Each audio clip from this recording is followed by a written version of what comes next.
Alright, you and I are about to witness the story of a dark mage who challenged 12 gods, lost, and got sealed for ages. But get this now, he's reborn. Except he is back as a kid in a peaceful family, which completely ruins his massive alpha energy. With only tiny fragments of his former strength left, he hides his hatred behind a sweet smile. After all, those gods won't rule forever, and he has plenty of time. This isn't just a comeback, it's a countdown. Our story officially starts at the Grand Welton family estate. Lying in bed, our main character sighs heavily, sits up, and slides on his slippers. Yep, he had that dream again. His new name is Jaime Welton, the eldest son and rightful heir of the powerful Welton house.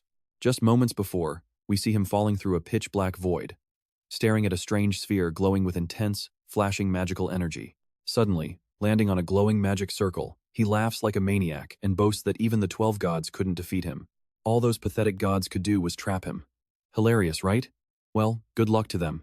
Go ahead and seal him. Once he returns, their brilliant holy light is getting swallowed by absolute darkness. He is not letting them off easy. No, he'll torture them slowly until they are practically begging him for death. A mysterious voice answers back, saying they look forward to that day, Diablo Vulpier. But first, he must face eternal torture. So, the 12 gods successfully sealed him away. But pay attention here. After ages of waiting, a tiny crack finally forms in their perfect barrier, allowing his soul to slip through and get reborn as this family's son. Flashback to his baby days, his mother squeals happily, saying little Jaime is finally awake. Admiring how cute he is, his father notices the baby has her beautiful eyes, while she insists he looks just like his dad. Inside his head, the Dark Lord is panicking. Where is he? Why can't he talk? Why are only baby sounds coming out? And just like that, he became a beloved, young noble. Fast forward 9 years later, walking down the hall, Jaime looks out the window, sighing that today is going to be another incredibly boring day. Right then, a maid approaches and calls out to him. Spinning around, our main character politely wishes his nanny a good morning. Stepping closer, she asks what he is doing up so early, and he smoothly replies that he is just enjoying the beautiful morning sky. As he compliments the weather, the nanny beams, thinking her young master is just perfect. But Jaime looks away, secretly mocking the word perfect. Stepping right up, she smiles and says that while admiring the sky is lovely, his parents are already waiting, so she needs to help him get dressed. He flashes a bright smile and says, "Absolutely." A bit later, they step out of his chambers, and the nanny cheerfully announces that young Master Jaime has arrived. I know what you're thinking, cute family time, right? Well, Jaime internally groans as his mother coos a sweet morning greeting to her baby. He walks over, greets her, and takes a seat next to his little sister. Immediately, their mother starts gushing about how adorable they are. Holding her hands to her cheeks, she excitedly adds that they definitely get their good looks from him, darling. Now, Sears Bell Welton is actually his stepmother, from the noble Bell family. And his father? He is the head of the Welton royal house and one of the kingdom's elite 5 swordmasters. This legendary swordmaster, Arjun Welton, just chuckles and tells his wife to stop, insisting their kids are angels because they take after her. Seriously, despite being an epic warrior, he is completely whipped for his family. As everyone laughs and enjoys breakfast, his adorable younger sister gets his attention. This is Sarah Welton, the youngest of the family. Holding up a piece of meat on her fork, she demands her brother open wide. Jaime eats the offered meat, pats his sister on the head, and warmly thanks her for feeding him such a delicious treat. In return, he hands her a slice of meat, saying he knows it is her favorite. He thinks to himself how exhausting this act is. Later, he collapses onto his bed with a massive sigh, admitting he still isn't used to how ridiculously cute they are. Clutching his pillow, he realizes there are perks to this life, like having a massive private library at his disposal. As a baby, he literally wanted to die just because he couldn't speak properly. His tongue felt too short for spells, but honestly, he has grown to love this mansion. But right then, a small, noisy, magical creature flies into his room, buzzing all around him. Our dark mage realizes why he is so exhausted, but maybe it's not all bad. Snatching the creature mid-air, he realizes this rebirth gifted him a brand new ability. Crushing the little creature, he remembers those 12 gods still rule this world, clinging to human belief like disgusting parasites. Sure, he is weak right now, and finding dark magic info is extremely tough in this era, but time is absolutely on his side. Let those 12 gods keep looking down on him. While they are being arrogant, he is secretly farming power. His dark plans are instantly ruined as Nanny pops in to fetch him for toddler reading time. Trust me, you and I are going to love watching his epic comeback. Getting no response, she asks, "Young master?" He turns and answers, "Yes, Nanny, I am coming." But internally, he is dying. Trust me, playing the cute toddler makes him wish he was sealed again. The nanny urges him to hurry. Shortly after, Sears sits on the couch with her daughter, staring ahead expectantly. She tells him to hurry up, Jamie. Sitting on the floor with his hands on her knees, the boy asks, "Mom, what book are you reading us today?" The women gasp in surprise before Sears hugs him, squealing over how cute he is while Sarah calls out for her brother. Cooing over her precious darling, Sears announces that today they are going to read a book called The Great Magician Highness. Asking if they like the title, she reads until the end, closing the book with a classic happily ever after. When asked if he enjoyed it, Jamie replies that he wants to become a cool magician just like Highness. She smiles, praising his brilliance. She is certain he will succeed, considering he already defeated his previous 3 magic tutors. Jamie wonders if she is mocking him for utterly humiliating the tutors she went out of her way to hire. Patting his head, she adds that his father has personally invited an incredibly powerful magician just for him. Realizing she is completely serious, he forces a smile and replies that his father is truly wonderful. "My dad is great," he says. "Now, pay attention." When she asks if he is off to the library, he nods. Reaching out, she tells him to stop reading so much and play outside instead. But Jamie suddenly hugs her, catching her off guard. Gushing over his cuteness, she squeezes him back and insists that he skip the library to play with her instead. He internally begs her to stop, desperately wishing his mother would finally let him go so he can study. Later in the library, Jamie shuts his book. He hoped to find something useful about mana manipulation, but found nothing new. Realizing he gained 0 new knowledge, he sighs, noting that it is already time for lunch. Growing tired of eating with the family 3 times a day, Jamie strolls quietly down the mansion hallway. Suddenly, he spots an unfamiliar old man walking forward, murmuring about how impressive the prestigious Welton family is. The stranger admires a rare artifact used as a mere hallway decoration, leaving Jamie wondering who this intruder actually is. The stranger waves hello, but watch closely. Our main character senses an insane amount of mana flowing from him, like a never-ending storm. He is easily a 7th-tier mage, but how on earth did he get inside? Did he teleport, or is he an intruder? Either way, he is way too calm for trespassing in a swordmaster's home.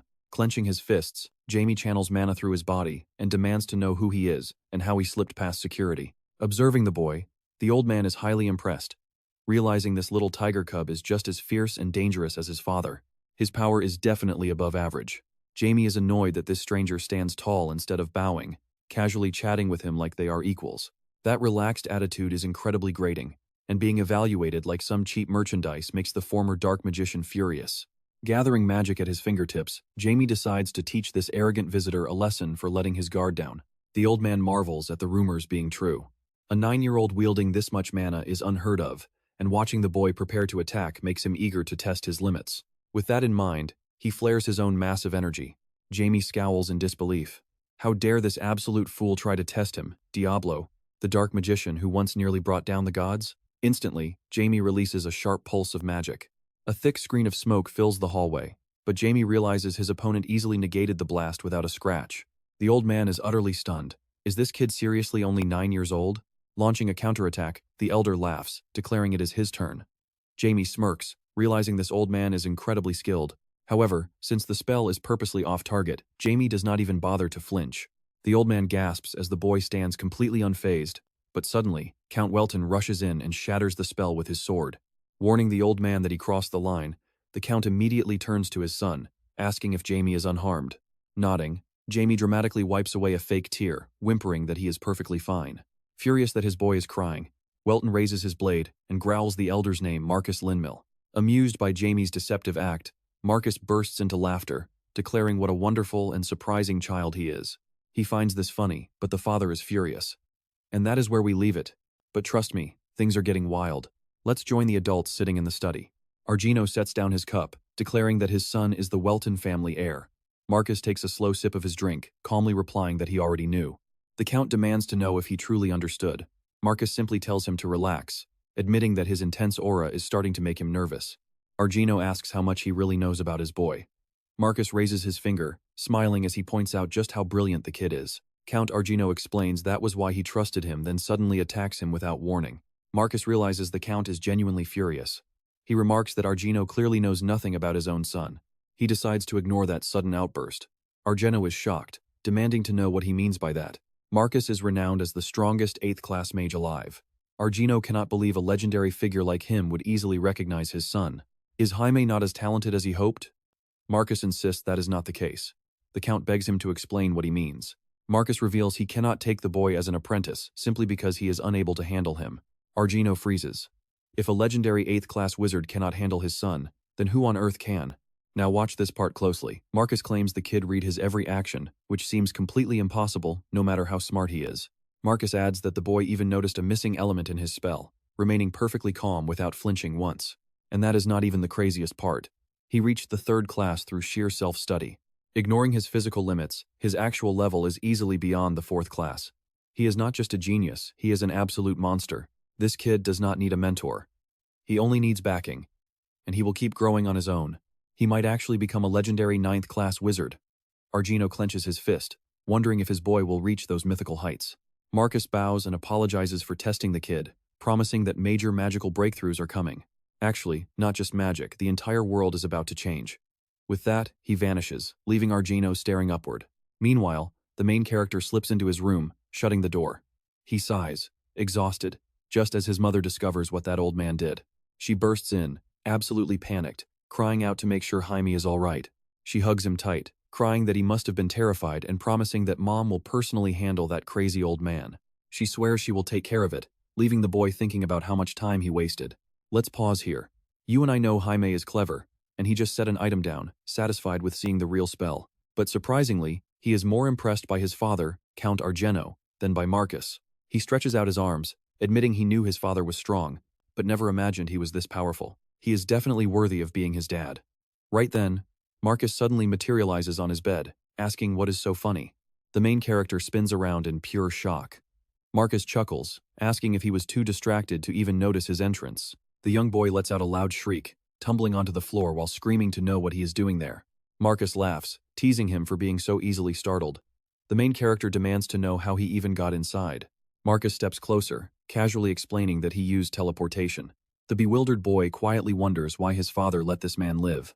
He knew the old guy was eccentric, but slipping into his private bedroom so effortlessly is on a whole different level. Marcus points a finger, noting how polite the boy acts around his father compared to his defiant attitude right now. Standing back up, the boy snaps, asking if he thinks family and total strangers deserve the same treatment. Marcus just laughs. He expresses regret, wishing the boy were a bit stronger. The main character responds with a confused look. He wonders who this bizarre man is and why he is staring at him this way when they barely just met. Marcus hands him a book, offering it as a gift. Spotting it as a magic memoir, the boy flips through the pages and asks why he is receiving this. Marcus explains that the boy's current magic is incredibly outdated, which is why he is gifting him the book. The main character is stunned. Outdated magic? How humiliating. Meanwhile, Marcus grins, assuming the boy is just deeply moved by his generous present. He notes that the book contains his personal signature spells, making the kid the very first person to ever read them. He realizes these are custom spells crafted by the legendary mage himself, as Marcus adds that he has incredibly high expectations. He eagerly wonders how much the boy will have grown by their next meeting, before suddenly vanishing into thin air. The boy mutters that he will be far stronger than imagined. Now, it is time to analyze the legendary spells written inside. Channeling mana through one's own body to absorb it into the heart is the absolute best way to master control.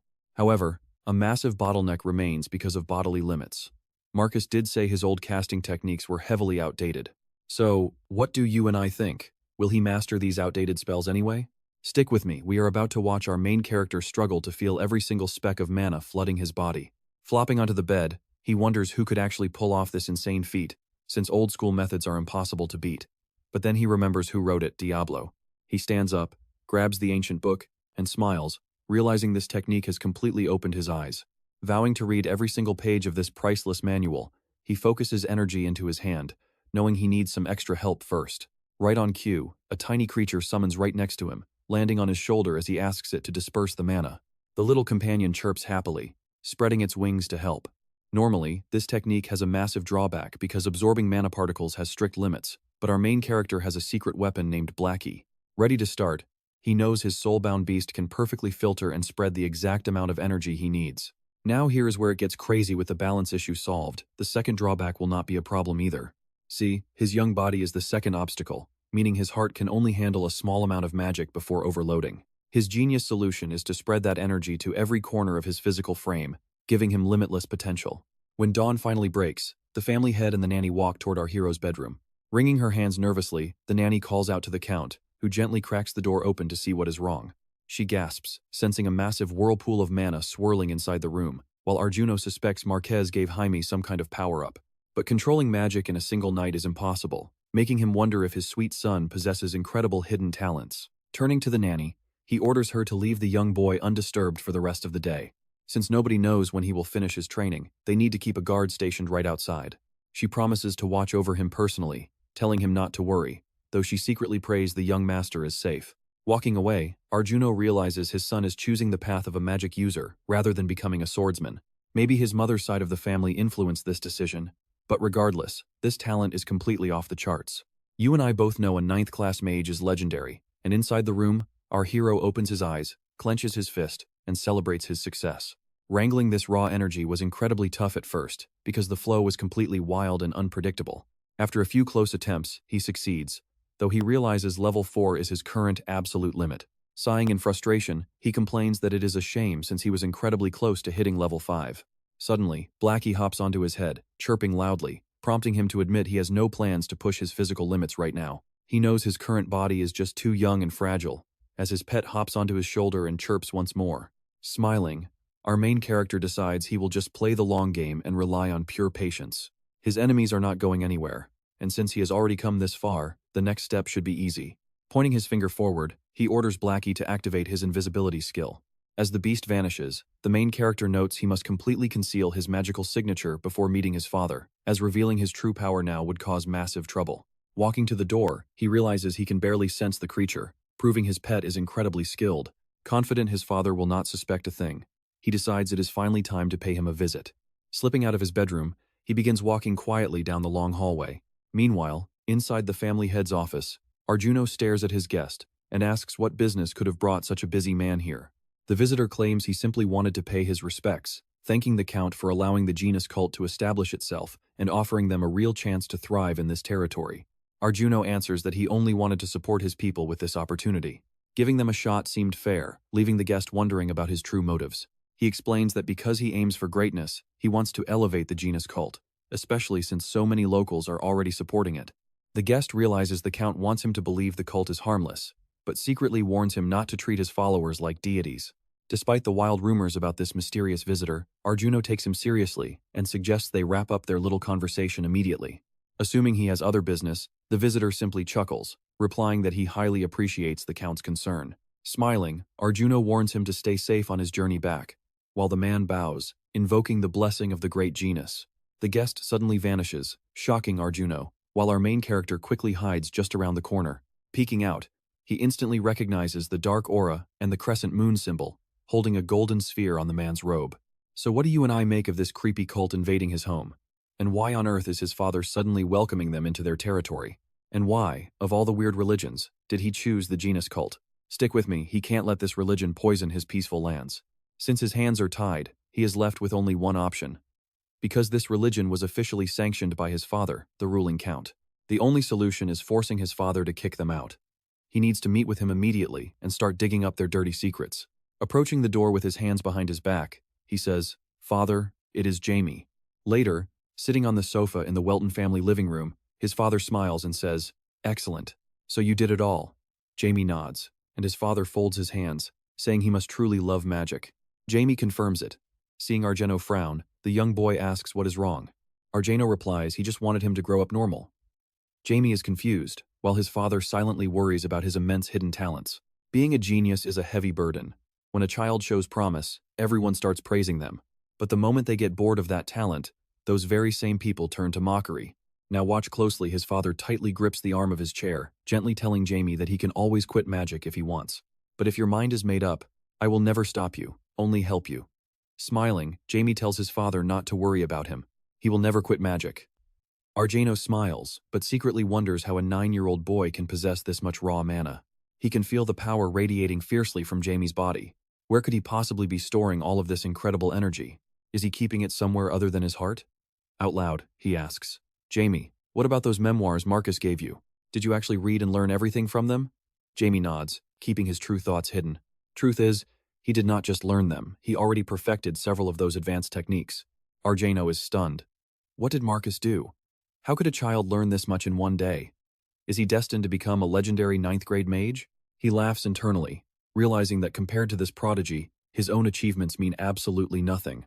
Jamie asks if something is wrong. Smiling, his father says he is just incredibly proud. He chuckles, bursting with pride. Jamie laughs along, but as his father pats his head, Jamie frowns, secretly wishing his dad would stop treating him like a baby. Pointing near Jamie's head, Argino asks if he was the one who summoned that creature. Blackie chirps, and Jamie gasps. Let's pause. How does he see him? He panics. This simply cannot be happening right now. He definitely cast an invisibility spell, yet his father sees right through it. Smiling, Argino asks, is that a bat? It is way too round. Jamie wonders just how powerful his father is. Did he instantly realize this creature was summoned using dark magic? Closing his eyes, Jamie claims he just wanted a bat-like companion. He hid it to avoid shocking him.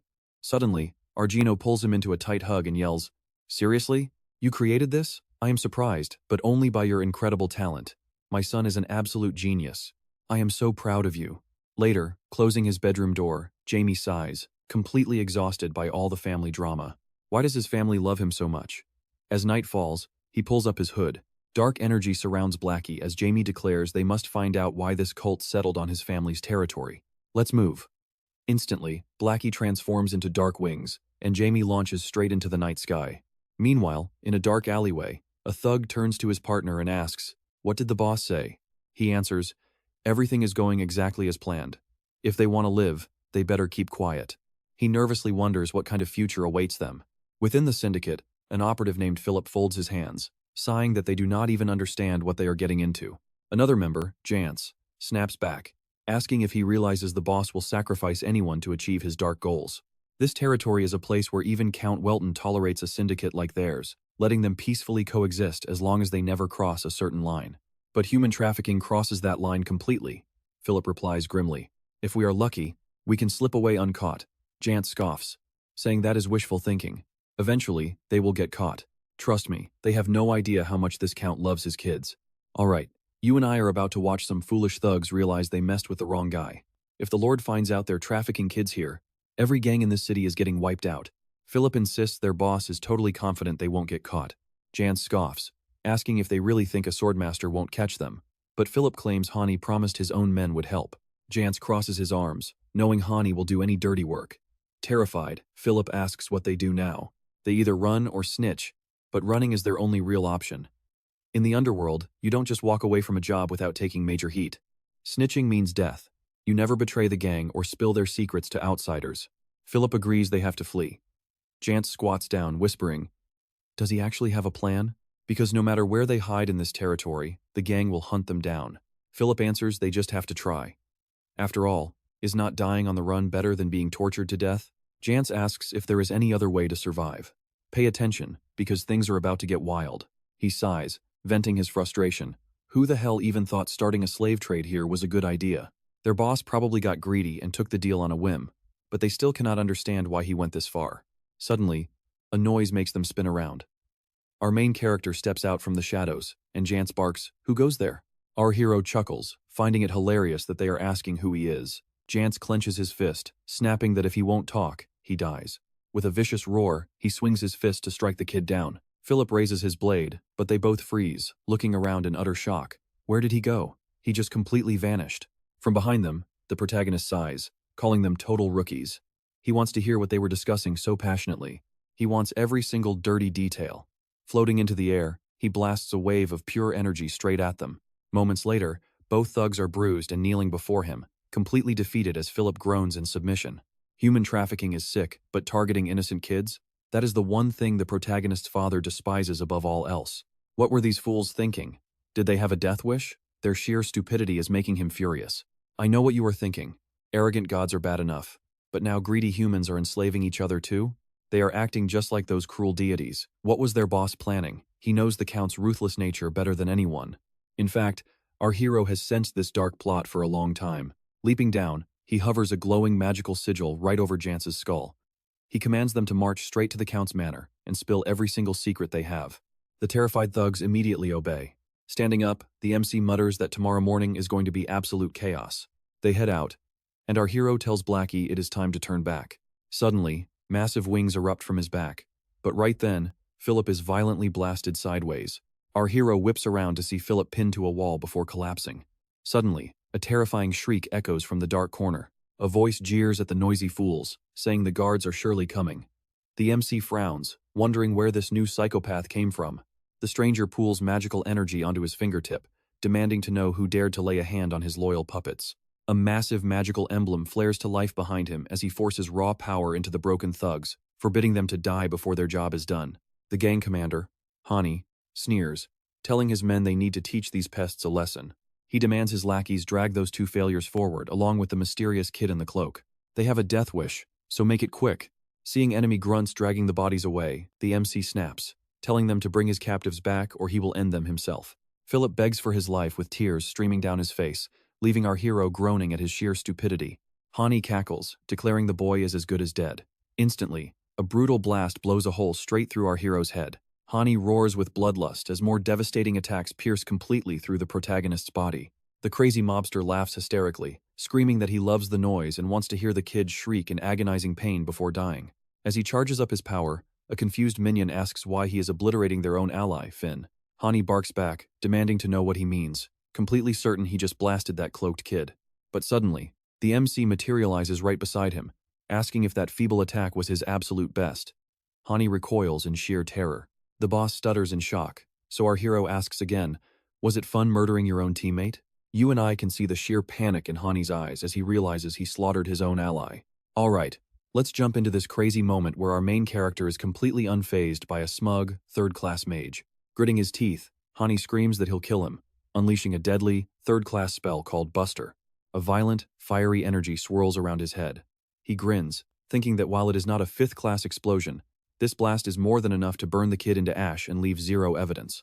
He has to die, you fool. Suddenly, a blinding flash of light erupts. Our main character calmly offers to teach him a little lesson about psychology. Stunned, Hani listens as the kid explains that humans feel utterly helpless when facing someone of overwhelming power. He mocks Hani for only targeting the weak. Instantly, Hani drops to his knees, his forehead slamming hard against the dirt. One of his henchmen gasps in shock.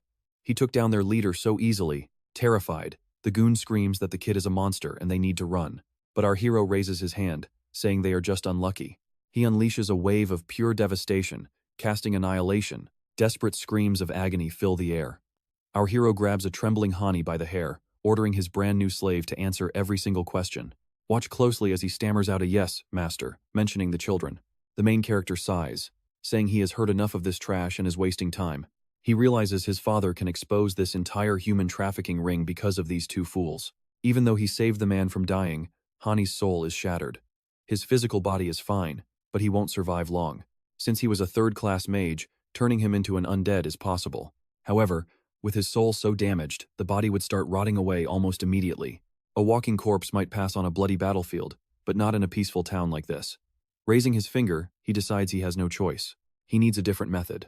Luckily, this third-class mage still holds plenty of usable mana. Telling him to enjoy his meal, he raises his hand, unleashing violent mana as a massive magic circle erupts. As the dead body drops, the main character wipes his mouth and mutters that it was not bad despite his human traits. The magic contained a lot of impurities, but devouring this massive amount of mana was a huge win. Glancing over at the other unconscious boys, he wonders what to do with them. Even with the temporary mana he shared, they will not survive much longer. Right then, dark energy surges from his shoulder, materializing into Blackie. Well, we both know they have unfinished business, so he cannot let them die. It has been ages since he used necromancy, the forbidden art of raising the dead. While it looks like resurrection, there is a catch. Those revived by this magic are no longer truly alive. They are essentially animated corpses, an act that completely spits in the face of nature. He refers to them as creatures coddle world of the living and dead. As his loyal puppets, they will walk the earth again despite their demises. He calls on Blackie to help, directing his power toward him. Declaring the start, his eyes glow with an eerie light, as he commands them to abandon death and rise. Philip stares back blankly, feeling as though he is still in purgatory. The caster whispers that immortality awaits them. He orders the sinners to reject death, making the boy let out a loud scream. As Blackie flaps his wings, our main character gazes down at the kneeling boys who declare they await his commands. He wonders if it's finished, questioning why black smoke is lingering. Did he make a mistake? Blackie squeaks loudly in response, making the main character snap and ask what is wrong with him. He tells the pet not to worry, since the spell succeeded. Catching Blackie, he admits that he was probably the one who made a mistake. Even when he knows he messed up, he still hates admitting his own errors. Stretching the little creature in his hands, He mentions that he rarely clings to his past glories. Still, losing all his old puppets is a bit depressing, even if they are useless to him now. So, discarding them is the right move. If they keep oozing black smoke, they can't follow Genus's orders or even walk down a normal street. Blackie darts his eyes around before suddenly leaping right onto the main character's shoulder. He yells in annoyance, asking who gave the little beast permission to bite his cheek. Flying away, the summon lands on Jance's head, leaving the main character wondering if he can even do that. Blackie chews the energy, and trust me, you and I are about to see these puppets put to work. You and I are diving right back in. He looks at Blackie, who grows massive before slumping down. Patting him, our main character tells him he did great. Next, it is time to give them new names to mark their rebirth. Jance is now Hazard, and Philip will go by Risa. He orders them to stand. Instantly, their eyes glow with power as he stretches out his hand. They stare ahead in complete shock, and our main character realizes they are totally confused. He decides to give them some time to process everything. Then Hazard asks if he was the one who resurrected them. Our main character simply replies, absolutely. Hazard wonders, who on earth is this kid? He looks barely 9 or 10 years old, yet this massive, terrifying aura is rolling off him. He is exactly like a legendary monster from a book he read as a child. A terrifying entity that shouldn't even exist, one capable of challenging the whole world alone. Yes, precisely that kind of monster. Our main character asks if something is wrong. Do I look like some kind of demon lord to you? Now pay attention to this reaction. Risa yells that he has no clue what the kid is, but he definitely isn't human, making our main character smile. Honestly, the guy is being way too aggressive. It is like he doesn't even realize his actual master is standing right here. There might be a few minor bugs in his spell, but he's not about to let this attitude slide. With a flick of his finger, Risa is forced to smash his face into the ground. Our main character warns that he will overlook it this time, but if he ever yells again, there won't be another warning. Risa quickly grovels, saying he understands, as our main character glares at Hazard and notes that the same rule applies to him. Hazard submits immediately. This is the absolute reality of soul subjugation. Regardless of their past lives, once bound by this contract, their very existence belongs to him. That is the terrifying true nature of dark magic. Our main character casually adds, by the way, I'm not a demon lord. Hazard nervously asks who he really is. Then, he simply answers that he is just a run-of-the-mill dark mage. Pulling back his hood, he winks. He is a dark mage who once literally tried to slaughter the gods, and doing it again is now his sole purpose. Flash of a wicked smile, and he tells them he has a mission for them. They need to closely monitor the Genie Church and collect every piece of info on it. Bowing deeply, they obediently agree. He adds one crucial detail. They must bring him anyone connected to the local human trafficking operations. He wants these traffickers to personally confess everything to his father. Once again, they bow low and swear to do it.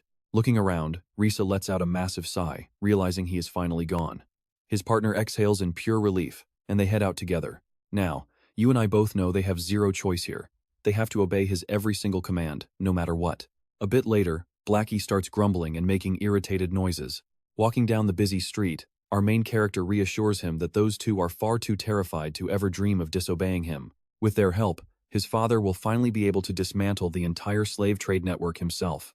Blackie whines again, but our main character declares he won't let anyone traffic human beings on this territory. After all, these lands will soon belong to him. He decides to wrap things up, but before he can even finish his sentence, someone slams hard into his back. The kid falls flat on the ground, completely dazed. Looking up, our main character snaps in annoyance, asking if he is blind or just a stupid child. The boy scowls, pointing a finger right back, shouting that he is literally a kid himself. Our main character awkwardly turns away, suddenly remembering that he is physically only 9 years old.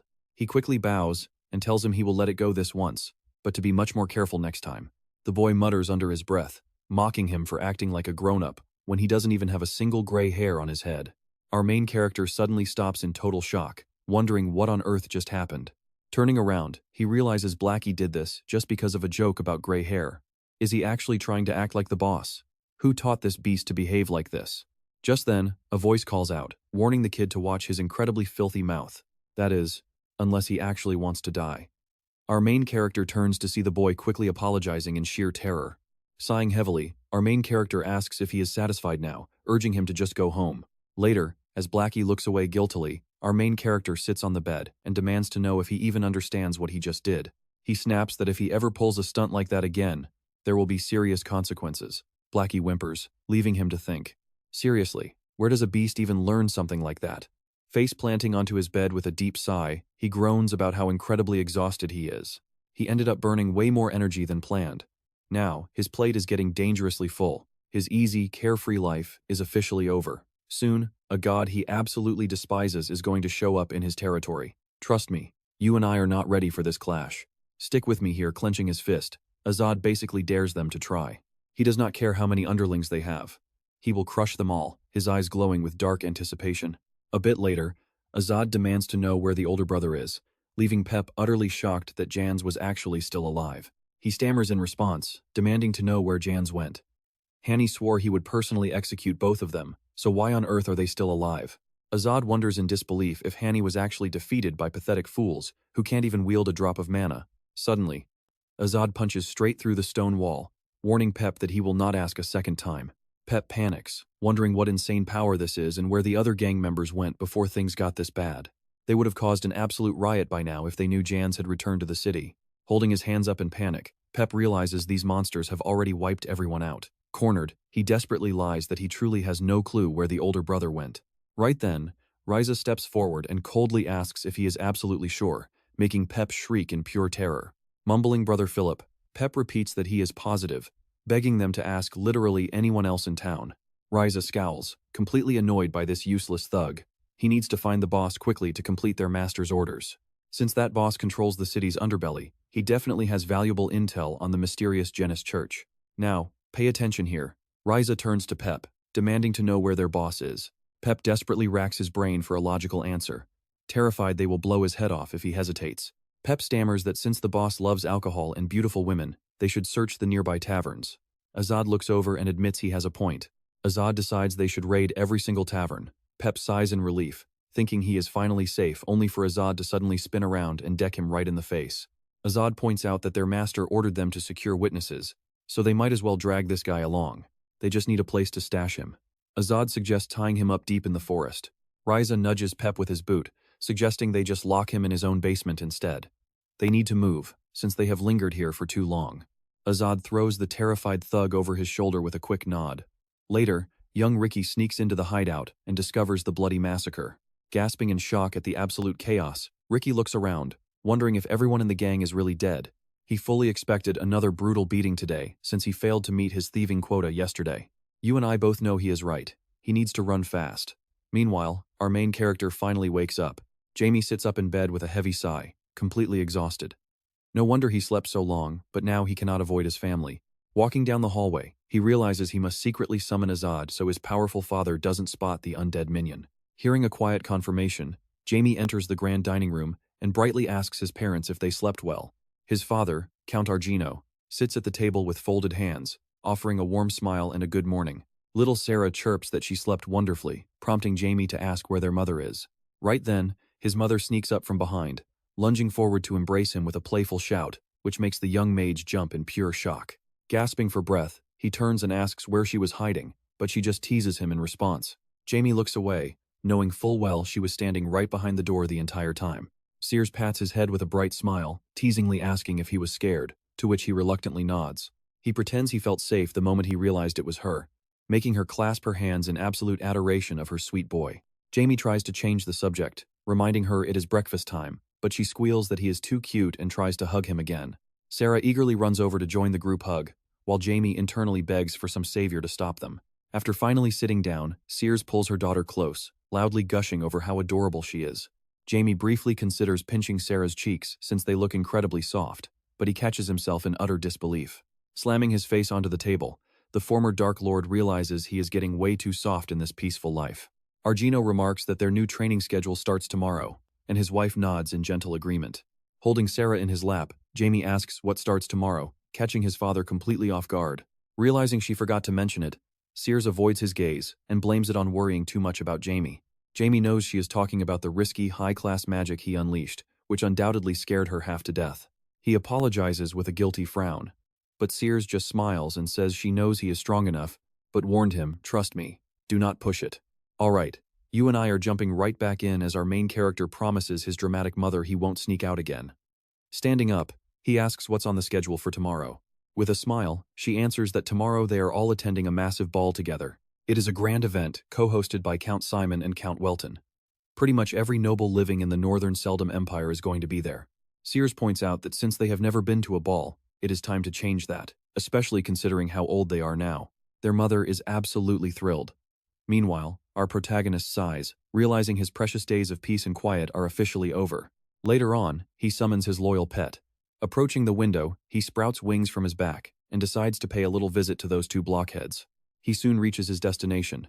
Slamming his hands on the table, Hazard shouts to announce that their master has finally arrived. Pulling down his hood, our hero asks if they managed to complete the task he gave them. Risa apologizes, explaining they have not uncovered anything about this new cult yet since it was only established very recently. Our main character realizes that even Laval's skilled members cannot dig up solid intel in just a single day. So he asks about their other assignment instead, and they quickly present what they found. Now, pay attention here. The tied-up captive has a hair color that leaves our protagonist completely stunned, believing the Welton family had already handled them. Pointing directly at the captive, Risa reveals that this guy is actually a member of the Laval cult. They discovered that Hani was ordered to eliminate them, proving he is no ordinary pawn. Yet, Hazard adds that the captive still claims to know absolutely nothing. The main character decides to interrogate him personally, demanding they untie his mouth. Following his order, they free his mouth, and Pep immediately screams for his life. He swears he knows nothing, begging for freedom in exchange for future intel. Watching him tremble, our hero wonders why this kid is shaking so violently. Releasing a terrifying aura, our protagonist tells him he has no reason to end his life. He simply wants his instructions followed. Feeling the crushing weight of this endless power, the captive frantically screams that he will do absolutely anything he is ordered to do. He promises to track down the boss as long as he is spared, but the main character tells him to shut up. Okay, I know what you are thinking. Why is the protagonist leaning in and wondering why this guy cannot speak? Placing a hand on the captive's head, he orders him to report straight to the Count and expose everything their organization has been doing. Standing up, he walks toward the exit. He reassures his allies that Laval will never manage to capture this runner. Besides, his father will deal with him first. Now, these two need to pack up, leave the city, and find a safe hiding spot. They quickly agree. Looking down at Blackie, he is amazed they do not even ask for his reasons. Bowing deeply, they declare that his commands are absolute law. Risa then mentions that he actually understands exactly why they are being sent away. Realizing Risa fully comprehends the danger they are facing, our protagonist simply nods and tells him he is correct. He knows his father is about to completely obliterate Laval, and during that impending bloodbath, it is best if his father remains completely unaware that these two even exist. Turning around, he tells them he will be away for several days and orders them to lay low. They immediately obey. As he steps outside, Risa rushes after him, calling out. Turning back, our main character asks what is wrong. Risa asks what they have transformed into. He knows they died, that there is no turning back, and he has no desire to return to his weak, old life. While he is thrilled to be much stronger now, he desperately needs to know what kind of creature he has actually become. The protagonist asks for clarification, but Risa just emphasizes how insanely powerful they have both become. He wonders if they are high-tier undead. Our hero bursts out laughing, making Risa quickly apologize for the foolish question. Raising a single finger, our protagonist says no. He only laughed because the question was genuinely hilarious. Usually, people panic about becoming undead. He has never met anyone who accepts being a monster so easily. Finding them fascinating, he smiles. Risa thanks him, leaving our hero thinking he has truly never met anyone like this. Normally, anyone would despise losing their humanity and transforming into a complete monster. But these two are the complete opposite, making him realize he has just landed some incredibly loyal servants. He explains that they are actually just basic zombies. He merely preserved their human appearance right before they passed away. As zombies, their physical strength is amplified far beyond any normal human. Risa casts his gaze downward, quietly repeating that they are just ordinary zombies. The protagonist smiles and adds that, who knows, it all depends on their own efforts. He tells them they might become supreme zombies one day. They stare in shock, and trust me, you and I are just as excited as he tells them to find a hiding spot. They bow, shouting that they will patiently await his return. You and I are starting this journey right as Blackie squeals, and our main character tells him not to call them pathetic. They honestly remind him of someone from his past life, but they have stayed here long enough, it is time to head back. That night, tension fills the Welton estate. A member of Laval, a massive criminal syndicate from Heiss, has decided to betray his crew. The Count has to remain behind to handle some urgent business. So only 3 of them set out for Region, the largest city in the east. Looking out the window, the main character realizes he could easily teleport there himself now. He is already way stronger than before. Magic has advanced incredibly since his past life. It is completely unrecognizable compared to his old days. His main issue is not knowing how many centuries have passed since his death, with post-mortem events only found in history books. A demon army led by a fierce demon lord once attacked humanity. Though peace has lasted for the past few hundred years, an immense amount of time must have gone by, yet those foolish gods still cannot unite. Now watch this. It is actually better for him because taking them down one by one is easy. And if millions die? Not his problem. First, he has to get through this grand ball. Soon after, they arrive in the massive city. Peering out the carriage, our hero gasps at how beautiful it is, while Sears smiles and replies that this is the kingdom's most advanced hub. You truly cannot find any other place that handles as much wealth as Region. He gasps in awe. People say Seldom is incredibly wealthy solely because of Region, and now he is seeing that reality with his own eyes. Suddenly, his mother announces they have arrived. Sitting inside the carriage, our main character grins at her, claiming he is so incredibly excited to meet Count Simon that his heart is pounding out of his chest. She pulls him into a tight hug, calling him adorable and telling him not to worry. He internally groans, wondering why he has to endure this. She squeals, gushing over his pounding heart and calling it absolutely adorable, while reassuring him that everything will be fine. She offers her hand to hold, assuming he admires Uncle Simon because of his own dreams of becoming a mage. He just quietly agrees. Sears adds that Count Simon is a beast the exact same age as his father, but already a formidable 7th-class mage. Alongside his father, he co-leads the kingdom's Eastern Council of Nobles, while also serving as the Supreme Lord of Region. His unique magic resembles a blooming red lotus, earning him the famous title of the Red Lotus Mage. Rumor has it that with just a single spell, he can obliterate 1,000 enemies at once. Let's pause right here, because when he asks about the Count, his mother reveals his hair is blood red, leaving him totally shocked. He wonders about this Red Lotus Wizard or 7th-class mage status, but honestly, he does not care about titles. However, he is highly curious about the sheer power needed to take so many lives. He definitely wants a chat. His past talk with Marcus was pretty pointless and way too brief, making him wonder how an exchange with Count Simon might go down. Sears then steps down from the carriage, carefully holding her elegant dress while telling the children to follow her lead. Our hero follows her out and quietly agrees. A polite man approaches them, placing his hand over his heart, and asks if he is speaking to the esteemed wife of Count Welton. She confirms her identity, and the guide promises to escort them to their quarters, leading them straight into their designated suite. The man explains these will be their rooms during the grand festival, adding they can direct any requests to their private butler. Sears beams, praising Count Simon's extreme hospitality, while the main character just smiles and nods along. The butler politely points out the young master's private room, leaving him impressed by the host's incredible thoughtfulness. He absolutely dreads the idea of sharing a room with his parents, unable to fathom how awkward that ordeal would be. Sears glances over, instructing them to gather back in this room once they finish unpacking. He agrees, and minutes later, the maids are busy styling her hair. Admiring herself in the mirror, she sighs happily, while her son looks at her and compliments her breathtaking beauty. Giggling softly, she looks down at him and asks if he truly finds his mother pretty, which he quickly confirms. Clasping her hands together with absolute joy, she beams, telling him how incredibly happy those sweet words make her. Leaning in, she praises his handsome look, prompting one of her maids to desperately beg the lady to please control herself.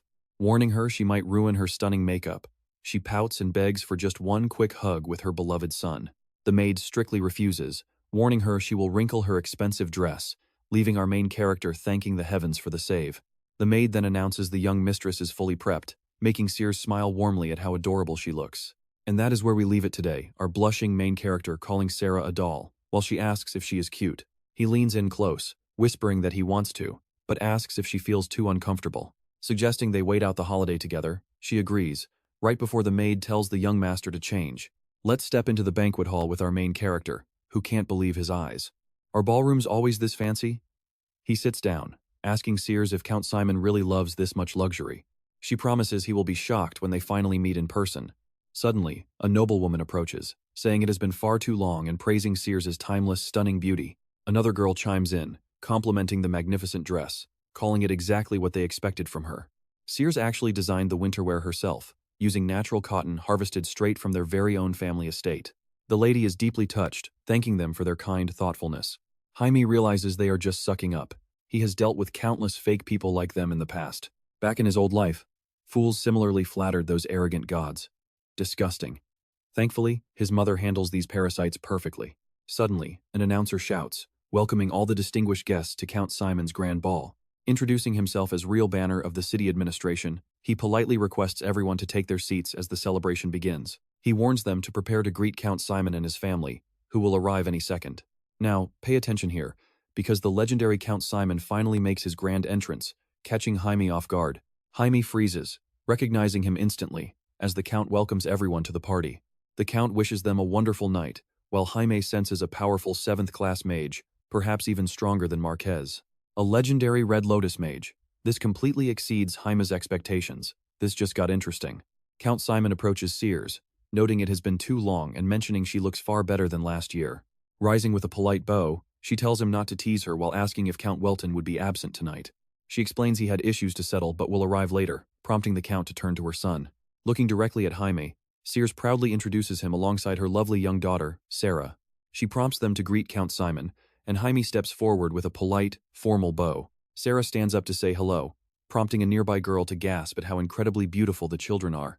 Sears thanks her, bragging about their intelligence, while the woman nods and Simon observes them in silence. Jaime realizes the Count is intensely scanning every single corner of his body, hunting for any hidden flaws. Clenching his fist, Jaime suppresses his raw power just as Count Simon asks to confirm his name. The Count leans in, promising they will have a chat later, before walking away while Jaime politely agrees. And honestly, you and I both know Jaime loves when things exceed his expectations. He eagerly awaits their next encounter, while another member of the Simon family glares, muttering Jaime's name. Once the Simon family sits down, the son asks his father what he honestly thinks of the Welton heir. The patriarch wonders aloud why his son is so deeply curious about a mere 10-year-old kid. The boy defends himself, arguing they are peers, and Jaime will eventually rule the incredibly powerful Welton household. Why shouldn't they connect? Privately, the young heir recalls rumors of Jaime already showing incredible leadership skills over the other noble kids.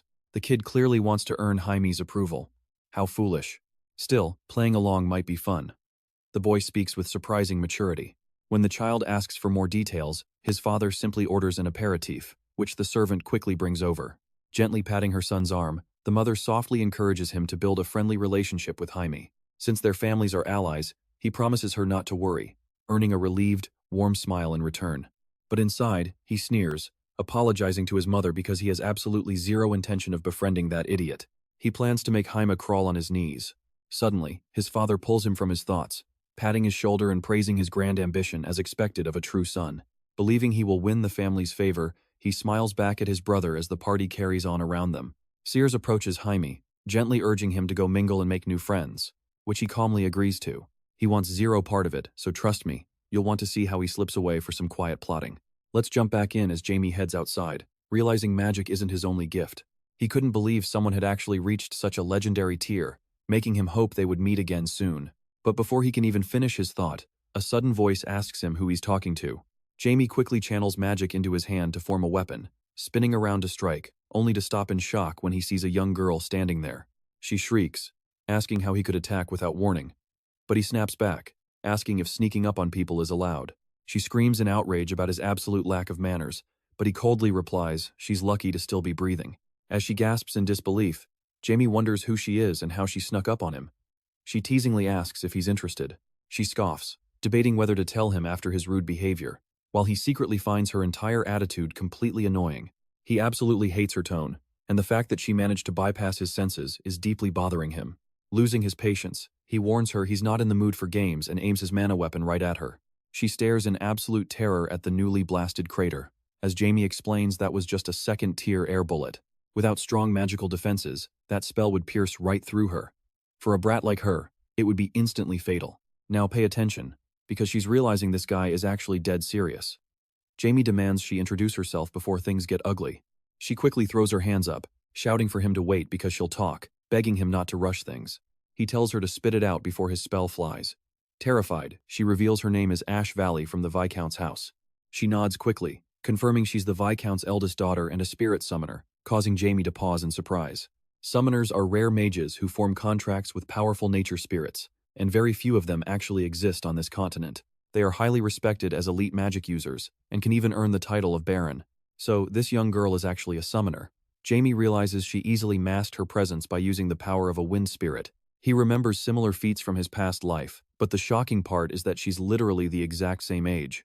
Most people don't start communicating with nature until age 10, meaning this girl is nothing short of an absolute prodigy. With proper training, she could eventually contract with a spirit king. She suddenly snaps him out of his thoughts, saying, "Hey."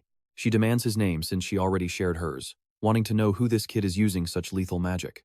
Jaime senses she's trying to interrogate him, Now that her identity is out, her prideful personality is clearly showing through. After she demands an answer once more, he finally reveals that he is Jamie, the sole heir of Count Welton. He formally greets her, remembering that the Valley family are actually loyal vassals who serve his own father's house. She gasps in total shock at his status. Meanwhile, Count Welton stands over a wounded man coughing up blood. Now you and I know this gang is incredibly annoying, but the Count tolerated them since they were occasionally useful. But they decided to repay his tolerance by engaging in human trafficking instead. Grinding his boot into the criminal's face, he says only a lunatic, tired of living, would ever dare to cross him. He offers to grant that death wish, ignoring the man's begs for mercy as Count Welton orders his execution tomorrow. His guards acknowledge the order, and the Count demands they prepare his carriage immediately for a sudden departure. As the carriage departs, a mysterious hooded figure watching from the shadows notes that the local gang has completely failed. Holding a broken magical sphere, he coldly declares they must now proceed to Plan B. Later, Jamie walks away in pure frustration as Ash stubbornly trails behind him, forcing him to spin around and yell. He snaps that her father serving his family means absolutely nothing, but she just looks down, murmuring in protest. She blushes in deep embarrassment as Jamie tells her to stop acting weird, warning her that he's heading home. But before he can finish telling her to stay away, she suddenly grabs his hand. Clicking his tongue in utter annoyance, he spins back and demands to know what she wants from him. Clenching her fists, she tearfully confesses this is her first time meeting an equal, and she just wants a friend. Jamie is completely stunned, never imagining she just wanted friendship.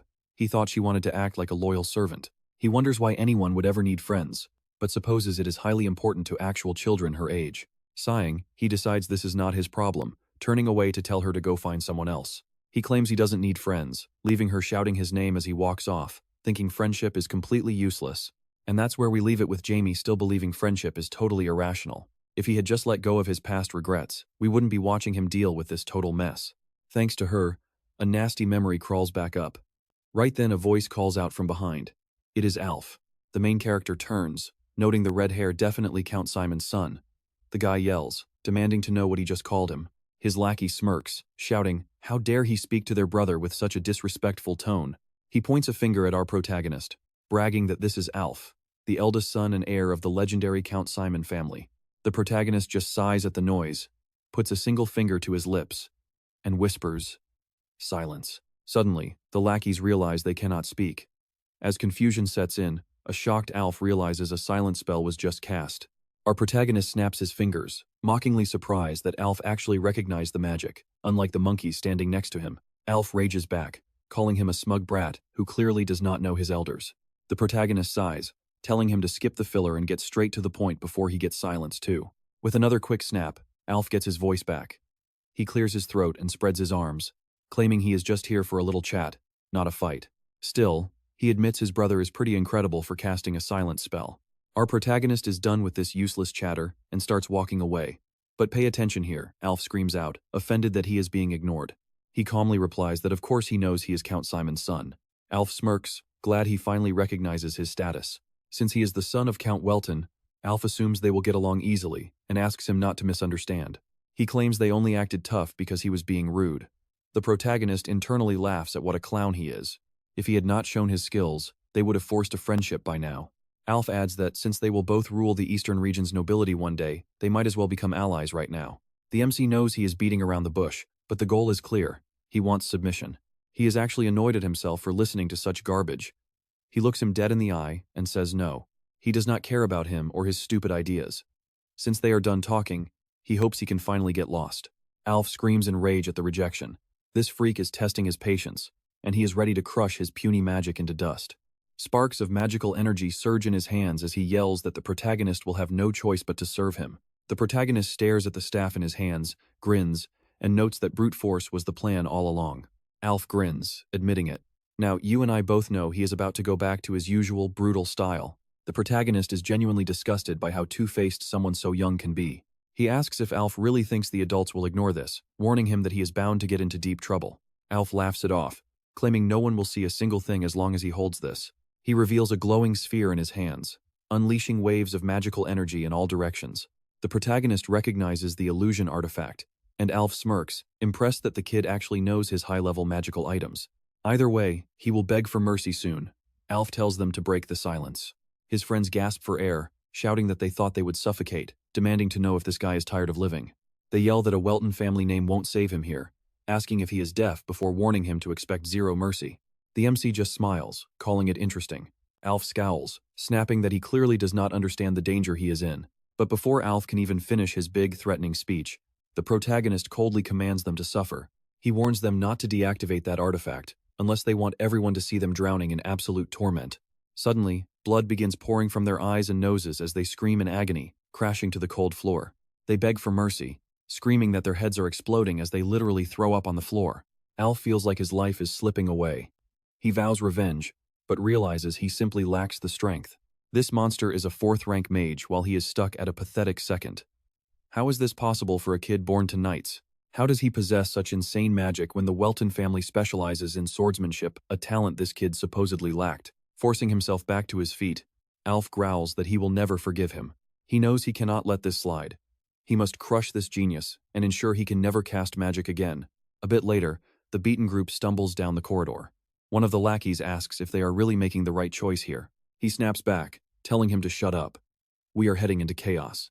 All right, you and I are jumping right into a family clash as Alf's older brother steps out from behind the door. Confused, Alf asks why Lennon is even there, but Lennon's cold reply only makes the tension worse. How could he stay calm when his older brother was insulted? He then reveals a mysterious object, making Alf gasp in utter shock. Alf asks where he got such a dangerous item, but Lennon just smirks and shrugs the question off. Lennon tells him to go teach that idiot Welton a lesson, and Alf agrees that the origin doesn't matter. All that matters is crushing that little freak. Meanwhile, as night falls, a carriage pulls up to the Welton estate. Argino steps out, and Count Simon smiles, offering a hand and welcoming Count Welton. Argino grins, muttering a quiet curse. Having the host greet him personally is a rare honor. They shake hands warmly, with Argino asking how Simon has been. Simon replies that he's doing well, then invites him inside. Soon, they sit down in the private office. Argino gestures openly, asking if the event was a success, and Simon replies that everyone was thrilled to meet his son. Curious about his reaction, Argino realizes that Simon absolutely adores his own children, judging by his quick reply. Argino laughs, admitting his kids are his whole life. Simon admits his envy, but Argino frowns, sensing a sudden shift in the air. Simon falls silent for a moment, then asks if Jamie is aware of his own power. Don't blink, because what happens next completely blows Argino's mind as he realizes this isn't just some casual praise. Argino smiles and asks if Simon just considers his son talented, but Simon scoffs at that basic word. Simon scoffs that talent is a massive understatement, declaring Jamie is the absolute best he has ever seen. He declares that in all of human history, there has never been a greater genius, and Lin-Mel agreed with him. Surprised, Simon asks if Lin-Mel actually met Jamie. Argino explains he always knew Jamie was gifted, but never realized how special he was, which is why he asked Lin-Mel for a favor. A magical prodigy like him must become a mage, for the sake of the world. Simon sighs, thinking Jamie is incredibly lucky to have such a powerful master. Argino chuckles, revealing that Lin-Mel actually refused the request. Simon nods, agreeing that the kid is an unrivaled, legendary genius. He believes Jamie is better off learning on his own, easily reaching the legendary 9th tier of magic. Simon admits his jealousy, yet he is dying to see just how far an ultimate high mage can go with that level of power. Argino gasps in surprise. Count Simon then raises his hand, quietly pointing out how fragile humanity truly is. You and I both know how weak humans are in these fantasy worlds compared to legendary races. Compared to almighty dragons and ancient high elves, human magic is basically a gentle breeze against a raging hurricane.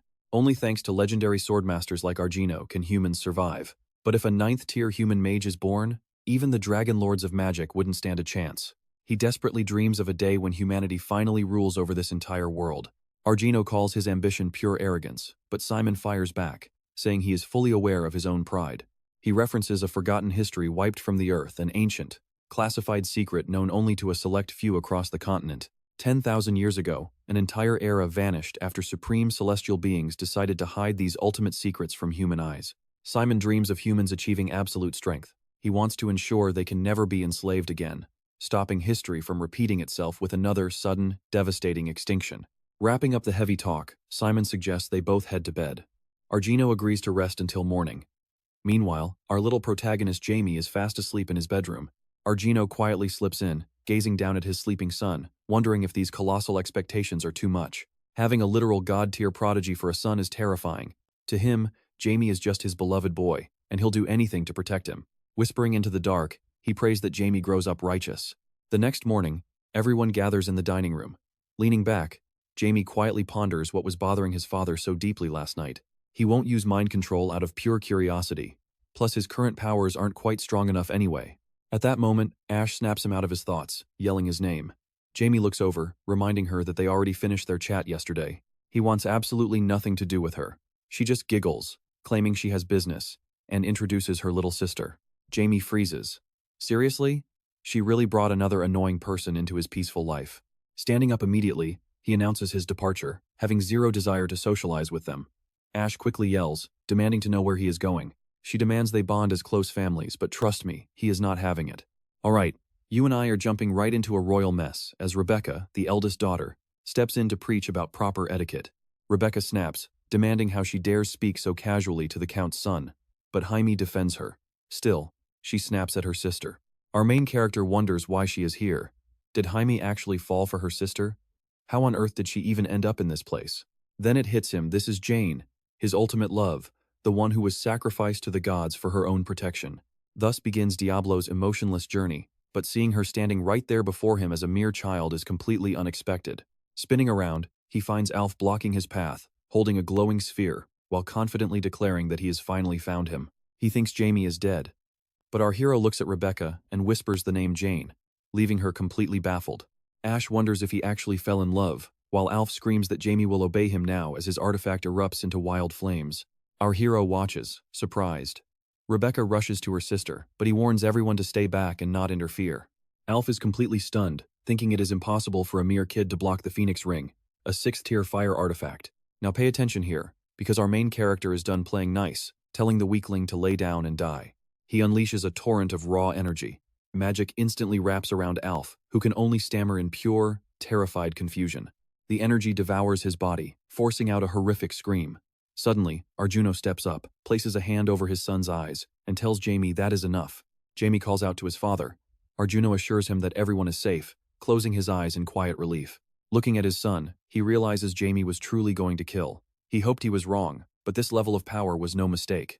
If he had not stepped in to stop him, Alf would be dead. Watching from the sidelines, Count Simon is absolutely amazed. Alf might be weak, possessing less than half of his own magical reservoir, but if that artifact had fully activated, everyone here would have burned alive.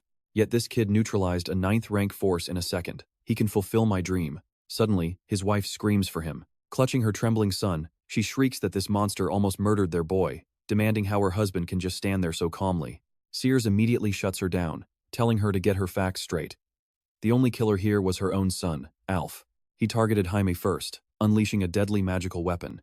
She stares directly at the woman, demanding if she dares to deny it. You see what she is trying to do, right? But Sears pushes her to finish that pathetic excuse. Sears demands she speak up and explain herself, but Arjuno quickly steps in front of his wife, quietly telling her that is enough. He insists they must let the hosts explain what happened to their beloved son. Holding her boy, the frantic mother desperately hopes someone will defend her. She looks at her husband and smiles, knowing he will take their side. He is strict, but he always protects his family. But instead, he speaks up, apologizing for their son's incredibly rude behavior tonight. He offers a deep apology. Madame Welton Sears frowns, staring at him while keeping her thoughts to herself. She realizes she cannot stay angry after such a humble display. Bowing her head, she thanks him for his genuinely sincere apology. She suggests they depart. He agrees, telling the Weltons they should head back and rest up, which they accept. The Count apologizes once more for ruining the evening, politely asking everyone to return to their rooms and get some sleep.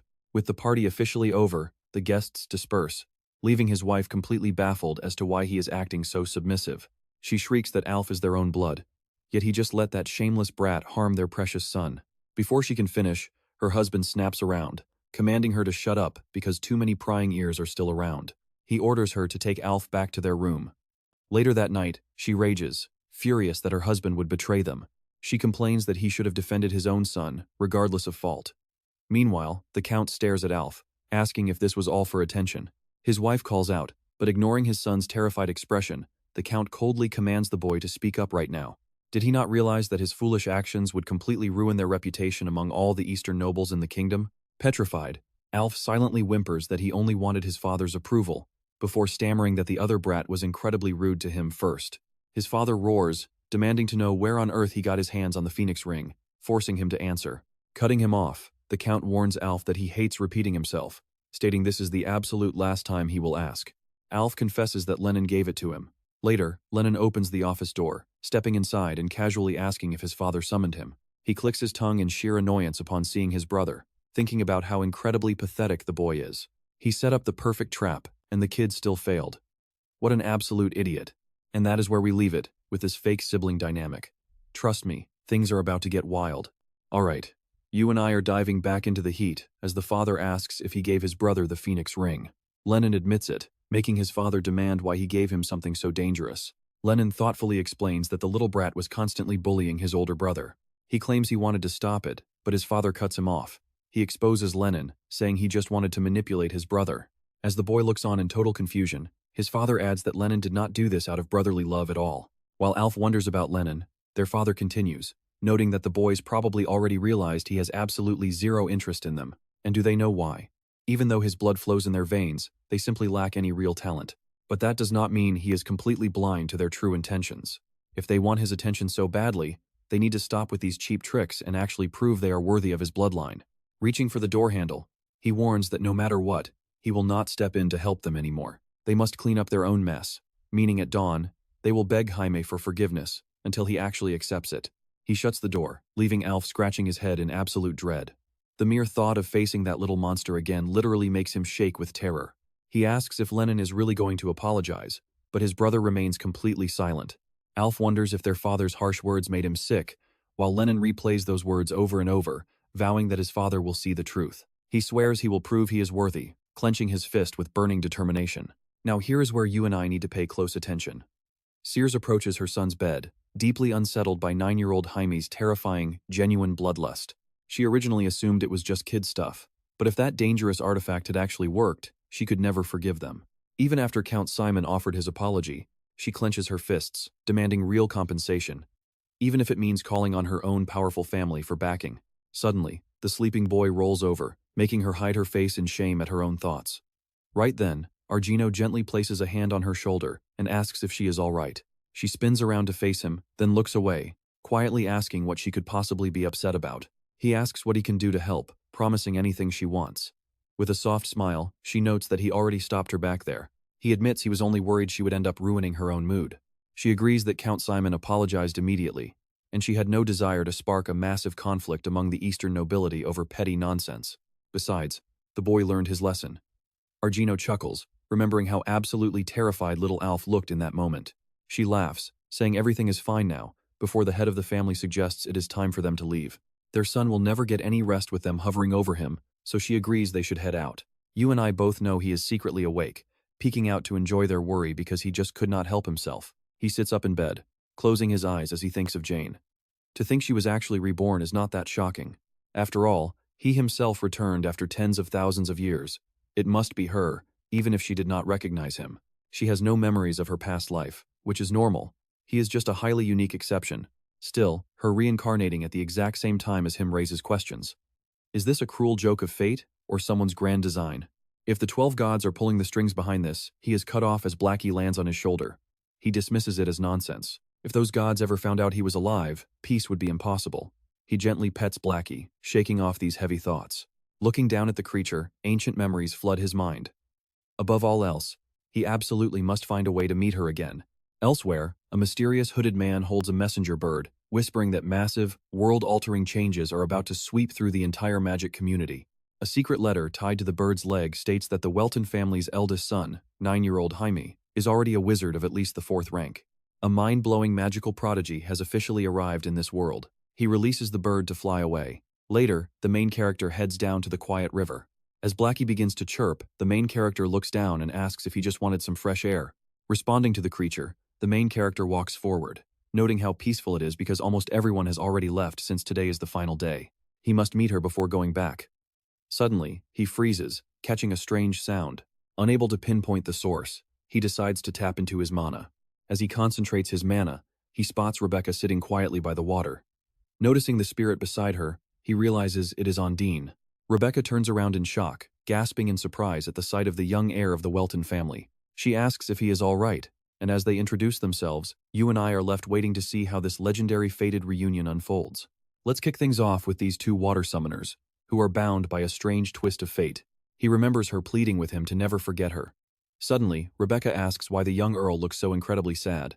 He just keeps staring silently, making her assume he still hasn't recovered from the madness of what happened yesterday. She steps forward, trying to convince herself that everything will be fine. She wraps him in a warm hug. He knows this comfort is just a ghost from his past, but decided to cherish it a little longer. Sitting down by the water's edge, Rebecca gently asks if he is starting to feel any better. He nods and thanks her. She smiles warmly, saying her father taught her that heavy burdens are always easier to bear when you share them with someone. He asks if she means Viscount Val, and she happily confirms it. She admits it was a shame they couldn't talk yesterday, making her grateful for today. He agrees, admitting he felt the exact same way. She perks up, asking if he really means it. He nods, secretly realizing she is a completely different person now, maybe for the better. He mentions hearing about the Voli family tradition of forming deep, powerful contracts with the spirits of the wind. She admits she wanted a wind contract, but it failed completely because her natural connection with water spirits was simply too strong. The wind spirits appeared, but immediately rejected her and vanished into thin air. But then, the powerful spirit Andine appeared out of nowhere, claiming their contract was written in destiny. She knew she should have consulted her father first, but somehow, they accidentally sealed the contract right then and there. Now pay attention, because a contract with the King of Spirits is unlike anything else. It is not just a simple pact, it is a soul contract, binding their very lives together forever. The second Jane's soul was reborn inside Rebecca's body. The Spirit King sensed it instantly. He asks if her father punished her for this, but she replies he was just slightly upset, not truly angry. Still, he calls it incredibly special. After all, a high-tier elemental appearing on its own to offer a contract is unheard of. He admits he has never heard of such a thing. She missed out on the wind, but a mighty water elemental chose her. He tells her to believe in herself.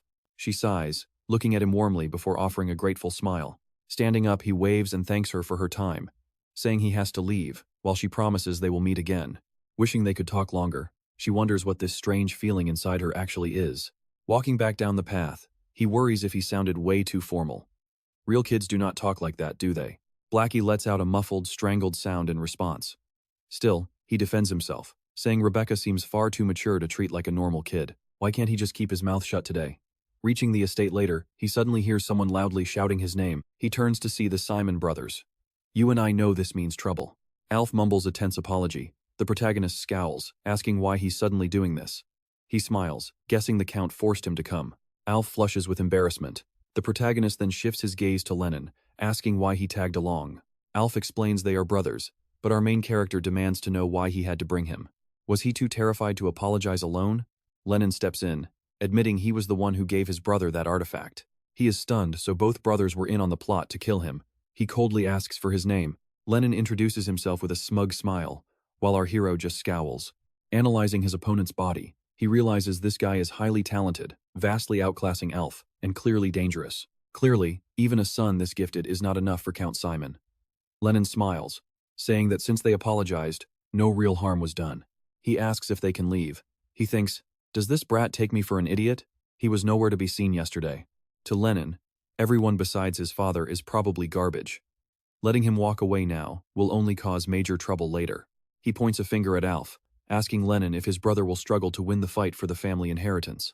Alf yells, demanding to know what he's talking about, but our hero keeps his focus locked on Lennon. Lennon scowls, snapping back that it is none of his business. Our protagonist steps in close, placing a heavy, warning hand on his shoulder, whispering that if he planned this entire scheme, he deserves a fitting punishment. A terrifying aura explodes outward. Lennon gasps in pure shock, wondering what is happening as darkness completely swallows the room. He panics as his body freezes. Trust me, you and I wouldn't want to face the colossal eye appearing before him. A chilling voice echoes in his mind, declaring this is his absolute last chance. He gasps, crying, wondering if he actually made it out alive. Alright, let's jump right back in as Lennon realizes he is totally out of options while his confused brother Alf desperately calls out. This is his absolute last chance he has to get down on his knees immediately. Trembling, Lennon begs for mercy. A bit later, our main character heads outside, relieved that he is finally able to go back home. Traveling is honestly so exhausting. He would much rather just stay home and get a hug from his mom. Then he scratches his head, wondering why he is even thinking that. Just then, Count Simon walks over, noticing his cheerful vibe, but the main character just smiles awkwardly and says, that is not quite it. He is just happy to head home. The Count admits it is a real shame they did not get to chat more. Our main character agrees, and Simon even offers him the chance to stay longer if that is what he wants. but he declines. He just wants to get home as fast as possible because he is absolutely drained from everything. The Count looks at him, surprised, before letting out a laugh and agreeing. The magic world is starting to keep tabs on him now, which the protagonist expected since the Count clearly knows his identity. He confirms this as they walk, mentioning that if he remembers correctly, the boy is named Lennon. He was just teaching him a lesson, and the family head admits he suspected as much. The boy has not been himself since yesterday, prompting the protagonist to ask if the Count is angry. Simon looks surprised, pay attention to how he views this, saying it is just the consequence of his son's own actions. The main character silently realizes why those kids are so messed up, before pointing out that Lennon actually has some serious talent. He needs proper training, but the Count dismisses it, claiming he knows the boy's limits and that he is useless.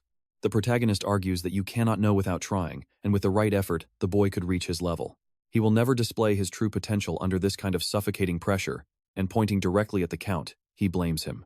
The Count barely holds back a shout of disbelief as the protagonist blames him for failing to recognize his own children's potential. Completely stunned, the Count demands to know what he means, but he just continues. Alf might be average, but Lennon has massive potential, leaving the Count wondering if he truly underestimated his son. The protagonist smirks, thinking it is hilarious that a master 8th rank mage missed something so obvious to a mere child. The Count feels like he is standing before a true grandmaster as the protagonist mutters, "Who knows?" Now, I know what you're thinking, how does Jaime know so much? But before the Count can ask, a voice calls out that it is time to leave. Jaime just smiles, telling him not to take the words of a foolish child too seriously. With that, he runs off to the carriage, leaving the Count to close his eyes and turn away. Muttering that it was a real shame, the Count departs. Later, as night falls, Blackie growls at the bushes while Jaime urges his allies to hurry. Wondering where they were, Raza approaches and explains that Hazard was just fooling around. After he apologizes for the delay, Jaime sighs, tells them to drop it, and asks for their report. They instantly reply, "Yes, sir."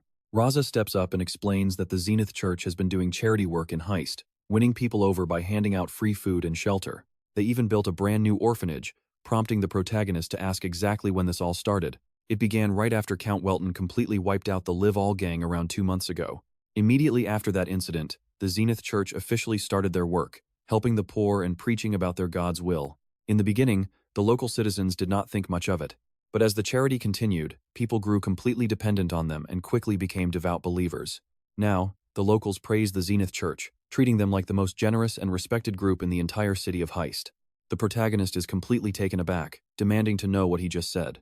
Zenith is a total fraud who would never do charity. Do they actually believe war and peace can coexist? They exchange confused glances and hesitate, saying they cannot, but Raza adds he thinks the two are connected. Jaime notes he is exactly right. For Zenith, peace is just a quiet hill built on top of a pile of corpses. War is how his power thrives, meaning everything these priests are doing actually goes completely against their own God's will. Trust me, there is definitely something dark hidden beneath their kindness, and we are going to find out what. They promise to get it done, leaving Jaime determined to expose Zenith's ultimate plan. Let's dive into the story as our main character visits the Zenith Church orphanage, praising young Ricky for a job well done. Compared to a life of begging and constant beatings, the boy smiles and calls this place absolute heaven. The man places a gentle hand on his shoulder, assuring him that Ricky's hard times are finally over. With a happy smile, Ricky agrees. After a month and a half at the shelter, he is truly content. If not for this sanctuary, both he and his sister would have been completely doomed. Walking into their room, his sister Anna asks if he is back, and he happily confirms it. Anna was completely blind, a tragic truth that caused their own heartless parents to abandon them. To keep his sister safe, he resorted to dark deeds while cold-hearted adults ignored them on the streets. In a hopeless world where nobody cared, this church was the very first to help them. It felt like the hand of God giving them a second chance, inspiring him to become a priest and spread these miracles to others. Shortly after, they head outside as a boy rushes over in a panic. He gasps, asking if they heard the big news about Shino, leaving Ricky completely confused. Apparently, Shino received a divine blessing and is heading to the main church next week to become a priest. Ricky yells out in shock. Meanwhile, as night falls, our main character uses Blackie as wings to soar. You and I need to watch closely as they prepare to descend, with our hero spotting a mysterious figure collapsed on the dark ground below. Landing, he immediately senses a vile wave of divine energy radiating from the man. Noticing a sacred weapon, he realizes this is no ordinary target, but a high-ranking priest instead. He wonders why a powerful holy knight is collapsed in the dirt, sensing major trouble ahead. Thinking it is best to finish him off, he steps on his head, but the knight suddenly grabs his leg. The knight mumbles something incoherent, leaving our main character irritated and completely unable to understand him. Deciding to leave the man to rot, he turns away and tells his companion to head out. Later, our main character sits at the dining table, realizing his guest has finally arrived. The very knight from before sits across from him, introducing himself to Jamie with a polite smile. Our hero inwardly groans, wondering why this obnoxious idiot is dining at their family table. The knight chuckles, admitting that without the Count, he would have starved to death on the streets. But the Count humbly deflects, giving all the credit to his guards who rescued the starving warrior. Still, he playfully asks if it is normal for an elite holy knight to starve like that. The guest admits even holy knights are human, though their high rank lets them endure hunger longer. You feel the tension too, right?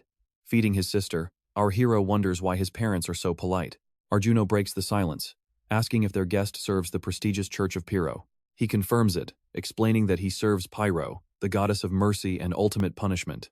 Arjuna turns to his wife, suggesting she must have been quite shocked to hear this news. Confused, the guest asks if there is an issue, prompting her to ask about Bishop Saphir. He gasps, asking if she is from the famous Bell family of Afton. The knight immediately stands up, dropping to one knee to offer his deep, respectful greetings. Our hero is baffled, knowing the Church of Pyro is based in the Bell family territory. But even then, a proud knight bowing like this means she must hold the status of a bishop. Confused, the young boy calls out to his father. He asks why the knight is bowing, internally hating that he must act like a child again. His father chuckles, promising to explain the long history behind it another time. Our hero acts amazed, though he is internally screaming in frustration. At that moment, Sarah gently pats his head, smiling and calling him incredibly sweet. He grinds his teeth, humiliated that his childish act did not work. If his family has such deep ties to the church, it could ruin his plans to eliminate her one day. And that's where we leave it for now. Stick with me to find out how this dangerous meeting unfolds next time. Let's dive into this wild story. Why would the Pyro Church send forces east? Was he trying to expand his influence? Throwing his hands up, he exclaimed that he was just chasing someone and got lost. Arjano, surprised, asked him, "Chasing someone? Who?"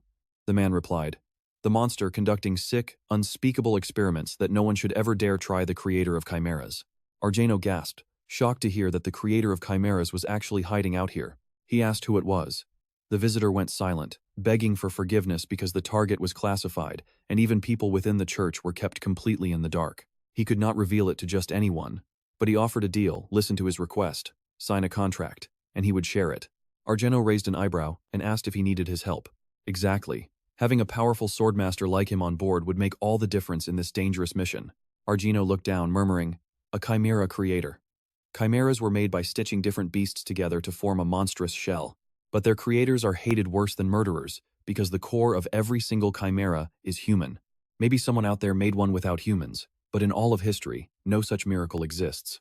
Arjano stated he could not promise full backing, but knowing his family's deep ties to the Pyro Church, he could not just look away. The guy looked relieved, and Arjano offered a warm smile, confirming that he was officially in. The man leapt to his feet in pure joy, thanking him profusely, but the Count raised a hand to cut him off. Now watch closely. Why is the church chasing chimera creators alone, without asking the kingdom for help?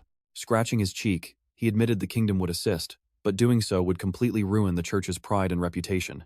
Worse, the chimera creator they were hunting had already abducted more than 10 sacred knights of the goddess. Arjano gasped.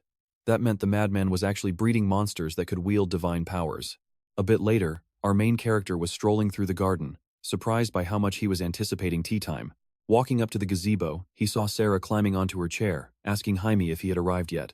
Urging him to sit, she served him. After a quick sip of tea, his mother teased, "My dear son, what is it you are so eager to know?" He asked about the bowing man, wondering why a total stranger would greet her with such profound, solemn respect the very first time they met. She smiled, saying she knew he would bring this up. He wanted to know about their family ties to the Pyro Church, right? Folding her hands, she explained that his late great-grandfather, her own grandfather, was actually the savior of the Pyro Church. Our main character was stunned. Wait, let's pause. Her grandfather saved the church? She added that long ago, when a sacred relic was stolen from the Pyro Church, her grandfather stepped in during the infamous Port South Garden incident. That was the day the Demon King's cult tried to use the relic, but luckily failed to summon their evil lord. The main character asked, "Mom, was our family really caught up in that tragedy?" She nodded, explaining her grandfather died heroically while stopping that demonic summoning. In gratitude, the Pyro Church awarded their family the title of honorary archbishop, swearing that for the next 100 years, their family head would hold the rank of bishop. He realized why she looked so sad, wondering if she had been close with her grandfather.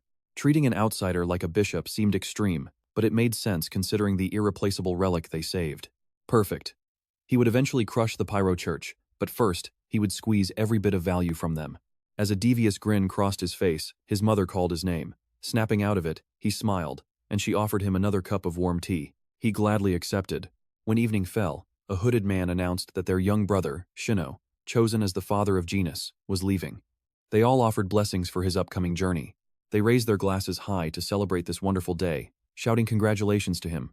Ricky grinned, thrilled that Shino was finally heading up to Mount Chongban. Walking over to the carriage, Shino looked at his brother and sister, calling out happily that his departure had been incredibly sudden. He thought they would miss each other entirely, so he was deeply grateful they came to see him off.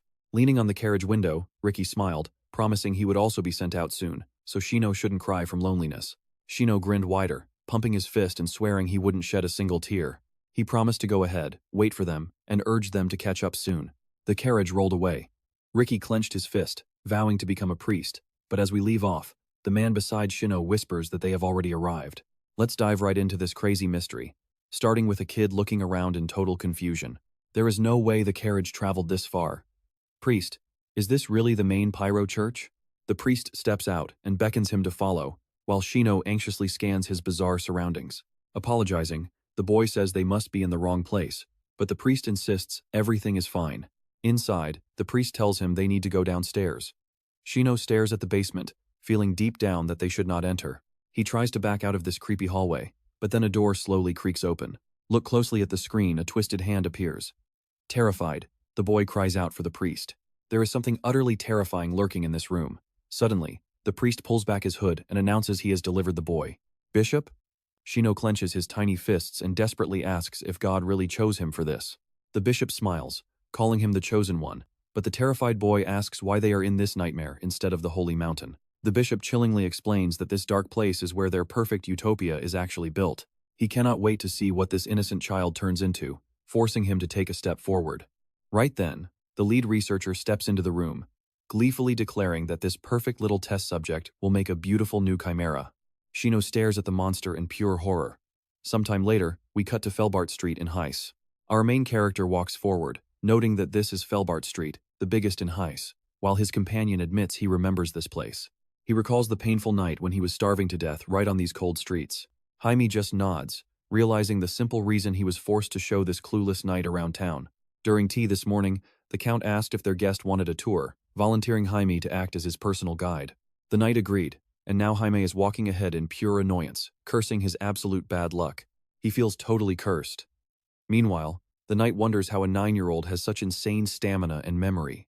With talent like that, he could easily secure a high-ranking position in the government. No wonder the Count ordered Jaime to escort him today. Calling the boy over with a bright smile, he happily thanks him for helping him get a great look around the city. Jaime claims he is just glad to finally get out of the house, but here is the part we need to watch closely as the knight extends his hand to head back home. Jaime ignores the hand entirely, asking if he can bring up a quick question instead. The knight happily agrees, but his smile fades when Jamie asks what he discussed with his father yesterday. Gritting his teeth, the knight is caught off guard, expecting the kid to ask if being a holy knight is cool. He quickly plays it off, joking that they were just talking about how adorable Jaime will be when he grows up. Jaime instantly shuts down the lie, leaving the knight wondering if kids normally love hearing stuff like that. With an awkward laugh, he insists he is telling the absolute truth, and they really disgust him. He claims his father speaks of him constantly because he loves him so much. Walking ahead in frustration, Jaime snaps that if he did not want to share, he should just say so, since even kids wouldn't buy that. The knight laughs sheepishly and apologizes, explaining that some topics are strictly for adults. Jaime suspects there is a hidden motive behind this sudden tour, wondering what secrets are being kept from him. Leaning in close, the knight asks if he is angry, while Jaime silently ponders what is truly happening. The knight calls his name, but Jaime suddenly looks ahead, realizing there is one last place he forgot to show him. He points to the Genus Church of Heiss, and a moment later, they arrive right in front of it. Right there, young Ricky stands clutching a wooden stick, staring ahead in total shock while the knight beside Jaime smiles at the sudden encounter. Pointing his finger in disbelief, Ricky shouts that it is the black-haired kid from before. The surprised knight asks if this is his friend, while Jamie internally panics, recognizing the boy instantly. He quickly denies it, lying that he has never seen this boy before in his life. Jaime curses his luck, realizing changing his hair color did not work, while Ricky demands to know why he is playing dumb.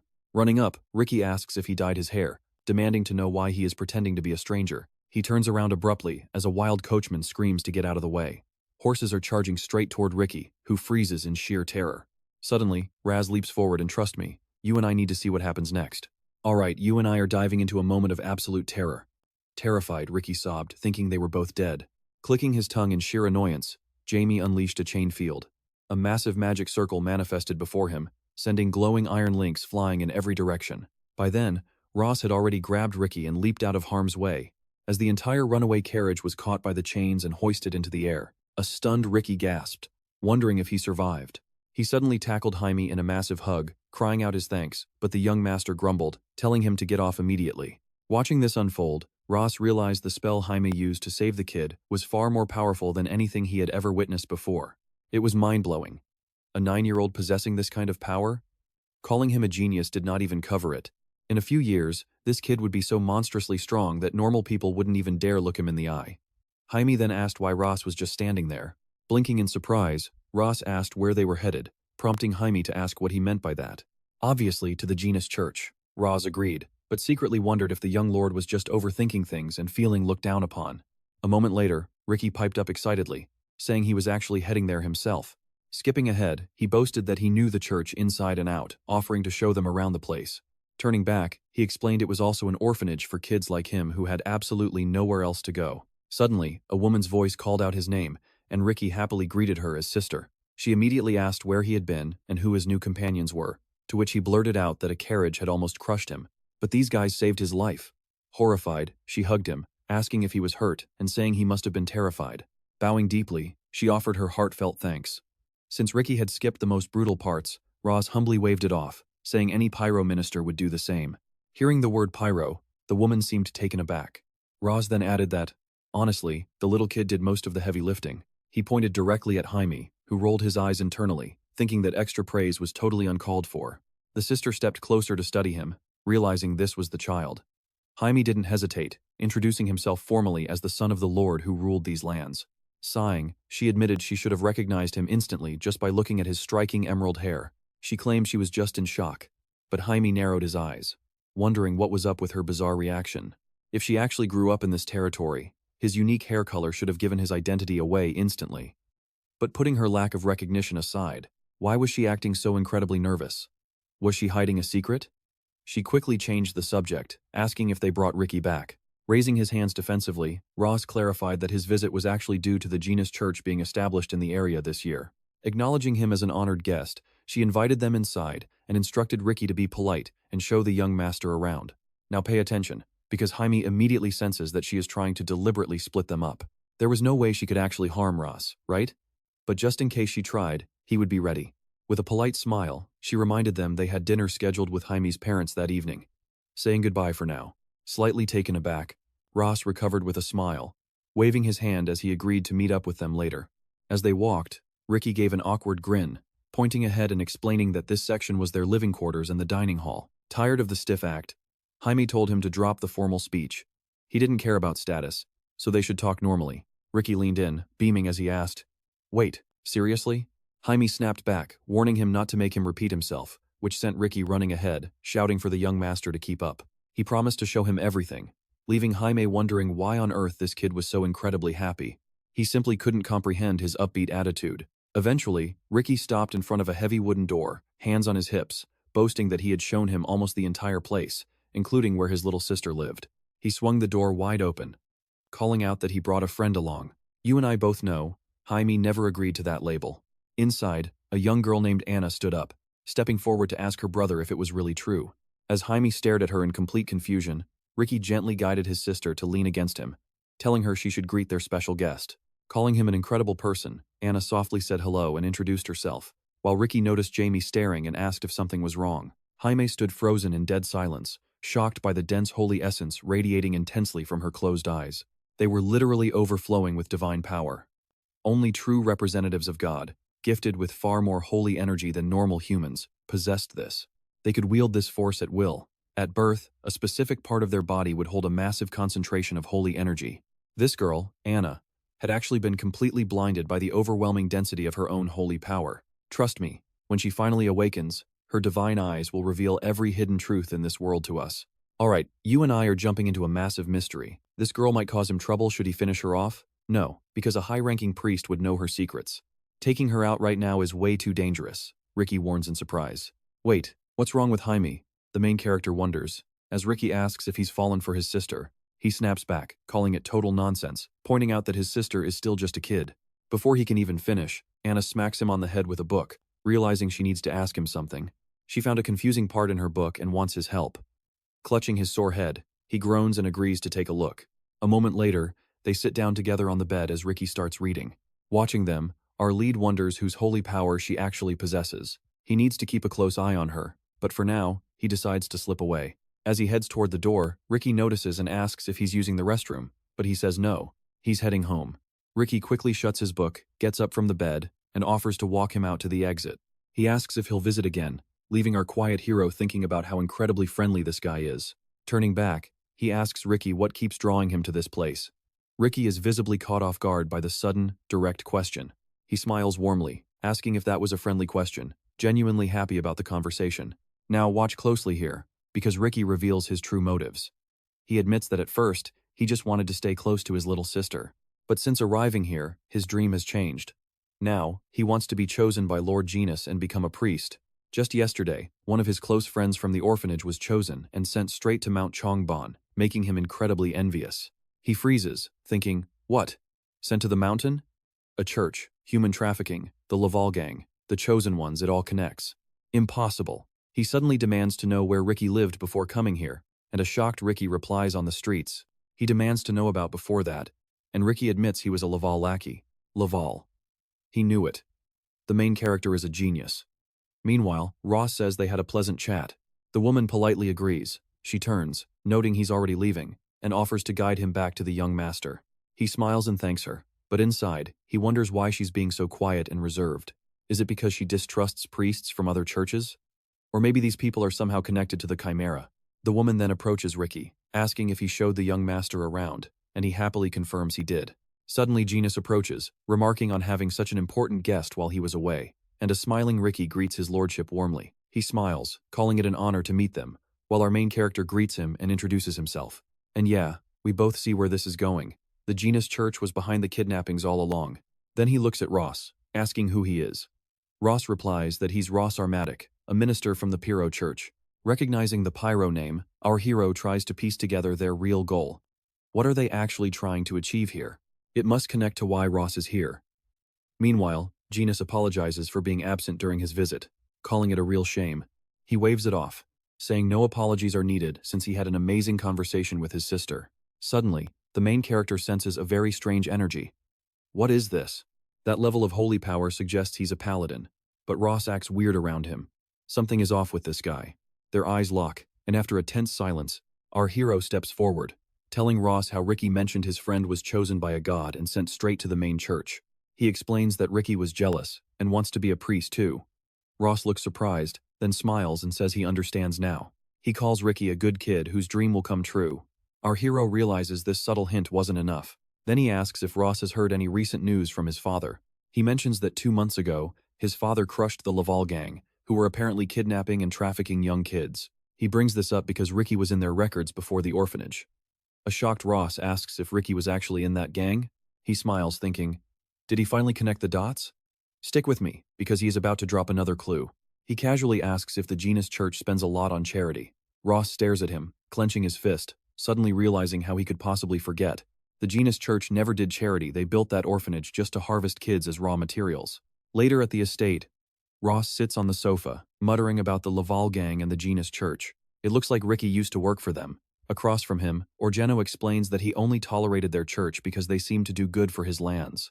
Let's dive into the wild secrets Ross dropped before leaving. He mentioned they crossed paths with a priest and a paladin, leaving them completely baffled by what happened. Although there was a clear trace of divine power, they couldn't tell if this paladin actually served Genus. The holy energy felt corrupted, like it was mixed with something dark. Arjuna wondered if they were dealing with a chimera capable of holy magic. If that's the case, they can't sit back. He needs to deploy his knights immediately. Before Arjuna could finish, Raz cut in, saying they must secure proof before taking action. Raz clenched his fist, and though Arjuna warned him of the danger of going alone, Raz stood his ground, fully prepared. When asked about his chances of survival, Raz confidently replied that he held all the cards in this situation. Nodding, Arjuno offered to introduce 3 of his best men. In an instant, 3 dark shadows materialized right behind Ross. Ross spun around, shocked that he couldn't even sense their presence. Now watch closely, because these Shadow Knights protecting the Welton family are absolute elite professionals who'll do anything to get the job done. Still, despite carrying long swords, their stealthy movements and silent vibes made them look a lot like elite assassins. Roz raised an eyebrow, questioning if they were actually knights. Arjuno smirked, saying they were now, prompting Roz's thanks. He promised to uncover their hidden agenda, and Arjuno gladly left the mission to him. Meanwhile, the main character recalled Blackie and pondered the concept of a holy chimera made by using innocent children as ingredients. He admitted it was a clever, albeit incredibly twisted plan. But would real gods actually stoop to such a repulsive level? Genus was still a total fool.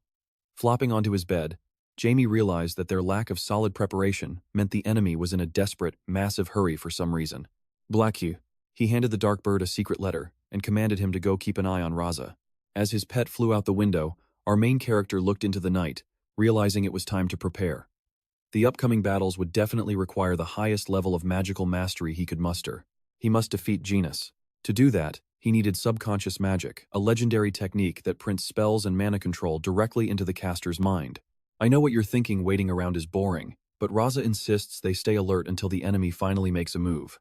Hazard slumped into a chair, complaining that there wasn't even a mouse around, let alone any suspicious Shadow Knights. Raza calmly reminded him to just follow orders, but Hazard sighed, claiming he was just dying of pure boredom. Suddenly, heavy footsteps echoed. A menacing paladin appeared, slowly reaching for the hilt of his massive sword while uttering a cold demand to kill. Raza screamed for his partner to dodge, just as the paladin unleashed a heavy strike, which Hazard barely evaded. Hazard gasped in pure shock, feeling the insane pressure of that fierce divine power. The paladin kept chanting his murderous mantra, swinging relentlessly. Raza yelled at Hazard to get out and warned their master immediately. Hazard quickly bolted in the opposite direction, shouting that he'd be back with reinforcements in no time. The paladin swung his massive blade again, sending a lethal shockwave flying forward. Realizing the danger, Raza reached out and screamed for his comrade to jump out of the way. Pushing Hazard out the window, Raza was violently impaled through the chest, barely coughing out a desperate cry for his master. Right then, a sinister dark spell activated. A glowing magic circle enveloped the entire building. From the window, our main character looked down, asking the intruder for his name. Smirking, he assured them that this barrier is highly potent, meaning absolutely no one on the outside will know what's happening. He wondered if he could pull off his subconscious trick with Blackie, knowing 6th-tier spells still take a toll on him. The paladin lunged forward blindly, screaming his bloodthirsty command, prompting the main character to smirk and welcome the challenge. Channeling massive mana into his hands, he unleashed a crushing 5th-tier gravity spell. This spell dramatically increases local gravity, flattening the target so they can't even flinch. Under the massive weight, the paladin ground to a halt, gasping for air. He then unleashed Death Grip, a dark spell summoning hands of the deceased to firmly bind his target. Gathering more mana, he cast Sacrifice, a ruthless spell that detonates the bound souls in a massive, earth-shaking explosion. The paladin's instincts screamed of imminent danger. Once the smoke finally cleared, the paladin was brought to his knees, making the main character whisper in amusement at his toughness. Refusing to go down, the paladin hoisted his blade and charged once more, screaming his insane, murderous battle cry. And trust me, you and I know he just picked a fight with the absolute wrong opponent. Let's dive into this epic clash, as our MC crosses his arms, unleashing Puppet Magic, a dark spell that binds the target's soul with inescapable threads. The Holy Knight falls to his knees, trembling in absolute terror. He has no way to break free, let alone comprehend the looming danger. As those glowing threads wrap tighter around him, the main character calmly says, "It looks like he is curious about his own fate." Corpse fragments force their way into his physical vessel, triggering a devastating explosion. That is the truth. Everything he owned is now in the hands of his opponent. Completely paralyzed, the desperate Holy Knight realizes he has lost control and cannot even summon black magic. Continuing this fight is total suicide. When facing an unbeatable monster, the only option left is to run. Suddenly, a blinding light erupts from the knight's chest, forcing the main character's eyes wide open in shock as he realizes he is self-destructing. Springing forward, the young hero shouts, "Not so fast," before summoning the terrifying Hand of Darkness to intercept him. That shadowy hand pierces straight through his armor, leaving the Holy Knight screaming, "What? How did he interrupt this? Damn it, I cannot dodge." In a flash, the main character leaps backward to create distance, watching warily as a massive flare of holy light bursts from the night. The hero knows that without Blackie, he would have been in deep trouble. Who knew this guy would release all his holy energy to escape the dark realm? But his struggle is useless. Our main character instantly commands Blackie to devour that holy light. Seizing the moment, the desperate knight bolts, yelling about making his escape. But our hero is already charging up raw energy, shouting for him to freeze.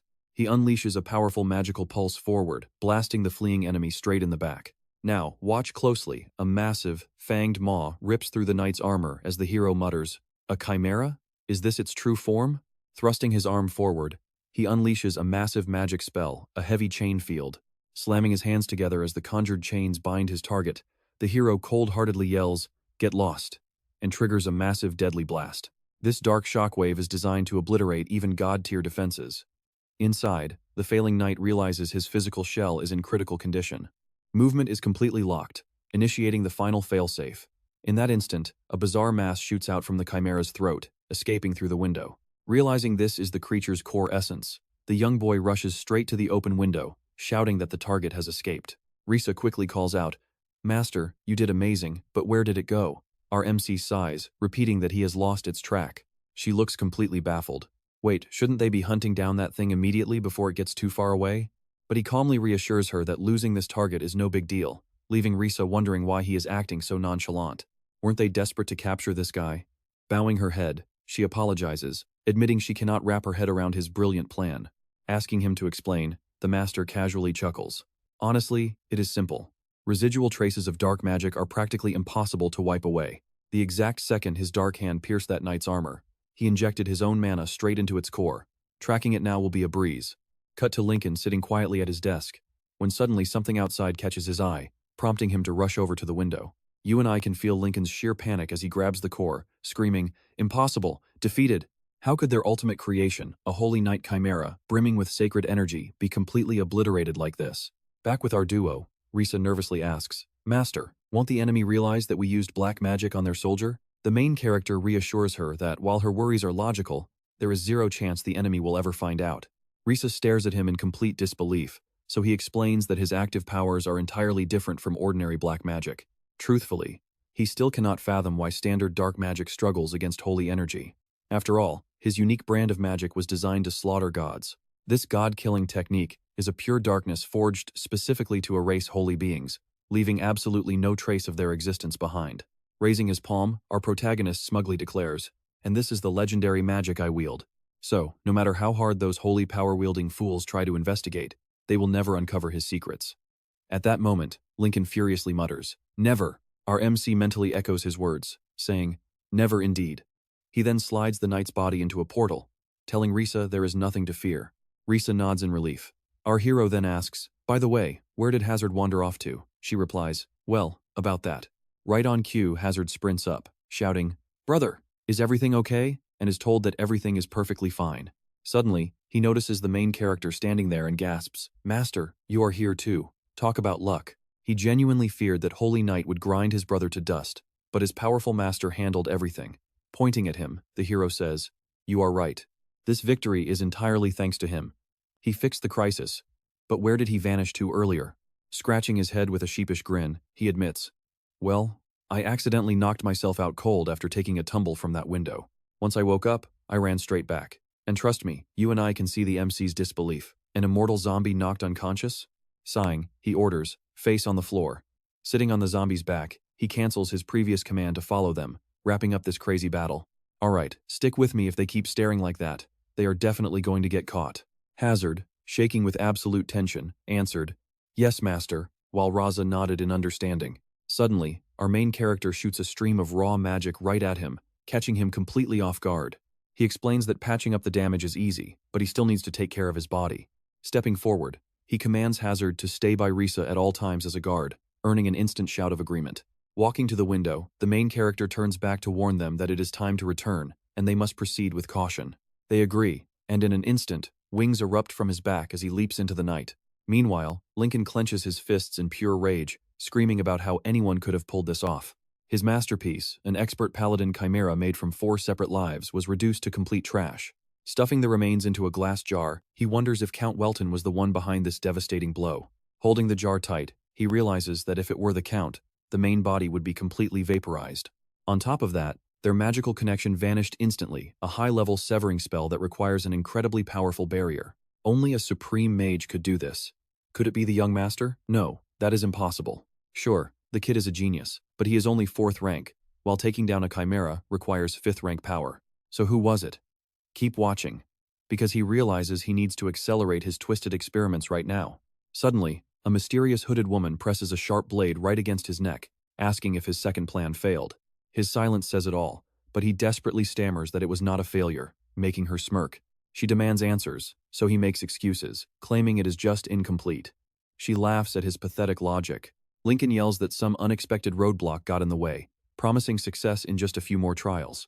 She notes that he talks way too much for a guy who cannot even name his obstacle. Unless he wants to become a test subject himself, he better step up. She warns that if the Count gets involved, they are finished. With that, she vanishes, leaving a sweating Lincoln to realize the 7 knights are tracking him. These are the ultimate swords of the Genus Church, legendary warriors who protect the Archbishop himself. Every single one of them is masterclass.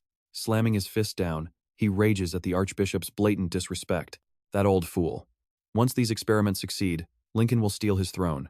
You and I can clearly see he overdid it, but he still finds this bizarre creation incredibly fascinating. Wanting to see how it was made, he places a hand on the corpse, analyzing the flawless way they stitched insect legs onto the body, fireproof internal organs, and those creepy compound eyes.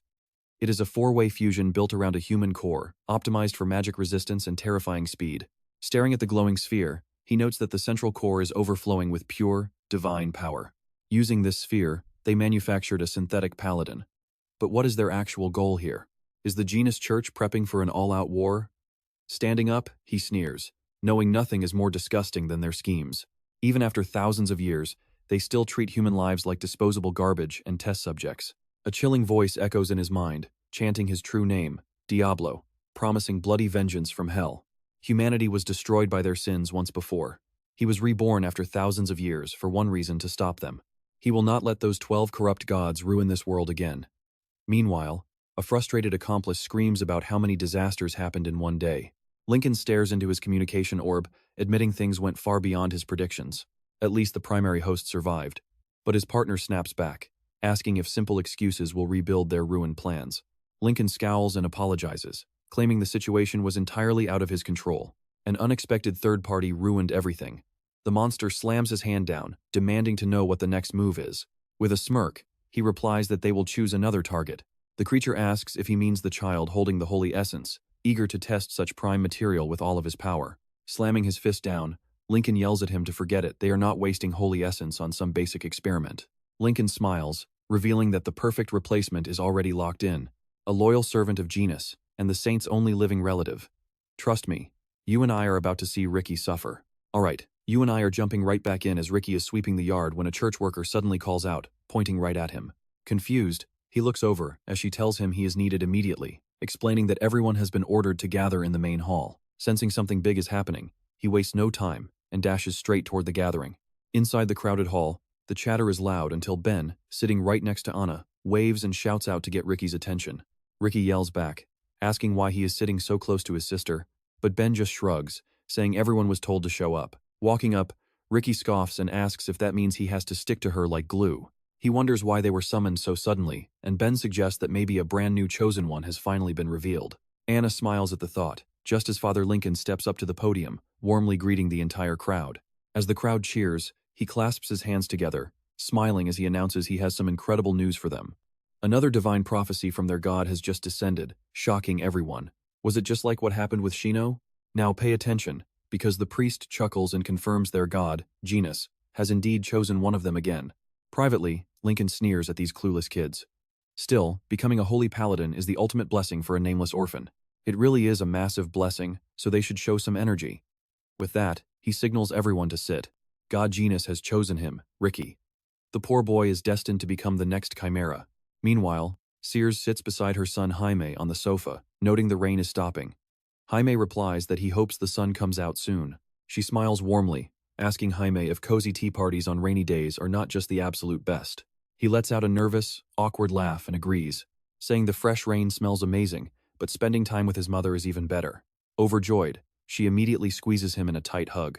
Just then, The butler knocks gently on the door, apologizing to the Duchess for interrupting their peaceful afternoon.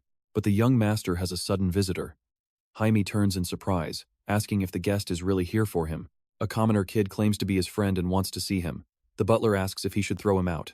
Jaime wonders who this commoner could be, since it is not the Valley sisters. Suddenly, his eyes widen in pure shock. Realizing who it is, he quickly tells the butler that he knows the guest and to bring him inside right away. The butler bows, and soon Ricky walks in with a polite smile, introducing himself and apologizing for dropping by unannounced. Sears beams with joy, expressing how wonderful it is that her precious son finally has a friend coming over to play. Jaime knew it was him, though he mentally grumbles about Ricky calling them friends. Sears then gently asks for the boy's name. He says his name is Ricky. When she asks if he lives nearby, he mentions he stays at the Church of Genus. I know what you're thinking, is Ricky going to expose what happened the other night? Well, before he can spill the secrets, Jaime quickly cuts him off, flashing a tense, awkward smile as he speaks directly to his mother. He insists they will play on their own, and that she should rest. Sears internally swoons, thinking her son is just acting shy. Meanwhile, Jaime is sweating bullets. If his mother finds out the truth, her terrifying punishments will be completely unbearable. We are talking forced cuddles, constant kisses, and sharing a bed. Sears agrees to leave, but demands a goodbye kiss first. Our main character faces his ultimate trial. Swearing internally, he realizes there is no escape. He reluctantly kisses her cheek while Ricky watches in total confusion. Wishing them a fun time, Sears finally heads out the door. Jaime waves her off as Ricky politely bows and says goodbye. Ricky smiles, commenting on how much Jaime's mother clearly adores him, but Jaime tells him to just drop the subject. Jaime asks why he came, and Ricky explains that since he was chosen, he will be leaving very soon. He wanted to say goodbye to Jaime. Jaime freezes in pure shock. Meanwhile, Ross is standing outside in the courtyard.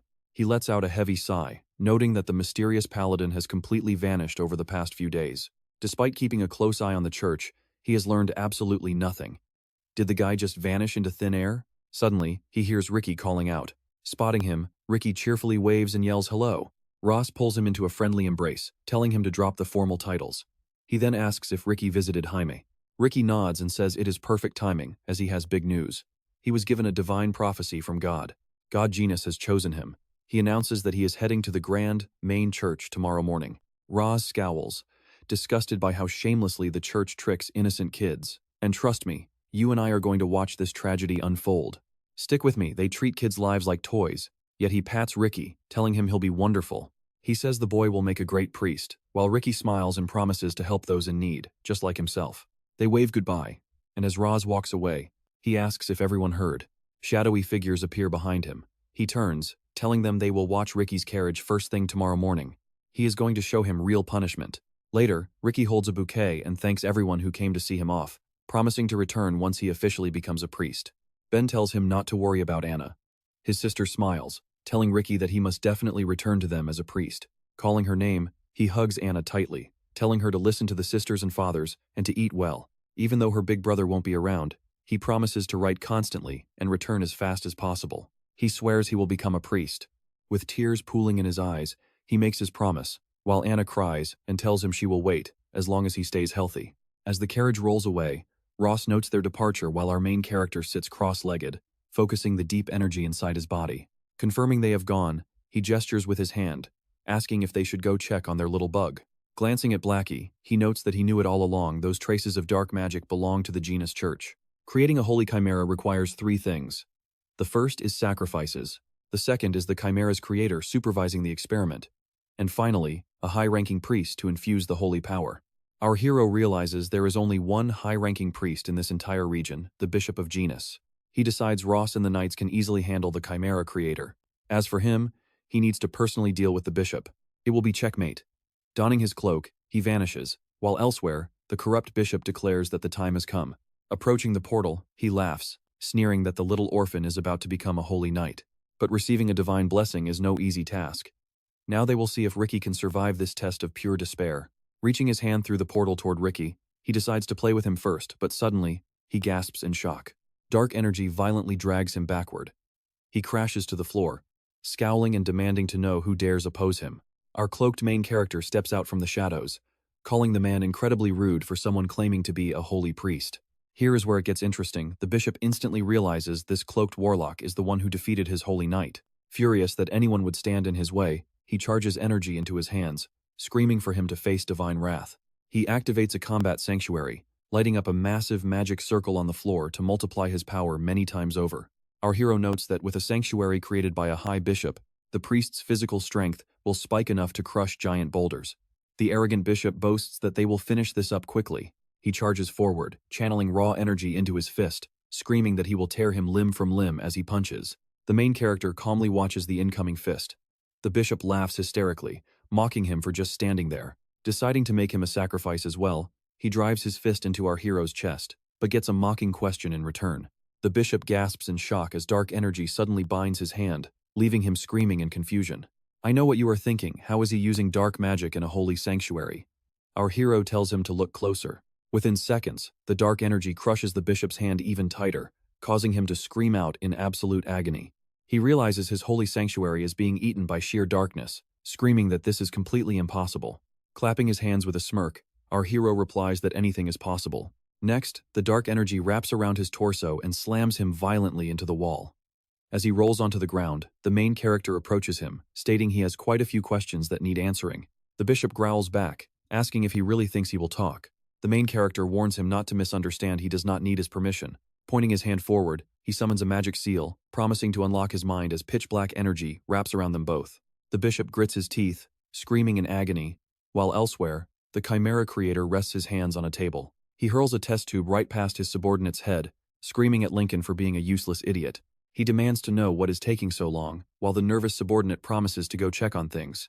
Suddenly, a tentacle pierces his head. The creator curses their slow pace, and trust me, you and I are not ready for what comes next.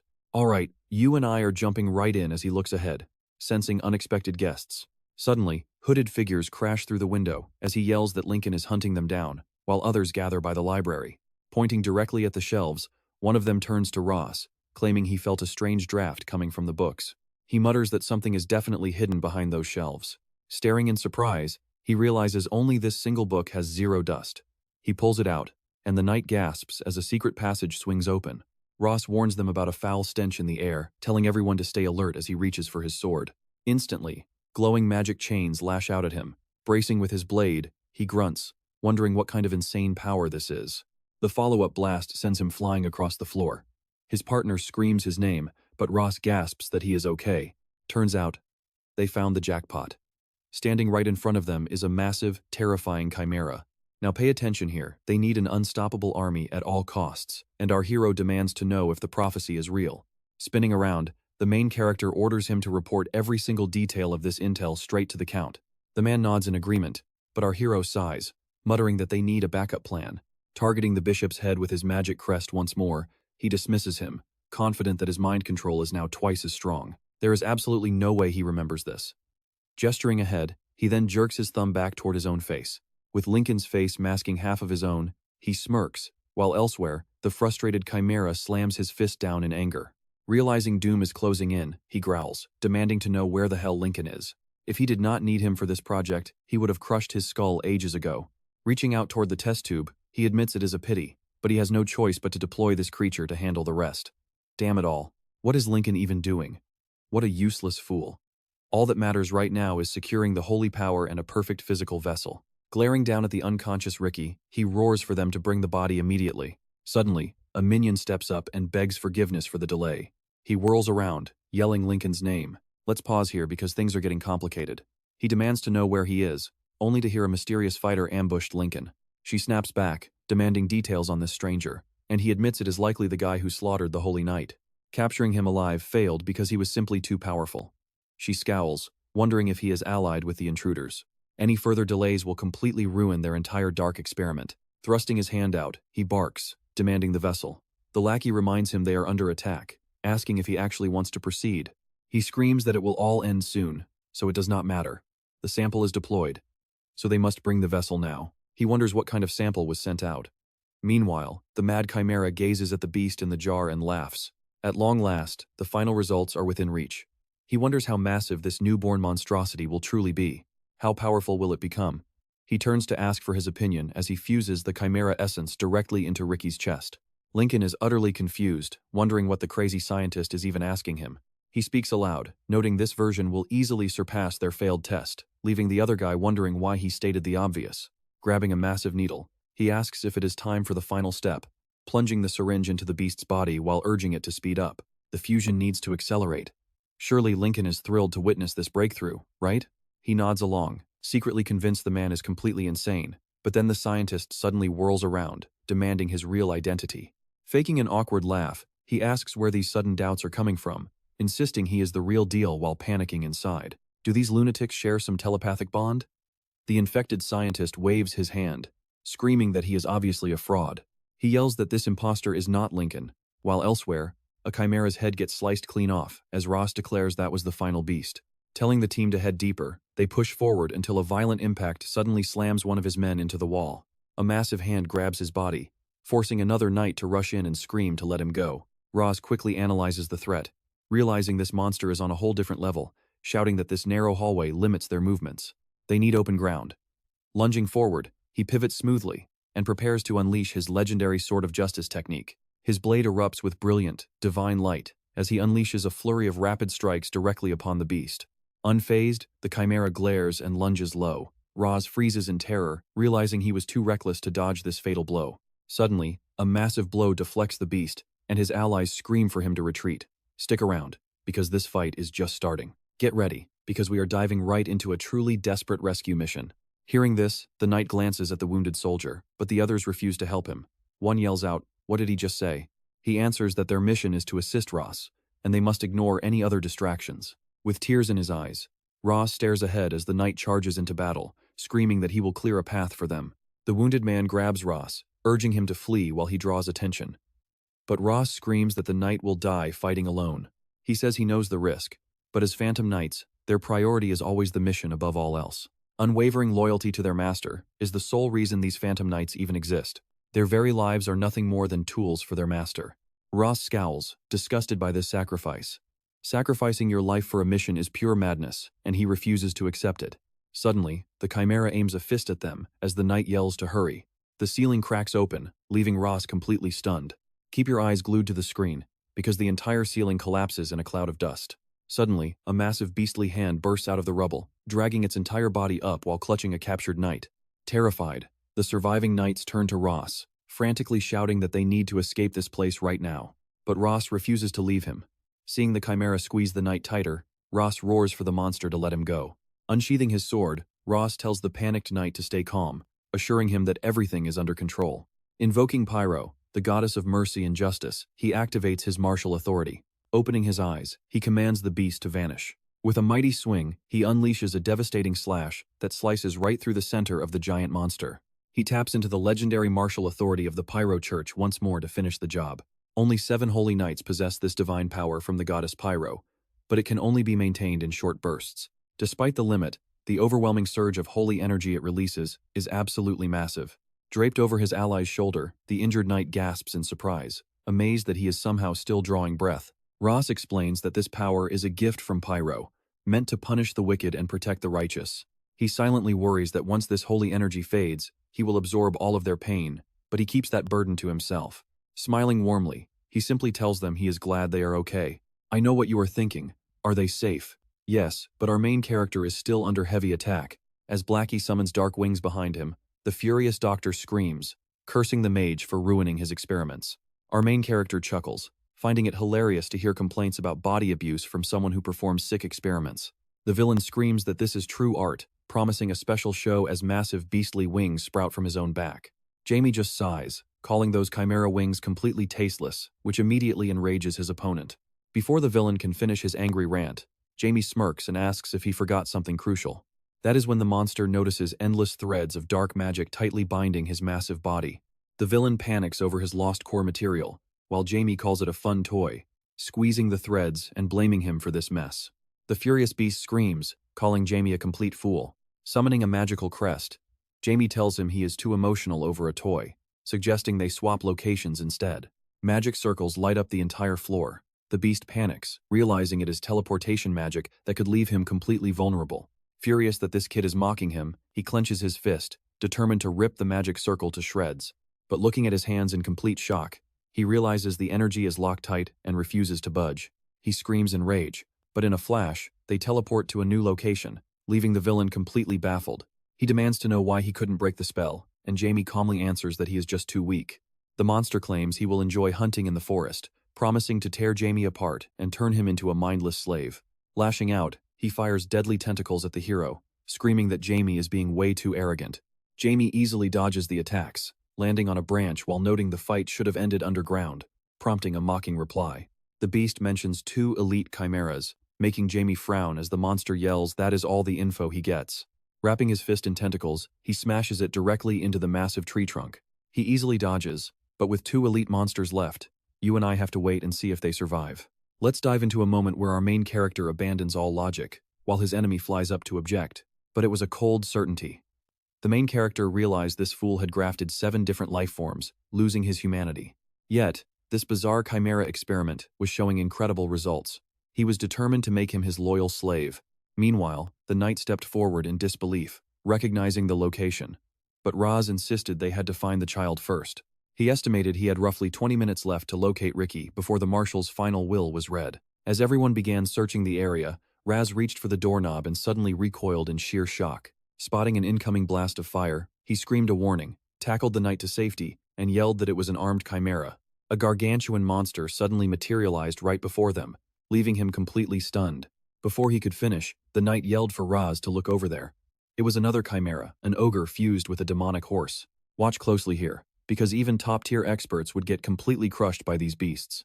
Remembering Ricky's warm smile, he refused to give up. He unsheathed his sword, ordering his allies to prepare for battle. Meanwhile, Ricky let out a heavy sigh and sat up, wondering where everyone was. He slid off the table, looking around in confusion. He muttered, searching for the priest. But the entire room was completely deserted. Suddenly, he spotted Shin's body suspended in a glass tube. He gasped, wondering why his friend was here in this horrific state. Weren't they chosen by a god? Wasn't that supposed to be a divine blessing? His hands shook violently as he stared, realizing no true blessing could ever look this hideous. Grimacing, tears streamed down his cheeks as he frantically tried to pull himself back together. He had to escape this place immediately. Spinning around, he marched straight toward the exit. Grabbing the handle, he looked back, quietly pleading for Shin's forgiveness and promising he would return. Sprinting out of the room, he hurried down the hallway, swearing the Genus Church would never get away with this. As he ran, a sudden noise caught his attention, making him wonder if a battle was breaking out nearby. Could someone have actually come to rescue him? Peeking around the corner, he realized they were incredibly close. But then he noticed some creepy fluid pooling on the floor, making him hesitate. Suddenly, a frantic voice yelled that they were attacking from the right. He needed to dodge. But seeing a familiar face, he smiled brightly and yelled out to his big brother. Right then, the chimera spun around violently, forcing Raz to scream that they had to block it. The knight lunged forward, yelling for the beast to halt. As another chimera dodged, Raz screamed for Ricky to run. One knight cursed, realizing he was pinned down, while Ricky gasped as his own body refused to move. The beast charged straight toward Ricky. Raz desperately yelled his name, unleashing a flurry of devastating slashes at the monster. Let's pause for a second as a knight falls. Raz looks on with tearful eyes, terrified he might fail. Was he too late to save the boy? Suddenly, Ricky reached his hand out, coughing violently as a strange power surged. The boy's body erupted in a blinding radiance. Raz grimaced, screaming that it was still far too dangerous. He had to reach him immediately. Sprinting forward, he glanced aside, frantically checking to see how the others were holding up. Watching his knight struggle against the chimeras, he realized they had 10 minutes left, maybe even less. He couldn't unleash his full power while keeping Ricky safe, so he ordered the boy to head upstairs immediately. The boy wanted to protest, but realized he would only be a distraction. Nodding, he agreed that he understood. He bolted to the side, looking back to scream for his older brother to return safe and sound. Clenching his fist, Raz vowed to crush these beasts to dust if they were all that remained, just as a chimera charged him. Meanwhile, Ricky sprinted down the stairs, completely bewildered by the chaotic events unfolding around him. With the beast frightened off by the bright light, his stomach suddenly growled. A familiar, terrifying rage from his past boiled deep within his soul. Suddenly, he gasped, spotting the exit door. Bursting outside, he gasped for air and stared at the sky, wondering if all their faith in salvation was just a lie. Tears poured down his face. Anna was all alone in that orphanage, and if anyone dared harm his little sister, they were dead. He pictured her bright smile, pressing his fist tightly against his chest. He wondered what this dread was, but an overwhelming instinct urged him forward, guiding him deeper into the dark forest. Right then, the infected man shrieked, mocking his evasion and swearing to finish him off once and for all. With a roar, our hero leaped high into the air. Trust me, you and I are about to see some insane power. All right, You and I are diving into a fight where even a single graze means death. Jamie concentrated mana in his palm, hoping it would be enough. This had to work. Keep this up and victory was his. Meanwhile, the furious Chimera screamed, "Curse you, idiot!" Enough games. The beast swung his massive arm, screaming for Jamie to finally die. He launched a massive mass of writhing tentacles at our hero, who suddenly vanished, reappearing on a high branch as the monster shrieked, "What? Where is he hiding? Where did you go?" Jamie simply sighed and unleashed his dark dimension, making the monster realize it was a trap. Did he seriously think he could trap him? The beast grinned, mocking Jamie's attempt to hold him back with such weak tricks. He whipped his sharp tentacles directly at our hero, who cursed as a devastating hurricane of razor-sharp limbs tore through the area. Jamie quickly shielded himself with a magic crest, genuinely impressed by the raw power. The monster had successfully fused his chimera powers with dark magic, but that was his absolute limit, even as he laughed at Jamie's survival. The beast cracked his knuckles, asking if that was all, but his smug smile froze mid-sentence. "What?" Sensing danger, he spun around in shock, instinctively leaping back to shield his face. Now watch this carefully. He was certain Jamie was right before him, but as Jamie asked if he was blind, the truth starts to dawn. The idiot fell for a basic illusion. Jamie had cast 4th-tier Dark Magic, a doppelganger spell that conjures a clone capable of using the host's abilities. Once eye contact is made, the clone vanishes. Jamie smirked, pointing a finger at his fist. The monster was totally fooled, unable to even measure our hero's true strength. Then, Jamie cast a body infection spell, leaving the chimera staring in horror at his rotting, discoloring hand. Jamie floated closer, mocking his confusion. It was simple magic, designed to slowly rot his flesh to nothing. The beast roared, calling it a cheap trick and threatening to kill him instantly, but Jamie calmly replied that he always had an ace ready. Gathering massive dark energy in his palm, Jamie muttered, "Dark orb." The confused chimera screamed, "What nonsense is he talking about?" As the beast shrieked, Jamie slammed the spell home. This dark orb technique instantly triples any pain the victim feels upon contact. Jamie asked him how it felt to experience a living hell worse than death. The monster howled in pure agony, prompting Jamie to dryly remark that he still had enough breath to scream. Then, he increased the gravity, sending the infected crashing down. Jamie floated down, listening to his summon's fading wings, praising Blackie for a job well done. Telling him to rest, Jamie watched Blackie vanish. Nearby, the mangled chimera groaned about the bodies merged inside him. We both know that level of sheer agony would easily kill any normal human. The monster had horribly altered his own physical vessel by grafting chimera parts onto it. Pointing a finger at the crushed head, Jamie doubted he could even resurrect him as an undead thrall, but he could still harvest his memories. Suddenly, Jamie sensed a threat, his eyes widening as he leaped back. "What?" Jamie cursed inwardly. He had totally miscalculated, realizing there were actually more chimeras hiding in wait. He had wasted way too much mana. Unleashing a massive energy blast forward, Jamie vowed he wouldn't let the beast escape easily this time. Clutching his bleeding chest with a heavy groan, the chimera looked up to see Jamie smiling coldly, saying a quick death would be merciful. It would save so much trouble if he just gave up and died. The beast couldn't possibly survive this, but how could Jamie finish him off? Meanwhile, clutching his hand, Ricky felt incredibly sick the closer he got to the battle. Yet something pulled him forward. Suddenly, a massive shockwave rattled the entire area, causing him to halt in absolute shock. He ran forward, realizing he shouldn't have come. Nearby, Jamie closed his eyes in despair, completely out of mana to even cast a basic shield. There was no way to dodge the incoming strike. Spotting him, Ricky panicked, wondering why Jamie was there. Right then, the chimera pointed a clawed hand at our hero, roaring for him to perish. A devastating beam of energy shot forward, prompting Ricky to sprint toward the danger, screaming out Jamie's name in sheer terror. As the lethal torrent of energy closed in, Ricky desperately reached out his hand, calling out to his friend. Jamie screamed for him to stay back, but Ricky threw himself in front of him, opening his arms and whispering an apology. His body had simply moved on its own. Instantly, a massive, blinding explosion consumed them both. Moments later, Jamie crawled toward Ricky, his hands shaking violently as tears filled his eyes, desperately begging him to wake up. Looking at his limp friend, he cried out. Why was this happening again? He remembered past voices commanding Diablo that he must survive. Back then, everyone else had perished to keep him alive. He begged the heavens, not again, as the chimera laughed nearby. Trust me, you and I will hate this beast, as he mocks Ricky's sacrifice, preparing to end them both. Jamie remembered the desperate voices of his past followers, begging Lord Diablo to listen and pass on their final words.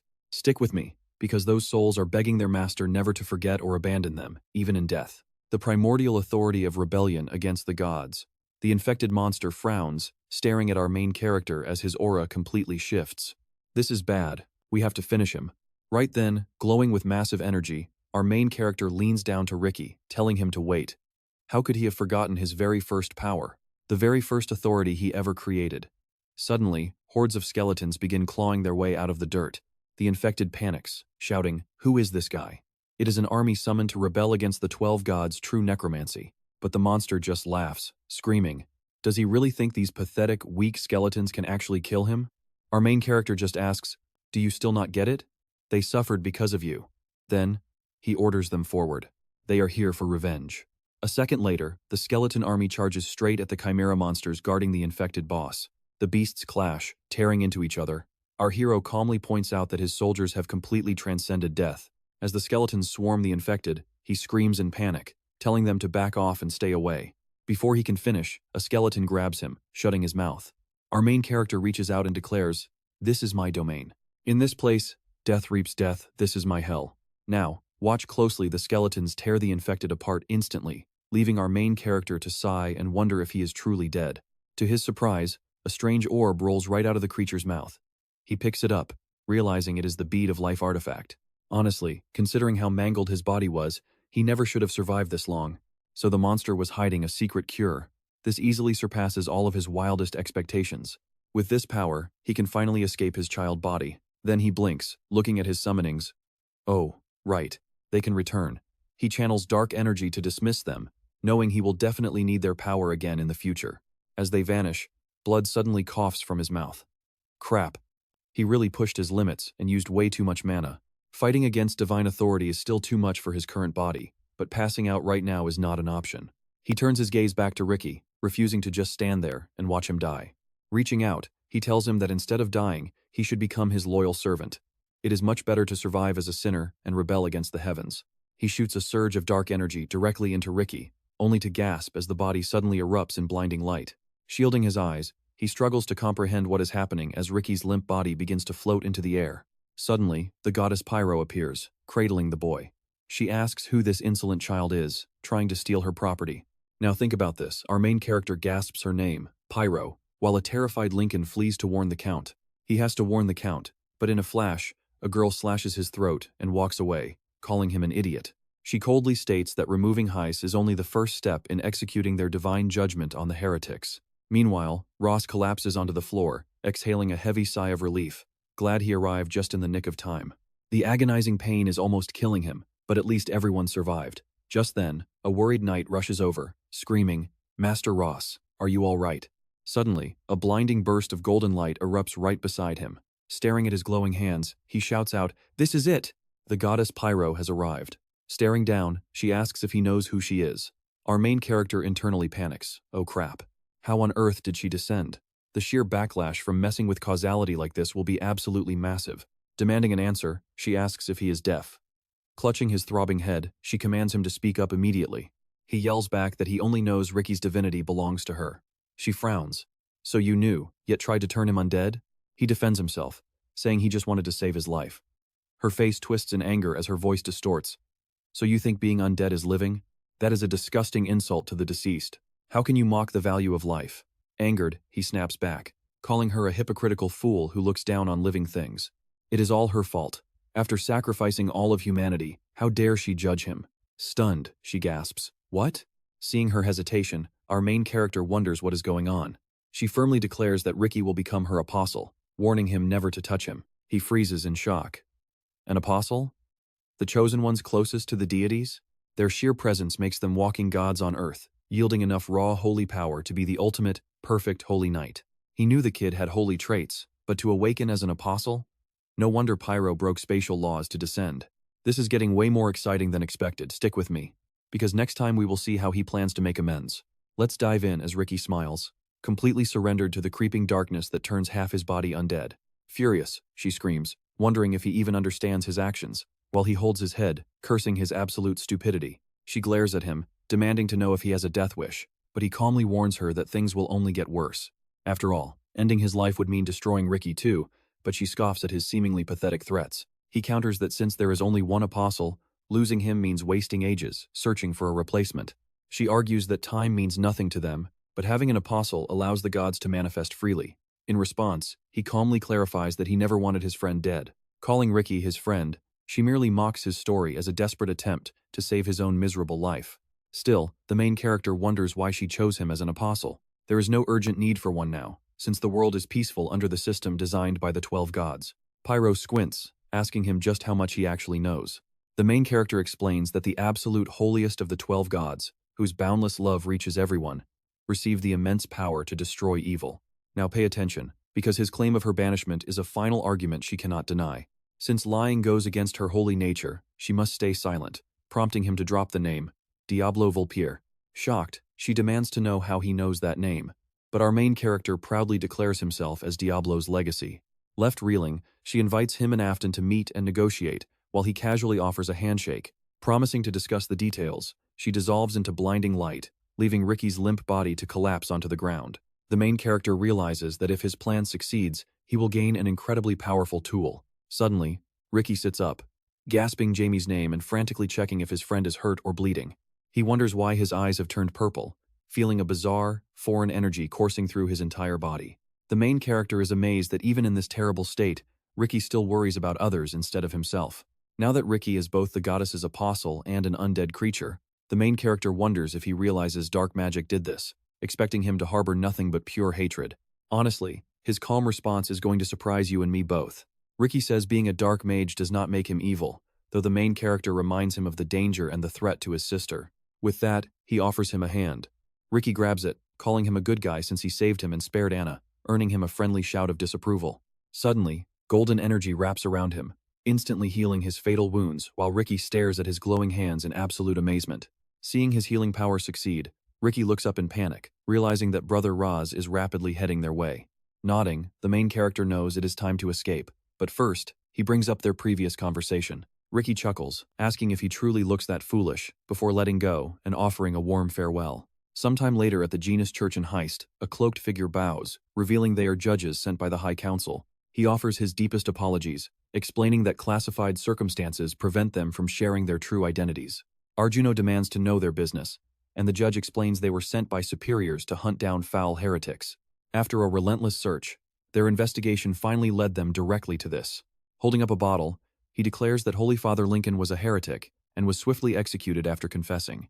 Ross instantly realizes they are using him as a scapegoat, while the judge stresses this classified investigation must remain highly confidential. Before the judge can even finish his sentence, Raz cuts him off, shouting at this absolute nonsense. Arjuno intervenes, saying they should perhaps praise their foolish bravery, or maybe even feel a little sorry for them. They dared to execute someone in his territory. Do they truly wish to die today and share that same fate? Trembling, the cleric drops to his knees, desperately pleading that they were only carrying out the church's divine justice. Arjuno fiercely declares that as the supreme ruler here, nobody harms the citizens of Heist without his direct permission. Begging the Duke to listen, the cleric pleads. But the Duke replies that their church has crossed the line. Shaking with terror, the cleric knows his life is on the line. Yet he simply cannot afford to back down now. He glares up at Arjuno, boldly warning the Duke that he is being far too arrogant. Warning him against defying the church, his threat is cut short as the Duke slices his hand off. You and I can't wait to see what happens next.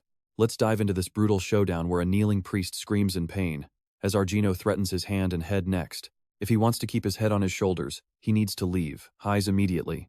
Clutching his bleeding hand, the terrified servant realized this was nothing like what that girl described. Did the Duke plan this? Watching in silence, Ross marveled at how skillfully the Duke redirected everything and put the servant in his place without mentioning chimeras. Realizing defeat was absolutely guaranteed, the Zenith priest panicked, pressing his forehead to the cold floor while screaming out a desperate apology. He swore their church would pay massive reparations if they could just forgive their oversight this time. Secretly, he vowed to remember this humiliation as they planned their upcoming invasion of the eastern lands. The priest desperately pleaded for him to reconsider, but the Duke stepped forward and announced that his decision remained completely unchanged. Having lost all trust, the Duke was officially cutting all ties with the Zenith Church. Ross approached the bleeding priest, utterly fascinated by the ruthless way the Duke conducted his business. As the broken church minister limped away, Ross closed his eyes with a smirk, almost feeling sorry for these pathetic creatures. Soon, Zenith paid massive reparations and fled, which brings us to a shocked Ricky asking, "Wait, why so suddenly?" Just then, a visitor arrived for Ricky and Anna, staring in wonder and asking, "Who is this handsome Appa?" Roz knelt down to welcome them warmly, introducing himself as the Holy Marshal of the Pyro Church. They are to become the symbols of the Pyro Church as the goddess's apostles, and one day, she will awaken as Saintess Anna. Once that happens, she will observe the world with her sacred, holy eyes, and the Empire of Afton will do everything to properly welcome her. Ricky gasped in shock, unable to believe his little sister was actually the Saintess. Ricky grabbed Ross's hand, who confirmed she would open her eyes soon, prompting Ricky to tearfully hug his sister. He sobbed, praising how cool she was, leaving the young girl completely dazed. A simultaneous awakening of an apostle and saint always warns of coming disaster, making Ross clutch his chest and pray that the goddess lets him protect these innocent kids. And just like that, while the children received the Pyro Church's absolute protection, Jamie knew that his true identity, Diablo, would face a harsh trial amidst the factional wars of the 12 gods. This ongoing celestial war likely pushed Zenith to create Chimera Knights, indicating that the goddess Pyro is currently quite isolated. To verify this, Jamie needs to go to Afton, and trust me, we are about to watch his journey begin. Clenching his fist as Diablo, the Dark Mage forced a sweet, adorable face and happily yelled out, "Mommy!" Sears turned to him in surprise, wondering what her son wanted as he walked closer to her. She hugged little Sarah, asking what was wrong with him, as Jamie kept smiling and insisted he just loved having tea with them. Sarah happily agreed, but Sears raised an eyebrow, noting that he usually found these tea parties incredibly boring. Jamie nervously sweated, claiming he never found it boring, while Sears smirked and asked what he actually wanted from her. Realizing he needed to act more natural next time, he played it off, saying he was just in a great mood. Sears laughed and told him to spit it out, promising she would grant his request, which made him light up. Clenching his fists in excitement, Jamie blurted out that he wanted to visit her beautiful homeland of Afton, leaving his mother completely puzzled. He quickly covered up by explaining he heard rumors about a mountain there with giant, magical water bubbles. Inside, the legendary Dark Mage wanted to die of embarrassment, but Sears just smiled, eager to see more of his cute behavior. Jamie stared in absolute confusion as she folded her arms, teasingly sighing that maybe it just could not be helped. Yelling at her to wait, the Dark Mage refused to back down, determined to conquer this difficult situation. Swallowing his pride, the great Dark Mage looked away and sheepishly muttered that he loved his mommy. He even forced a finger heart, leaving Sears with no choice but to happily agree to her beloved son's request.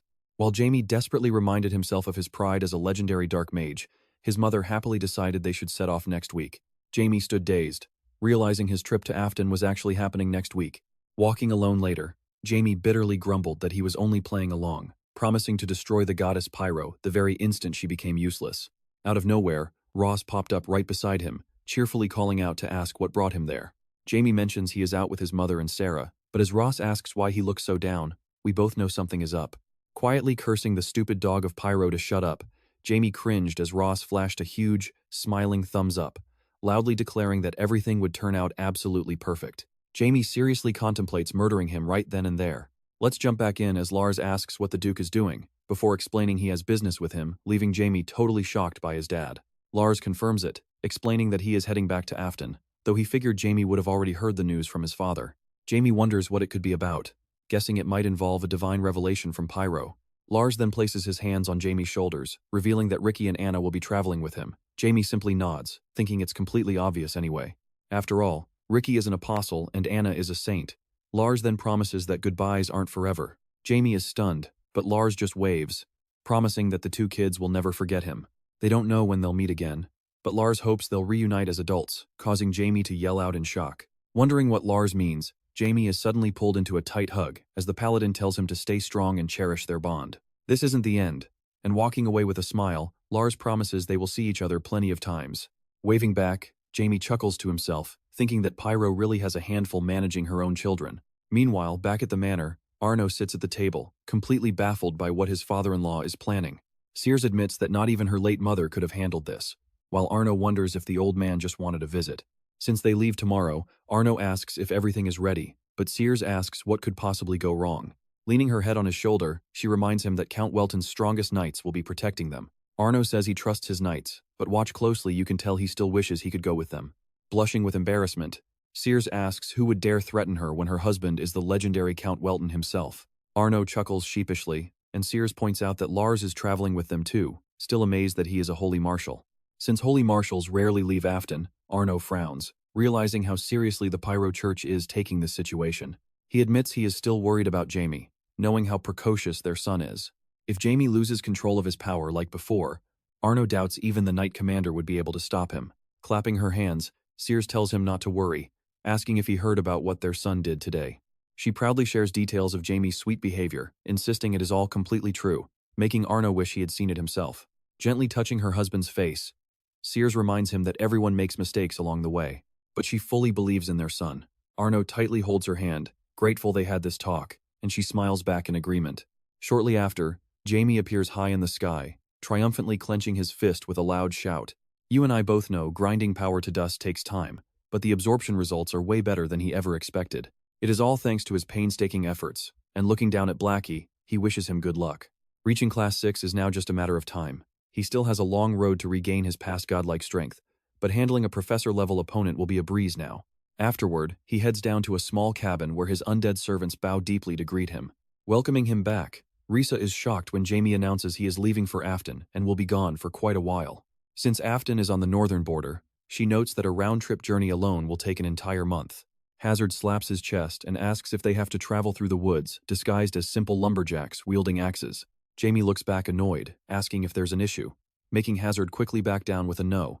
Hazard submissively agrees to his master's will, but Jamie tells them not to worry since they are coming with him. Recalling a spell he had long forgotten, Jamie begins channeling dark energy directly into his hands. Suddenly, a massive, ominous door materializes right behind them, causing Hazard to scream out in absolute terror. Risa stares at the terrifying portal and asks what it is, prompting Jamie to rest his hand on it and name his undead vault. Swinging the massive door open, he turns to his servants and simply calls it their brand new home, shocking Risa. While Hazard complains about not wanting to live in such a creepy place, Jamie notes that no undead has ever complained before. Shoving them both inside, Jamie tells them to stop complaining and move, forcing Hazard to quickly comply with his orders. Watching them head inside, Jamie finds his two undead servants to be incredibly amusing. It is hilarious how expressive they are, and they will become highly useful if trained properly. Once inside, Hazard admits he did not expect much from a storage vault, but it actually isn't half bad. Finding it much more spacious than they ever expected, they step back out as Risa feels a strange energy filling them from deep within. Jamie confirms it is the primal power, a force of rebellion against divinity, that you and I will see rise. Trust me, this entire domain exists only because of him. The undead rebels absorb this energy, growing stronger to fight the gods. Risa asks, Master, is this too much of a burden? But Jamie just asks if she is worried. Risa quickly bows her head, shouting, You misunderstand, Master. She begs for his forgiveness. But Jamie just replies, It is fine. If this actually burdened me, I would not have shown you. Hazard clenches his fist in pure excitement. If that is true, can you not just power up everyone at once? This place is way better than it looks, even with all these bones. But before he can finish, Risa shuts him up. Jamie laughed and told him to die. Sometime later, the young hero asked in shock, Dad? Arjuna scooped him up, prompting Jamie to think, I am not a toy.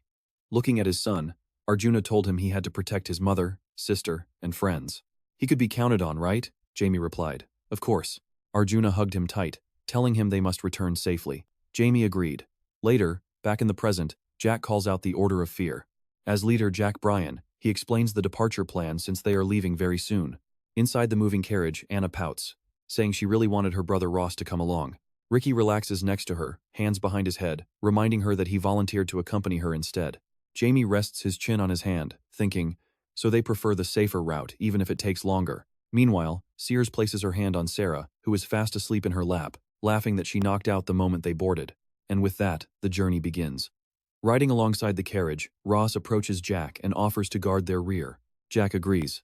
Now, pay attention here, because Jamie spots Ross riding past the carriage window. He wonders what Pyro is up to right now. Since nothing happened after Diablo's name was spoken, that goddess either kept quiet or simply could not tell the other gods. Either way, things will change when he returns. As Sarah begins to stir, Ricky cheerfully greets her, asking if she is indeed the famous Sarah. He introduces himself as Ricky, but suddenly senses a terrifying aura and shrieks. Jamie yells, "What are you doing, Sarah?" She screams at him to just calm down. 2 days later, the caravan continues its steady journey. Ricky peers outside, spots Roz, and waves excitedly. Roz smiles back and mentions he can tell they are all feeling exhausted. Jamie blinks his eyes open, asking how long he was out. Ricky replies, it has been about 2 hours. Ross asks if the ride is getting boring and offers to share an interesting local tale. It is a legend about the Miatri Mountains. Jamie sighs, muttering that it does not sound very exciting. Before he can finish, Ricky begs to hear it. Roz knew they would, and you and I both know Anna loves these legendary tales. Roz tells them to listen closely so they can repeat it to her later. Long ago, when dragons ruled the skies and elves roamed the wild forests, these mountains were just a single massive rock, until two flying lizards arrived. Jamie listens in surprise. A dragon? The evil black dragon? And the gentle blue dragon, Miatri. He loved a human sorceress, but their love was doomed from the start. The other dragons, tired of watching this unfold, sent the black dragon to kill the human girl. In the midst of that fierce battle, the rock split apart, and a torrent rushed through the valley. Once the dust settled, the black dragon was banished, but the girl died. Grieving her loss, Miatri hid deep within these very mountains, where, according to legend, he still sleeps to this very day. Anna asks if the heavy rain started after that, and Ross nods with a smile. She has clearly heard this before. It is why minstrels call the downpours here the dragon rains. Jamie thinks the legend might be real, though even back then, dragons were mythical. He begins to ask if this tale is connected to something else, but sudden lightning violently cracks across the sky. Anna covers her face with her hands, screaming in absolute terror. Sears holds her tightly, patting her back to reassure her that everything is fine.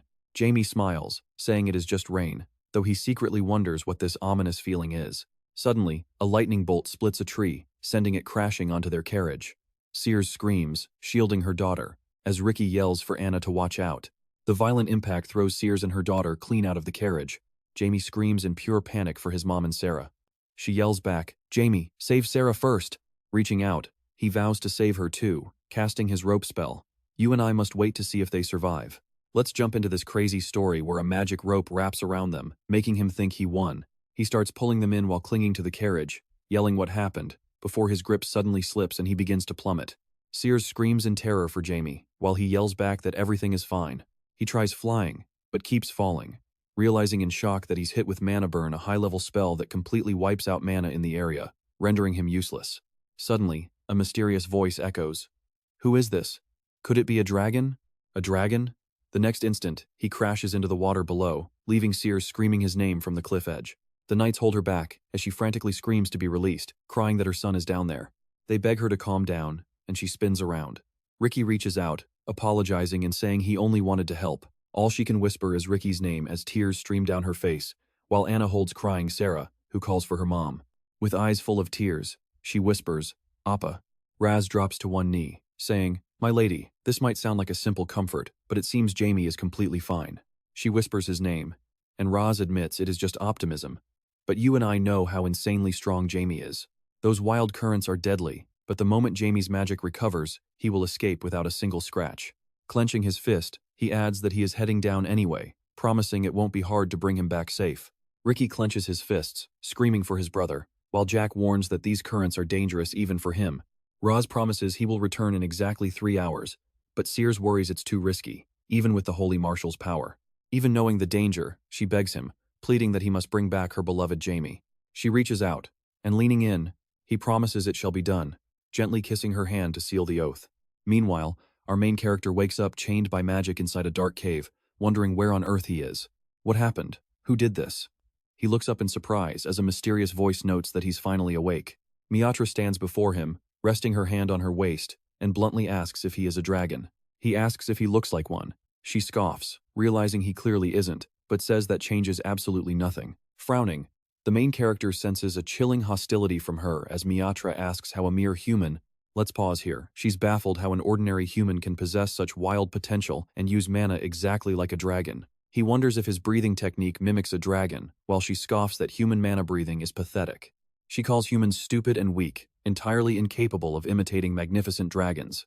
He grumbles that those dragon brats would be in deep trouble near him, but she leans in, noting he is different. Is he an elf? No. Even high elves are no match for a dragon. He snaps that she is the reason he is chained up, so she better explain what she wants. She wonders how he stays so arrogant while bound, but he furiously demands why she is so overbearing and bossy. He blames her for kidnapping an innocent man, but she playfully questions, "Kidnapped?" The sudden downpour, lightning striking near the carriage, the mana burn, none of it was a coincidence. Miatra turns, waving her hand, admitting he is right, she just wanted to drag him here to inspect him herself. He screams that her stupid prank endangered his mother and sister. Wait, why is he so angry? He realizes that despite everything, he still deeply cares for them. Fine, He will stop asking questions if she just removes his shackles. She refuses, prompting him to ask why. She claims he looks hilarious, chained up, making him shout in disbelief before she calls his angry look cool.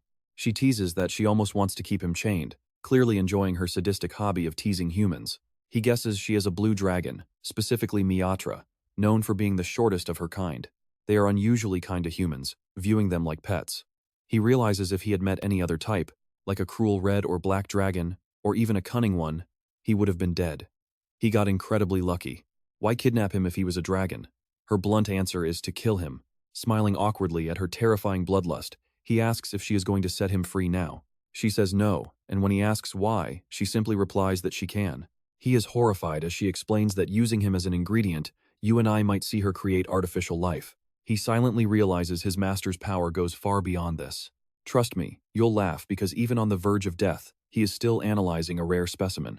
Smiling, he asks why she wants to kill dragons, leaving her completely shocked by his casual attitude when it is none of his business. He suggests it was all for her deep love of a human, and suddenly, his chains vanish, dropping him straight to the floor. Matri points a threatening finger, warning him that one more word will leave him trapped in a fate worse than death. Knowing he is right, he asks if her own kind refused to accept her human lover. Did she betray her entire race to save him? She screams, demanding what he could possibly understand. With a furious wave, she blasts him with water, making our main character scream. She never wanted to kill him or force him to suffer. Brainwashing magic would have been so much simpler, yet she chose not to use it. She is just too kind. Honestly, it is hard to believe she is a dragon. Matri suddenly remembers her long-lost lover telling her those exact same words, softly marveling at her gentle heart. Now watch closely as she grinds her teeth, warning him that this is his absolute last chance. The main character spits out the water, realizing he needs to shut his mouth, before she mentions a strange man just like him. He asks if she means him, and she explains it is the man from human legends. Meanwhile, Ross stands at the edge of a rainy cliff, staring down into the abyss and wondering where Jamie is. Back with the dragon, she reveals that 700 years ago, a dark wizard named Ganon lived, shocking our main character. A dark wizard? She admits it was incredibly strange for a dragon of holy magic to love someone like him. He agrees, silently thinking that their legendary love story was truly amazing. She explains that Ganon used forbidden dark magic to seek the ultimate truth of their world, somehow reaching the legendary 9th rank despite being a mere human. The main character is completely stunned by the 9th rank, immediately shouting for her to wait. No human had achieved that level in thousands of years, but she cuts him off to explain the reason. Ganon was searching for answers long before they met, but together, they overcame endless obstacles and fell deeply in love. They were happy until the Dragon Lord declared Ganon an absolute evil that had to be destroyed immediately. Every dragon obeyed the order, hunting her lover down. They escaped, but their strength was quickly running out. She begged him to run to a place where even the Dragon Lords could never reach him.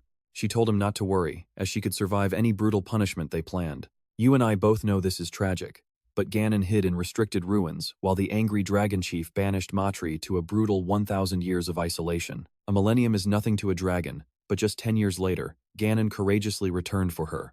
By then, he had fully uncovered the world's deepest truth.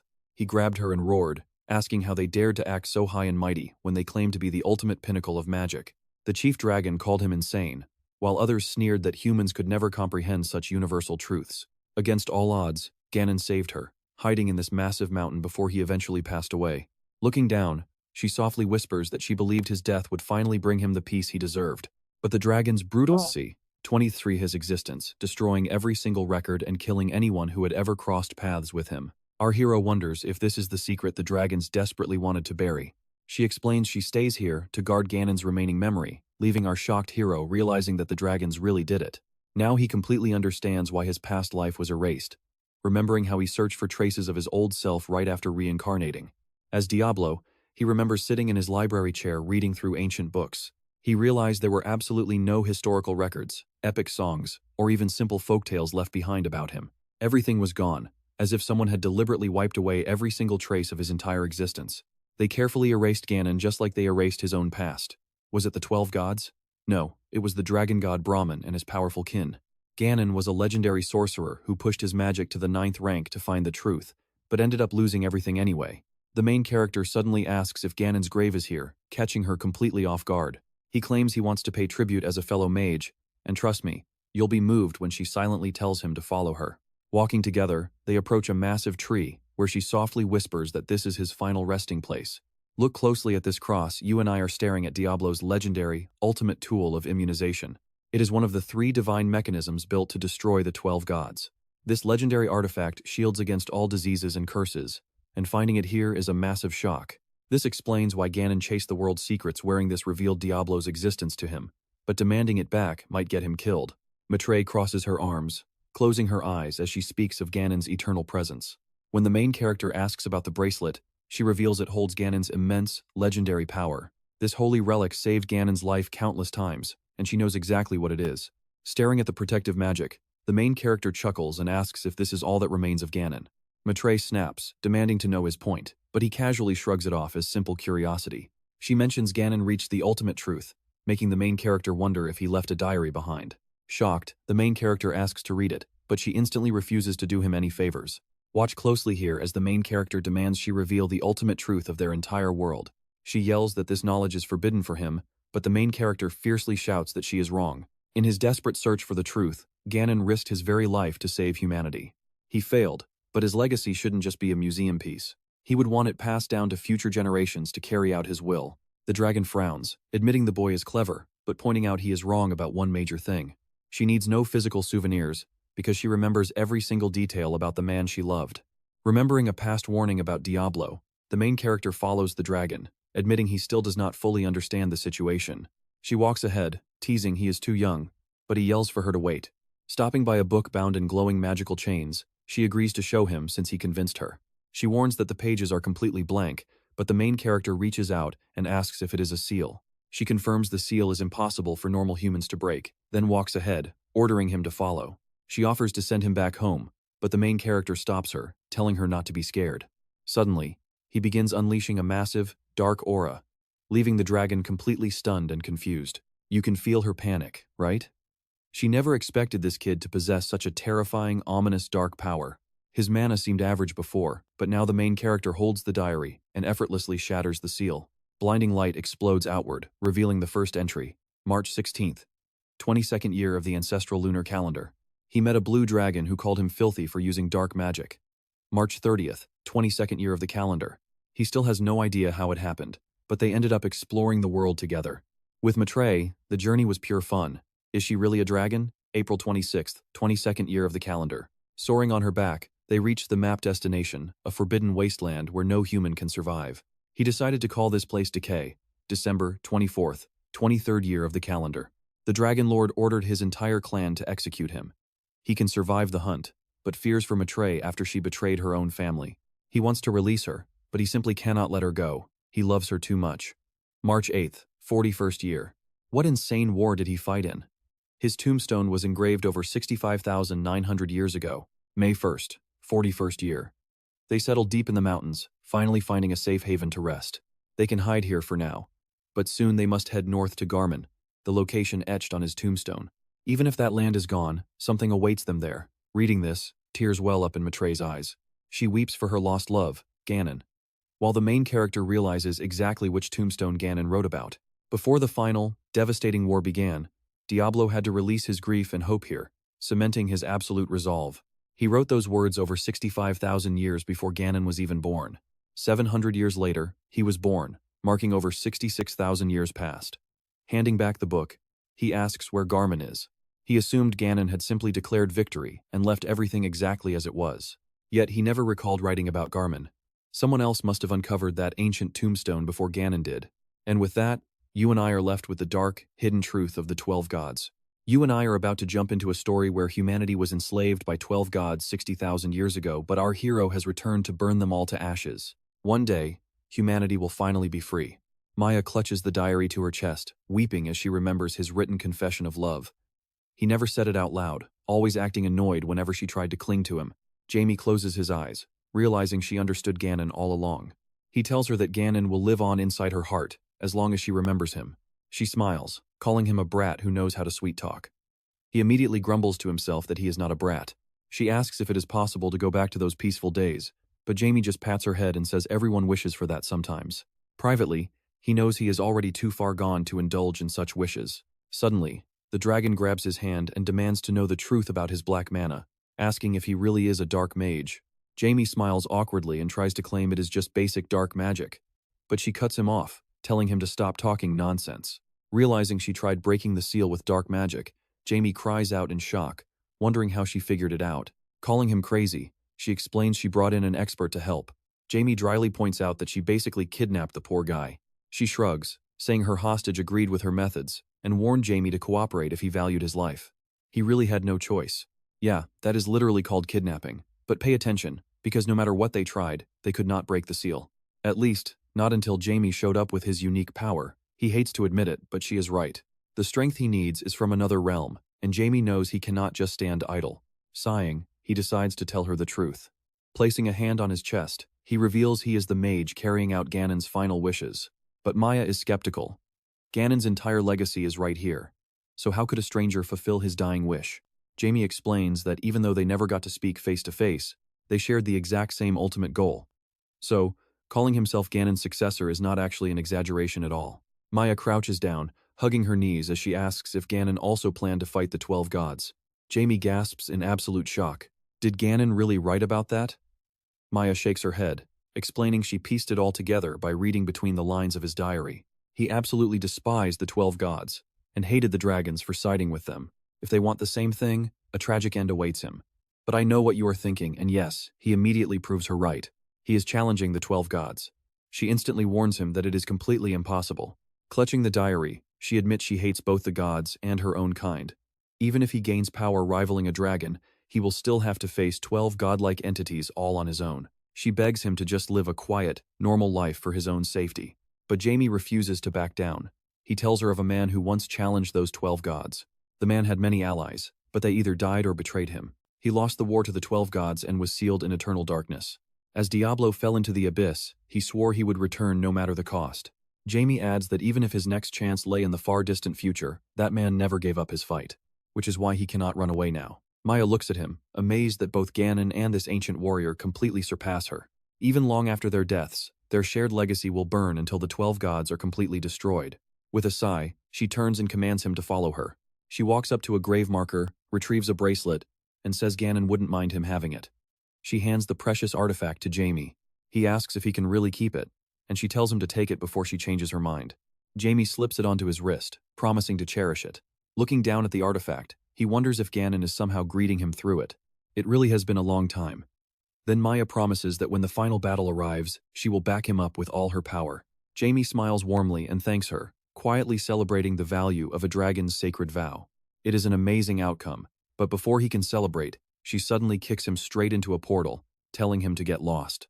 Shocked, he yells, and she casually tells him to stay safe out there. Gathering magic in her hands, she approaches a massive tree, whispering that Ganon's dream is still alive. Meanwhile, back home, Raz looks up and notes that it looks like rain. Just then, Jamie suddenly teleports right in front of him, asking what meeting he is talking about. Startled, Raz gasps and yells Jamie's name in pure shock. Jamie just smiles and offers his hand, inviting him back. Seer suddenly runs over to hug her son, Jamie. While Ricky cheers, and that is where we leave our hero, finally back home. She smiles and says, "Brother Jamie, what a relief," while Jack bows and yells that they are forever in his debt. He has to accept their thanks, Seers, but Jamie replies that he really did nothing at all. Wait. Let's remember he secretly used the ultimate power of the Holy Marshal. Meanwhile, in the Seldom Empire's county of Pierre, nasty students throw Vina aside, shouting at her to hold on properly. A rat scurries past and they scream at her to catch it. They tell her not to let go and call Vina an absolute idiot as she desperately begs them for forgiveness. They panic, shouting that the rat ate the zombie samples. They cannot let it bite them, especially on the nose. After tearfully apologizing, Vina starts cleaning the messy classroom, bitterly wondering how much longer she must put up with this daily torment. Just then, she overhears the students whispering behind her back, wondering when that brainless girl will finally vanish. They complain that even looking at her is disgusting, questioning why the principal keeps protecting such an idiot. Well, compared to her, they feel like total geniuses. He is completely right about that. Pay attention here, because Vina can hear every single insult until they call out, "Hey, trash." A student chucks a pile of papers at her, ordering her to fetch every item on the list once she finishes sweeping. They claim they must repeat the entire experiment because of her. Vina nervously folds her hands, only for another bully to mockingly ask if this is not all her fault. Clenching her trembling fist, Vina softly replies that she understands. The others laugh hysterically, mocking her helpless expression and jeering that she is nothing more than a pathetic lab rat. With tears welling up in her eyes, she wonders why her life is always like this. Meanwhile, at the Count's estate, everyone gathers around a massive feast. The Count warmly thanks them for making the long journey. Picking up his cutlery with a smile, he adds that the chef worked tirelessly to prepare these special dishes. He encourages them to feast and rest to their heart's content. Anna happily comments that the aroma is absolutely divine. Lars says he could only dream of eating such incredibly delicious food in his lifetime. Sears then thanks the Count for his incredible hospitality, but he quickly insists that it is nothing. He was just worried this simple banquet wouldn't meet the high standards of the prestigious Bell family, but she reassures him it is more than perfect. He is delighted to hear that. Sometime later, Jamie is seen strolling calmly down a quiet, dark alley. Looking around, he realizes there is really nothing of interest here. Deciding to head back to the estate, he feels certain that Ricky won't be bothering him. Just a moment earlier, Ricky had pestered him about his destination. Back in the present, Blackie flies down to join Jamie. Jamie chuckles, asking if his shadow pet wants to enjoy a nice night walk too. Right then, some sketchy students spy on him from a corner. They spot Jamie's bracelet, immediately recognizing it as a highly valuable magic artifact. You and I both know Jamie is no ordinary brat, even if they think his parents just gave it to him. They wonder if the academy principal will appreciate such a valuable gift. Believing they will get a fat reward, they decide to strike. Meanwhile, Blackie telepathically warns our main character of the danger. Jamie listens as Blackie explains the situation, realizing that two complete fools are currently tailing them.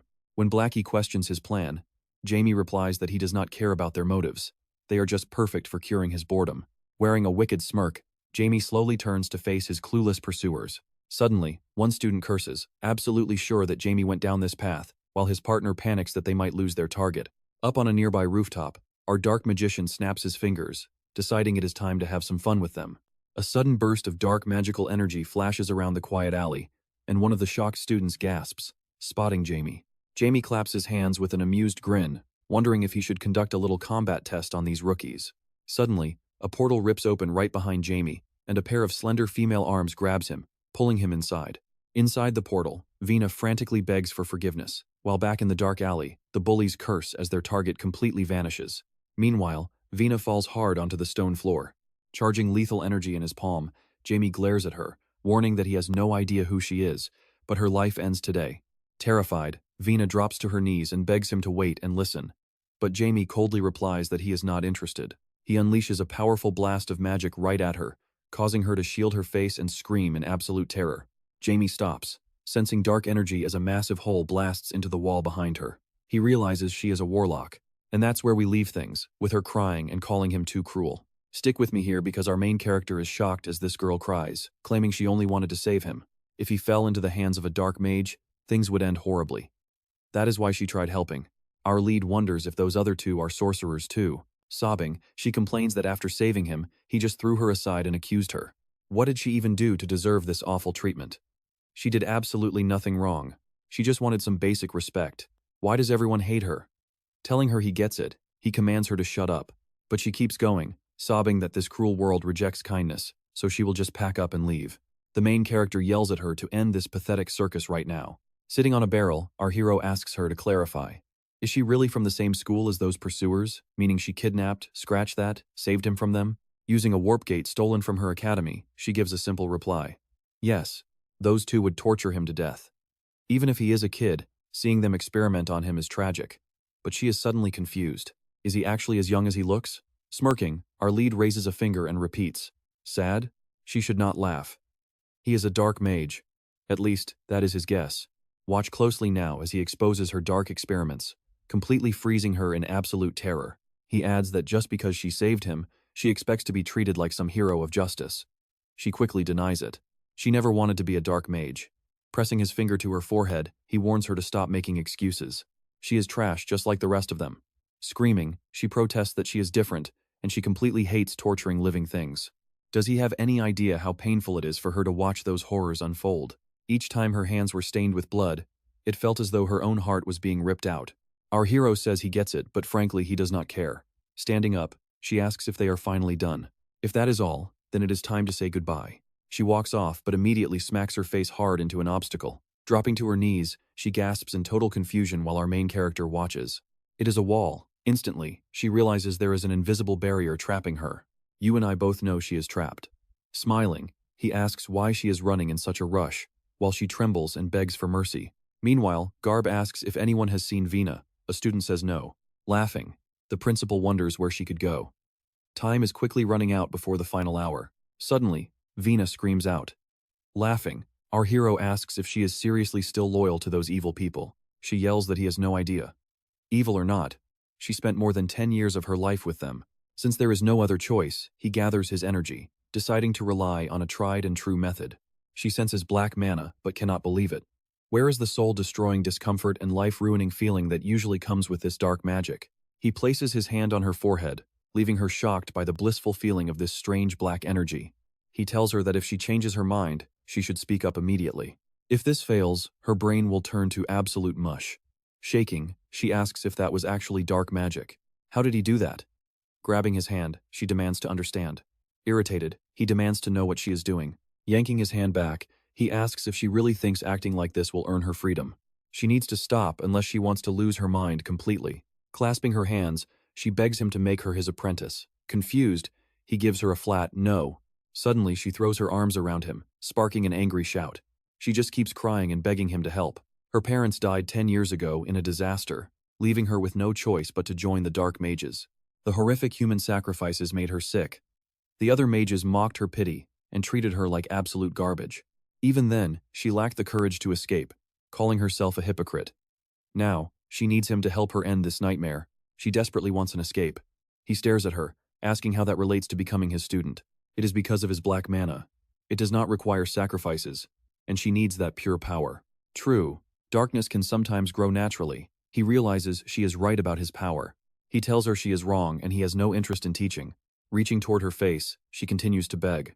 And that is where we leave them, with him looking down on the city, ready to train his brand new student. Alright, you and I are jumping into this story where voices echo in his head. She created new magic.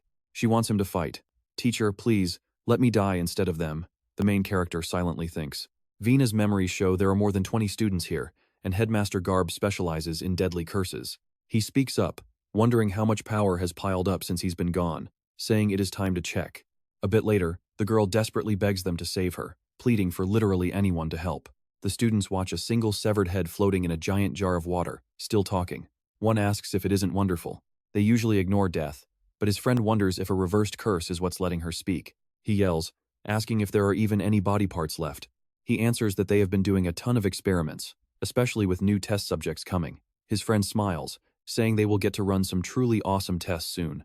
At that moment, the invisible protagonist stands right beside them, thinking how insane it is that they practice such dark magic inside the academy. As the students walk off, one of them comments on how fun it is to experiment on humans. He says nothing beats seeing results this fast and clean, leaving his classmates stunned and asking what the hell he is talking about.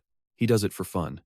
And honestly, this is where we see the main character realize how low dark magic has fallen. Back in the day, he sacrificed endless lives to fight the 12 gods, meaning he cannot really judge these kids. Still, what is the true purpose of dark magic? Without overthinking, the answer is obvious. To crush the gods, he threw away his humanity and carried every sin on his own shoulders. Stepping forward, he notes that anyone sacrificing lives must accept the consequences of their actions. Now, there is just one more thing he needs to handle. Just then, Blackie flies over to him. The protagonist suggests that if the seeds he sowed ended up growing into monsters, he might have to step in. He must cure them himself.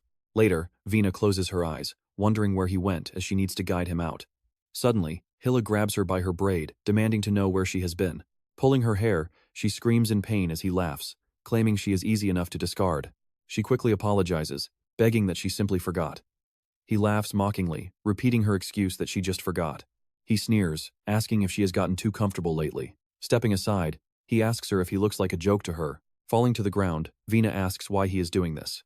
He says that pathetic bugs need to be crushed sometimes to learn their place, while she begs Hilla to stop and forgive her. He asks why he should keep trash that hurts him. Gathering the magic of pure pain in his hands, he aims it straight at her. Dropping to her knees in a pleading pose, she desperately begs him to forgive her right now. She promises never to forget his words again. Suddenly, the main character calls out, asking what on earth is wrong with her. Vina opens her eyes in shock as Hilla demands to know how he got in. Trust me, we all wanted to see this. He looks down at her, and she stares back up, utterly lost for words. Ordering her to stand, he asks how much longer she plans on taking this abuse. She slams her hand down, cracking the floor, admitting she does not know. Hilla fires a blast of dark energy, calling our hero an idiot for interfering in their business. But he is actually glad she brought a stranger here to die. He promises to kill Vina later, but the protagonist tells her she must make a choice. She begins to weep again, but before she can speak, Hilla screams that he must die. He launches a surge of dark energy at our hero, but Vina screams that she is done being part of a world that tolerates monsters like him. A massive wave of power erupts from her body, making the main character wonder if this is it. She yells that she wants to change and live differently, shocking the nearby student. Vina looks at her hands in utter disbelief while Hilla screams that he does not care. He warningly tells her that if she dares touch him, she will deeply regret what they do to her. The protagonist calls her name as she takes her first step, concentrating his own energy, and Hilla watches in shock as his magic fails. You and I know the first step is always the hardest. Hilla panics, screaming for him to stop and demanding to know what this strange magic is. The protagonist unleashes a race, leaving Vina to stare ahead in absolute awe.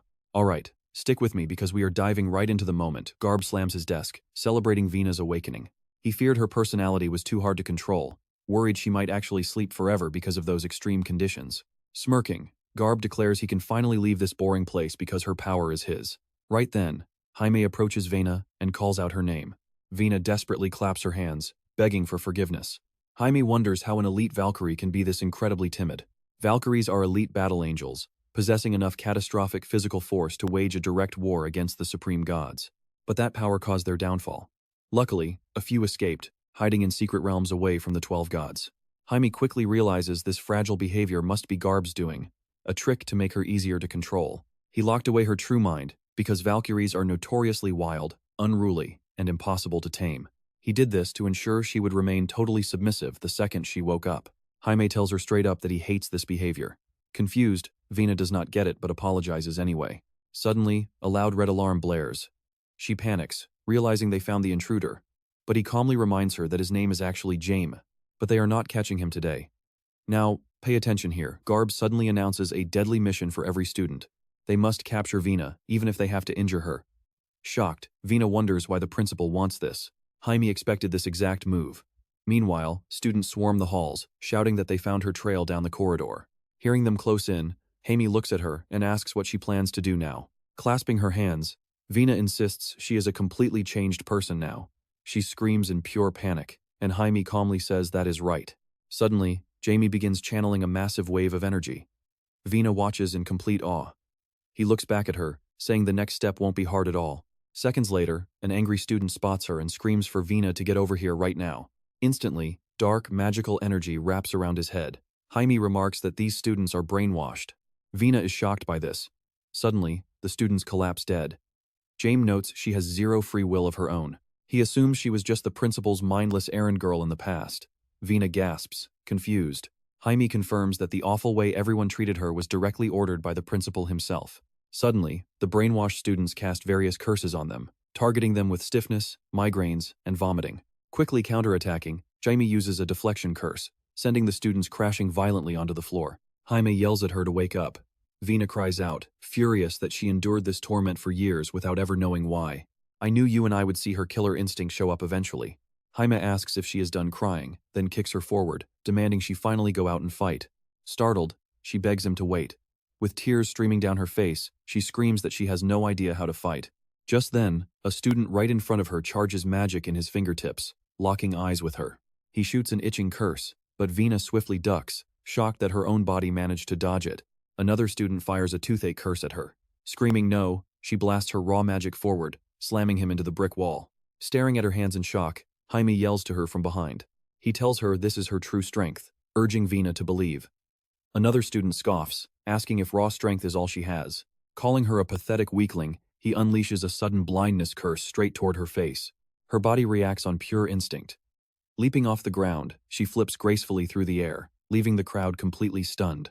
They scramble to raise barriers, but she lands directly on top of them, marveling at how natural this foreign power feels. Jaime steps up, telling the surviving group that their little game is officially over. Seeing their terror, he knows they realize the power gap. Walking past, he senses there are stronger foes nearby, not just rookies. He had already decided to harvest this entire garden. His dark pet, Blackie, swoops over the crowd. Jaime asks if everyone is marked, and glowing magical brands suddenly lock onto their bodies. Grinning, Jaime claps his hands to initiate the harvest, whispering the activation command, Violet Riot. Instantly, every single student drops dead. Horrified by the sudden massacre, Vina asks what he just did. Suddenly, Garb steps out of the shadows, slamming his cane down, furious that his creations have been completely wiped out. He welcomes them to his domain. Jamie notes that despite his powerful aura, his physical form looks incredibly frail. Is he sick or just faking it? Jamie asks, what if it's true, leaving you and me hanging on his reply. Alright, let's dive into this crazy story where our main character gets offered a job by the absolute worst boss imaginable. What is he offering? Our main character asks. The response? Well, the guy has a massive plan. If it works, destroying a whole country will be easy. Our hero asks if he really has those special methods. Garb mentions the guy is incredibly greedy, and they did not even get to shake hands. The main character thinks it is all for some random country and declines. The director just sighs and says, what a pity. Vina demands to know why the director ordered everyone to capture her. He explains she is special, possessing an unbelievable amount of life force. Shocked, she questions him, but he just coldly confirms everything she is asking. You see, he wanted to harvest her power once she awakened. He complains about how much trouble she has been since taking her in. It took immense effort to suppress her true nature and force her to awaken exactly how he wanted. He yells that he built this entire school just for her. She realizes he only comforted her when she was bullied. But looking back, he never actually did anything to stop the bullies. Seeing her break, shivering in fear in the dark, made him ecstatic.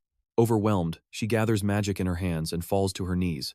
The director reaches out his hand and speaks to her. Now, watch closely, because her awakening is fueled by 10 years of pure rage. Instantly, a massive wave of dark energy explodes. Vina throws her head back and collapses. Our main character steps forward, finally understanding the whole truth. But with a single move, he completely erases all the rage. The director screams that it is impossible to dispel that level of anger. Our hero replies that the director has no clue how simple it actually is. Maybe it just seems impossible to a loser like him. After all, despite his best efforts, he is still just a weakling stuck below the 7th rank, right? The director screams that even the Dark Mage Garb could not break past the 7th rank. Anyone who dared mention it would be eliminated instantly. As a proud master of curses, he refused to be insulted. He reached the absolute peak of the dark arts, only to hit an unbreakable wall, stuck forever at rank 6. The director yells that eternal suffering and despair will consume our main character. He channels raw power into his staff, unleashing a devastating spell called Burning Snake Hydra. Instantly, the blazing beast swallows the main character whole, leaving the director staring ahead in utter shock. Suddenly, the director is pulled into a bizarre illusion. A strange monster tells him they need fresh test subjects for a new cure.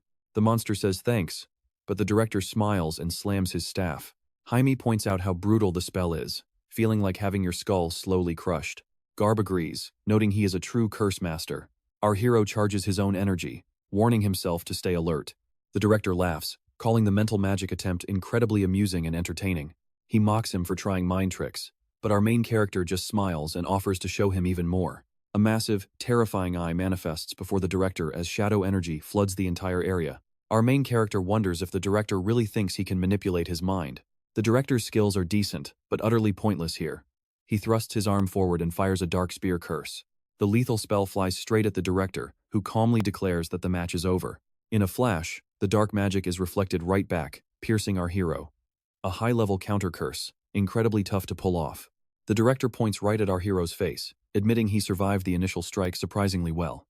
But get this, he escaped that mental abyss easily. And now he is ready to break our hero's mind completely. Powering up his staff, he casts a horrific curse of slowness, smiling as he traps his victim in an eternal loop. 1 second stretches into a 10th, a 100th, then a 1000th. Imagine the mental toll of experiencing that. Your senses are boosted so high that time completely stops, leaving you trapped in endless agony. Can anyone survive a single second stretched into eternity? He boasts this masterpiece is his greatest creation, highlighting the vast gap between them. Yet through it all, our main character just grins and asks, "But what?" Shocked, the director gasps, unable to comprehend. Our hero strikes him down, asking if this is wonderful. He triggers a massive explosion, blasting the director backward. Pointing his hand forward, our hero hopes he survives, while Garb wonders how he broke it. Stick with us to see his final decision. Get ready, because he unleashes a magic arrow, rock crusher, stonewall, chain whip, and spark bomb. A second later, the director is flattened on the floor, gasping and asking how he escaped that slow-motion spell. The main character extends his hand and calmly explains he has an absolute immunity artifact, the perfect cage. He shows off his bracelet, leaving Garb completely stunned. Absolute immunity? How could such a broken item even exist? The main character replies that this world was never logical, while the director screams in fury that he was the ruler here. Our hero steps right on his chest, laughing off his nonsense. Did he really think death would be that easy? Not a chance. He then activates the door of rebellion against the divine. He declares that because of the sins born from his own greed, he must reap what he sowed. He will now exist forever as a sinner, completely unable to live or die normally. Even though he will desperately crave death every single second, he is now cursed to be an immortal being who can never die. He is destined to become his loyal servant, bound to obey his every single command. Pay attention here. Magical chains squeeze the director's body tighter and tighter until his very soul violently bursts out of him. Our main character orders him to serve eternally. The director despairs, desperately wishing his soul could at least find peace instead of this. From this moment on, the hero declares his new name is Nebro. The director silently screams in denial. The next second, Vina snaps her eyes open in absolute shock. Meanwhile, our hero tells his new servant it is time to introduce himself properly. The undead bows, greeting the Supreme One. His name is Nebro, the very first lich our hero has ever created. Looking at Vina, the main character asks how she feels, reminding her that this creature once subjected her to 10 years of absolute hell. She numbly admits she does not know. When he asks what her next move is, she honestly confesses she has no clue. She starts to beg him to take her as his follower, but before she can even finish, his instant rejection leaves her stunned. She asks why, and he says it is because she is a Valkyrie. Valkyries are a legendary, ancient angelic race, incredibly brave warriors who never back down from a fight. Though their race was thought to be extinct, he is shocked their bloodline survived. She might actually be the very last of her kind. She wonders why her lineage stops her from becoming his disciple. He explains that since Valkyries cannot wield magic, training her is completely pointless. I know what you are thinking. Is training her really useless? Well, she is definitely completely stunned by this. Later, Sarah gushes over how cute and pink a little creature is. As they watch it tremble, Vina, trapped inside that tiny body, desperately begs her master for help. Our main character replies that she should be grateful she knows dark magic. Otherwise, she would have had zero hope. While Vina tries to hide from the girls calling her cute, she continues pleading for her life. He just smiles, noting the beautiful weather outside while Vina keeps begging her master. Upon their arrival, Sears throws herself into her father's arms, who tearfully realizes that 9 long years have already flown by. Sobbing, she repeatedly apologizes to him, crying about how foolish she felt for being unable to visit him for all this time. He gently smiles, telling her everything is all right now that she is finally back home with him. Meanwhile, the children watch from the side as Jaime forces an awkward smile, completely unable to comprehend these warm family interactions. Even after being reborn, these silly emotions seem useless to him, leaving him frustrated with himself. Watching them, he recalls waiting an absolute eternity for his revenge, firmly believing that feelings are nothing but a useless distraction. They only drive people completely insane.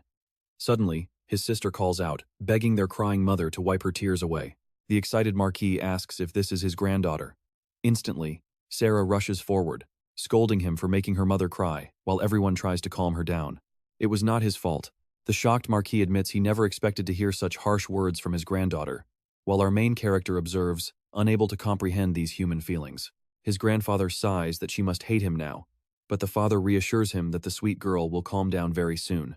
She is actually very sweet. Smiling, the Marquis asks if this young boy is Jaime. He was highly anticipating this meeting. Jaime politely smiles back, saying he wanted to meet him too, making his grandfather glad the boy does not despise him. Shrugging, he replies that he has absolutely no reason to hold a grudge. He is his grandfather, after all. The Marquis instantly pulls him into a crushing, emotional hug of pure joy, while Jaime gasps out that he too is simply overwhelmed with happiness. He silently notes this clingy behavior is typical of the Bell family. They are honestly so annoying. As night falls, the father and daughter finally sit down to talk in private. We leave it here, the Marquis admits Jaime is one amazing boy. Alright, you and I are about to watch a kid with 4th-class power step onto the path of becoming an absolute legend. He is destined to shake the center of the world, and we are not just talking about this kingdom. She understands what this means, right? She reassures him that she and her husband are fully aware. Exceptional talent like his always brings out the greed in those around him. For now, he and Count Welton can shield him, but their protection will not last forever. His daughter asks if he is handing over the artifact. He nods, explaining that while it cannot prevent every disaster, it will definitely save their lives when things get dangerous. Sears smiles, feeling a wave of relief now that she can protect her precious son. But her father admits his worry. Count Welton has actively crossed lines with the Zenith Church. Those twisted, ruthless monsters never let anyone go. Shaken, she asks if the situation is really that serious. He confirms it, adding that even the entire Pyro Church is in grave danger because of them. The Zenith Church is clearly trying to wipe out their rivals. Pay attention here, because right as they speak, the door slams open. Meanwhile, Jamie steps back into his room only to find Venna sound asleep on his bed, snoring in her true form. He claps his hands loudly to shock her awake, demanding to know why she ignored his warnings to never transform. Rubbing her head in pain, she complains about how exhausting it is to stay transformed. But he snaps back, asking what happens if someone catches her. Stumped for an answer, she starts to picture the absolute worst-case scenario playing out. First, she gets busted using dark magic. Then Jamie acts completely clueless, leaving her to be stoned or even burned alive. The terrifying thought sends shivers down her spine, and Jamie demands she transform back immediately. She quickly complies, but then notices a pendant on the table and asks about it. Jamie completely ignores her, staring at it. She asks if he is ignoring her, and that attitude immediately triggers his anger. He gives her a sharp smack. Holding her sore head, she begs him to stop before she loses her mind. He snaps back, asking if she even has one, but in truth, he is incredibly curious about the item too. Examining the pendant closely, he is positive it is an artifact, but its true function remains a mystery. Suddenly, he senses a massive wave of raw killing intent. Trust me on this one.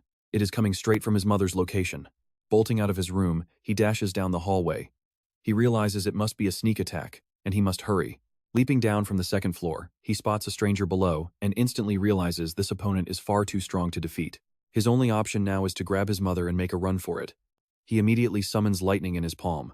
The warrior spins around, but Jamie instantly unleashes his devastating lightning strike. He has to take this gamble to save his mother.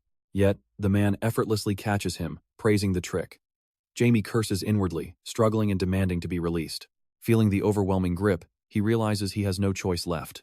He will have to resort to his forbidden dark magic. Fortunately, his mother's voice cuts through the tension. Both she and his grandfather are standing nearby, staring in absolute shock. The grandfather bursts into laughter, praising his grandson's mind-blowing talent. At this rate, their family's future will be so incredibly bright, it might just blind everyone. Sears quickly forces her son to bow and show respect, so he politely thanks his grandfather, but she is still furious. She scolds him for blindly attacking a complete stranger, demanding to know if this is how she raised him. He protests that she has it all wrong, but she keeps lecturing him, asking if she was really such a terrible mother. Jamie quickly apologizes, acting like a disappointed child, but the warrior steps in and asks Sears to stop. He admits he provoked it. Confused, she looks at the warrior and demands an explanation. Meanwhile, Jamie pouts, annoyed that he got scolded for absolutely nothing. The man explains that he had heard rumors about the Welton heir possessing legendary genius. He just wanted to test the kid. This warrior is Beryl Onyx, one of the 5 elite swordmasters of the Seldom Kingdom. Sears demands clarification, still completely unable to understand his actions. He explains that he merely projected a tiny fraction of his presence infused with slight hostility. Hearing this, she blows her top, forcing her father to step in and calm her down. After all, the man was not actually in combat mode. But she remains furious, warning him that if he ever targets her son again, there will be hell to pay. Bowing his head, Beryl begs for her forgiveness. Sears then turns back to her son, apologizing deeply for misunderstanding the whole situation. He gives a nervous smile, reassuring her that it is totally fine. He realized no one else noticed the pressure. This master targeted only Jamie with perfect precision. And that is where we leave it for now. Alright, you and I are about to see just how strong someone must be to shrug off a mana-erasing blast. He asks, is he a swordmaster? The man nods, and the Marquis proudly notes how sharp-eyed his grandson is before introducing the legendary warrior. He is Beryl Onyx, a swordmaster known as the Swordsman of the Storm. The Seldom Kingdom only has 5 of them. Since they have never faced each other in battle, deciding who is truly the strongest is impossible, but everyone agrees that the swordmaster, Tarix, known as the King's Sword, is the absolute strongest. Right behind him are Count Welton and Beryl Onyx. Jamie immediately stands up to show his respect, politely bowing and greeting the legendary warrior. Beryl looks at him with curiosity. Seeing this, Sears angrily slams her hand on the table, demanding answers. She asks what his intentions are, and Beryl shocks everyone, including Jamie, by offering to teach him swordsmanship. His mother is stunned, asking if she heard correctly, since her son is already studying magic. Beryl explains he knows that, but believes the boy will excel at the sword anyway because the elite blood of Count Welton runs in his veins.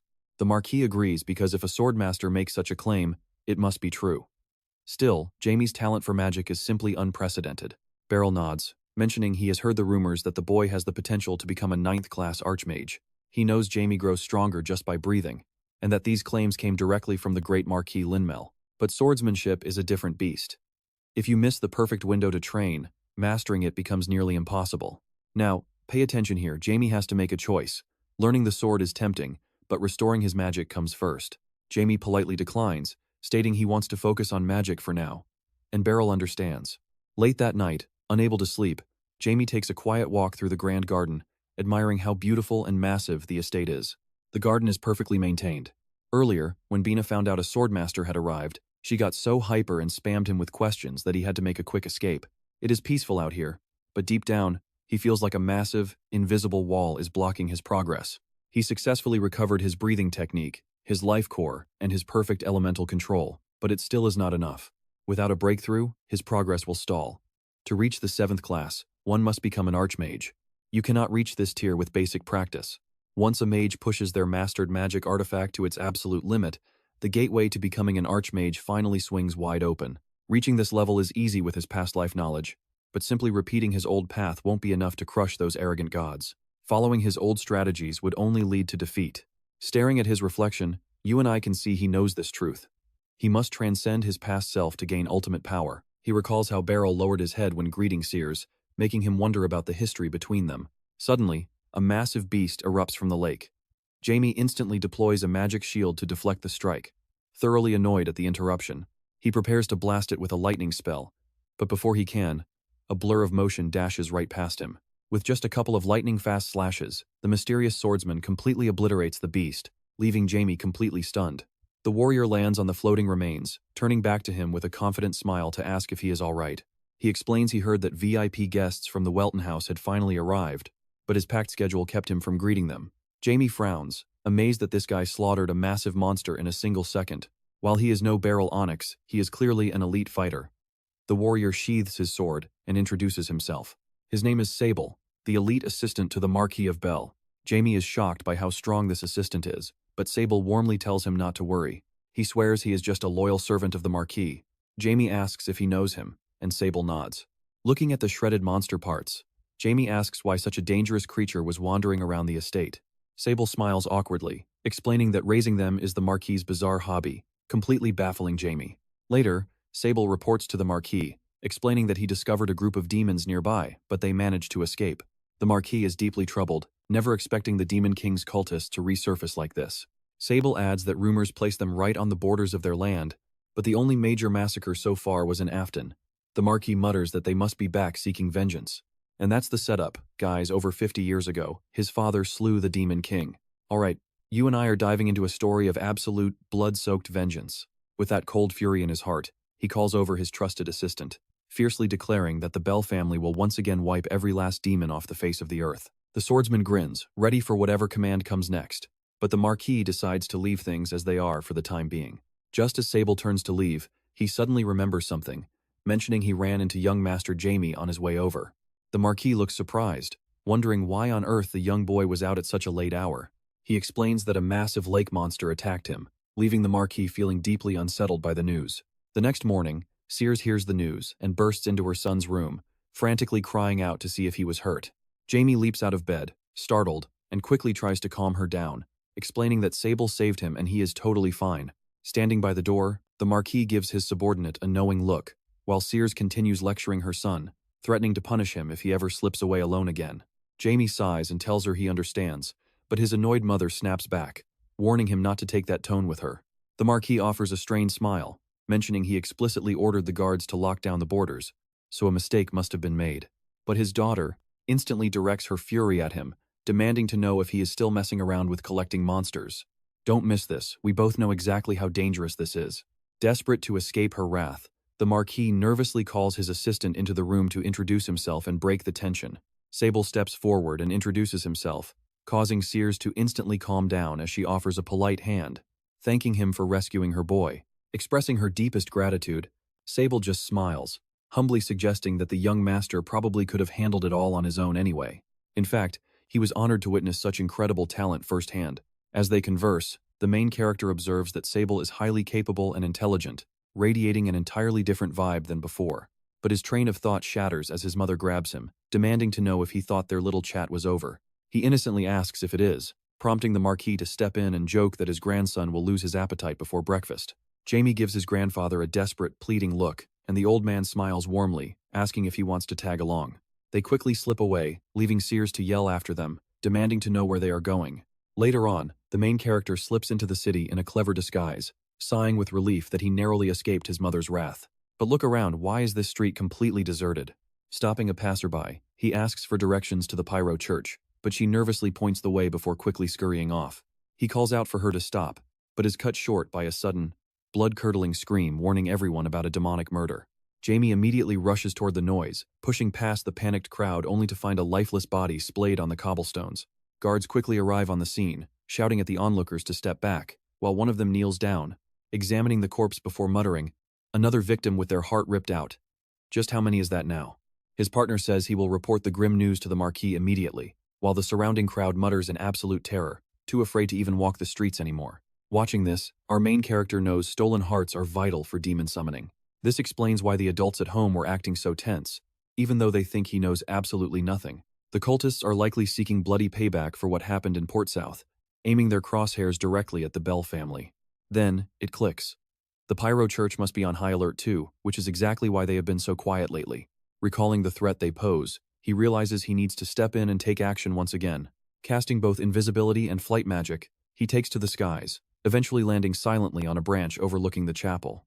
Below, he spots several priests and Lars walking together, but one clergyman stands out, radiating an absolutely massive amount of holy energy. This must be one of the 3 legendary archbishops, rumored to possess power that defies belief.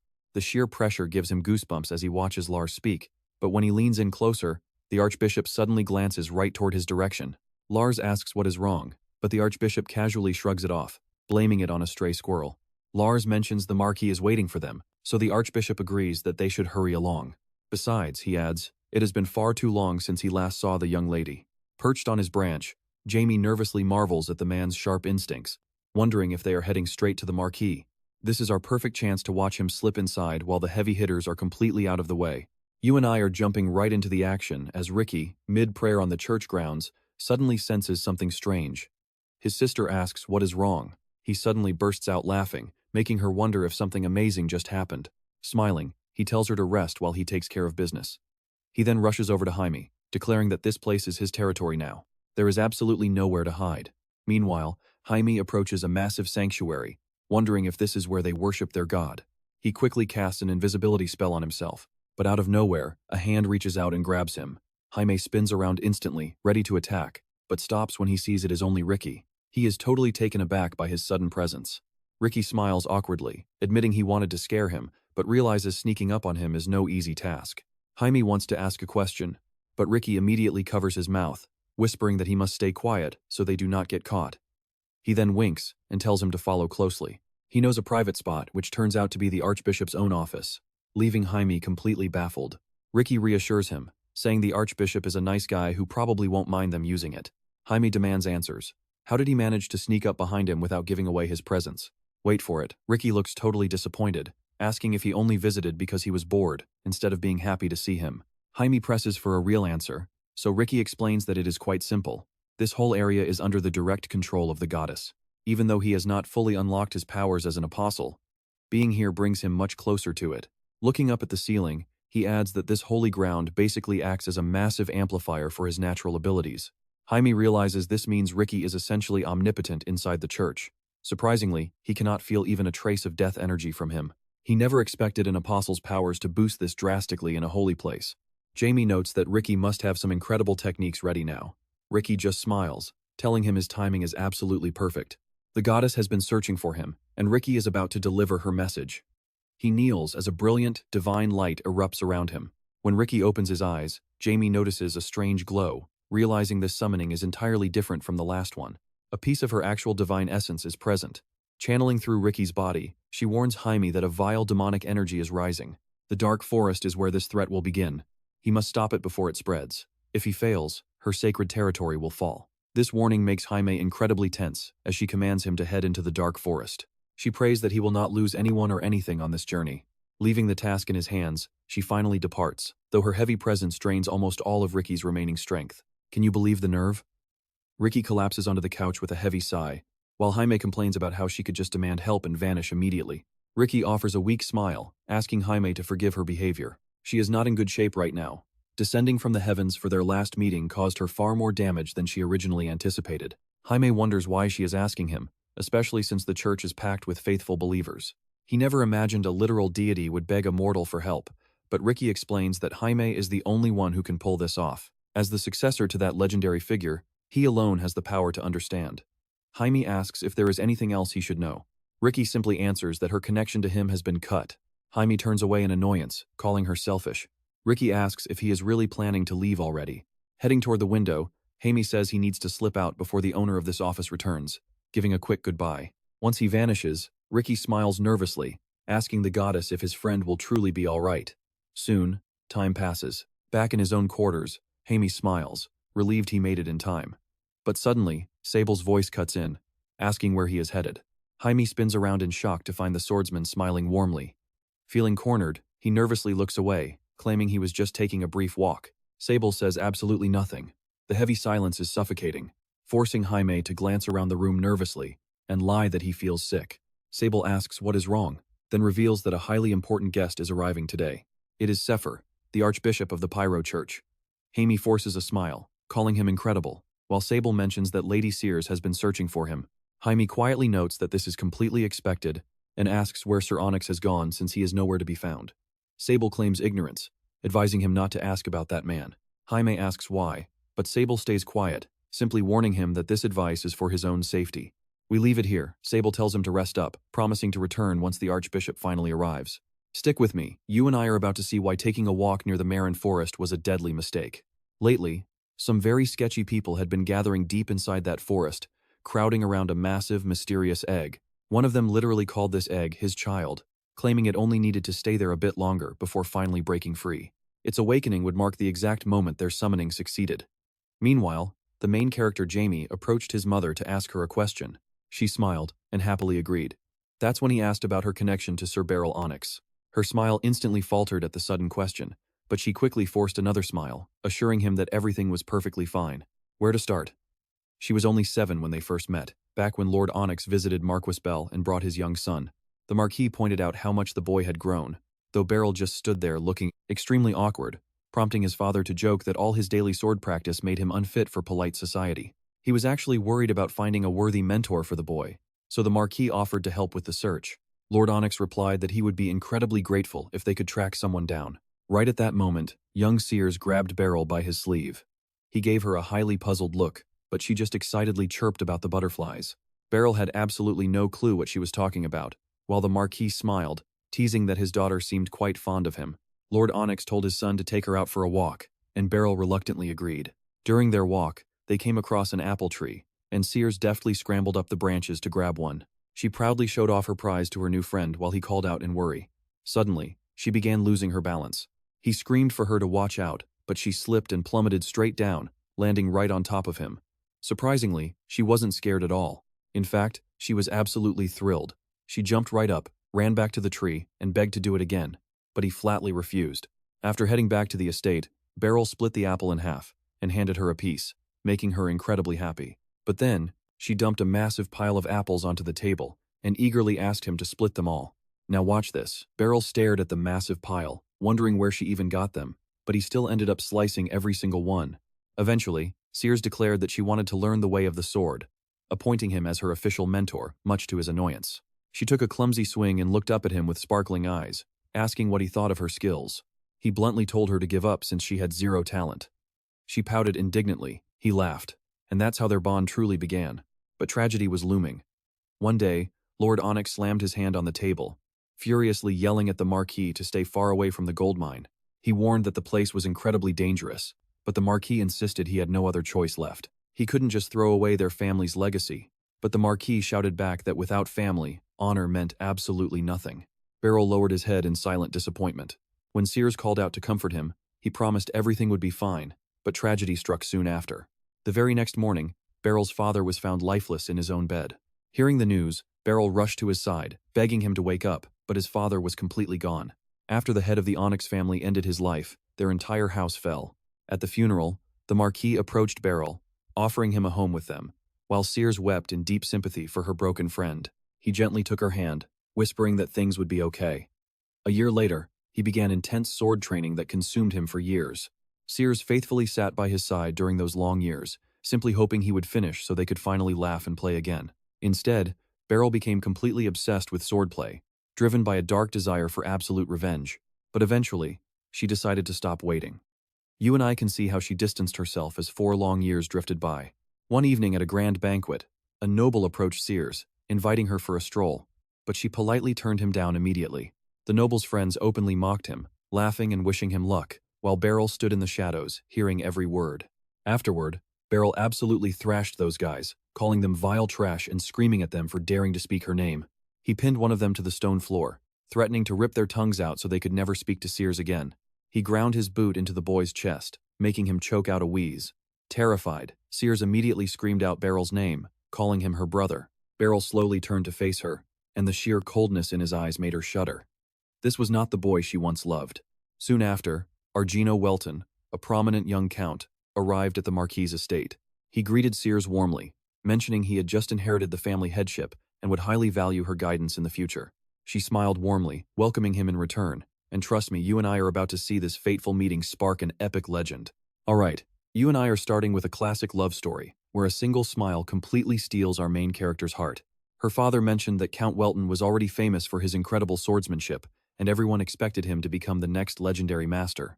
The young count humbly laughed it off, insisting he was just focusing on mastering his family's secret sword techniques. The Marquis smiled, assuring him that his talent was undeniable. Receiving such high praise from a respected lord thrilled the young count, and stealing another glance at the beautiful, smiling Sears made him completely lose his composure, bowing so hard he slammed his forehead right against the table. Time flew by after that. When Barl finally arrived, he immediately started pestering Sears for a private chat, but she coldly replied that they had absolutely nothing to say. He furiously demanded if she was going to see that idiot count again. Furious, Sears defended him, warning Barl not to insult the Welton family head. Confused and hurt, Barl asked why she only had eyes for him now. Sears snapped back that a man she considered a brother would never act so childishly. He was ignoring her feelings and trying to force his love on her, so he needed to stop. He grabbed her shoulders, spinning her around, and desperately yelled out, demanding if she even knew how much he loved her. Before he could finish, Argino grabbed his arm and demanded to know what he was doing. Now pay attention here, because Barl completely snaps, hurling insults and refusing to let the matter go. Argino shoved Barl away, ordering him to apologize immediately, but Barl responded by challenging him to a duel instead. Though caught completely off guard, the young count boldly accepted the aggressive challenge. As the two headed out to clash swords, a panicked Sears ran to her father, begging him to stop them. Her father sighed, admitting he was actually planning on arranging a marriage between her and Barl. Sears was absolutely horrified by this, crying out that Barl was nothing more than an older brother. He might have been her childhood friend, but now he was a sword-obsessed monster who did nothing but spy on her, terrified she was seeing someone else. When her father claimed Barl just loved her, she slammed her hand down, screaming that it wasn't love. Breaking into tears, she sobbed that the sweet, caring boy from her childhood was completely gone. Looking down, her father quietly asked if she truly understood what kind of man Count Welton was. Confused, she asked what he meant, but instead of explaining, he simply nodded, told her he understood, and let her leave. Alone, he looked out the window to apologize to his old friend as rain began to fall. Outside, Argino won the duel, leaving a permanent scar on Barl's cheek. Both swordsmen were completely exhausted after such a brutal clash. You and I both know how much this hurts. Barl thought she was running to comfort him, but she threw herself right into Argino's arms instead, completely breaking his heart. Argino smiled warmly, telling her he was way stronger than she realized, so she shouldn't worry. Left alone in the rain, Barl wept in despair. Barl vanished into the dark night, and the Marquis figured his departure was ultimately best for everyone. 3 years passed. Argino and Sears married, and she was now pregnant. One day, while she rested, Argino came to deliver some shocking news. Barl had risen to become a powerful swordmaster, seeking absolute vengeance against the 3 noble families who ruined his family's name. Sears frowned, quietly telling her husband that she understood completely. Then, she looked up, mentioning she had some news of her own to share. Smiling, he said he was ready, and she revealed she wanted to name their unborn son Jaime. He tried saying the full name aloud, loving how it sounded, before asking what they would do if it's a girl. She beamed, telling him that they would name a daughter Sarah instead. Ending her tale, she asked her son if he enjoyed hearing about her past. He chuckled nervously, realizing his parents had quite the dramatic history. He never imagined his father was strong enough to defeat a future master. Venna, who was busy cuddling little Sarah, noticed the boy's bizarre, deep-in-thought expression. Just then, a servant walked in to announce the arrival of the Archbishop. Meeting him outside, the Archbishop turned to her with a warm smile, joking that their favorite little rascal was finally here. Sears smiled sheepishly, asking if they really had to bring up her embarrassing childhood memories after such a long time apart. He chuckled, asking if she still liked the nickname, since it suited her. Her father laughed, noting she was already a mother of two, and that's where we leave our loving family as Sears hugs her children. Let us jump back in. Seifer tells them they are missed. The apostle shared plenty of stories about Jaime, hearing they were absolute best friends. Raz smiles warmly, delivering a message from the apostle who wants to see him very soon, leaving a nervous Jaime to awkwardly smile back and say he gets it. Secretly, he notes they have already met. Just as Sable offers to guide them somewhere, the Marquis replies that they will head over there a bit later. He needs to speak with the Archbishop first. Seifer bids farewell to Sears, praying the goddess blesses her and her children, before hugging her daughter tightly and asking what their next move should be. Turning to her son, she asks if he was the one who wanted to go check out that place with the giant water droplet. When he asks her about the mysterious Merryneck Forest and mentions his assistant warned him to stay away, her face instantly turns serious. Terrified, she demands to know how he heard about it, asking if he went there. He flashes a nervous smile and claims that is absolutely not true, leaving her to question why Sable even mentioned it. Looking away, he quickly mutters that his guide only wanted to warn him of the dangers. She sternly reminds him that he must never go anywhere without her permission, noting that no matter how good his magic is, he is still just a kid. He nods in agreement, and watch closely as she points toward the distant mountains, revealing that the forbidden forest lies right over there. It looks like a normal forest to him, making him wonder if it is truly dangerous. She warns him that this is one of the 6 forbidden zones on Earth, sitting right before the legendary Great Forest of Aryajata, which lies beyond it. Put simply, Mirren is just a part of Arya.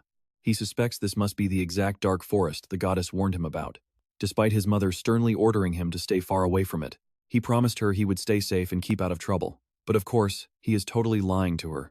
The moment night falls, he sneaks into the woods with Vina, smirking as he senses an incredibly dark and terrifying aura in the air. Countless glowing red eyes glare at them from the shadows, but he quickly vaporizes them using powerful lightning magic. Staring at their smoking remains, he complains about how boring it is when he cannot even use his black mana. Suddenly, Vina spots something and calls out to him excitedly. She rushes over, using his shoulders as a launchpad to leap high and deliver a brutal kick straight to the beast's head. He faceplants hard, and I know what you are thinking. He is absolutely furious as he stands up, demanding to know what she just did. She casually slays another beast at that exact moment, completely missing his words and asking him what he just yelled. Gritting his teeth, he brushes it off before asking if she is also struggling to channel her dark magic here. She confirms it, but says she actually feels lighter than a feather, experiencing an incredible rush of pure power surging directly through her entire body. It feels like she is literally floating in midair. He calls it a good thing, quietly realizing she is perfectly fine because she belongs to the Forest Valkyries, meaning she absorbs this place's nature energy just like an elf. She asks how he managed to get here, and he snaps back that he already explained it. She wonders if they are here because of that goddess, and what exactly their mission is. Before he can answer, a pool of pitch-black energy swallows them whole, dragging them deep underground. Vina screams in absolute terror while Jaime desperately tries to activate his flight spells, but they completely fail, forcing him to curse this bizarre and rule-breaking forest. Falling at this insane speed means a fatal crash, but luckily, they manage to avoid that disaster. Once they hit the ground, Vina springs right back up, fearfully asking if they are still alive. Catching her breath, she asks where they ended up, and he simply tells her to look around. Summoning a bright light sphere overhead, he scans the area and reveals they are in ancient ruins, spotting a strange message on the wall that reads "Leave or enter."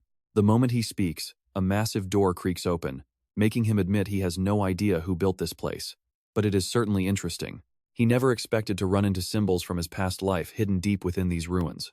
Meanwhile, we are shifting back to the city where a patrolling guard catches the scent of blood just as his subordinate reports finding an unconscious body. The guard inspects the victim, but he is already dead, with his heart ripped clean out just like the others. This is definitely a demon's work. He orders his subordinate to report this to Sable immediately, noting that something is highly suspicious since the victim looks to have been killed roughly 4 hours ago. This road is clearly marked on their daily patrol map, meaning soldiers walk it during every shift change, yet not a single soul reported this dead body, leading him to suspect one of their own did it. You and I are starting with a guy checking the patrol schedule, only for a sharp blade to pierce his chest. The attacker? That freak from the forest. Tearing out the soldier's heart, the killer smirks, calling his pursuers absolute idiots. He dares them to keep searching, confident they'll never lay a finger on him. Suddenly, a rustling sound echoes behind him. It's Sable. Drawing his sword with a chilling smile, he announces they've finally met face to face. Honestly, he ended up in a really awkward spot thanks to this guy. Sweating, the killer nervously asks if he's speaking to the chief advisor. But Sable doesn't waste words. He lunges forward, unleashing a barrage of invisible sword strikes that shred the man's flesh. The monster screams in agony, spitting out curses as Sable coldly readies his next devastating strike, casually mentioning he forgot that bodies infected with demonic energy don't fall apart that easily. The terrified demon begs for mercy, but Sable finishes him instantly. Meanwhile, Jaime and Vena wander deeper into the ancient ruins. Vena asks if he's alright, and Jaime, crushing a life bead to heal, reassures her. He lets out a heavy sigh, secretly thinking that he came dangerously close to dying. Tears well up in Vena's eyes as she admits she was terrified of losing him, too. Now, pay attention here because their journey gets insanely dangerous. They face giant anti-magic armor, rapid fire traps, and endless hordes of combat scorpions. Finally, they reach the inner sanctum, where the words, "the place where it slumbers," are carved onto the massive doors. As the doors creak open, Vena smiles and wonders what kind of creature could be sleeping inside. And a colossal bear suddenly looms right in front of them, freezing them in shock. But Vena, she actually thinks he's adorable. She happily tells her master to look at the giant teddy bear. But right then, this furry beast named Teberon decides to attack. Jaime yells a warning and lunges. Fortunately, he grabs her and dives out of the way just in time. The annoyed bear growls that they've got guts for trespassing, prompting Jaime to ask if the beast knows who he is. Snarling that Jaime shouldn't pretend to be ignorant, the bear hurls a massive boulder at them. Jaime instantly conjures a glowing magic barrier to shield them, but the rock shatters his defense, and a flying shard strikes him hard right in the chest. Vena rushes over in a panic as Jaime collapses, clutching his chest and feeling like his ribs are completely pulverized. Supporting him, Vena desperately asks if he's okay. Jaime groans that he's alive, but it would have been fatal without that life bead. The bear boasts that he has completely nullified Jaime's power, leaving the mage with absolutely no way to fight back.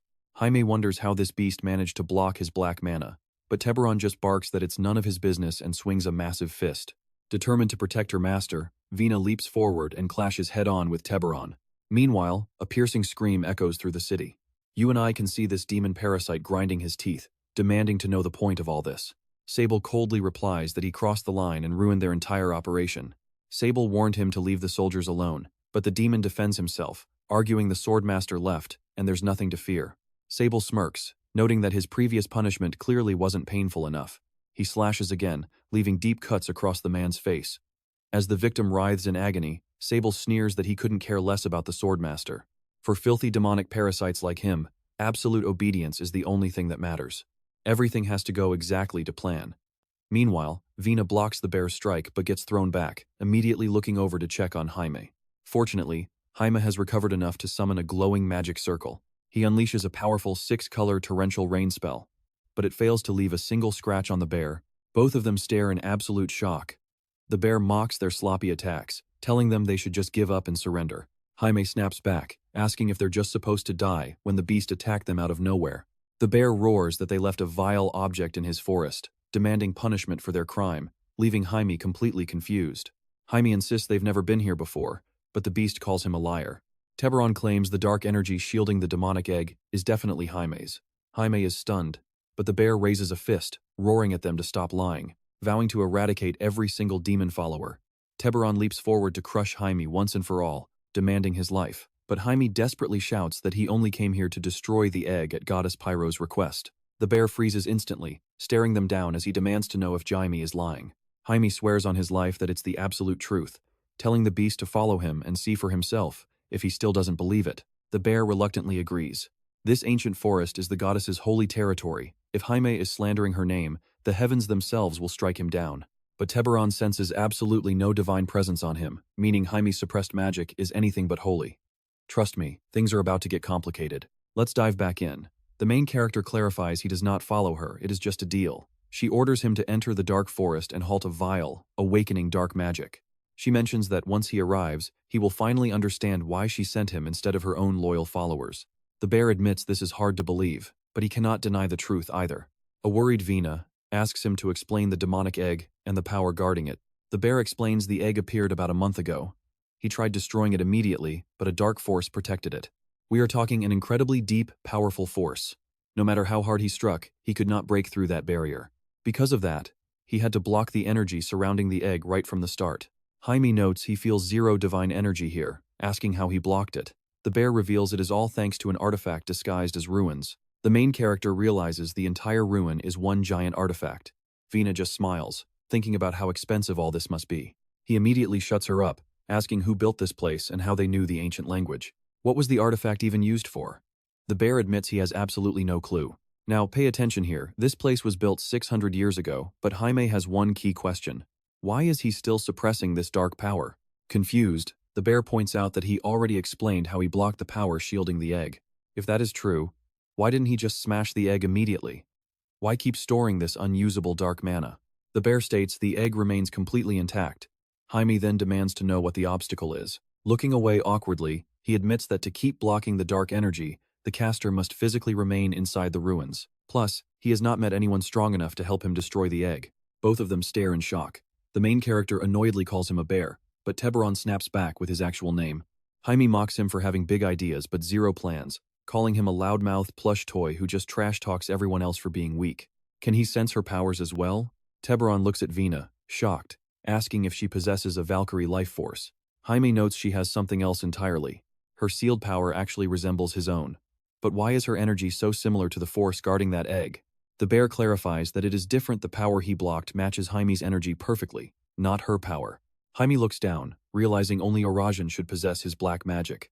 He demands Teberon remove the restriction and free them. He wants to see it himself. Teberon looks highly skeptical, but the girls smile and tell him to trust them. You and I know if her master gets his power back, he will crush that egg in seconds. He keeps glaring at them, but once she mentions the goddess sent them, he relents and snaps his fingers. Instantly, Jaime feels his mana flooding back. He smirks, releasing his power as he steps toward the bear, dark mana swirling violently around him. Teberon and Vina are completely blindsided by this. The main character warns that nobody bosses them around. The bear panics, screaming, "What is he doing?" Meanwhile, Jaime finds himself in another dimension, revealing the entire layout of these ruins. He decides to seize absolute control. Right after, Teberon suppresses the dark mana, roaring in pure rage. What is he trying to do? Grinning, the main character wipes blood from his face, warning him to wait or nothing will remain of these ruins. The bear freezes instantly. Vina worriedly points out he is bleeding from his mouth, but he assures her he is fine. He realizes it is a mental barrier. It is actually quite strong, but even so, he has no intention of stopping. Teberon gasps that his connection to the runes is gone, wondering how Jaime severed it so fast. Jaime smirks, saying he just appointed him as an assistant. Unfortunately, his master is not the only artifact expert here. For a third rank, this is child's play. He cannot just ignore an item designed to block his powers. Besides, you can hardly call this a real limitation. An uneasy Teberon asks how Jaime even blocked his power, a power that can literally absorb holy energy. It makes zero sense. He must have used some kind of trick. Jaime simply reduced the mana accumulation and tilted the original coordinates of space. Grabbing Vina by the hand, he tells the bear there is absolutely no need to pursue them. As they fade away, he mockingly adds that he forgot Teberon cannot even leave these ruins. With that, they vanish, leaving the raging bear screaming curses. Meanwhile, Maris learns 9 murders happened overnight. So, what do you and I think is really going on here? Let's dive into this crazy mystery. Who was behind this? Where was Sable, and what was happening to him? A guard admitted no one had seen him since midnight yesterday. Right then, the Marquis began to suspect the truth. Meanwhile, Sable watched the city from the tower, knowing they would arrive any minute. Just yesterday, he had overheard a secret conversation between the Marquis and the Archbishop. He asked if there was any word from the superintendent. Sefer confirmed it, explaining that the sacred guardians of order were already on their way, likely arriving by tomorrow at noon. One of the high gentlemen would accompany them. The Marquis sighed heavily, realizing the priest had made a very difficult choice. Standing nearby, Sable smiled and licked his lips. He knew that by the time those guardians arrived, everything would already be over. Elsewhere, Jaime finally discovered the egg.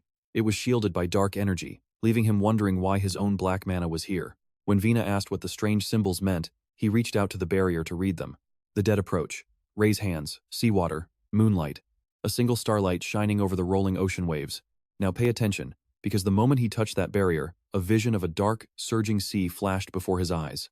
Brilliant starlight, a dead man reaching out over the water. A single beam of moonlight in the pitch-black sky. An old man drowning in the depths, devouring the very darkness itself. A beast hungry for absolutely everything. Promised a distant future, Jaime recognized it. The Leviathan grimoire was once part of his very existence. How could he forget that? This confirmed his worst suspicion: his memories were definitely incomplete. Strangely, he suddenly recalled a random memory about a rebellion against divinity. Strangely, these memory gaps did not bother him. When Vina asked if he understood, he nodded and handed her a ring. It was an artifact salvaged from the ruins, designed to store her mana for later use. The moment she channeled her energy, a massive hammer materialized. She asked if this was it. Thrilled with the weapon, she smiled. Jamie told her to keep it and watch the perimeter while he stayed behind. Placing both hands on the barrier, he commanded the dark energy to return to its rightful owner. As the power began flowing back into his body, a hostile woman named Kenna suddenly ambushed them, screaming, "What the hell is going on here?" Jaime quickly told Vina to defend herself, and she nervously gripped the heavy hammer in her hands. Now, watch closely as Vina swings her hammer, parrying the attack and sending a shockwave through the forest. Vina barely blocked the impact, spitting blood. Sensing an intense holy power, Jaime asked if she was from the Genus Church. Kenna praised his sharp instincts, and Jaime demanded to know what the Genus Church was doing out here. Was she here to destroy the egg or protect it? She simply smirked, finding his questions highly amusing. Looking at Vina with pure disgust, she mocked her for actually managing to pull off a decent combo. Declaring that she hated that kind of hair and weapon, she decided to finish her first. With that, Kenna lunged forward with a fierce sword strike, which Vina barely managed to block. Smirking, Kenna admitted Vina was decent, then suddenly clenched her fist and punched the girl directly in the head. Keeping her cool, Vina immediately retaliated with a heavy hammer swing. Kenna leaped back, laughing, and mocked. "Is that all?" Vina lunged with a jumping strike, telling her to shut up, but Kenna easily blocked it, calling the attack weak. Vina snapped that she wasn't done yet, striking again, while Kenna challenged her to survive the next move. Dashing forward, Kenna instantly appeared behind her, slashing her sword repeatedly to inflict multiple painful cuts.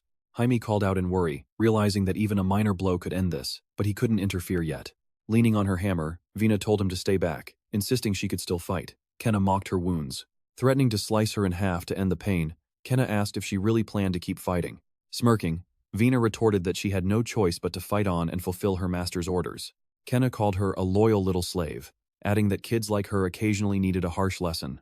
Smiling, Vina muttered that Kenna only picked on the weak. She then cast a sense reversal curse, disorienting Kenna, and immediately launched a fierce follow-up attack. Recognizing the dark magic, Kenna quickly raised her arm to block the blow. Sensing the curse wearing off, Vina knew this was her final shot. Cursing in anger, Kenna infused her blade with freezing energy and swung it. An icy blast erupted. Vina fought until her hammer froze, ending in a massive explosion. You and I can't miss what happens next.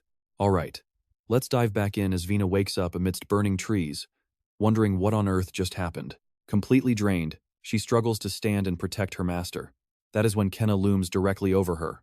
Spitting insults, Kenna mocks the black sorceress for daring to scratch her. She sneers, promising to slaughter the idiot she protects in mere seconds, right before her eyes. But our main character is already prepared. Grinning, he asks what she is even talking about, since he has barely started. Levitating, he commands the Leviathan to consume her, sending endless bloodsuckers to bite into her flesh. This was gluttony, a dark magic turning everything into food to be devoured. Jaime hates her obnoxious holy energy, but he is going to absorb every single drop of it. As they tear into her body, draining her dry, she grit her teeth and spits out one word: parasite. Floating down, he praises Vina for her hard work. Thanks to her, the egg is handled, so she can finally rest easy. Relieved by his words, she smiles weakly and whispers how happy she is. Meanwhile, Kenna shakes off the beasts. She admits she wanted to play nice because of his cute face, but that option is off the table. Feeling her surging energy, our main character realizes this woman is definitely no ordinary priestess. Instantly, she channels sanctuary magic, donning glowing snow-white armor and summoning a lethal new weapon to her hands. Now, pay attention here because things are heating up. She has far more holy power than the bishop and is fully combat ready. She is going to be a massive headache. Kenna points out his magic is a cheap imitation, yet he still managed to siphon her power. He is definitely a dark mage. Jaime simply shrugs and asks, "So what if I am?" Tightening her grip, she swings her weapon, shouting that she will just have to put him down for good. Unfazed, he unleashes his own magic, saying there is no escaping this.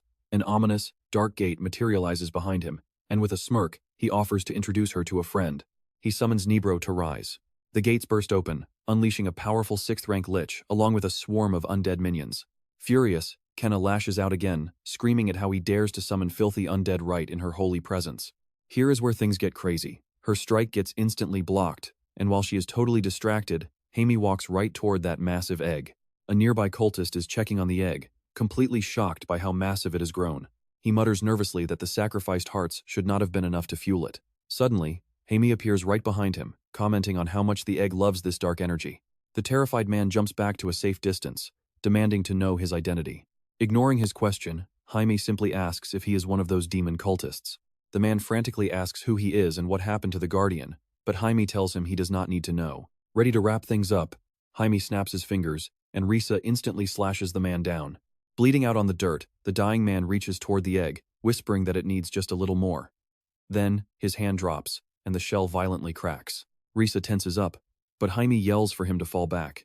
He barely leaps away before a massive claw erupts from the shell, trying to snatch him. Landing safely beside his master, he watches the egg greedily devour the dead cultist, asking in utter shock what that thing is. Jaime calmly replies that this was inevitable. The egg finally has enough life force to hatch. The demon is coming. Another massive crack tears across the shell. Meanwhile, Nebro keeps Kenna pinned. Desperately trying to shatter his barrier, she screams for him to die, but the Lich just laughs at her stupidity. Imagine wishing death on an undead monster. Gritting her teeth, she can only curse in frustration. Leaping backward, she panics over what is happening to the egg, knowing her master will be furious if the plan fails. Right then, the demon hatches, releasing a terrifying wave of dark energy that makes even the powerful Lich tremble in fear. While Kenna celebrates its arrival, Nebro turns to Jaime, sweating as he warns that this beast can suppress death itself. Seizing the distraction, Kenna lunges at Nebro, shouting that if she has to die here, she is dragging him to hell with her. Before his form completely shatters, Nebro desperately calls out, begging his master to escape and save himself. Far away, Ricky suddenly shudders, feeling the terrifying energy from the woods. His sister asks him what is wrong. With a grim look, he whispers that doom is coming. If they do not act now, everyone in this land will die. Before she can even ask what he means, a soldier bursts through the door, yelling that they have to evacuate immediately. Ricky grabs his sister's hand and rushes toward the door. They know they will only be a burden here. But trust me, you will want to see what the furious Marquis does next. Stick with me, a frantic guard just burst in to report a massive crisis. He orders the troops to assemble immediately. Just then, his daughter rushes in, frantic. But he tells her everything is going to be fine. He urges her to flee with the children, but she cuts him off, crying out that Jaime is missing. She fears he headed to Mirren Forest.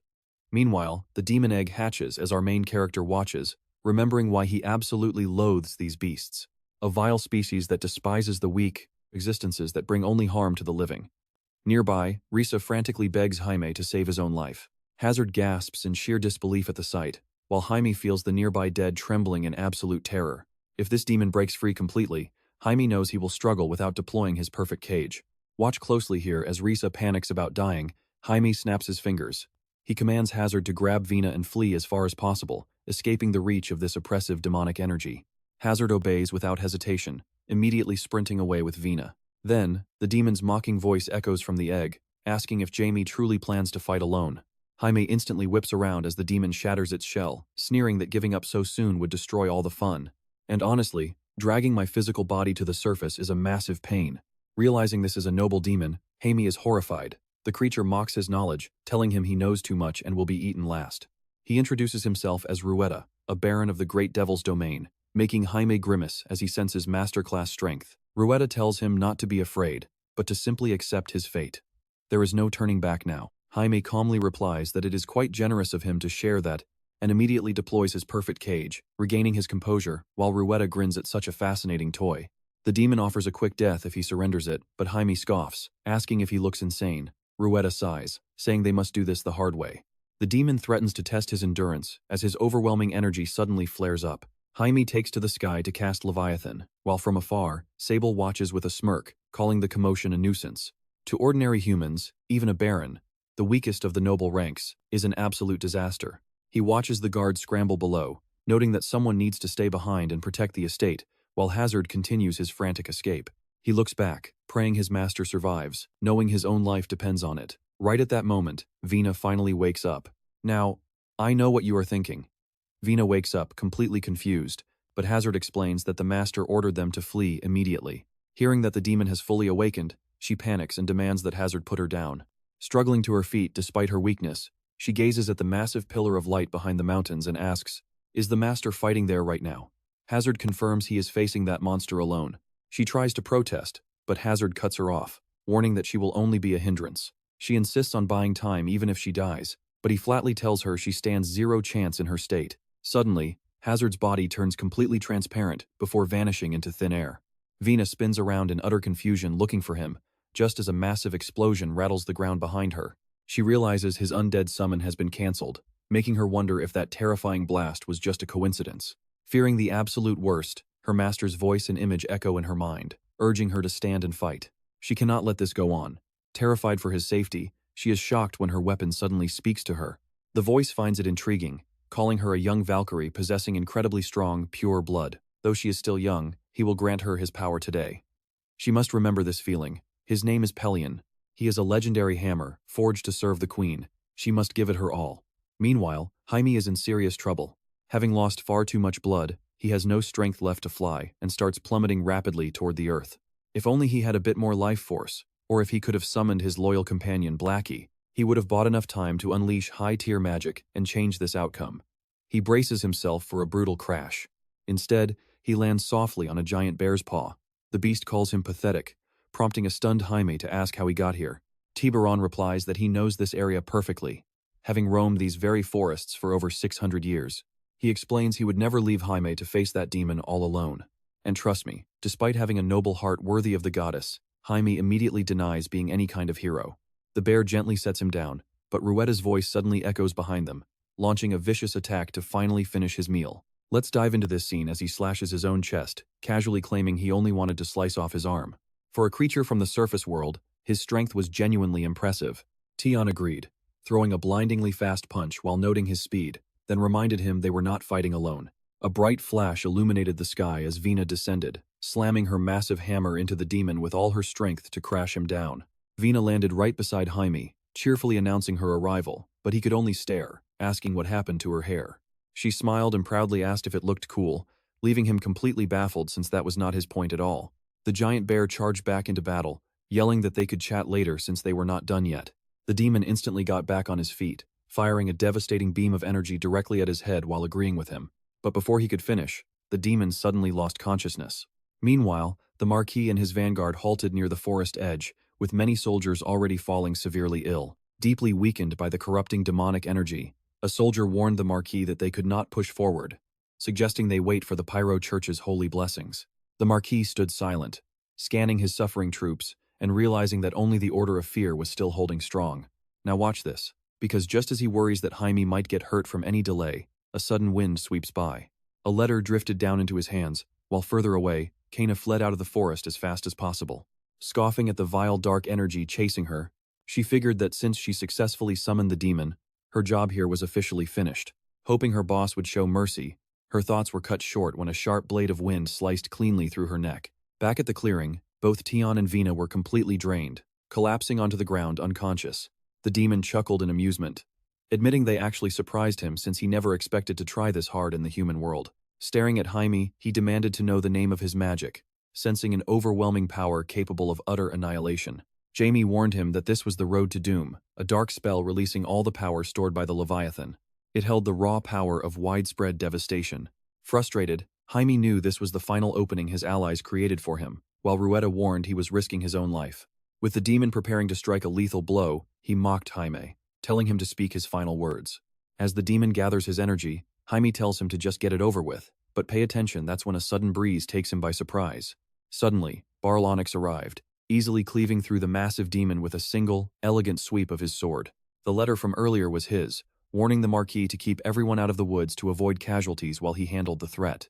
Meanwhile, Sable confronted the corrupt Archbishop. Seeing him at the cathedral entrance, the Archbishop remarked he had a bad feeling but never expected visitors. The swordsman smiled, asking if his rumors were true. Has the apostle already departed?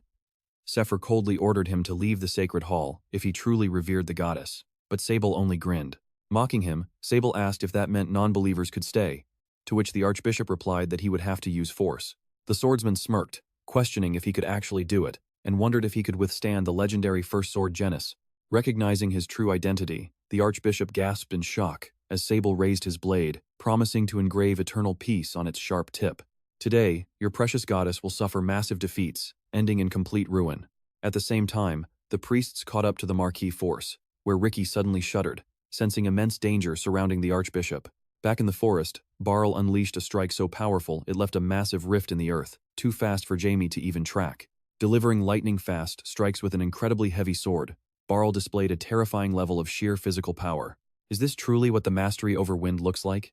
Barl turned and asked why he had come, prompting Jaime to nervously explain he was just curious, since everyone warned him away, never expecting to run into him. The Grand Swordsman admitted he witnessed everything, causing Jaime to fall silent before Barl warmly told him not to worry.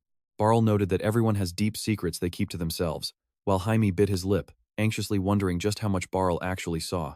Walking over, Barl approached the giant bear, explaining he personally accepted this dangerous mission because his unique skills made him the perfect fit.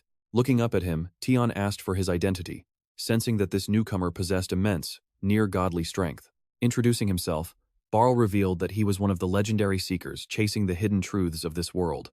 He explained he came to retrieve a sacred relic left in these lands on behalf of Isis, prompting Tion to ask if he meant the frontier. Barl asks him to unlock the gates of Gaia, leaving our main character totally lost. And that is where you and I have to wait and see what happens next. Come along with me, our favorite giant bear apologizes, admitting he cannot handle this responsibility just yet. Turning to Jamie, he asks in total confusion if the beast is actually talking about the ancient ruins.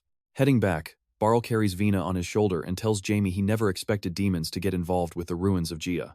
Laughing nervously, he looks away before the giant bear suggests that they finally begin. Extending his fist to Jamie, Barl expects a power transfer, leaving the boy wondering why it has to be him. Jamie touches the bear's fist, quietly whispering that he is going to open the seal now. Suddenly, violent streams of magic swirl around them, immediately transporting our main character into another dimension.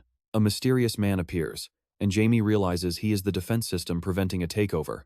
Pay attention, Jamie instantly senses this man is no ordinary defense system. Could he actually be Gremia's creator?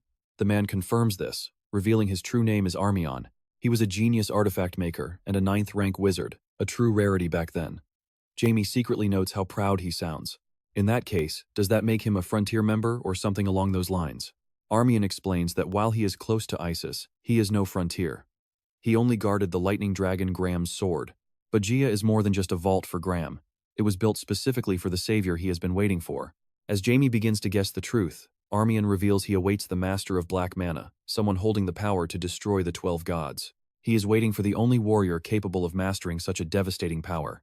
Getting nervous, Jamie demands to know how he speaks the ancient tongue and remembers secrets that should be forgotten. He realizes that not even Ganon knew about a magic powerful enough to slay the gods themselves. Jamie warns that he will destroy him if his answer falls short.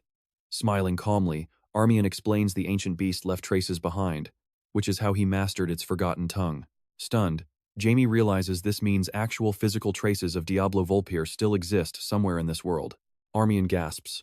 So that was the dark beast's name. He could never discover that name despite a lifetime of searching.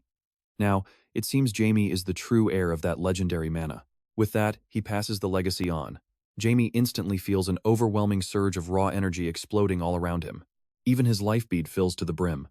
Armion hands him a small sphere, explaining that Gremia can freely shift its shape. It is an artifact of limitless potential, changing its form and purpose based entirely on its master's willpower. Powerless against the grand truth, he poured his entire soul into creating this masterpiece, waiting for this exact moment. Accepting the sphere, Jamie clenches his fists in absolute awe, never imagining he would hold such a legendary artifact. This treasure easily rivals the 3 divine weapons he once crafted. Actually, it's even better. Meanwhile, as the rain pours, let's watch Ross rush back toward the church. Bursting inside, he finds the Archbishop slumped against the wall, bleeding heavily, but miraculously still clinging to life. The old man looks up, and Ross rushes over with trembling hands, crying out that they need to treat his wounds immediately. He tries to cast healing magic, but a divine force blocks him as Seifer tells him it is completely useless. He must protect the apostle and saint instead. Shocked, Ross asks if the church was behind this. Pointing to a shattered passage leading down into the dungeon, Seifer urges him to run, but Ross breaks down in tears, refusing to leave him behind.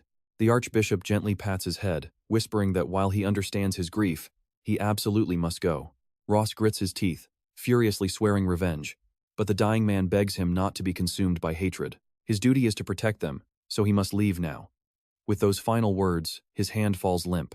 Back outside the ruins, Barl asks Jamie if he is doing all right. Looking visibly exhausted, Jamie admits he feels slightly off but will manage. Did he successfully retrieve what he came for? Jamie nods, prompting the bear to ask about the fate of Gia.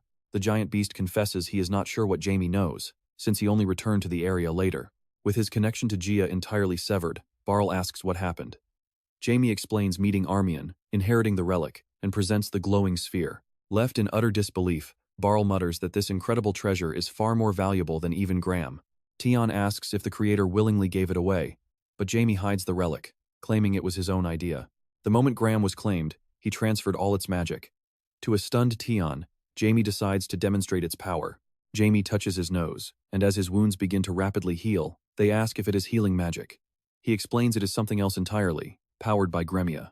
So Barl says it is time to head back, and honestly, you and I know that Sears must be worried sick. You and I are jumping right into the chaos as Jamie swears, realizing he completely missed the danger Ricky was suddenly in. Barl turns to him, demanding to know what's wrong, and Jamie urgently warns him that the goddess's apostle is in grave danger. Confused, Barl asks if he really means Ricky, but Jamie panics, shouting that there's no time to waste and they must leave immediately. Throwing Jamie over his massive shoulder, Barl asks for their destination, and the young mage points them directly southeast of the city of Afton.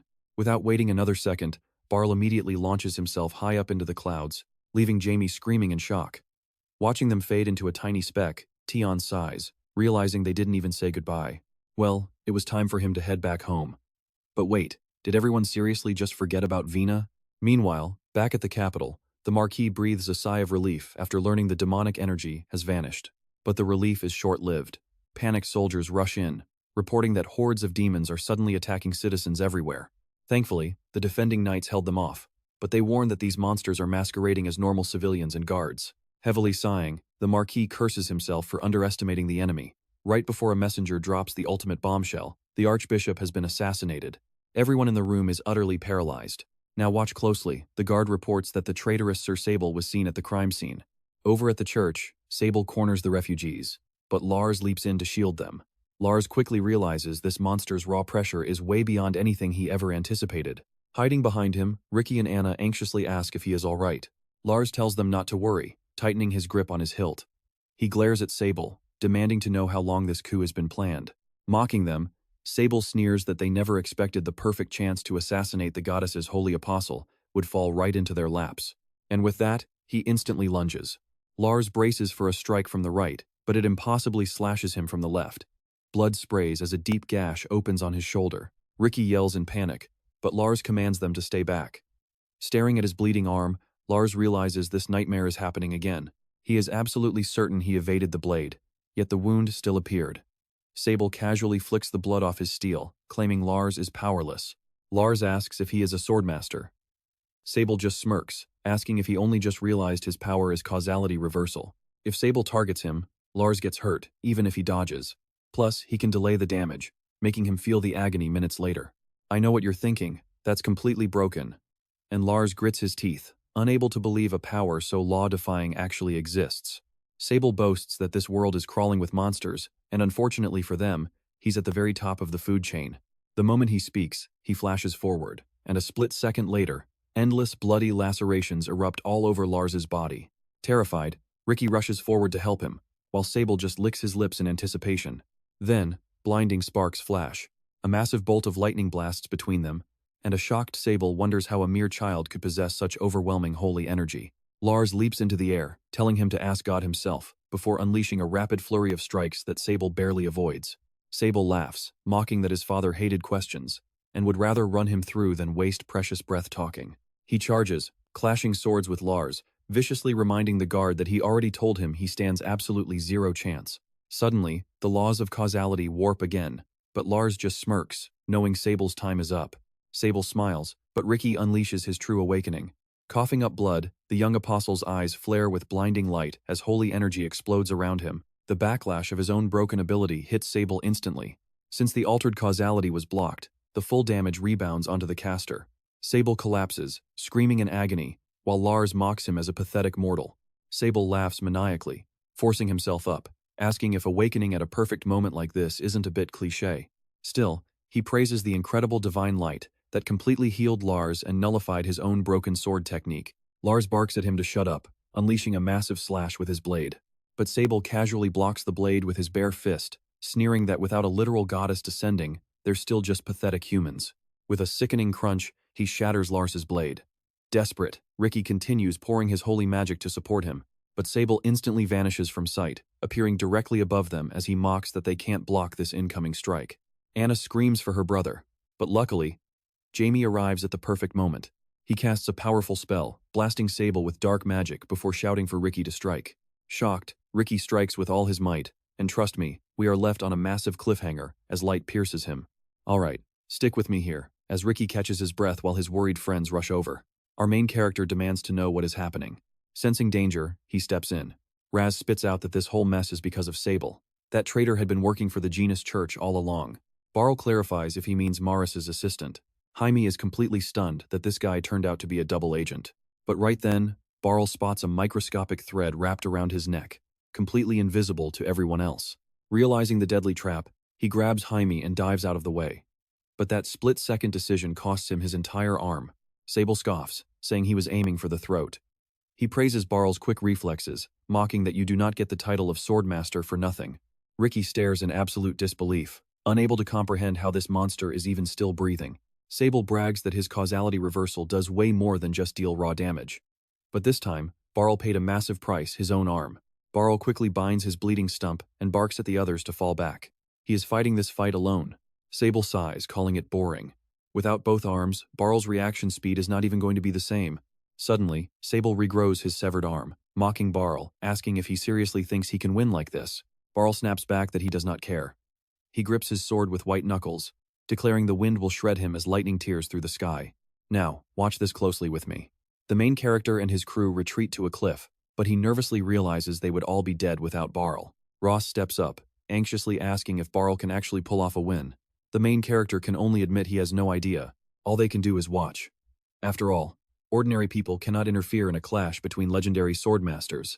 Their blades clash in a furious frenzy of exploding energy. Ross wonders aloud how a cheat-like ability like causality reversal is even possible.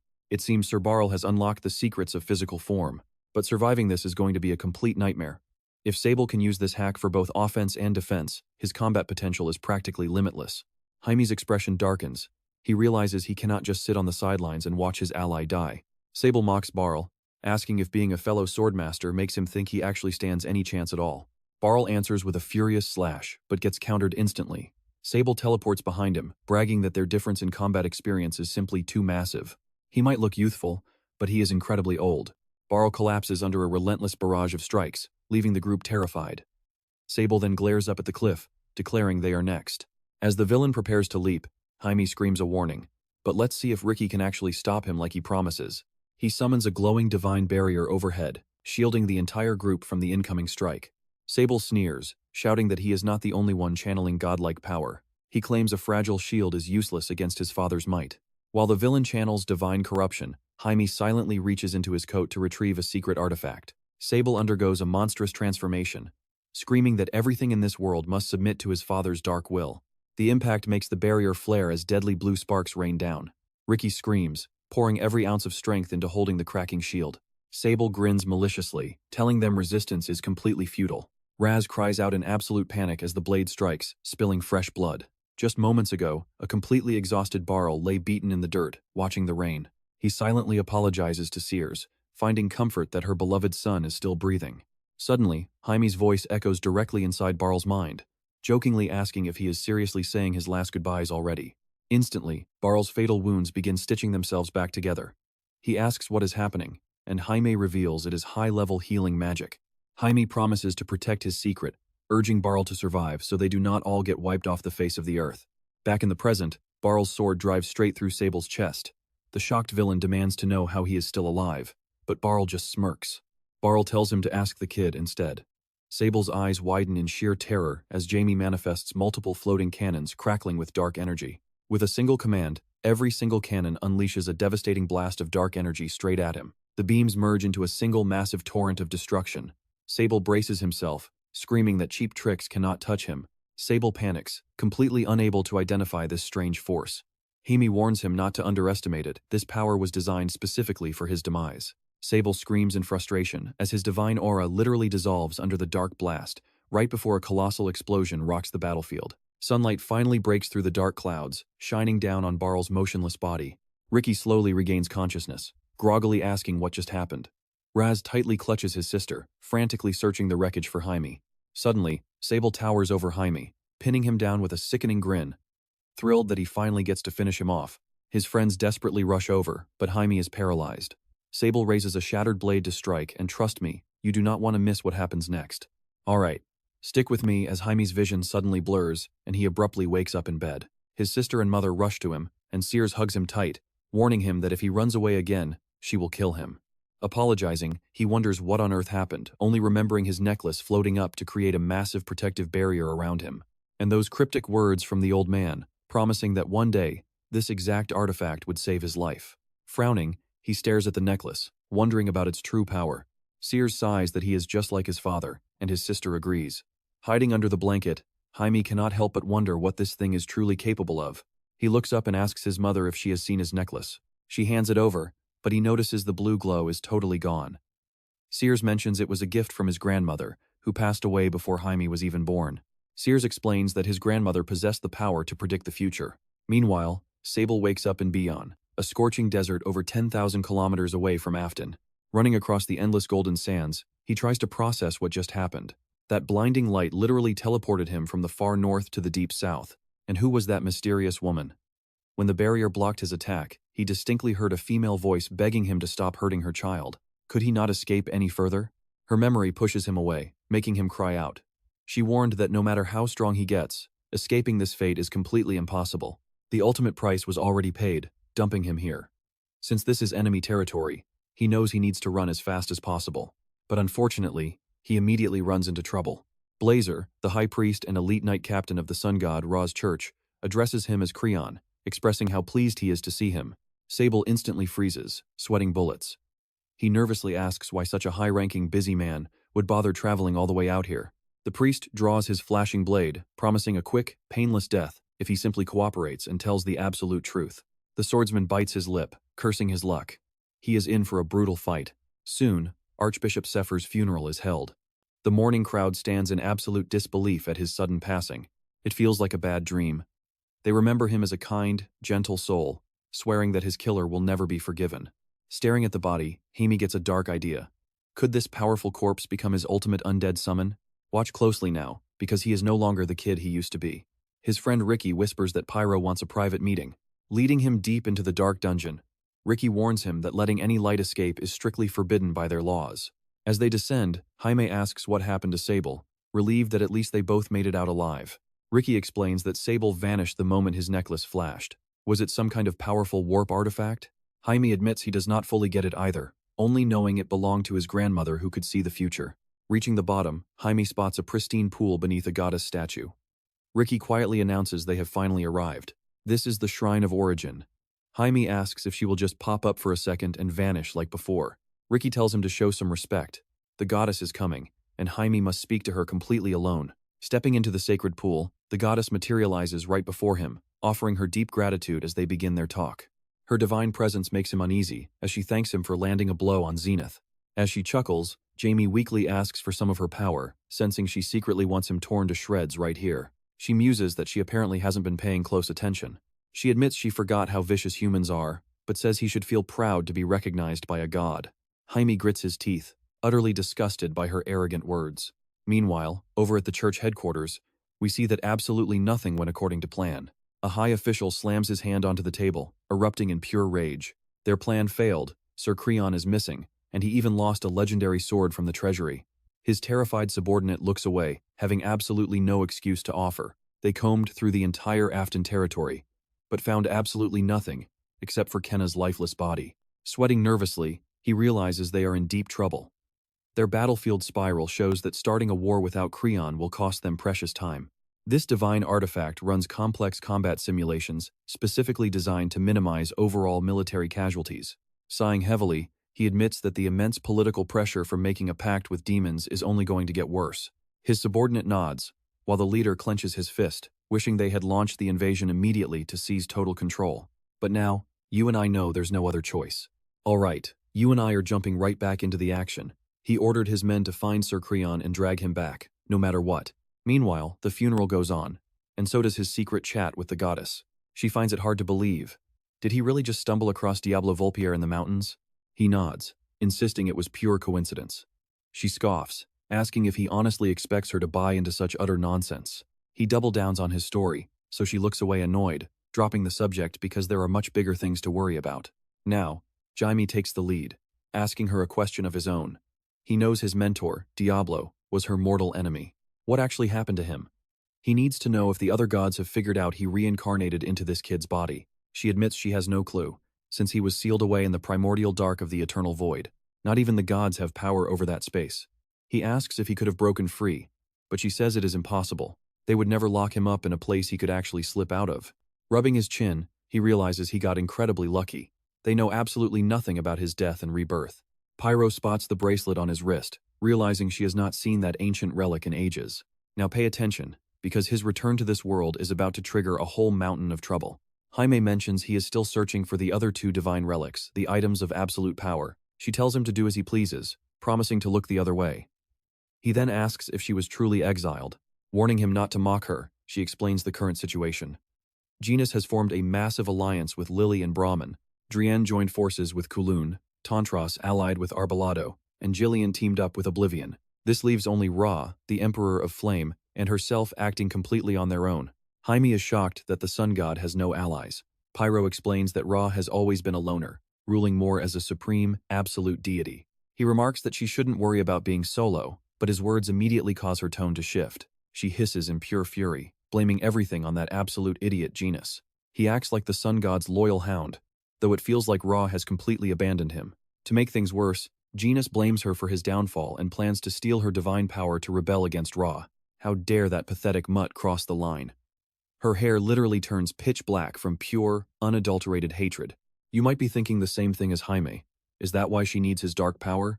Despite him being a dark mage, she explains his dark mana is primordial and pure, unlike the disgusting energy of those pathetic fools. Recalling how she used to despise dark magic, he reminds her that he is the true successor of Diablo Vulpier. She scoffs, asking why that matters. Does he really think he cannot work with one of the 12 gods? It is total nonsense. She suddenly appears right in front of him, poking his forehead. He sighs, explaining his real point is that they cannot fully trust each other yet. She smiles, noting that this simply means they will have to earn that trust. He asks how, and she tells him to look down. Boom. Her sacred crest appears on his hand. He rips off his glove to find a glowing brand. The priests and Ross immediately recognize it, bowing and calling him a saint, which he absolutely hates. To be a saint means being handpicked by a god, bearing a holy mark that grants them the rank of a bishop. While they hold no real political power, they are completely untouchable, immune to any outside influence or authority. A priest quickly rushes up, apologizing profusely for his late arrival. Those bastards from Genus blocked his path, but thanks to Jaime, they successfully defended the holy territory. At the mention of danger, Sears instantly teleports right behind Jaime. The priest bows nervously, quickly leaving. Jaime offers a sweaty smile to his mother, explaining that as a bishop, he can live wherever he wants instead of being stuck in a single church. Pinching the bridge of her nose, his mother sighs. Even though a Welton joined the Pyro Church, she cannot believe her son is a saint. Sarah eagerly asks what a saint actually is, and her grandfather steps up, offering to explain it all. But before he can start, a guard interrupts with some urgent news. Sir Barl is finally awake. Sears tells her father she needs to go see him, but he asks if she will be safe. She playfully chops Jaime on the head, reassuring everyone that everything is perfectly fine. After all, they need to thank Barl for saving her son. Jaime chuckles nervously, offering to tag along with her. As Sears enters the room, Barl struggles to sit up, and she takes a seat beside his bed with a soft smile. As they catch up, we are left wondering what Jaime does next. Trust me, you do not want to miss what comes next. Alright, let's dive back in as he smiles, realizing he knows absolutely nothing about emotions. After Sears finally leaves, he sits on his bed, swinging his legs and muttering how glad he is that his arm will actually heal up normally. Barl calls him a brat, asking why he is talking nonsense to a victim, but Jaime just smiles and shrugs it off like a typical kid. When the man actually thanks him, Jaime stares back, completely flushed and caught off guard. Leaping off the bed, he insists there is no need for thanks before asking Barl what he wants to say. Barl nods, asking what he knows about Frontier. He explains that they are a shady organization hunting down the deepest secrets of the world. Then, out of nowhere, Barl invites him to join them, leaving him completely frozen in pure shock. Frontier apparently has a 9th-class wizard to train him, but Jaime turns and asks if this master is even human. Barl nods, explaining that this master will unleash his true potential, before asking Jaime what he thinks of the offer. Jaime gives him a cold, annoyed look, unable to believe he is being asked to learn magic from someone even more repulsive than himself. What kind of absolute nonsense is this? But wait, Barl clearly has no idea who he is dealing with here. Jaime declares he can manage alone, leaving Barl stunned. After all, this is a 9th-class master we are talking about, a legendary being who could literally reshape the entire world on his own. Jaime admits that it sounds pretty impressive, but he seriously doubts this wizard is all that strong. As Barl stares in complete shock, Jaime smiles and adds that the wizard is definitely not stronger than him anyway, though he is still grateful for the offer and hopes they can meet up later. Besides, he is much more curious about their leader, Isis. Barl is left speechless at first, but soon grins, telling him to visit whenever he wants.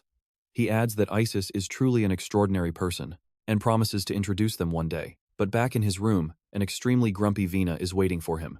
She bursts into tears, crying about why he left her behind, calling it a huge mistake. He insists he did not abandon her, but she pouts, absolutely convinced that he had already managed to forget all about her. Since that is actually the truth, Jaime has no idea what to say as she demands he confess. He quickly looks away with a nervous laugh, claiming that of course he did not forget. Privately, he realizes that if she has this much energy to argue, she must be fully recovered. Sensing the rich mana radiating from her new scarf, he realizes it is likely an artifact she got from him. Vina then asks if he has any idea how long her journey took. He asks if she can fly now, wondering if she finally awakened her true power. Right at that moment, her scarf flashes with light, and Pelion suddenly manifests before Jaime, offering to explain the whole situation. You see, her bloodline temporarily awakened to save him because of her intense desire and a little bit of outside help. The least he can do is thank her, since the demons would have ended him otherwise. Jaime stares at the floating hammer in total confusion, snatches it out of the air, and demands to know if it is possessed by some spirit. He snaps, asking why it is floating around without permission, prompting an offended Pelion to declare he is no third-rate spirit. Even if Jaime is Vina's master, Pelion does not take orders from him. Jaime casually twirls the hammer, making the spirit nervous, while Vina asks if she is the only one who can hear Pelion. That is when Pelion realizes Jaime cannot hear him at all. Once they fill him in, Jaime asks if that weird quacking noise was coming from the weapon, admitting he heard absolutely nothing. Vina lifts her ring high, crying as she nods to confirm his suspicion, while Pelion begs her not to cry. Jaime points out her awakening was only temporary, meaning she must train hard to fully unlock her power. Vina nods in understanding, while Pelion grumbles, wondering why Jaime is always so incredibly grumpy. Jaime remembers that they also managed to discover the hidden sanctuary of the surviving Valkyries.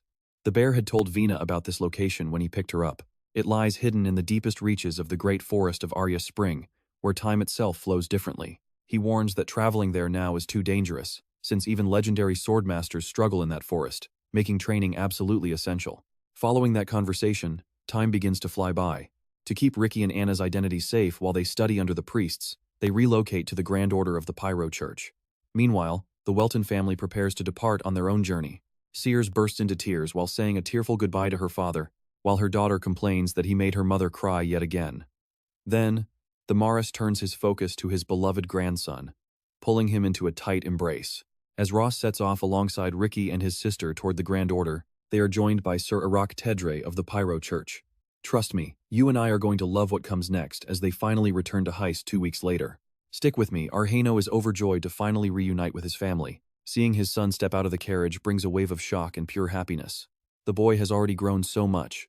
As night falls and the family sleeps, Jaime lies awake in his dark room, reflecting on his intense conversation with Beryl. He had asked the man what the sword truly meant to him, what it meant to a legendary swordmaster. Beryl had stretched, asking if Jaime knew he was once called a demon. To him, the blade is a mirror of his own soul. Only after endless regret and deep soul-searching did he realize he was just venting hatred, and that realization finally made him a swordmaster. Jaime also recalls his secret conversation with the goddess. When he pressed her about the forgotten history, she admitted she was forbidden from sharing those secrets with him. But when he pushed for answers, she warned him that everything hinged on a single, dangerous keyword. Speak it, and the 12 gods will instantly perceive everything. Once that secret is heard, the gods will know, and absolutely nothing can stop the divine wrath that follows. Once they find out, the malicious gods will unleash a ruthless subjugation squad to hunt him down. When he asked if that included the dragon god Brahman, she confirmed that his deadly dragon children would immediately mobilize. Clenching his fists in pure rage, he remembers Ganon's tragic fate, while the goddess questions if he can even survive a single god. Watch closely as Jaime lies there. He realizes his past methods stand zero chance of victory. He needs to forge a completely different path. The next morning, he visits the training grounds, surprising his father, who rarely sees him here. Jamie looks up and says he has something important to share. Following a brief, heavy silence, the young prodigy flatly declares that he wants to learn the way of the sword. Elsewhere, Marquis Bell gazes solemnly at the portrait of his late wife, Tina. She always despised the overwhelming burden of her power. That cursed strength had cost her entire family their lives, prompting him to invite her to join his side. He promised to be her family and shield her so she would never need to trigger that power again. Stroking her picture, he confesses he still cannot fathom her final prediction. The loyal assistant who acted as his ultimate mercenary, saving him whenever danger loomed. She never got to warn him about the traitor. There was simply no reason for her to gamble the remainder of her life. But one day, she handed him a mysterious pendant, promising he would instantly recognize the destined child when they finally appeared. Back then, he had demanded to know why she felt responsible for a future that was so far away. She had only smiled, telling him not to worry, because for once, she felt truly proud of her unique abilities. As he took the pendant, she begged him to trust her judgment and watch over the special child who would one day carry on their legacy. He must never let that child grow into a global disaster. Let's pivot back to Welton County, where Ira arrives to meet Argino and Sears, calling it a true honor. The Count warmly thanks him for traveling all this way. The sudden death of the Archbishop is tragic, especially since nobody expected the Zenith Church to be colluding with a demonic clan. Ira expresses his gratitude, promising that the Pyro Church will always remember the Count's invaluable assistance.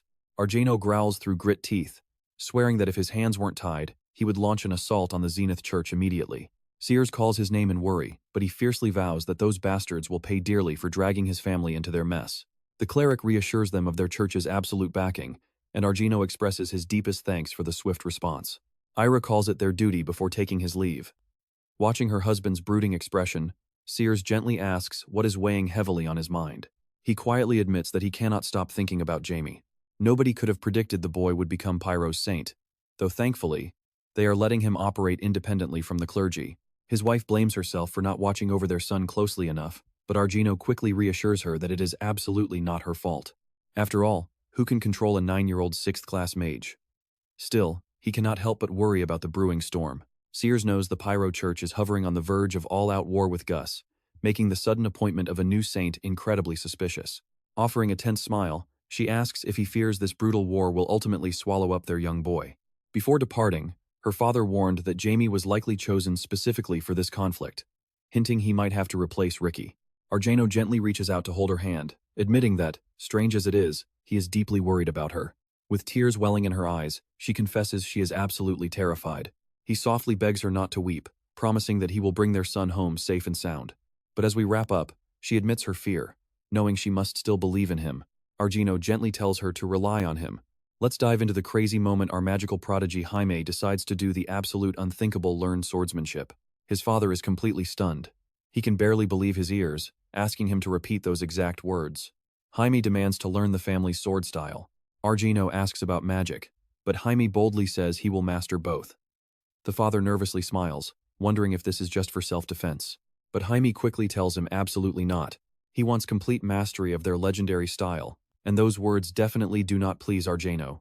Argino turns to walk away, claiming his son is mocking the blade. Jaime rushes after him, insisting that is not true. His father warns that their deadly sword style simply cannot be balanced alongside magic. Before Jaime can argue, Argino shuts him down, saying the blade demands total devotion, something he believes his son lacks. He refuses to teach him, but Jaime insists he is completely serious. Hearing this, Argino grabs a wooden sword, points it at him, and demands to see his true resolve. He promises not to use aura, but Jaime must withstand his attacks using any means necessary. Checking if magic is fair game, Jaime readies his dark spirit Blackie, and his father nods, saying he can use absolutely anything. Block just one strike, and training begins. Keep your eyes on the screen, this is about to get intense. Other students slowly gather around, gossiping in shock. One asks if Lady Sarah was not the only one learning the sword. They thought he only cared about magic. Is it not way too late for him to start? Even for a Welton, this seems crazy.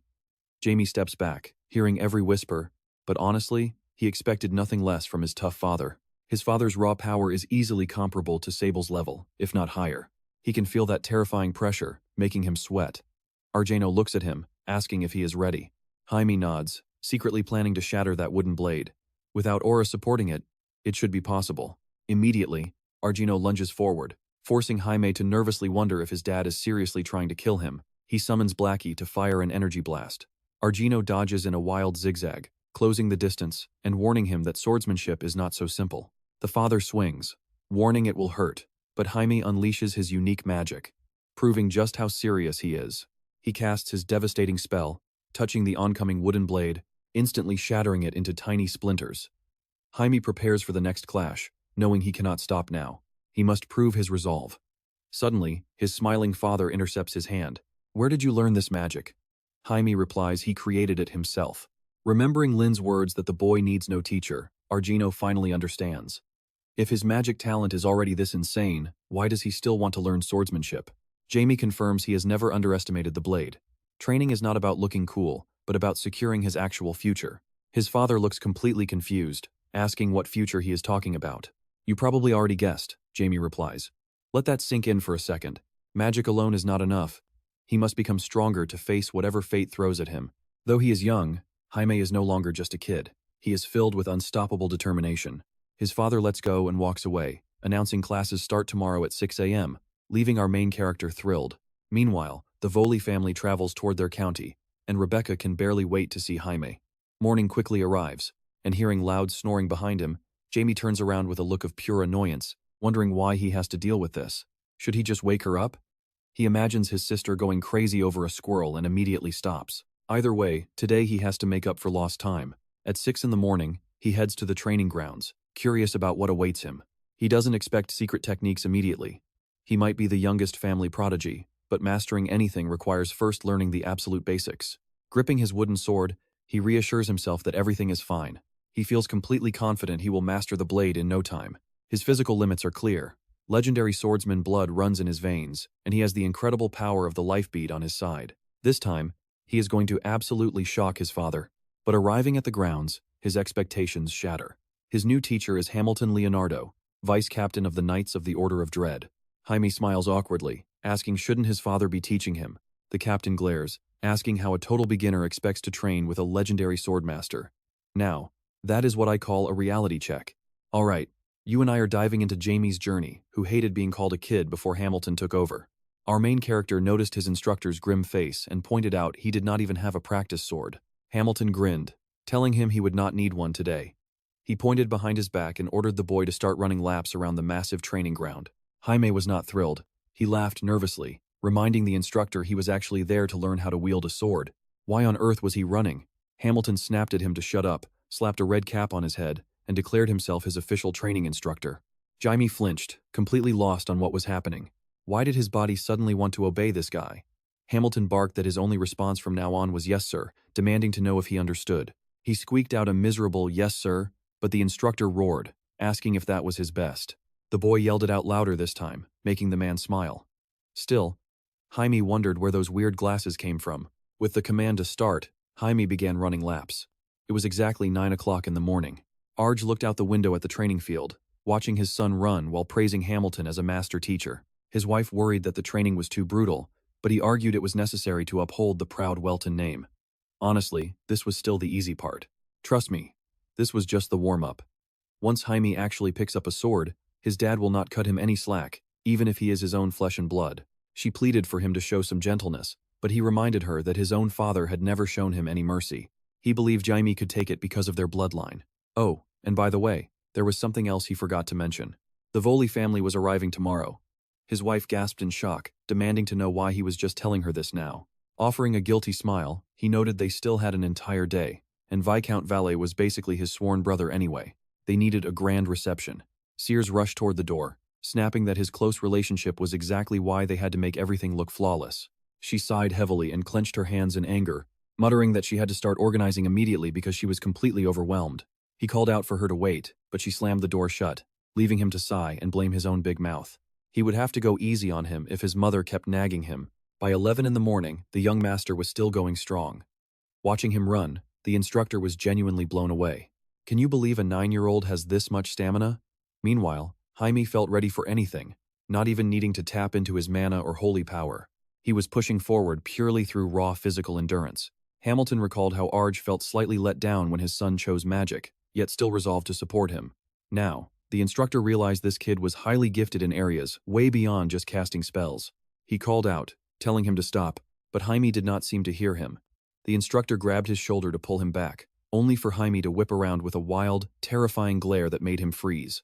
The boy's expression instantly softened back to normal, and he weakly asked if they were finally done. Hamilton nodded yes, and Jaime smiled weakly, whispering how glad he was that he could finally take a break. With those final words, he collapsed face first onto the grass. The instructor stared in disbelief, having absolutely no idea how he was going to explain this in his daily report. Hours slipped by. Our main character woke up late that night in his own bed, wondering if his ordeal was finally over. Suddenly, his little sister called his name, making him sit up in shock, wondering when she got there and why she was crying. She sobbed that she thought he had passed away, so he gently took her small hand to reassure her, pointing out that he was perfectly fine. The little girl wailed even louder, while Vina, the squirrel squeezed tightly in her grip, complained telepathically about surviving an absolute nightmare of a trial. She begged for rest, but he scoffed, asking if she was serious. He was the one who actually suffered, so she could handle a tiny bit of discomfort. He told his sister to play with her fluffy pet to feel better, ignoring Vina's squeals of agony. Right then, their father walked in, and both kids immediately beamed happily at him. For some bizarre reason, Sarah stuffed the squirrel in her mouth as Arj approached, scooping her up with a warm smile. He praised her for taking care of her sick brother, promising that the nanny had fresh cookies waiting downstairs. Hearing that, she dashed out of the room in pure excitement to find her treats.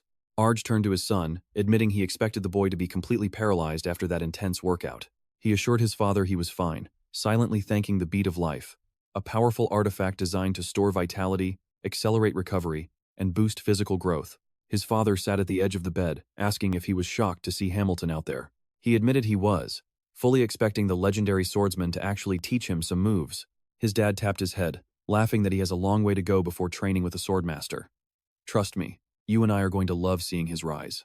Alright, let's jump into the story of Jaime, whose dad proudly calls him his absolute beast of a son.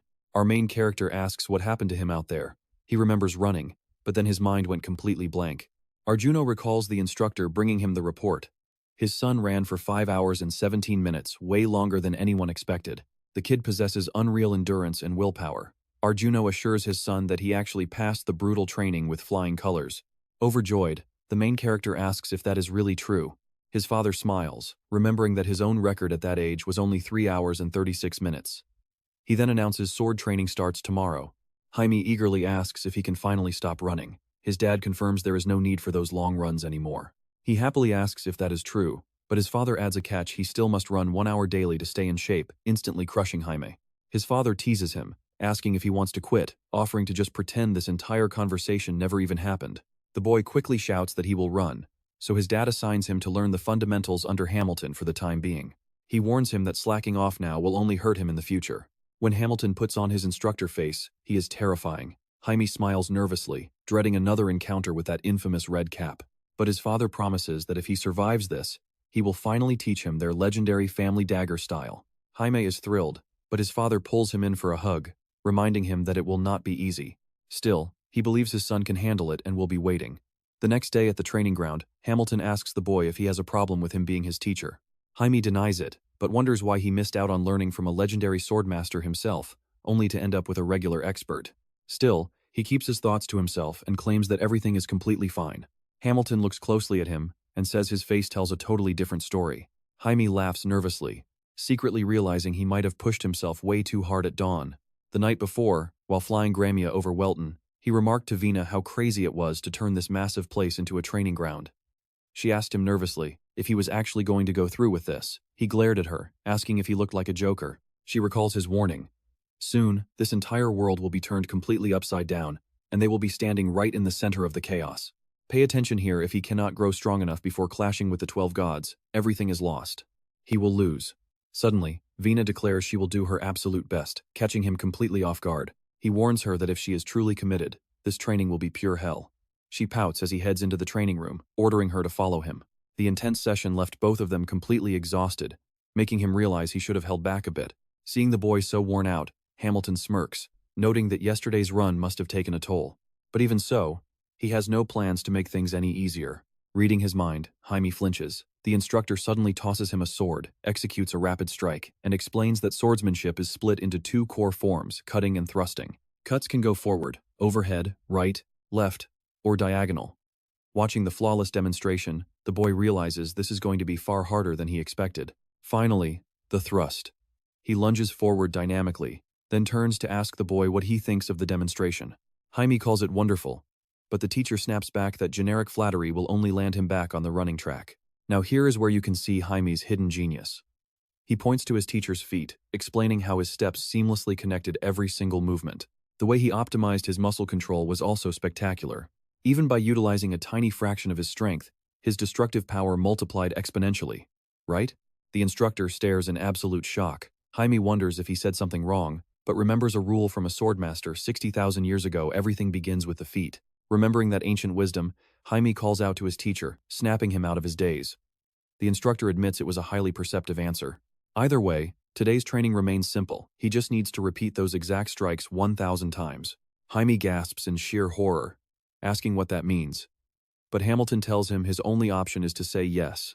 He has no choice but to comply and begin swinging. Stepping back, Hamilton watches closely, realizing that while he planned a whole year of basic training, 3 months might actually be enough. Jaime tries calling out to him, but the man is lost in his thoughts again. So he walks right up and shouts louder. Hamilton blinks back to reality, telling the boy he needs to step away for a bit. He must complete every single strike before he gets back. And that's where we leave them, with Jaime finally catching his breath, though his master's terrifying glare is still burned into his mind. Alright, you and I are about to watch our main character take his training to a whole new level by mixing swordsmanship with raw magic. Just a bit more focus, extra grit, and total dedication to the craft, along with absolute determination. It is a long journey, but it will lead him to a legendary battlefield. He calls out to Blackie to check if the recording is finally done. The little bot beeps, displaying the training footage. Our hero wraps up for the day, but right as he prepares to head inside, he senses a strange presence lurking on the estate grounds. Someone is hiding right outside the training fields. This weird energy signature makes him suspect an intruder. He teleports directly to the source, shouting in anger at whoever dared to invade the Welton County estate. He readies a lethal strike, only to realize the supposed intruder is just Ash Valley. She lets out a terrified scream, forcing him to freeze mid-attack in complete confusion. After complaining about the scare, they sit down, and she sighs in relief, admitting she genuinely thought her life was over right then and there. He questions if she is a wind spirit, realizing that communicating with spirits means she must be at least a mid-level summoner. It turns out she was not just playing around before. But get this, what she summons next is going to blow you away. It is the highest-ranking spirit, named Ripid. He is the guardian of the Spirit King, Sulfid. Our main character asks what the spirit said to her. She explains that he said nothing, only staring before vanishing. But ever since that day, she has been able to call upon Syl at will. Jaime stares at her, realizing this kid has incredible luck for a reason. She is definitely not just some ordinary child. Ash bragged that her sister was even more gifted, already capable of calling forth a high-ranking spirit. The main character is completely shocked, making her laugh. She adds that even her dad was left utterly speechless by the news. He frowns, admitting that achieving such a feat at her young age is honestly nothing short of a miracle. This suggests she possesses rival talent, likely because she is a reincarnated soul herself. The Spirit King Ellen protected her soul. Suddenly, Ash grabs her head and shrieks, making him flinch and frantically ask what is wrong. She panics, realizing her father strictly forbade her from sharing that secret with anyone. Jaime sighs in relief. Meanwhile, the Viscount meets the Count, who asks if they have any updates on the Genus Church. He confirms there is nothing yet, but warns they will likely make a move very soon. Argino declares that either they halt their religious expansion immediately, or war is inevitable. Sipping his tea, he asks if the leader of the Seven Knights is still missing, which Tigris Intelligence confirms. This secret intelligence agency, allied with the Eastern nobility, reports that he still hasn't returned to the main Genus temple. Makes you wonder, doesn't it? Argino scoffed, questioning what could possibly threaten such a monster.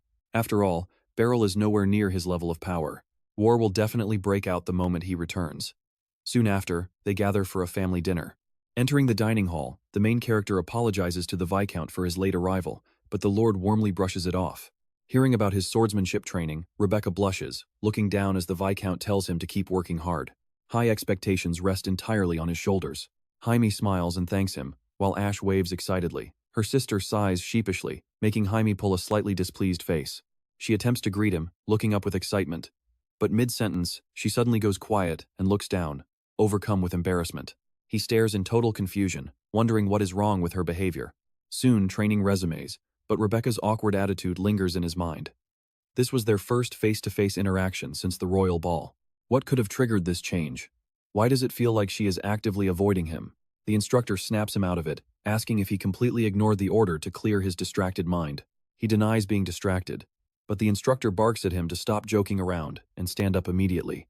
Standing up, our main character takes the wooden sword, confidently confirming he finished all his assigned practice swings yesterday. Jaime steps forward, assuming his fighting stance. He moves smoothly across the field, replicating the exact sword swings he was taught the previous day. As he executes the final thrusting strike, the instructor stands speechless at the flawless execution. How did he master this in just one single day? He is ready for the next steps. So, what do you and I think? Is he a genius or what?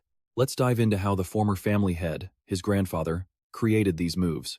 Welton is a world-renowned swordmaster. To boost his knight's power, he taught them the family footwork, known as the 100 Cs. As Hamilton demonstrated, Jaime was stunned to see 100 physical footprints instantly appear on the ground.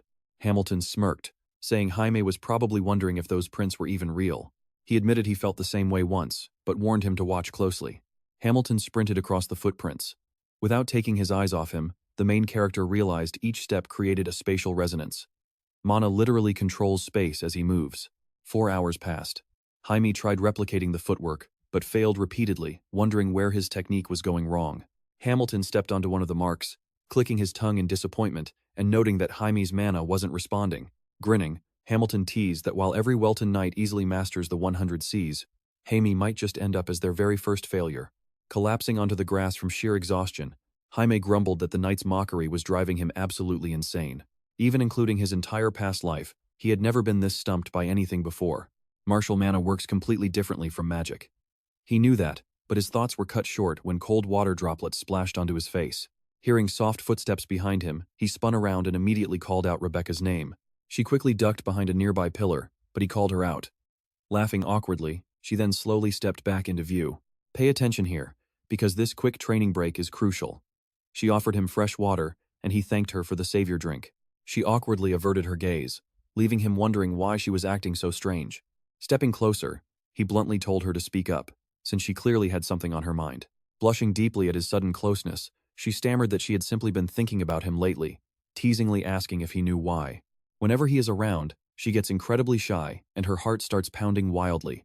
Playing dumb, he wondered if she had actually fallen for him during their talk, all thanks to Jane's lingering soul. Quickly changing the subject, he mentioned hearing from Ash that she could now summon high-level spirits. Sighing deeply, she realized her secret was out, admitting she could only keep them summoned for a brief moment.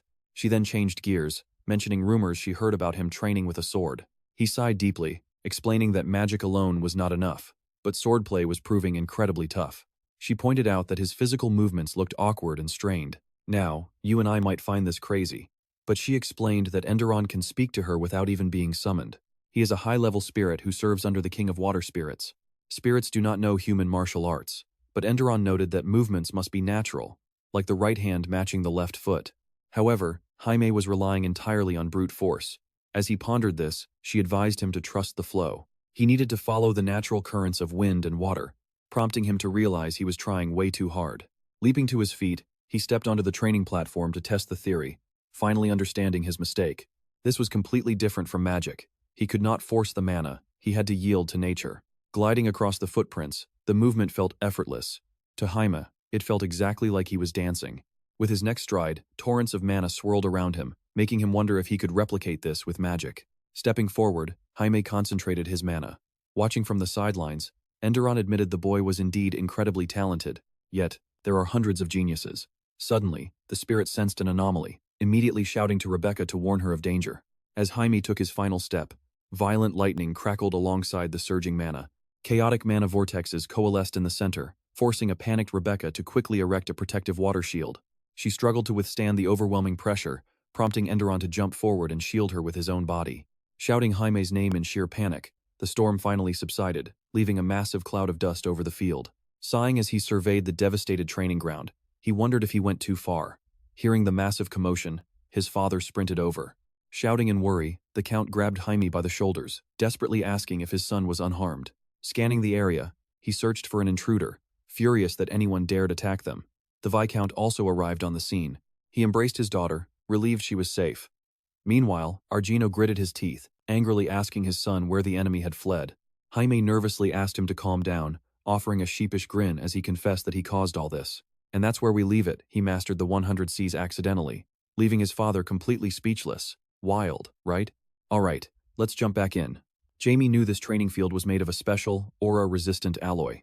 There was no way the basic technique should cause this level of destruction, but Jamie admits he simply combined the 100 Cs with magic. He apologizes, while Argino stood shocked, thinking the technique was already perfected.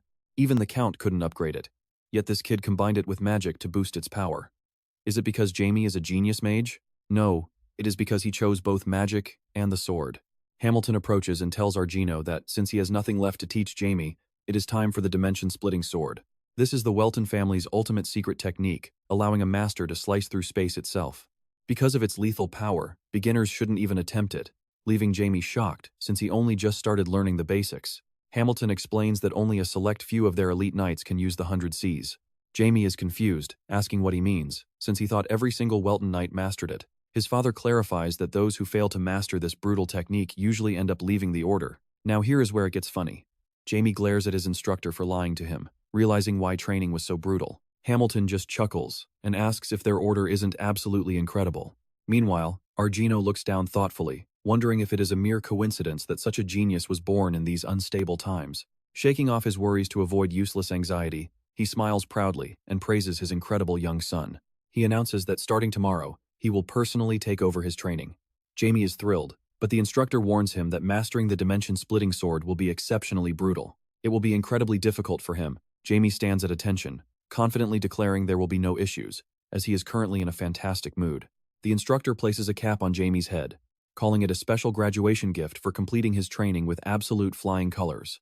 He sincerely hopes Jamie becomes a legendary knight. Jamie beams with joy and deeply thanks him for the valuable lessons, while Hamilton smiles back, admitting that he actually learned quite a few things from Jamie too. Soon, the night of the grand banquet arrives, and Jamie stands on the balcony, enjoying delicacies, unable to believe his father kept this massive gathering a secret until the very last minute. Honestly, his father probably just wanted to keep him focused on his training. Pay attention here, because while this looked like a standard banquet, the real goal was far more serious. Argino gathers the nobles to deliver some grim news. The corrupt Zenith Church recently attacked his wife's hometown of Afton, putting his entire family in extreme danger. Their vile schemes will not stop there, and a massive war is about to erupt across the entire continent. Fortunately, Count Simon has arrived to join their fight against the corrupt Zenith Church.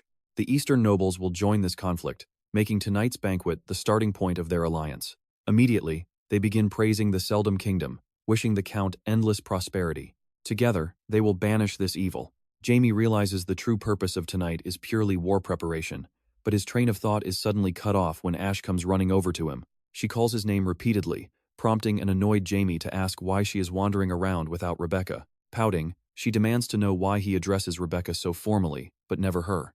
He deadpans that they never agreed to speak casually, making her wonder if it is because Rebecca looks like a mature adult while she still looks like a kid. When he asks if she is jealous, she immediately panics, loudly protesting and claiming he actually has a crush on his own sister. She instantly freezes in silence, realizing she said too much. Jamie denies it, internally scoffing that as a dark mage back after 66,000 years, he would never fall for a child. She then asks if he is serious. Does he truly feel nothing for her? He confirms it, and she lets out a sigh of relief, though he senses something is deeply off here. Both of these girls are so weird. Changing the subject, Jamie asks where Rebecca actually went. Hearing she suddenly fell ill, Jamie decides to check on her, amused that he is actually preparing to use holy energy as a former dark mage. He knocks gently on her door and, once granted permission, prepares to enter. Stepping inside, he finds her nearly jumping out of bed, completely shocked by his sudden visit. One look at her flushed face tells him the whole story. She is perfectly healthy, just suffering from a bad case of lovesickness. Pulling up a chair, he mentions that Ash told him what happened. Rebecca nervously claims she is already feeling better, but Jamie calmly asks her to give him her hand. And trust me, seeing her like this immediately reminds him of how Jane used to comfort him. Alright, let's jump right into this moment as she shyly holds out her hand, and he uses holy energy to soothe her fever. Thanking him, she shyly confesses how much she missed him and kept thinking of him. He stays silent, realizing he actually worried about her more than anyone else. But that is as far as it goes. He cannot bring back those feelings from his past life. He is simply incapable of love, making him feel incredibly guilty. Letting go of her hand, he explains they cannot see each other for a while. He has no idea when they will meet again, but he promises never to forget her. No matter how many years pass, she will always be in his memories, so he urges her to move forward. Looking up, she asks if she can still write to him. He nods, and with tears welling in her eyes, she extends her pinky finger, begging him to make a promise. He seals the promise with a pinky swear, and just like that, the next day brings their departure. They escort the Viscount and his daughters to their carriage, where Argino bids them a safe trip. Ash jumps in first, waving goodbye to Jamie.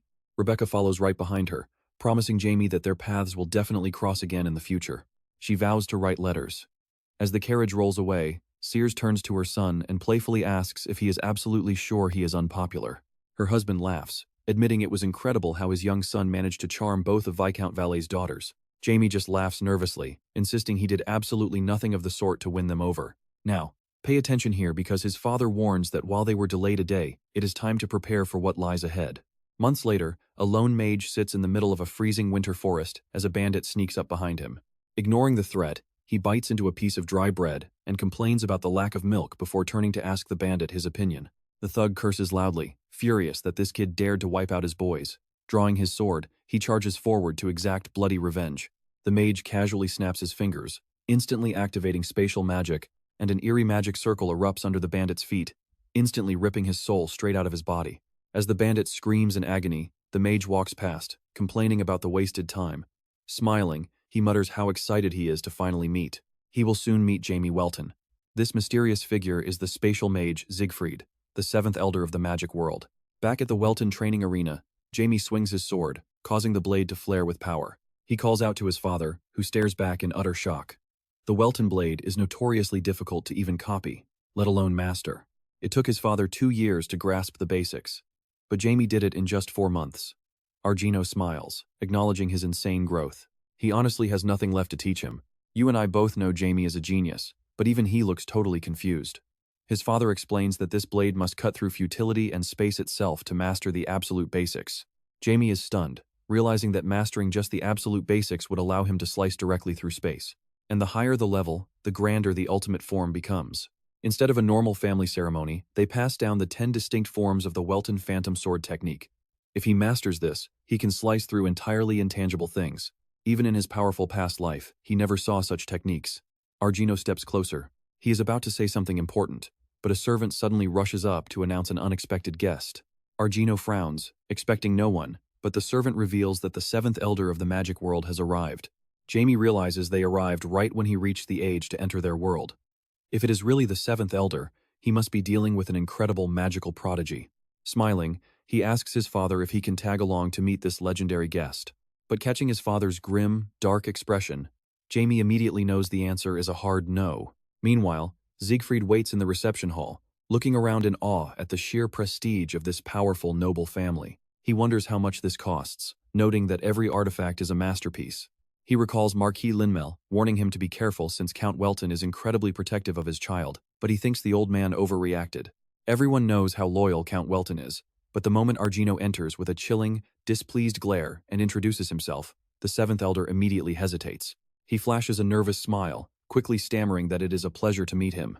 Siegfried was actually born a lowly slave until a powerful wizard recognized his immense talent and took him in. By 15, he reached the 6th rank, and by 20, he hit the 7th rank, becoming the youngest elder in history. By 30, he was already bordering the 8th rank, making him easily the most talented prodigy in the magic world. Though this was before Jamie came along, he is still a major force, and Argino knows the magic world is definitely up to something. Asking why he suddenly visited, the elder says he came to greet the young talent. Trust me, we cannot miss what happens next. Trust me. You and I are starting this journey with a tense apology, since calling ahead would have gotten him rejected instantly.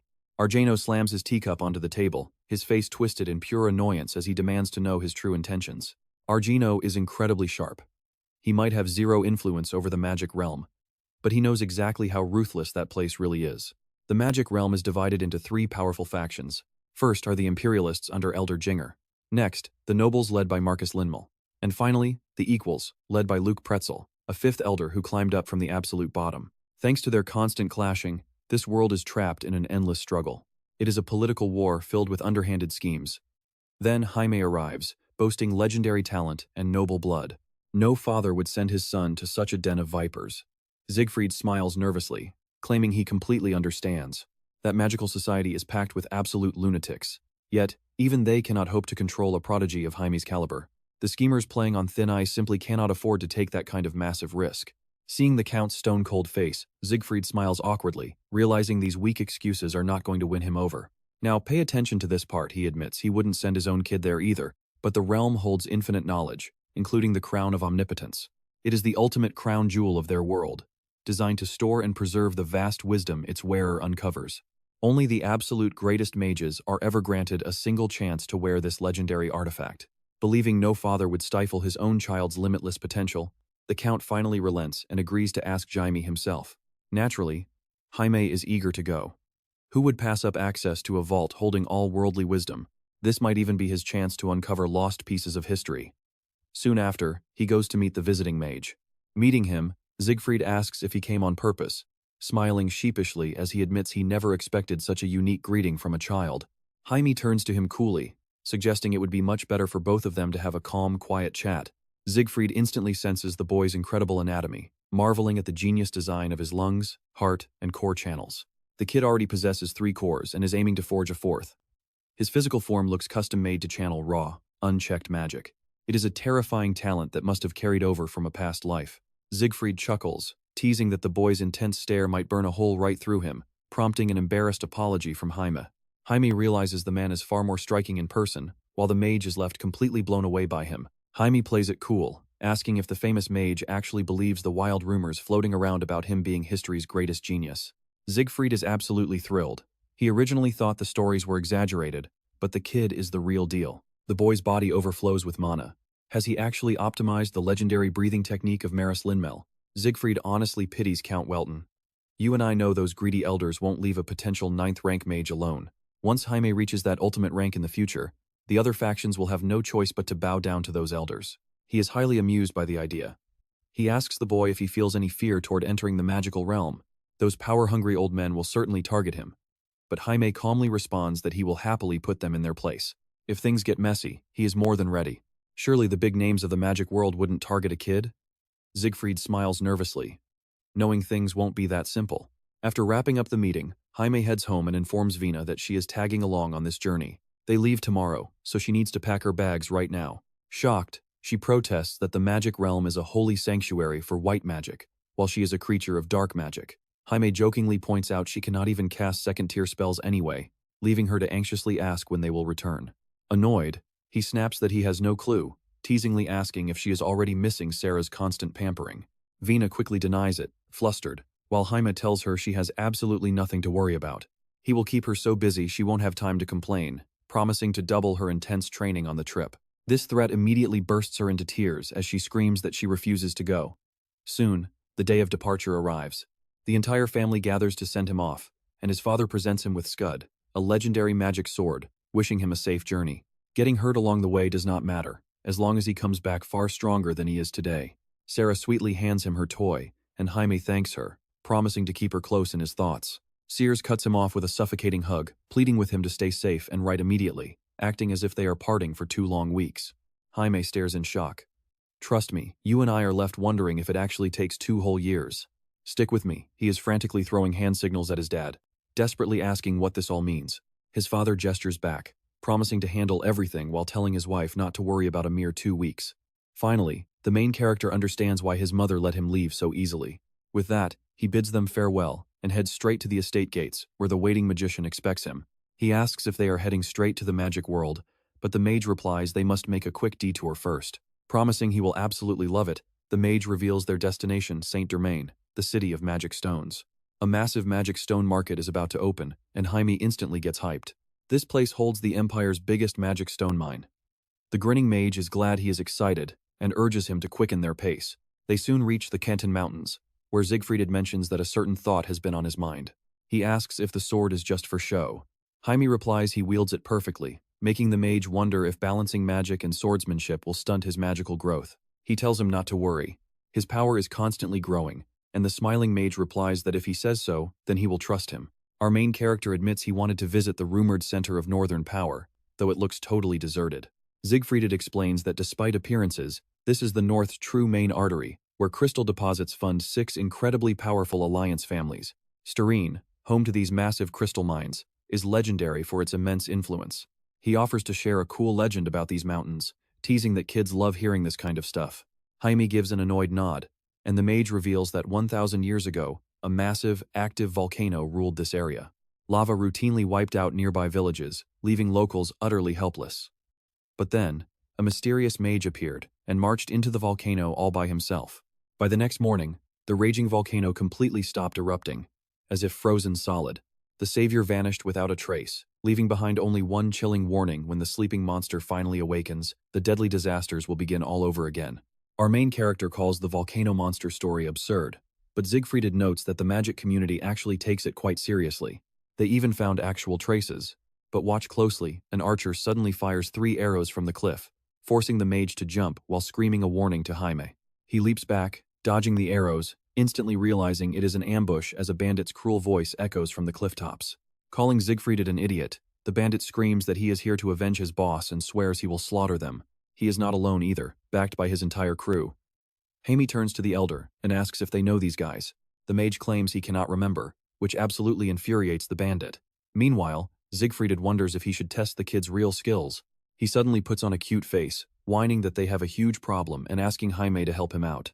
Annoyed, Jaime asks why he has to clean up after the 7th elder. What is the old man even doing? You and I can clearly see this old man is being extremely sly, winking while begging Jaime to show off his swordsmanship.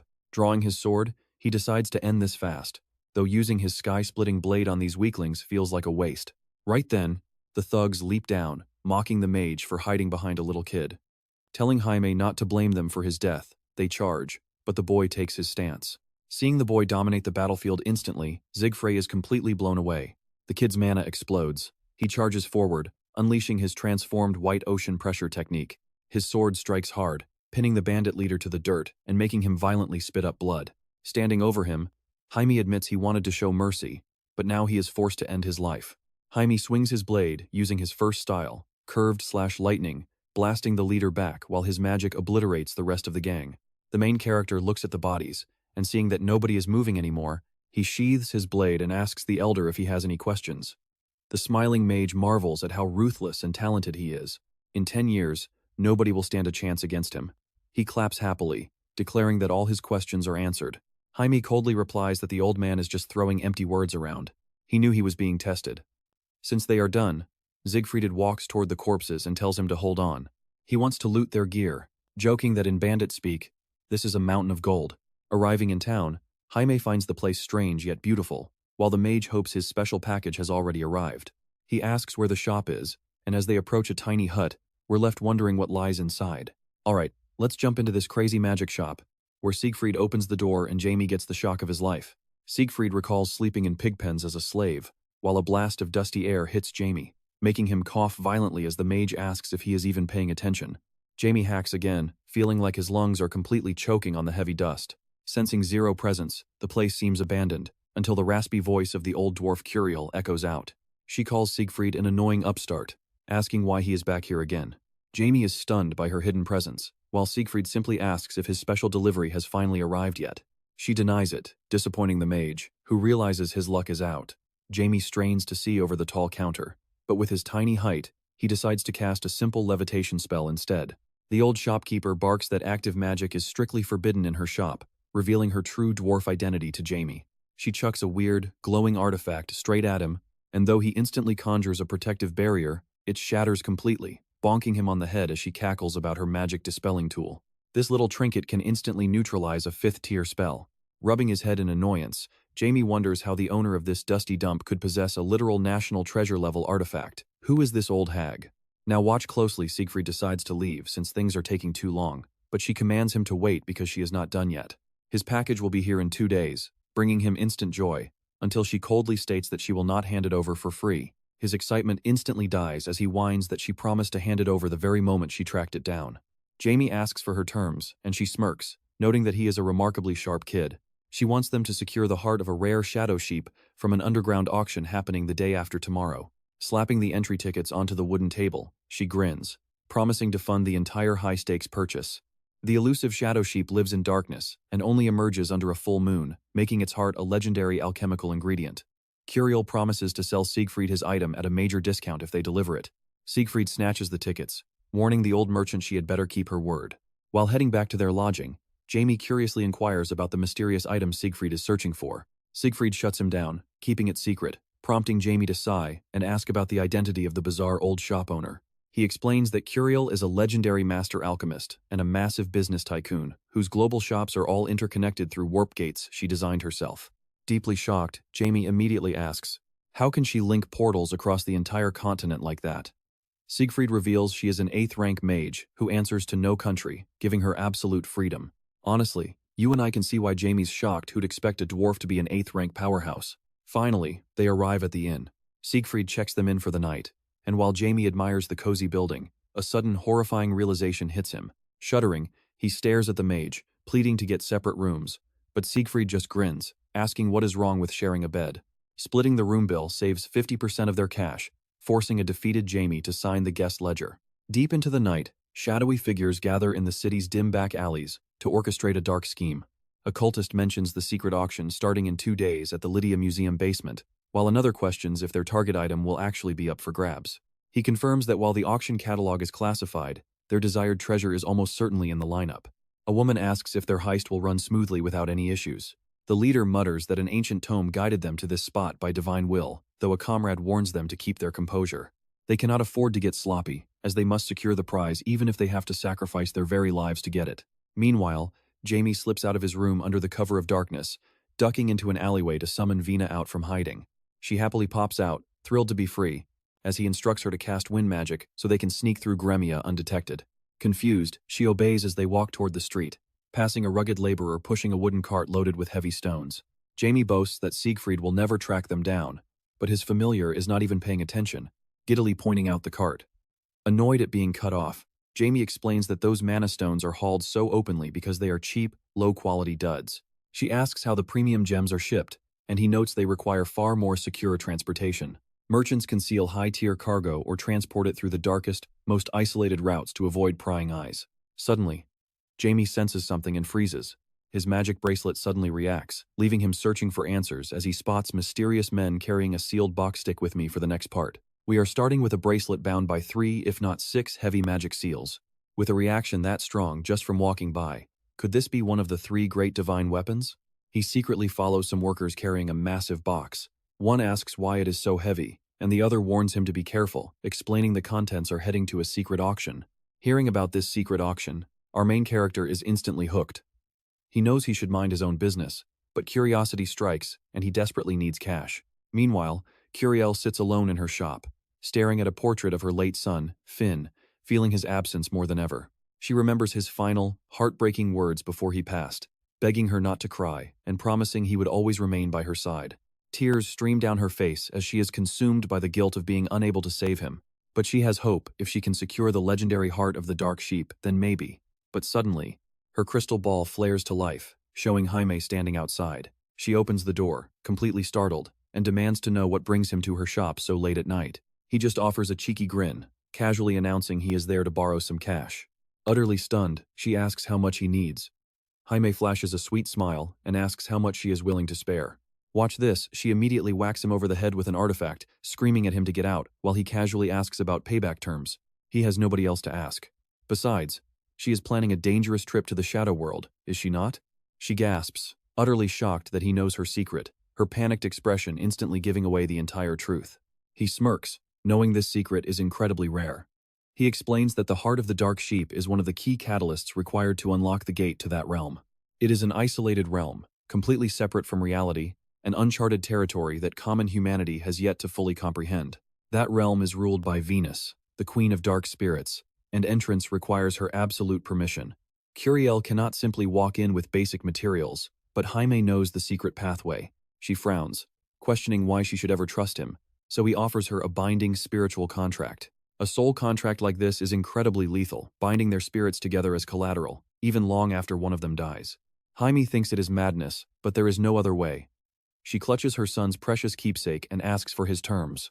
He explains that payment is only due once both sides have fulfilled their terms. After that, they seal the deal, and 2 days later, he and the elder head to the museum basement auction under heavy disguise. Zifrey warns Jaime to keep a low profile, noting that even though their masks hide mana, they must stay vigilant. He replies that he has no desire to get caught. Just then, A robed figure passes, carrying a distinct forest scent that hints at an elf. Siegfried notices his companion spacing out and immediately asks if something is bothering him. He claims he was probably just mistaken, though the veteran mage still finds the whole situation highly unusual. Shrugging it off, he leads him inside. Once they take their spots, Siegfried points out that Curiel got them premium seats. Pay attention here. Jaime glances at the man sitting ahead and recognizes that distinct forest scent. But now, the scent is completely gone. Are those two men sitting together? Suddenly, the lead auctioneer takes the stage, welcoming everyone to the main event. He immediately unveils the very first item. An assistant whips the cloth off a cage holding enslaved elves. The host starts small, asking for 100,000 as the bidding war explodes. Siegfried's expression grows incredibly tense, which Jaime easily picks up on even beneath his heavy mask, knowing he must feel terribly uncomfortable given his own past. Ultimately, the elven slaves are sold for 3 million. The elf sitting in front trembles with intense emotion, while her partner whispers to pull herself together, fully convincing Jaime of their true identity. After several lots, they finally reach the highly anticipated main event. The head auctioneer presents the legendary Heart of the Dark Sheep, and Siegfried mutters that their moment has finally arrived. The host invites everyone to bid to their heart's content, prompting Jaime to urge the mage to jump in, but he simply preaches patience. He waits out the bidding frenzy, and once the dust settles, he casually bids a staggering 1 billion. Jaime is shocked that insane amount is enough to subjugate all of Heist for a whole year. Even the auctioneer seems shocked by the price, but nobody dares to raise the stakes, securing the item for our mage. The host jokes that a massive storm has just passed, but declares the next treasure is just as legendary, the almighty limit stone itself. Jaime is surprised, instantly wondering where that grand name actually came from. The auctioneer opens the chest, declaring its massive energy can power Saint Dane for 10 years, leaving us wondering what happens next. You and I are about to see Jaime lose his cool, wondering why this idiot wants to waste such a rare stone. The second bidding begins. Vina instantly drops a massive 8 billion gold bid, making our main character sweat. Nobody else dares to challenge that insane bid, and just like that, she secures the almighty limit stone for 8 billion gold. She beams at Jaime like a proud puppy, prompting Siegfried to point out how incredibly rich she is. Our main character can only hang his head in defeat, realizing she just threw away 8 whole years of Heist's hard work. Heading toward the exit, the mage notes that they have already seen the absolute best items. Now, it is time to grab their own cargo and leave. The main character agrees, but then, a worker walks past with a new item. A strange relic recovered from a volcano in the Kelton Mountains. Jaime freezes instantly as he deciphers the ancient script carved on it, which says to sleep here and never wake up. Suddenly, the lights cut out completely, and Siegfried instantly throws up a protective barrier, telling Jaime to stay back. Our main character nervously asks what is going on while a panicked worker rushes to the head auctioneer to report an emergency. Every single item has been stolen by rogue elves. Already outside, an elf named Braha furiously smashes her fist into a wall, cursing that her people were put up for sale as slaves. Aja urges her to keep quiet while Alex scouts ahead. He gets her fury, but their main goal is meeting up with Master Han. They must vanish before security arrives. But keep your eyes on the screen, because Jaime is furious they touched his things. He and Siegfried vault over the perimeter fence, landing right behind the thieves, demanding they hand over the stolen goods before he wipes them all out. Aja immediately draws his daggers, yelling at the others to get ready, while Siegfried sighs at their refusal to talk things out. Unleashing his spell, Siegfried warps Aja's daggers into useless metal. Braha barks at him to retreat, curses at these idiots, and slams her hands down to channel her own magic. Massive, twisting vines burst from the earth. As they surge toward Siegfried, he merely smirks. Opening several warp portals, he redirects the deadly roots straight back at the elves. Ea lunges from above, roaring in anger at his cheap tricks as crackling sparks erupt all around his body. The elves yell warnings, but Siegfried is already airborne. With a flick of his wrist, he traps the attacker in agonizing currents of pure energy. Braha quickly runs to help him, while another elf charges, shouting at him to stand his ground. But our main character intercepts him, easily blocking the blow and mocking his weak strength. With a heavy swing of his sword, he shields Siegfried and sends the elf flying backward. The elf curses upon landing, while Siegfried coldly asks how such garbage dared to touch his cargo. Now look closely at this insane spell, summoning countless spectral swords and unleashing massive pressure that pins them flat. Ordering them to perish, he aims the deadly blades right at them. But suddenly, another ally steps in. Waving his staff, he effortlessly dispels the magic, joking about what took them so long. The elves rejoice at his arrival. It is Master Han. As the two mages descend, Jaime is stunned that this newcomer neutralized the spell so effortlessly. Just who is this guy? Siegfried leans over and whispers to Jaime that this man is clearly a master-level force to be reckoned with. Jaime asks if they are in trouble, but the mage retorts that he has no clue since Jaime is the senior here. Should they fight, or just take their cargo? Siegfried replies that chasing these thieves is a waste of time. They will get caught eventually anyway. Instead, he turns to the newcomer and proposes a quick negotiation. Han agrees, relieved they do not have to run, and asks what it will take for them to walk away. Siegfried demands the heart of the dark sheep, which he had legally purchased, before they leave. Jaime chimes in that they also want the almighty stone, making Siegfried wonder why they need an item they did not even buy. Jaime avoids his gaze, promising a full explanation later, and Han surprisingly agrees to the terms. Aja orders Rao, who is holding the dimensional bag, to hand over their items. Shaking out a massive chest, Rao mutters that they were holding back during the fight. This ticks Jaime off, and he asks if the thief wants another round. Han claims he trusts them, but simply needs to verify one small detail first. He lightly waves his staff, instantly dissolving Jaime's disguise, prompting a highly panicked warning from Siegfried. Jaime panics, realizing magic was cast without a single ripple in the surrounding mana. How is that even possible? Spotting his emerald hair, Han smiles warmly and asks if he is indeed Jaime Welton, just as Barl described. Siegfried is stunned, but Han admits they never met, leaving us on a massive cliffhanger as Jaime asks if he knows Onyx. Alright, you and I are jumping right into a wild confrontation as our main character confronts this mysterious guy. Han tries to keep his cool, mentally reminding himself to ignore the provocation. He is the most talented genius here, after all. Once he calms down, he confirms the truth they are both frontiers. Hearing that, Siegfried immediately senses danger, shielding Jaime with his body and telling the suspicious wizard to back away. Shocked by the sudden hostility, the wizard reveals he belongs to the rebel faction trying to seize the entire Harmonia Kingdom. Their powerful leaders are called Frontiers. Jaime recalls hearing that corruption sparked the rebellion, meaning these Frontiers are the masterminds. Han just smiles, suggesting they leave. He promises to explain everything, but Siegfried remains highly skeptical. Meanwhile, the furious head auctioneer approaches the guards watching the hall from the balcony, screaming in absolute frustration. How could they let the intruders escape? He thought he hired combat masters. Does he even realize how expensive they were? The guard coldly replies, it is time to fulfill the contract, shifting them to a secluded area perfectly suited for a bloody showdown. Han just smiles, calling the whole situation absolutely incredible. Pay close attention here, because Han teleported them instantly, leaving Siegfried demanding to know what the rebels want in Seldom. Are they planning another uprising here? Han calmly clarifies that they are not rebels, but warriors fighting for true freedom. They are here for a specific target. Why else would Barl, the manager, return to his hometown? Jaime asks what they are hunting for. Han closes his eyes, trying to stay professional and handle this like an adult. He says he is in charge here, and since everyone is listening, he might as well explain their grand plan. Revealing a mysterious golden cube, he explains they came for this key. Long ago, the Frontiers sealed a monster under Colton Volcano. This artifact is the only key to freeing Behemoth. Hearing that name, Jaime freezes in shock. Blackie, Jormungandr of the Oceans, and Behemoth the Titan. These are the powerful familiars Diablo created to fight the 12 gods. Is Behemoth actually still alive? He thought the beast died in battle. Honestly, this entire situation feels incredibly suspicious. Traces of his past life keep appearing in Seldom. Is it just a coincidence? Han asks if that is enough. Can they leave now? Siegfried agrees, and Han bids farewell to Jaime, promising that their paths will cross again soon. But before he can even finish his sentence, a massive crash echoes behind them. It is that same relentless guard. Glaring at them, he claims he finally tracked down the thieves. He analyzes them, stating Siegfried is 1.2 and Han is 1.47. You and I both know those numbers mean trouble, and the guys instantly put up their magical shields. Who on earth is this guy? Suddenly, the guard's fist flies straight toward Han's face, declaring those numbers are their power levels. He unleashes a devastating strike, proudly introducing himself as Darius, a fighter sitting at level 2.01. He calls himself the ruler of darkness. The elf instantly charges with insults, but a single effortless blow knocks her out cold. Dismissing her as level 0.55, he warns her to stay back. Her worried comrades immediately charge forward to help, only for him to brutally smash their heads together. He tells them they should have stayed out of this, too. Tossing their bodies aside, Han laughs nervously at how easily they got caught.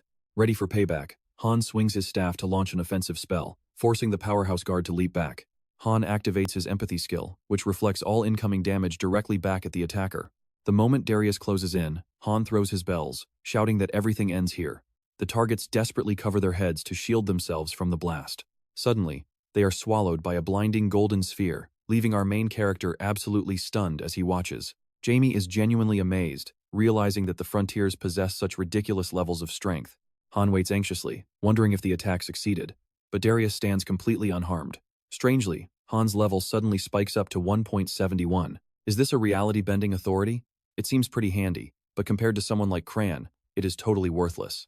Han chuckles nervously as his magic fails completely.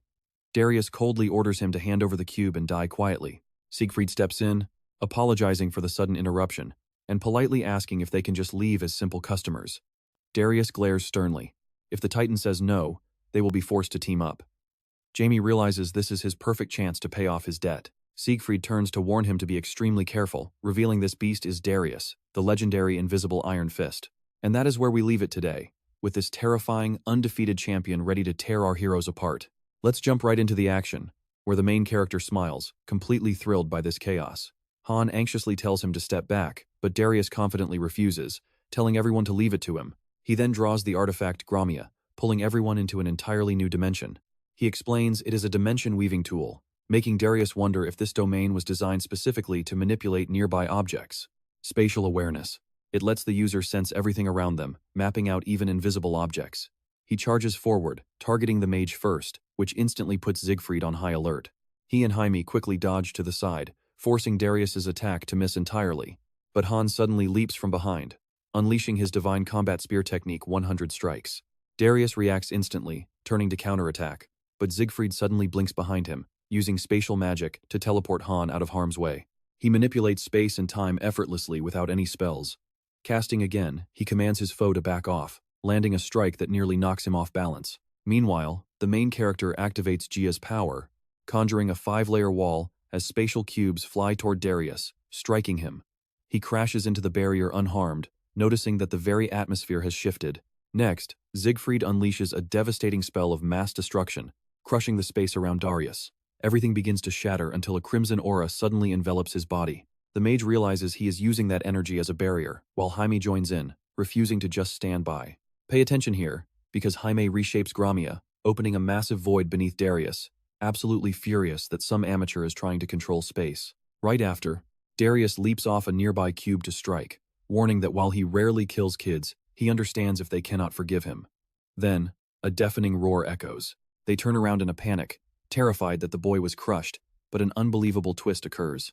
Darius's strike did absolutely 0 damage. The young warrior chuckles, noting his opponent clearly did not see this coming. Even a master shouldn't drop their guard. It turns out that a split second before impact, he activated the legendary artifact, Almighty.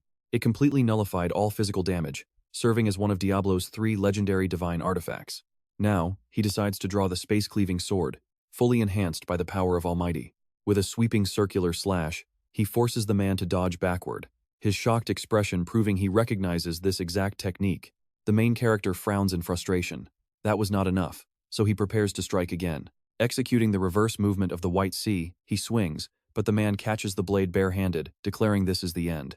Suddenly, the Gromia dimension begins to collapse, completely vanishing into thin air within a matter of seconds, leaving Jaime terrified, wondering what kind of monster could forcibly shut down an active spatial dimension. Han and Siegfried rush over in sheer panic, but Darius simply smiles, admitting he never expected a meeting like this. He addresses the boy directly, saying it is an honor to meet the grandson of his old friend, Sherbal. You saw that shock on their faces, right? Darius explains he met Sherbal 10 years ago at Lang Bar. It was where top warriors gathered. Recognizing each other's immense strength, they met daily to clash in near-fatal duels, yet there was one ultimate move Sherbal never revealed. After a brutal clash, Darius asked to see it, and Sherbal assured him he was trustworthy enough to watch. He mentioned a grandson would be born soon, and this move was meant for him.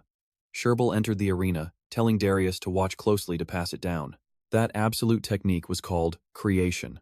Darius demonstrates the form, sending bursts of crimson and azure magic soaring into the heavens before a single handwave cleaves space itself. The main character is stunned, while Darius notes that even an imitation is breathtaking, hidden entirely from the rest of the world.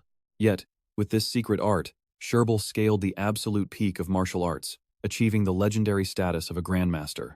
Elite forces like the Church of the Sun's Blazer or the legendary Sun Sword and the rare spatial sword come close, but none have ever reached grandmaster status.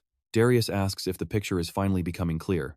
He responds that he still has no clue, but knows that walking the path of the sword will eventually lead him to follow in his grandfather's historic footsteps. Darius smiles warmly, agreeing with him. He looks forward to seeing how strong he becomes before their next encounter. Confused, Han asks if they are really just letting them go. Siegfried snaps at him in a panic, asking if he has lost his mind talking to a powerhouse like that. Darius chuckles, forgiving them since he finally met his old friend's grandson. Trust me, our journey is just getting started. Alright, you and I are diving right back in as he waves goodbye, and Siegfried tells Han he is an absolute idiot. Han had no clue what he did wrong. Meanwhile, Jaime knew they were distracted talking about Behemoth's seal, giving him the perfect chance to strike. He stepped up to Asa and touched him, instantly enslaving him with magic. Han assumed he was just healing the guy and thanked him, but our main character replied that mere words meant nothing. He ordered Asa to lead them to the Behemoth. Asa desperately wanted to refuse, but his body betrayed him, forcing him to agree. Confused, Asa wondered why he even blurted that out. Resigned, he agreed to show them the way if they wanted to come. Jaime smiled, thrilled to finally see the Behemoth. Meanwhile, Braha turned to the boss and asked if he had heard from Alex. Asa admitted he had completely forgotten about her, promising to contact her right away. Once he connected, she demanded to know what took him so long, but he quickly explained that things got complicated. They had located the trafficked elves. Alex told him to hold on, promising to call him right back. Now, pay attention here, because a girl's voice suddenly echoes through the communication sphere, screaming at her to let them go. Our main character instantly recognized that voice. It was Vina. Flashback to 2 hours ago. Vina dashed out of the museum basement, catching her breath in a dark alley while looking around, convinced her master had abandoned her yet again. A sudden scream rings out, and Pelayan wonders what kind of Valkyrie cannot even sense an elf. Ignoring him, she realized that if there were elves nearby, they had to be the two captives from the auction. Knowing they were likely in danger, she bolted toward the screams, calling out to Pelion to help her rescue them. She ran straight into Alex, instantly mistaking her for the kidnapper and demanding that she release the captives. Alex snapped back, asking what she was even talking about, when suddenly, a wet drop splatted right onto Vina's head. She looked up, expecting rain, only to realize it was actually drool dripping from a monstrously huge hound. The beast roared, and Vina complained about its terrible manners, deciding she needed to teach this wild mutt a lesson. With that, she launched herself high into the air while Alex screamed out, warning her that it was too dangerous. But the girl swung her massive hammer straight down, ordering the beast to sit. The hound crashed down unconscious, leaving Vina to ask Pelion if he saw that. Alex watched in absolute disbelief, genuinely convinced the girl was having a conversation with her weapon. More importantly, she just one-shotted a massive monster. Who was this girl? Together, they ventured down into the dungeon, only for Vina to find the cell locked tight. Alex told her to step back, explaining it was a magical seal. While secretly surprised they were actually on the same side. Suddenly, a snobbish voice echoed. He sneered at the girls, calling his guard useless before ordering him to bring him the heads of these insolent intruders. The guard lunged from the shadows, swinging his blade. Vina barely blocked the strike, realizing with a grimace that she was completely outmatched. He was too strong. The guard licked his lips, mocking her weakness, and promised her a brutal death, sending shivers down her spine. Suddenly, an explosion erupted behind them. Jaime grabbed the nobleman, teasing Vina if she still couldn't handle simple guards. She gasped in relief at his arrival, but he told her he would handle this mess while she got the elves out safely. She protested, asking how she could possibly abandon him here, but he simply ordered her to get moving. She quickly hoisted an elf onto her back and escaped with Alex, leaving the guard to stare at Jaime's emerald hair in shock. You and I both know that Welton name carries weight. Jaime just smiles, amused that even this noble recognizes him. To reward his quick wits, Jaime unleashed his magic, telling the man to feel honored as he was filled with deadly nutrients. Unleashing the Leviathan spell, a blood-curdling scream echoed as Braha finally arrived. She frantically searched for the elves, but Vina, who had just finished bandaging their wounds, smiled and assured her they were safe. One of the elves sat up, tearfully thanking Vina and sobbing that she had no idea how to ever repay her kindness. Vina flusteredly waved it off, while Braha looked on in utter confusion, wondering where on earth a Valkyrie had come from. Vina was shocked she knew about them, but then Braha locked eyes on her crimson hair and gasped in pure excitement. Grabbing her hands with a radiant smile, she called her princess. Crying tears of joy that she was actually still alive, Vina shifted her hair back to its usual pink shade, completely bewildered by what any of this even meant. Braha wept, explaining she believed she was dead after being missing for 10 years, pleading with her to return home with them. But Jaime quickly intervened, reminding her that Vina was his loyal subordinate, and she couldn't just steal her away. The elf glared, warning him that this concerns their entire race, and trust me, you and I can't wait to see if he backs down. Alright, you and I are jumping right back in as Han slams his staff down, telling them to stop delaying. Han orders Braha and Alex to take the elves to safety, while our main character tells Vina to go home. As they depart, an elf hands her a mysterious communication sphere. He tells her that if she ever wants to see her family again, she can reach them through this device. Vina is left utterly confused. She had never once thought about having a family. Soon, time passes. They finally reach the mountain summit, and Jaime watches the seal dissolve, thinking this moment would never come. He is finally about to meet Behemoth. The moment the artifact touches the seal, the entire sky erupts in blinding light as a thunderous voice echoes across the peaks. The voice demands to know who woke him up, as his ancient pact is ending. Right then, a tiny bull materializes right above the artifact, demanding to know who disturbed his slumber. Everyone leans in, completely amazed by just how incredibly tiny this legendary beast actually is. Behemoth asks if the day of revelation is here, but Han explains they only want help with an ancestor's contract. The beast explodes in anger. They woke him up without knowing a single thing. He was supposed to sleep for 66,666 more years. Shiora had kept them completely in the dark. Now watch this. Jaime's voice suddenly echoes directly inside the beast's mind, telling him he's back, and Behemoth instantly recognizes his master's energy. The appearance is completely different, but there is no mistake. This is his master. Tears fill the creature's eyes as he cries out in joy. To shut him up before anyone notices, the main character grabs his ears, cooing about how adorable he is. Behemoth stares in total shock, completely lost, while Han begs the main character to release him so they can negotiate with the little bull. Kids will be kids, after all. Jaime groans in annoyance and sends a silent mental message, telling Behemoth to hold on. He cannot risk exposing his true identity. He tells the beast to play along, and Behemoth tearfully agrees. Once Zeke is freed, he asks Jaime if they can leave since the job is done. Jaime smiles, agreeing while secretly telling Behemoth he will return tonight. He tells him to wait, and with teary eyes, the small beast silently begs him to make sure he returns. Meanwhile, news of Behemoth's awakening spreads fast.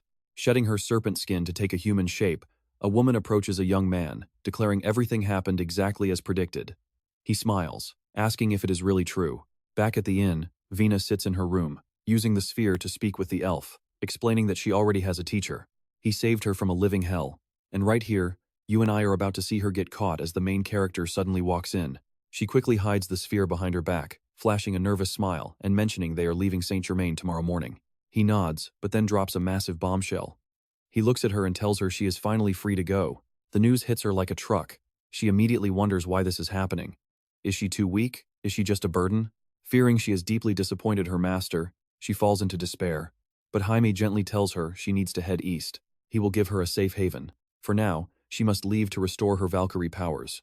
Vina calls out, but Jaime asks if she can reach Frontier. He tells her to get some rest and steps out. She instantly rushes to the door, bowing deeply and thanking him for everything he has done for her. He smiles gently back, and she finally bursts into tears. She makes a silent promise to get stronger and return. Later that night, our main character makes his way back to the mountain peak. He calls out to Behemoth, asking if he was waiting long. Spotting his master, the tiny beast immediately charges forward with absolute joy. But Jaime slams him into the dirt, asking coldly if he really thinks he can speak to his master so casually. Behemoth rejoices that it is truly him, and Jaime asks what went wrong. Sitting down, the beast sighs deeply and begins his story. After the climactic battle with Diablo, Vulpier told him he would return, ordering him not to follow into danger. Days later, the demons realized his presence was gone, and Jorander, the wise serpent, spoke up. He promised the master would return, advising them to hide from the 12 gods and patiently wait for his arrival. So Behemoth curled up at the bottom of a volcano, waiting for his master. But the wait lasted far too long. Eventually, an elf arrived, offering to put him to sleep to ease his suffering, but only if he promised to help Frontier in the future. Once asleep, his massive body shrank and his speech altered. The main character then asks if he knows what happened to Gormagander. He admits he has no idea where the creature is, but he is absolutely positive it is still alive. Jaime then asks about Blackie, pointing out they used to be incredibly close. Blackie and Behemoth both squeal in delight, hugging him tightly while asking how he has managed to survive all these years. Blackie squeaks happily, explaining everything. But our main character has a new task. Let's watch as they hunt down a mysterious figure named Isis. Alright, let us dive right into this crazy story where Behemoth agrees to Jaime's final request of bringing Vina along. She was his student and close friend, so he wanted to protect her. Behemoth was thrilled with his new friend and told him not to worry, believing she must grow much stronger to stand by them in the coming war. The very next day, Siegfried came to Curiel's shop, presenting the heart in exchange for a mysterious item. She pulled out a small box to complete the trade, and Siegfried smiled, saying he would use the check she gave him last time. She shrugged and replied that as long as the item worked without any issues, she did not care at all. Siegfried opened the box, and the main character looked inside, asking if it was a fragment of Ion. The legendary Ion asteroid is a piece of a meteor that crashed hundreds of years ago, containing condensed, eternal mana. It contains natural mana amplified 2,000 times over. When Jaime asked why he needed it, Siegfried simply said it was a secret. Jaime hated that answer, and right then, Curiel told Siegfried it was time to leave. She needed to speak with the boy alone. The magician asked what they would discuss, but Jaime just smirked and said it was a secret. Annoyed, Curiel kicked him out, and once they were finally alone, she turned to Jaime and begged him to take her to the shadow world. After teleporting to a quiet spot, she looked at the rising light and announced preparations were complete. Jaime warned her that he was beginning, then cast his spell. Now watch closely, as the Shadow King himself opens the gateway to the pitch-black world, resting on the opposite side of light.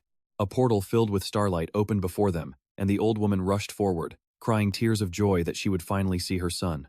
But Jaime blocked her path and told her to wait, making her extremely angry. He explained that since he received her help for free, he was returning the money he borrowed. Giving back the check cancels their spiritual contract, freeing him entirely. Now, she could only cross over once he granted her permission. She sighed in frustration, complaining that he really should have told her about this rule sooner. With that settled, Jaime turned around and stepped through the dark portal. Inside, he met the dark element queen, Venus, who instantly sensed a familiar, overwhelming energy radiating from him. He remarked that it had been ages, and she leaned in with a smile, asking if Diablo Vulpier had finally returned. Long ago, Venus roamed the earth in human form and met Diablo, the sworn enemy of the 12 gods, a truly legendary figure who was the very definition of a hero. Yet, in the end, he lost the Great Fourth War and witnessed the deaths of all his comrades. Hiding him from the gazes of the 12 gods, Venus brought him to her realm, letting him use the shadow world, which Diablo eventually perfected. This birthed a brand new power, black mana.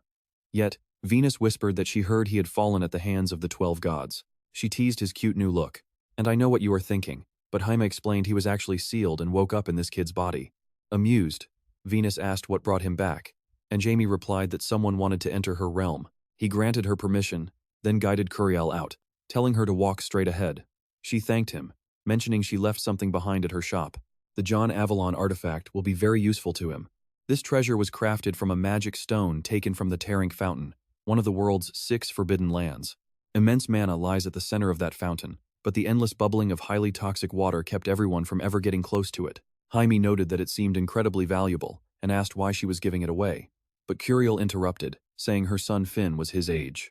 With that, she entered the portal to see her boy, though Jaime knew she would only find a painful illusion of the deceased. But that sweet hell would be her eternal comfort.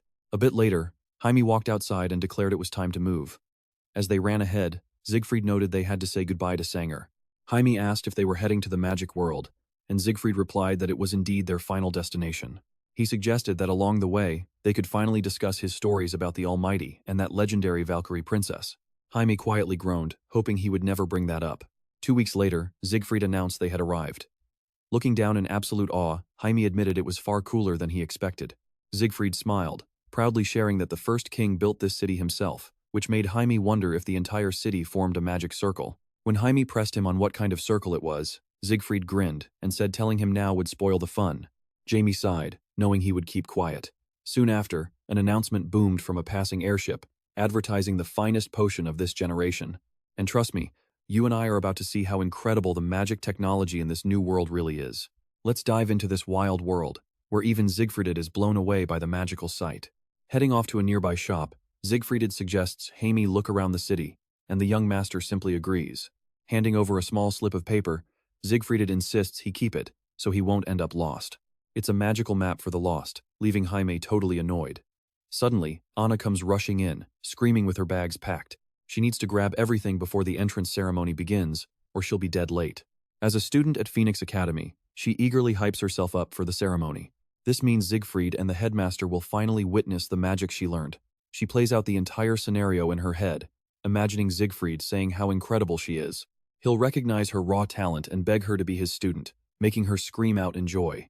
She spots our main character standing alone and wonders if this little kid is also a new student. Having been lost here herself, she watches Jaime standing in the plaza, who is busy comparing their massive train system to his home. Out of nowhere, a hand drops right onto his shoulder as a loud voice calls him a baby. Jaime turns around, giving the startled Anna a very displeased look, coldly asking if she wants something. Now check this out. Anna instantly feels a cold, terrifying aura rolling off this kid. Stopping him, Anna asks if he's a new student at Phoenix Academy, which only makes Jaime highly confused. Anna grabs his hand, telling him to stop playing around since the ceremony is starting, but Jaime just responds with a flat what. He lets himself be dragged along simply because he's bored, quietly questioning how such a clueless girl even studies here. Before long, they arrive at the magic world's prestigious Phoenix Academy. Stepping inside Amal Hall, Anna proudly explains this is where the grand ceremony happens, turning around to ask him what he thinks. Assuming he's amazed, she cheers, while Jaime slowly realizes he is completely exhausted by her energy. She welcomes him to the academy, but Jaime quickly tries to stop her, stating he is not a student before she interrupts. Realizing she completely forgot her errand, she panics and runs away, leaving Jaime looking entirely puzzled. Sighing, Jaime remembers his appointment to meet the 7th Elder soon, meaning he has to leave. Suddenly, a loud voice gasps in shock. Lennon Simon, the second son of Count Simon, recognizes him. You and I know Jaime is elite, but as he coldly asks who Lennon is, Lennon remembers his terrifying nightmares. But ever since his father began training him, his skills have finally improved. Recalling his father's promise to teach him magic, he remembers being praised as highly talented and fully ready to enter the academy. Lennon dreads facing this monster again, but Jaime just waves his hand, demanding an answer to his question. When Lennon introduces himself, Jaime tries to recall if this is that arrogant idiot he heard about. Count Simon trained him well, helping him reach the 3rd rank, which isn't bad. Pointing a trembling finger, Lennon desperately hopes Jaime isn't actually enrolling at this school. This touchy guy can joke all he wants, but Jaime isn't laughing. Suddenly, Siegfried appears behind Jaime, asking what he's doing here since he was searching for him everywhere.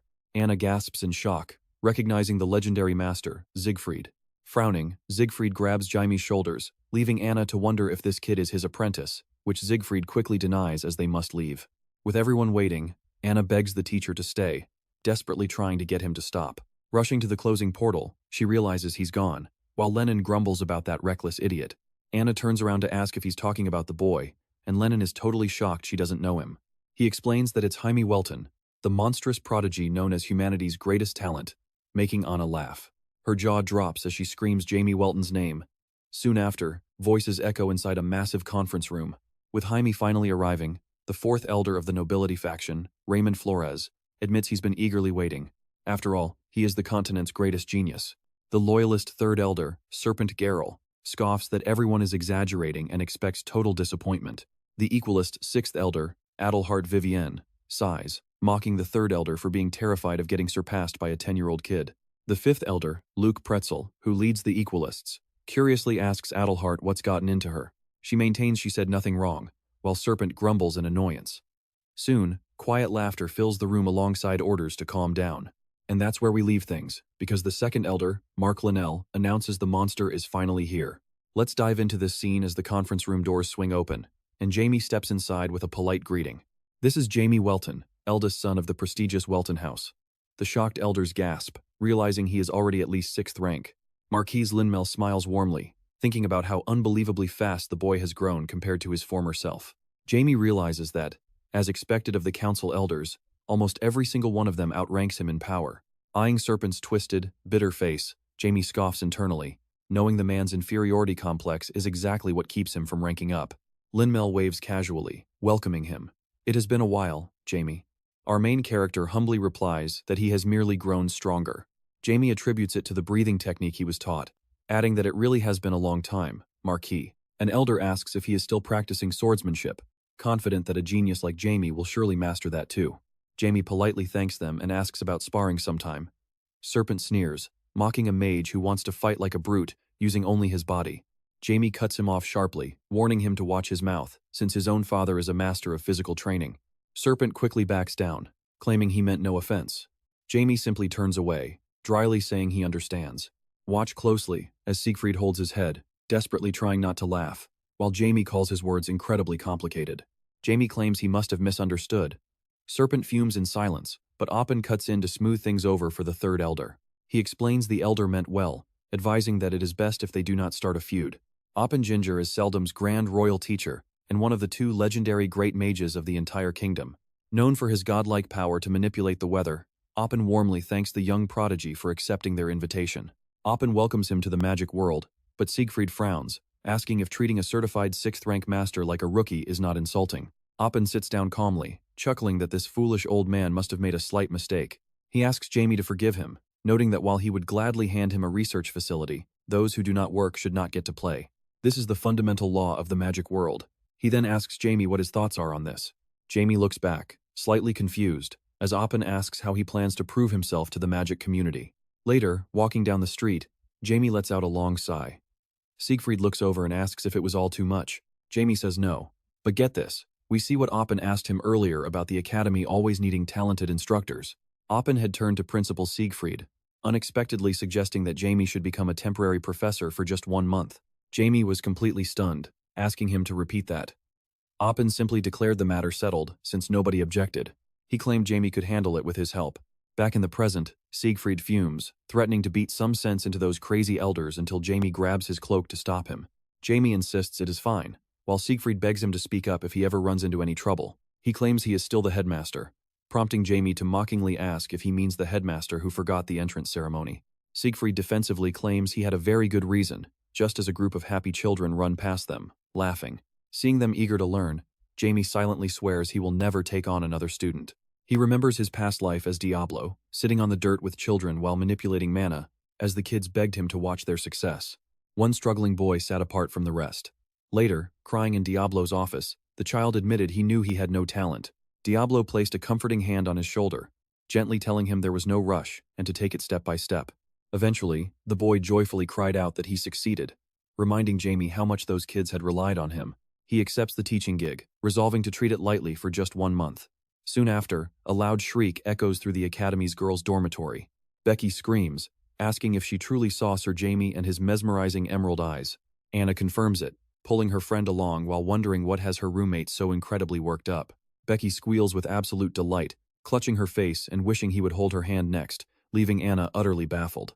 Anna asks why she calls him Sir since they are the same age, making Becky scream in offense at the question. Jamie is their idol, the ultimate magic genius of all time, the holy saint of goddess Pyro, and the sole heir of the Welton family. Anna sighs, shocked that a celebrity is joining them, while Becky calls her a total bore. Becky then mentions that Evan from Class Beta magically boosted his grades after taking some special magic supplements. Anna asks if that was the same kid who wanted to quit school because he was too short. Becky happily nods, sharing that she bought some too. And trust me, you and I are going to love what happens next. Let's dive in, as Anna snaps that she is fine alone, making Becky roll her eyes at perfect students. When asked if she wants to grab lunch in the cafeteria, Anna politely declines, saying she is heading straight to class. Welcome to Phoenix Academy, a legendary magic school founded by Alfest, one of the founding wizards of the Seldom Kingdom. With a rich history spanning hundreds of years, this prestigious institution is known as the finest academy in the magical world. It produces thousands of elite mages yearly, and now, the excited vice principal, Javelin, finally gets to meet our main character. Standing right here, Javelin expresses how much of an honor it is to guide such an incredibly famous young man. Our main character steps forward politely, introducing himself as Jaime Welton, the Academy's newly appointed temporary professor. With a warm smile, he asks them to look after him, marking the birth of their youngest professor ever. Jaime Welton? Did they hear that right? The legendary genius of the Count Welton family? Javelin leads him inside, heading straight for the consultation office. Jaime nods in agreement.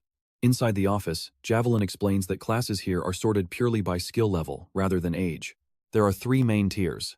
Pay attention here, classes are split into Alpha, Beta, and Gamma, with Jaime teaching the elementary Alpha group. Now he must choose his subject.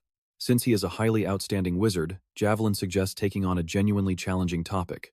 Jaime looks thoughtfully at the options. While he is most confident in dark magic, he knows he absolutely cannot teach that here. Should he return to the magic he used in his past life, before he ever touched dark magic? To go back to the days when they called him the Infinite Wizard. Picking up a sheet, Jaime announces his choice. Javelin smiles at the interesting option, eagerly looking forward to seeing how it goes.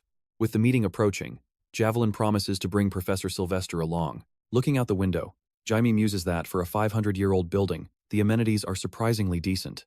As people peek into the room, Sophia, a fellow Academy professor, wonders aloud if this young man really is Sir Jamie. They crowd inside, one professor admiringly mentioning how Jamie never backed down during his fight against a demon. A confused Jamie asks, "What?" Another asks if he is best friends with the direct disciple of the goddess Pyro. As Jaime blinks in confusion, Sophia squeals that his emerald hair is gorgeous, while the others shove papers forward begging for his autograph. While Jaime wonders why they are acting so wild, Javelin points to the side to help him escape. As Javelin announces that Professor Jaime is finally here, he spots the massive crowd and rushes over, warning the teachers to behave themselves.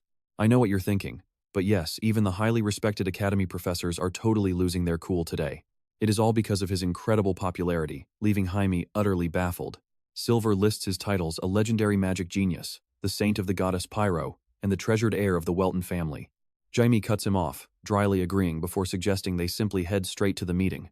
Meanwhile, in the elementary alpha classroom, 16-year-old Finn Bick smiles warmly, teasing Anna about being a model student. Did you study all night again? Anna confidently nods, determined to finally move up to the intermediate ranks. Finn admits he wants to advance this year no matter what, prompting Anna to notice the high-energy drink in his hand. Becky drinks those too. Suddenly, Anna looks over and spots Lennon walking nearby. Wearing a sullen expression, he boasts internally that none of these weaklings can compare to him. He plans to quickly showcase his skills and move up. His thoughts are interrupted as Anna calls out to him, asking if they have met before. Lennon sighs in annoyance.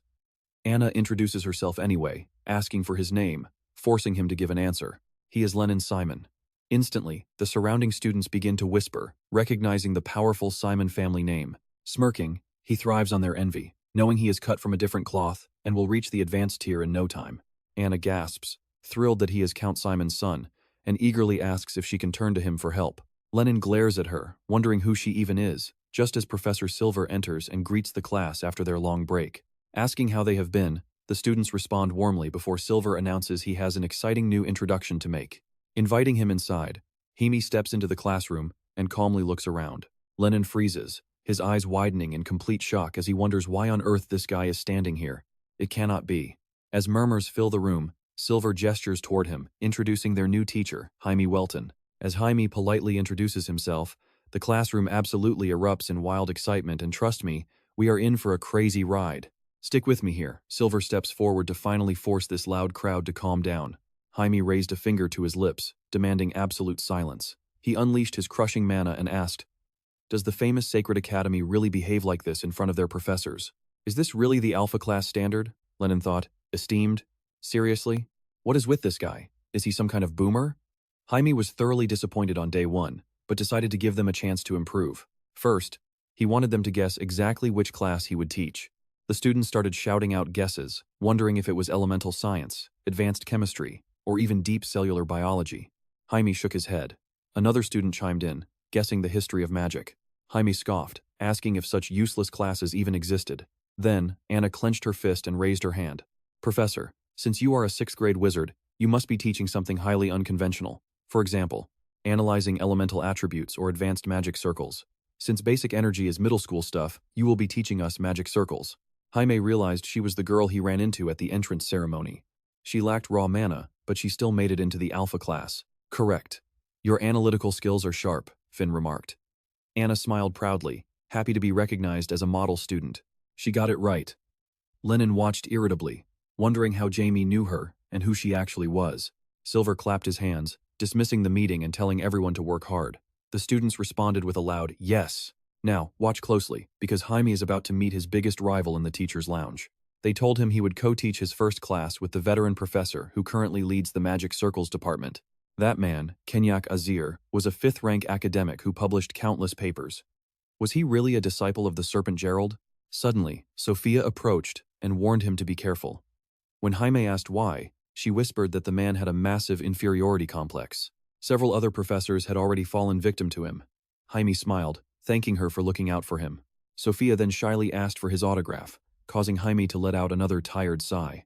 Just then, Kenyak walked in, mocking them by saying popular people really do act differently, even signing autographs in the lounge. Sophia froze in fear, recognizing the infamous Kenyak Azir. She stammered nervously, trying to explain it was not what it looked like. Kenyak coldly ordered her to leave, and she timidly scurried out. Jaime stood up, politely introducing himself to the hostile senior. Kenyak cut him off, sneering that he heard Jaime mastered the sword at 10 years old, mocking how nice it must be to be born talented. "But you had better prepare yourself," Kenyak said, gripping Jaime's shoulder tightly. "Because I am not going to be nice to you." Jaime calmly replied that he expected nothing less.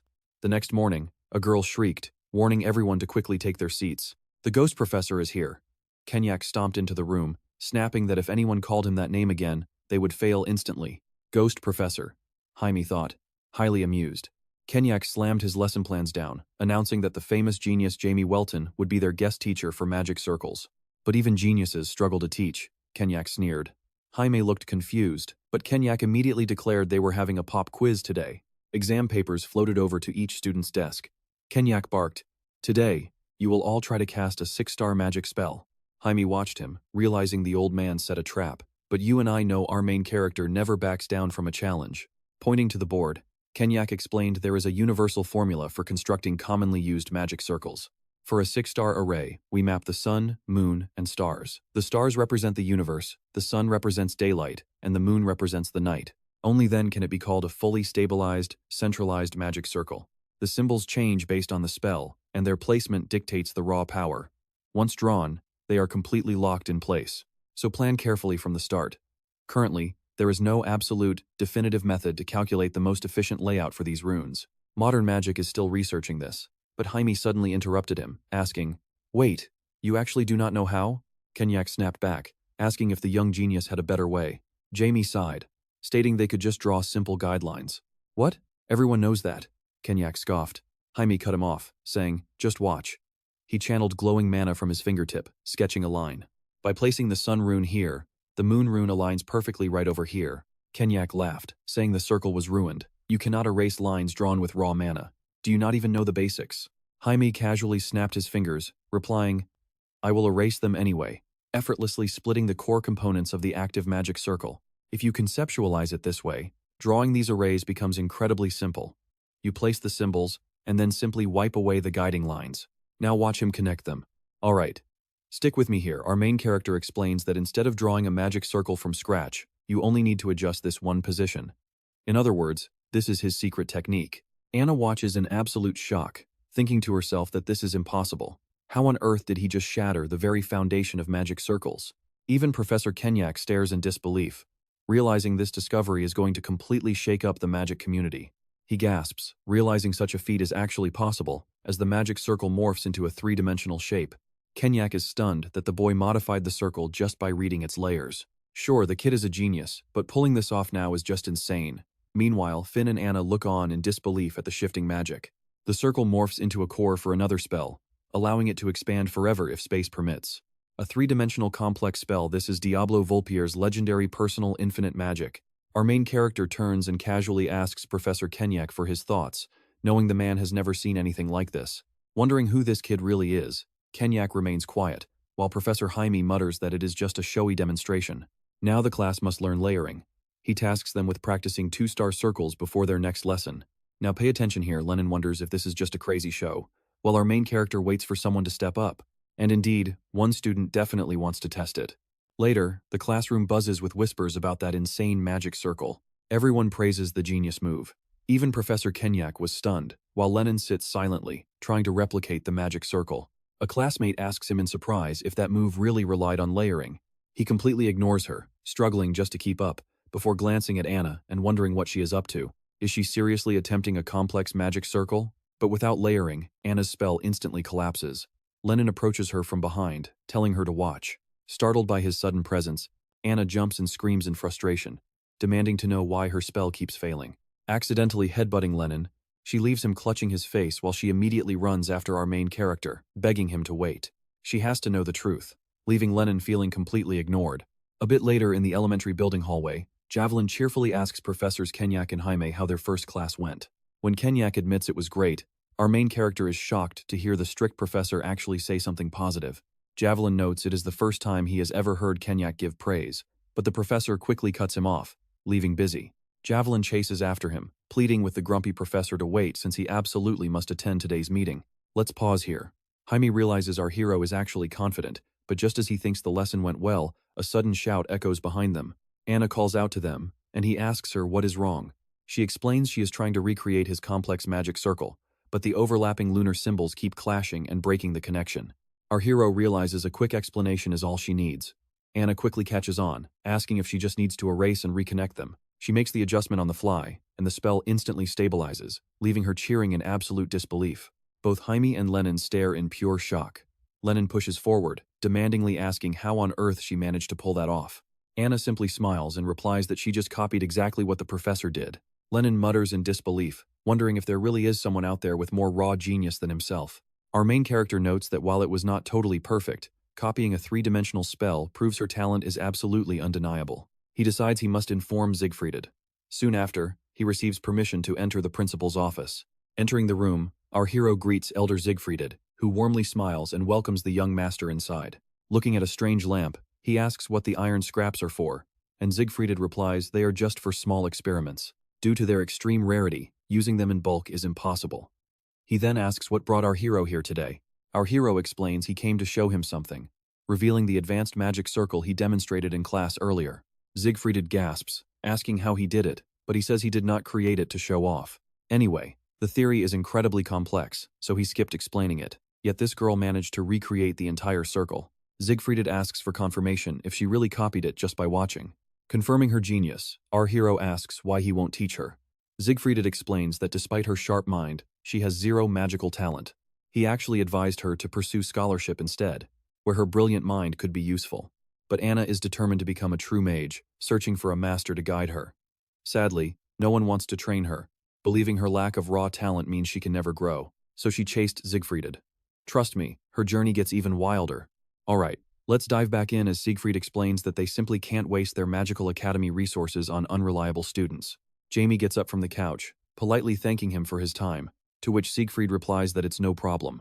But as Jamie heads for the door, Siegfried suddenly suggests that the young master should just take Anna under his wing.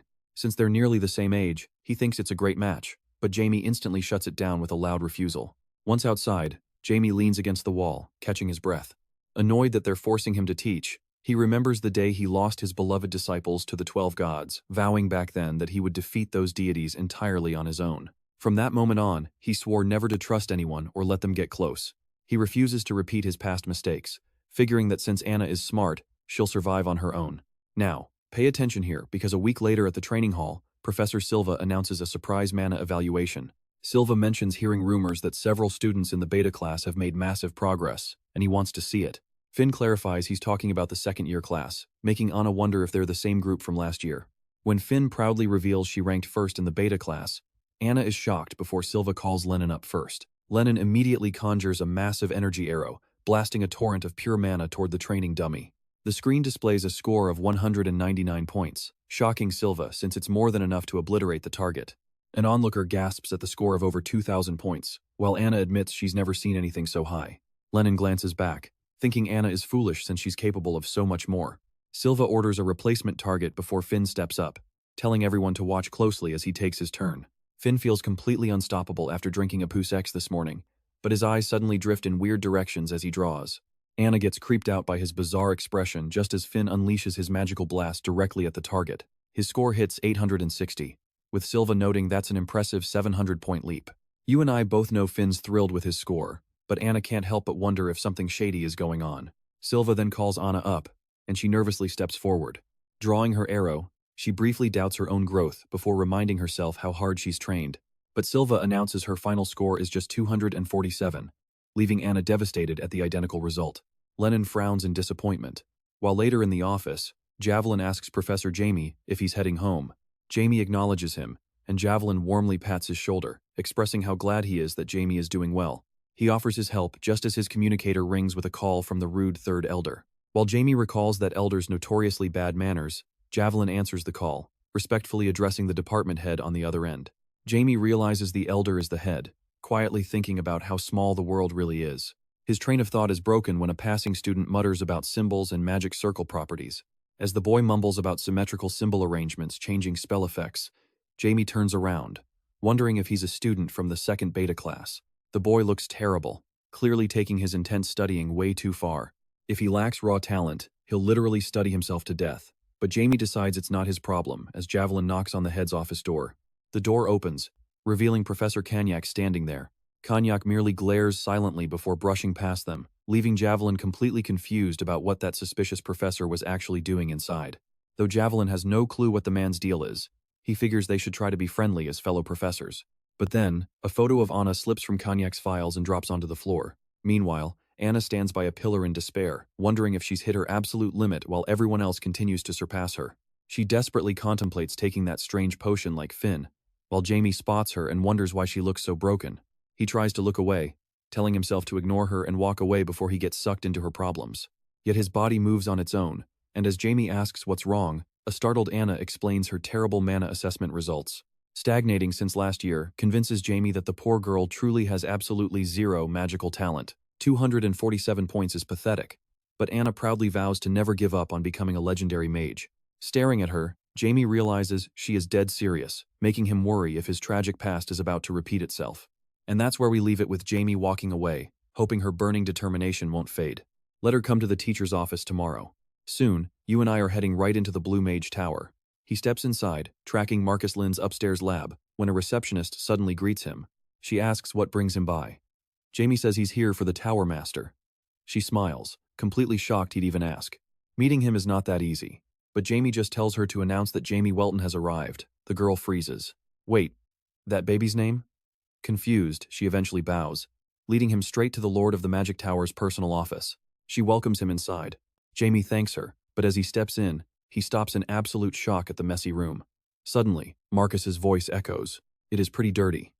Jamie's eyes widen in surprise, totally unable to tell where the voice is coming from. A massive amount of mana fills the entire room. Marcus chuckles, asking Jamie where on earth he learned to do that. So, what brings you here? Jamie looks up, realizing Marcus is upstairs, and finally decides to speak. You seem incredibly busy with your research. Marcus crosses his arms and smirks, saying he always has time for him, no matter what. Jamie knows he is just playing nice. He asks what kind of grimoires those are. Marcus explains he is studying combat magic designed specifically to neutralize the followers of the war god, Genus. But it is not that simple. Jamie realizes that once this magic is perfected, war with the Genus Church begins. Marcus sits on the desk and asks again why he came. Now, here is where Jamie reveals his plan to teach mana breathing. Marcus repeats, mana breathing? He gets the idea, but for a kid, 5th tier is the absolute limit. He can't allow Jamie to teach her his vision magic. Jamie asks, what if I make her a great mage? Marcus warns him not to get cocky. You can't just hand over a magic perspective to anyone. He respects Jamie's talent, but points out he is only 6th tier himself. Jamie replies that his magic perspective is already complete. He just wants to scrap it and build an even better one. The 3-dimensional magic circles from his past life are not enough to defeat the 12 gods. He needs something much stronger. Marcus is stunned. A second perspective? That is completely impossible, even for a legendary dragon to pull off. But what is this insane pressure? Seeing how confident the boy is, Marcus decides to make him an offer. Marcus unleashes his mana and proposes a duel. If Jamie can impress him, he will let him teach the girl mana breathing. Jamie grips his blade and accepts. Marcus generously offers him the very first move of the fight. Jamie smirks and warns him not to regret it. Activating the Welton technique's 100th formation, he lunges forward and unleashes his powerful Scud strike. Marcus's eyes widen, left wondering how the boy managed to close the gap so fast. But think about it, can a simple strike bypass a master's barrier? Watch this. Jamie uses Hand of Destruction, shattering the shield. Marcus is shocked, realizing it is a defense breaker. Did he read my moves? He admits Jamie is truly incredible. Jamie's eyes narrow. Realizing the danger, he quickly recovers, calling upon Blackie from the imaginary realm to back him up. Jamie unleashes an instant combo, casting Plasma Cutter, Arrow Blast, Lightning, and Magma Blade. He hurls everything directly at Marcus, swinging his blade with pure aggression. Instant Effect is a deadly close-range attack utilizing teleportation clones. Keeping 4 of them active drains a massive amount of mana. Marcus shrugs, saying it only tingles, but Jamie's quick trick still managed to land. Jamie cuts him off, pointing out Marcus forgot to shield the back of his cloak. Marcus blinks, realizing he was too rushed and missed it. Jamie realizes that, at this rate, he cannot do anything to him. Marcus channels mana through his staff, saying his pride is wounded. It is Jamie's turn to defend. Jamie knows he must use Avalon. Pointing his blade, Jamie dares Marcus to bring it on. Marcus looks at him, shocked to see his legendary weapon. The old lady refused to sell that to me. You have way too much good stuff. Jamie thinks he's just stingy. Jamie tells him they should just focus on the fight. Marcus instantly conjures a massive energy vortex and hurls it forward. Jamie calls upon the wind beyond Avalon, finding the breeze incredibly refreshing. Gripping his weapon tight, Jamie marvels at how it easily channels both surface and underworld magic at once. It is a truly unbelievable artifact. He mocks Marcus, calling his magic decent, but suggests it's time to show him something far more impressive. Jamie leaps into the air, Marcus snorts, telling him that while his trick worked once, there is absolutely no way he will pull it off again. As Marcus's energy surges forward, he wonders if Jamie is simply trying to force him to reveal his own magic perspective. Jamie leaps back, offering to reveal his magic. Marcus challenges him to go ahead. You and I are in for an epic fight next. Let's dive into this wild scene where enlightenment strikes him like flashing lightning. It felt like falling hail or boiling lava erupting from a crater, though it was far worse than that. If he got caught in this devastating storm, surviving would be next to impossible. A brilliant beam of raw mana slammed directly into Jaime's body, leaving him gasping, "What?" But nothing happened as his vision flipped. This mental confusion was the power of the great wizard Linmel's illusion magic. Suddenly, a defensive shield formed around the main character as the deadly lightning targeted him directly. While it looked like a physical disaster, it was actually mental magic messing with his brain. Without being an expert in mental warfare, anyone would be totally helpless against this powerful spell. The real problem is his current body cannot break this spell, but if he does not dismantle the hostile energy surrounding him, he will end up absorbing all of Linmel's dangerous mana. Jaime immediately activated his 100 Seas technique, intending to devour every last drop, Leviathan. Marcus watched him closely, thinking that despite his calm face, he was fighting a brutal inner battle. If you are weaker than your foe, you can never escape mental magic. The main character muttered, he cannot use dark mana. Marcus smirked, warning him to stop teasing, since even the boy feared his own powerful father. Just then, the main character shattered the barrier, combined two energies, and struck at Marcus, shocking the old man. What? Marcus gasped, realizing the boy caught him. Here is the part we need to watch closely. How did he reverse the magic? Staring down, the main character wondered if this was it. He was busy draining the mana, expecting to break free from the illusion. But suddenly, his own power began draining away as well, shocking Marcus completely. Could this really be a total coincidence? Jaime pondered. Maybe. But if things continued like this, he would be fine. The great wizard's vast energy was being sucked into the sword, which could become his own new reservoir. With a grin, he asked for his thoughts, but Marcus stopped him, placing a hand on his head and agreeing to let him teach her mana breathing. Later on, inside the quiet office, the elder asked his subordinate for his honest opinion. Raymond admitted he was stunned by how seamlessly the boy combined swordsmanship with magic, unlike any warrior he had ever seen. Worse yet, the kid was actually planning to convert all that hostile mana into his own power, a feat that even legendary wizards struggle to pull off. Marcus agreed the boy was a total genius. Raymond shook his head. No, that is not even the half of it. Think about it, magic fit to duel a master, god-tier sword skills, and chosen by Pyro? Can one single teenager truly hold this much power? Who is Jaime Welton? Is he even human? It is like he was built for greatness. But Marcus cut him off, telling Raymond to watch his mouth. Even walls have ears here. For now, they would simply watch how Jaime Welton changes the entire world. A bit later, Lennon was furiously pounding on the door, shouting for him to get out, when Jaime sneaked up behind him. What is going on? Why are you showing up in the dead of night? Lennon felt a pang of anxiety, remembering how ecstatic Anna looked when she said Professor Jaime had made her his disciple. Lennon yelled, demanding to know if he really accepted Anna. Jamie simply snapped his fingers, conjuring a magic fist to whack his head. Annoyed, he asked why the boy spoke so disrespectfully. Rubbing his head, Lennon pressed him, asking if the rumor was true. Well, not officially, Jamie replied. Lennon immediately begged to be taken in as his apprentice as well. Turning away, the main character asked why he came at midnight. Does your father, Count Simon, even know about this? Lennon stammered, no, not yet. Jaime warned that people would talk if he bypassed his father, adding that he had no interest in teaching someone who lacked basic understanding. Just go home. As Jaime stepped inside, Lennon grumbled in frustration about how arrogant he was. Suddenly, the main character swung the door open and barked in absolute annoyance. Me? Staring at him, Jaime asked if he was actually crying, as Lennon bit his lip while fat tears streamed down his face. Lennon wailed that he could not let Anna outshine him, begging again to be his student. Jamie wondered if he had ever actually offered. What a nightmare. Still, the kid had solid talent for his age, though training him would be brutal. He told the boy that if the Count allowed it, he might consider it. Lennon looked up, wide-eyed, asking if he was serious. Jaime leaned against the door, explaining he was merely showing proper respect to his father, who was his current mentor. Lennon bowed deeply in gratitude. Heading back inside with his hands behind his head, the main character muttered that the kid would probably get kicked out anyway. Later, inside the Count's research laboratory, his father asked him a question. What is this about? Lennon nervously replied that he wanted to train under Jaime. Trust me, we cannot miss what happens next.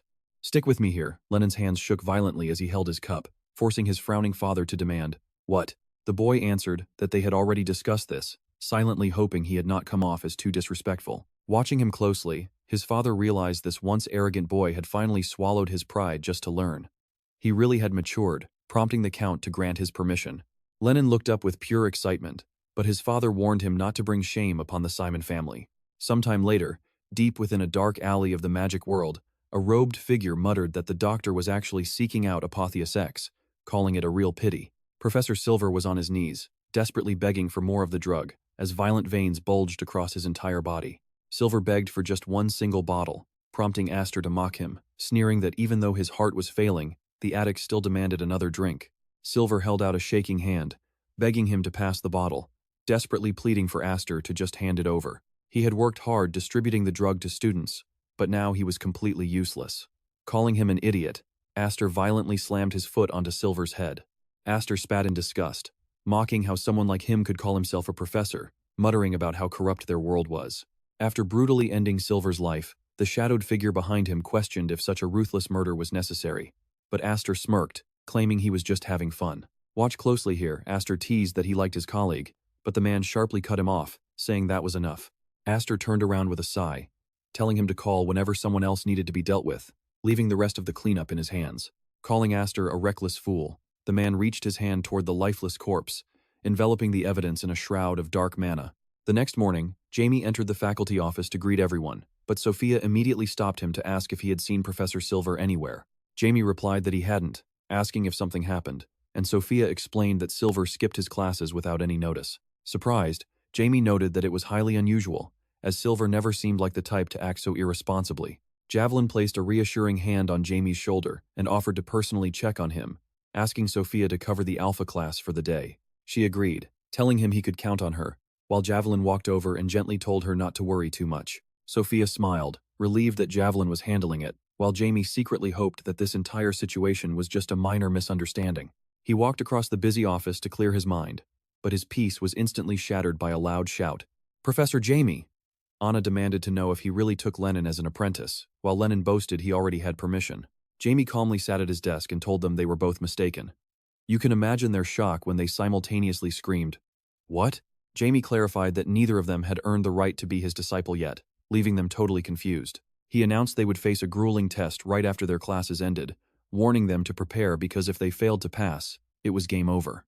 Anna declared she would do whatever it takes, while Lennon vowed to give it absolutely everything he had. Jamie waved them off, telling them to leave, before picking up his lesson plans and mentally preparing himself for the upcoming class. Suddenly, Kenyak crept up right behind him and whispered his name, making Jamie jump in terror and curse him for scaring him like that. Demanding to know why he always snuck up on people, Jamie listened as Kenyak asked if he truly intended to recruit Anna. Jamie found his behavior incredibly bizarre, especially since he couldn't sense any mana presence from him, but calmly confirmed the rumor. Kenyak bowed low, begging him to reconsider, claiming he simply did not want to watch such immense talent drown in absolute darkness. Stunned, Jamie asked what he meant by that, but Kenyak just walked away, warning him to keep those words in mind. Jamie watched him leave with growing irritation. Later that afternoon, Sophia waved to the students, wishing them a safe trip home. As they dismissed, Anna noticed Finn looking completely pale and warned him, but Finn shrugged it off, claiming he just needed a drink. Anna insisted he stop, noting this was already his fourth drink today, but Finn snapped, violently shoving her while shouting to mind her own business. Lennon rushed over and demanded to know what was wrong with Finn, leaving a shaken Anna struggling to explain. Lennon turned away coldly, declaring he didn't care because he needed to leave, while Anna chased after him, screaming that they had to go together. She demanded to know why he was walking off, but Lennon scoffed, asking if they really had to stick together. Reminding her that they were rivals now, Lennon leaped out the window, casting a flight spell and leaving Anna completely dumbfounded at his behavior. Refusing to let him win, she enveloped herself in glowing mana and cast her own acceleration spell to catch up. She flew out the window right after him, while elsewhere, Finn slammed an empty bottle onto the table, breathing a sigh of relief. Consuming Apotheus X always made him feel instantly invincible, and now he needed to quietly make his way over to Ivan. He couldn't afford to miss this rare opportunity. Soon, he was trailing through the forest behind Ivan, who reminded Finn just how lucky he was. Ivan boasted about letting him off easy, while Finn forced a fake smile and thanked him for the generous favor. Finn swallowed his anger at the smug boy, knowing Apotheus X would soon boost him to the middle ranks. Meanwhile, Ivan winked at the guard and flashed a VIP pass. "Trust me, you and I need to watch how this unfolds. Go ahead and let him inside," the man instructed. Finn thinks, "So this is the place, as you and I watch Asher welcome the young guests." He is the manager of Trinity Laboratories, Asher. Soon after, a loud scream echoes from Jaime's private room. How could he be so rude? Anna shrieks, furious that he went off alone after she begged to join. Lennon turns away, claiming they are rivals with no interest in messing around, when suddenly, books fall on their heads. The main character sighs, telling them they do not have to be friends, but they must stop fighting in front of him. Both students reluctantly agree. A moment later, Lennon asks, "What exactly is mana breathing?"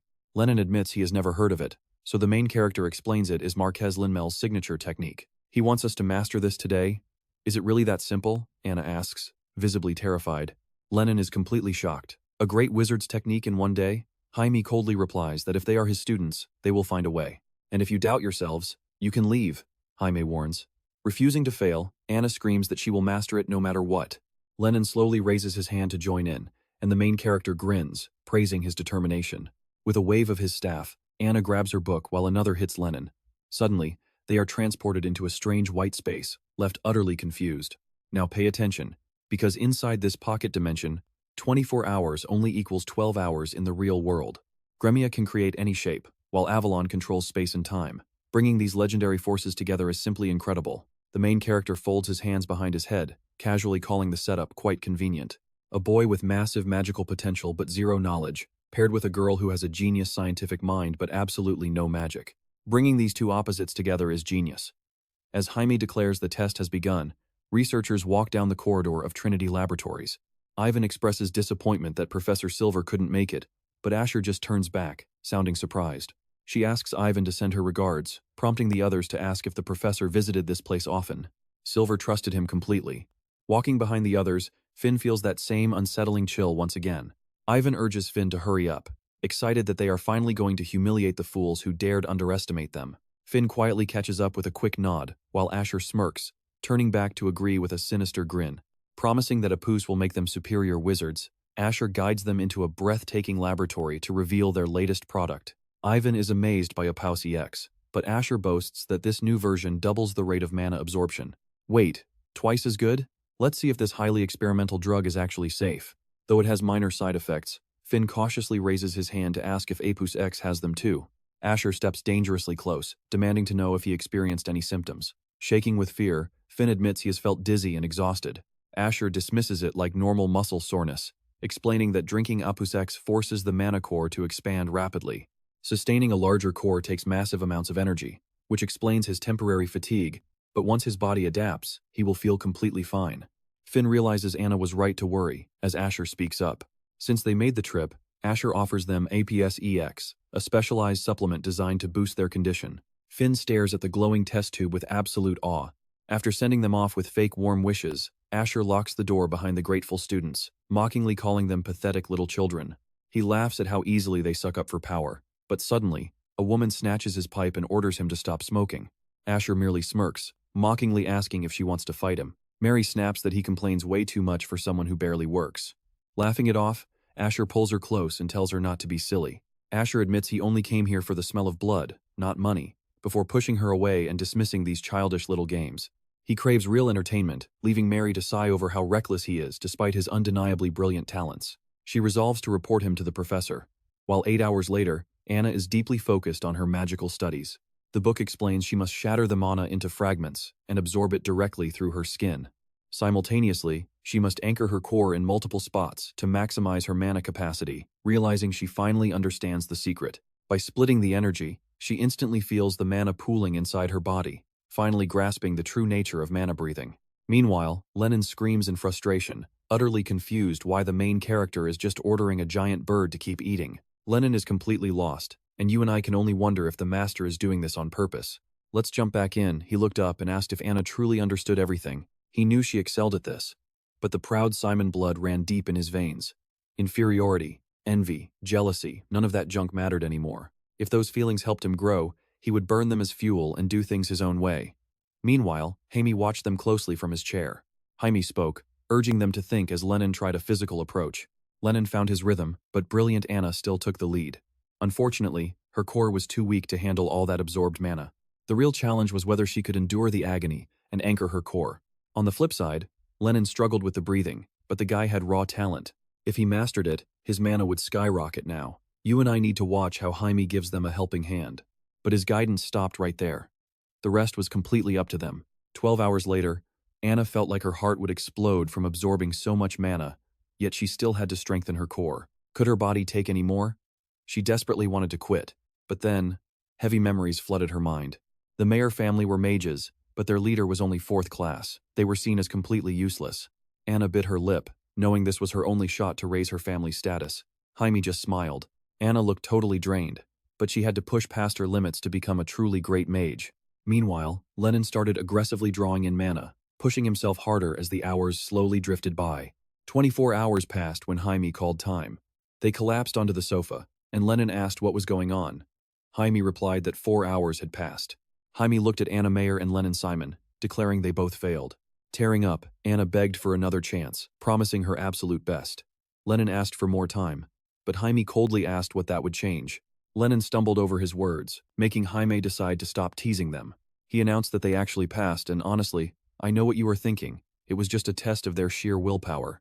Anna immediately threw her arms around Lennon's neck, screaming that they actually made it. Flustered, Lennon offered a dry congrats and told her to let go, leaving Anna confused while Jaime watched. He figured they should enjoy this moment, because their absolute training hell was about to begin. Elsewhere, a cold voice asked about the test subjects. Mary replied that although they spread Apophis EX, the side effects would kill them soon. The chilling voice suggested using much higher quality test subjects next time. The professor called out her name. Shaking with fear, Mary answered, as he demanded to know more about the side effects. As she explained, Kenyak walked in to report that they were working with the doctor, but had zero progress. The voice from the orb noted that a package would arrive soon, ordering him to hand it to the doctor. He expected positive results. Once the call ended, Mary frowned, realizing she had to capture Anna as fast as possible. Kenyak warned that the girl was highly perceptive, making her a very difficult target to snatch. Mary nervously warned him not to let personal feelings cloud his judgment. Kenyak tried to speak, but she placed a hand on his shoulder and cut him off. She called herself foolish, urging him to stop putting off the inevitable any longer. Kenyak stayed silent, opened his file on Anna Mayer, and murmured her name. Cut to later, as Anna finally woke up. She recalled Jaime telling them it was too late to go home, so they slept there before school. Wondering what time it was, she reached over to grab the alarm clock in a panic. Gazing at the time, she shrieked that she was late. Lennon just smirked, calling her the snoring demon queen. His words deeply offended her, making her demand if she really snored. Lennon confidently nodded. He claimed she did it all night, but a heavy book suddenly smacked his head as Jaime called him out. Rubbing his head, Lennon insisted he was serious. Jaime ignored him, snapping his fingers to hand them something. He conjured a pair of beautiful matching pendants. As Anna stared in awe, Jaime explained these, marked them as his official students. He strictly warned them never to lose them, earning happy thanks from both of them. Jaime jokingly added that the matching designs made them look like a couple, making Lennon immediately scream that he would never date a kid. Anna snapped back, demanding who he was calling a kid, before Lennon huffed and decided to leave for school first. Anna complained that he always walked alone, while Jamie smiled. Shortly after, Anna arrived at school, pumping herself up. Finn tapped her shoulder, asking if she was late, as Anna stood up. Stick around, because things are about to get wild. You and I are diving in as a girl screams, "Wow, Anna, what is with that necklace?" Anna explains that Professor Jaime gave it to her as proof she is his student. Immediately, the surrounding classmates start chanting, "Professor Jaime, is it really him? Is Anna actually his apprentice? No way, right?" Another girl grabs the pendant, demanding to get a closer look. Naturally, the rest of the classroom joins in, shouting, "Let us see it too!" Anna desperately begs them to stop pulling her neck, while Lennon steps in, covering the artifact. He silently warns himself that they shouldn't be flaunting this power. They are all desperate to study under Jaime. And it is all because Anna is a genius. Finn watches silently. Suddenly, the teacher enters, asking, "What is all this noise about?" The kids quiet down as the teacher announces, "Professor Silver is out sick today, so you will be doing self-study."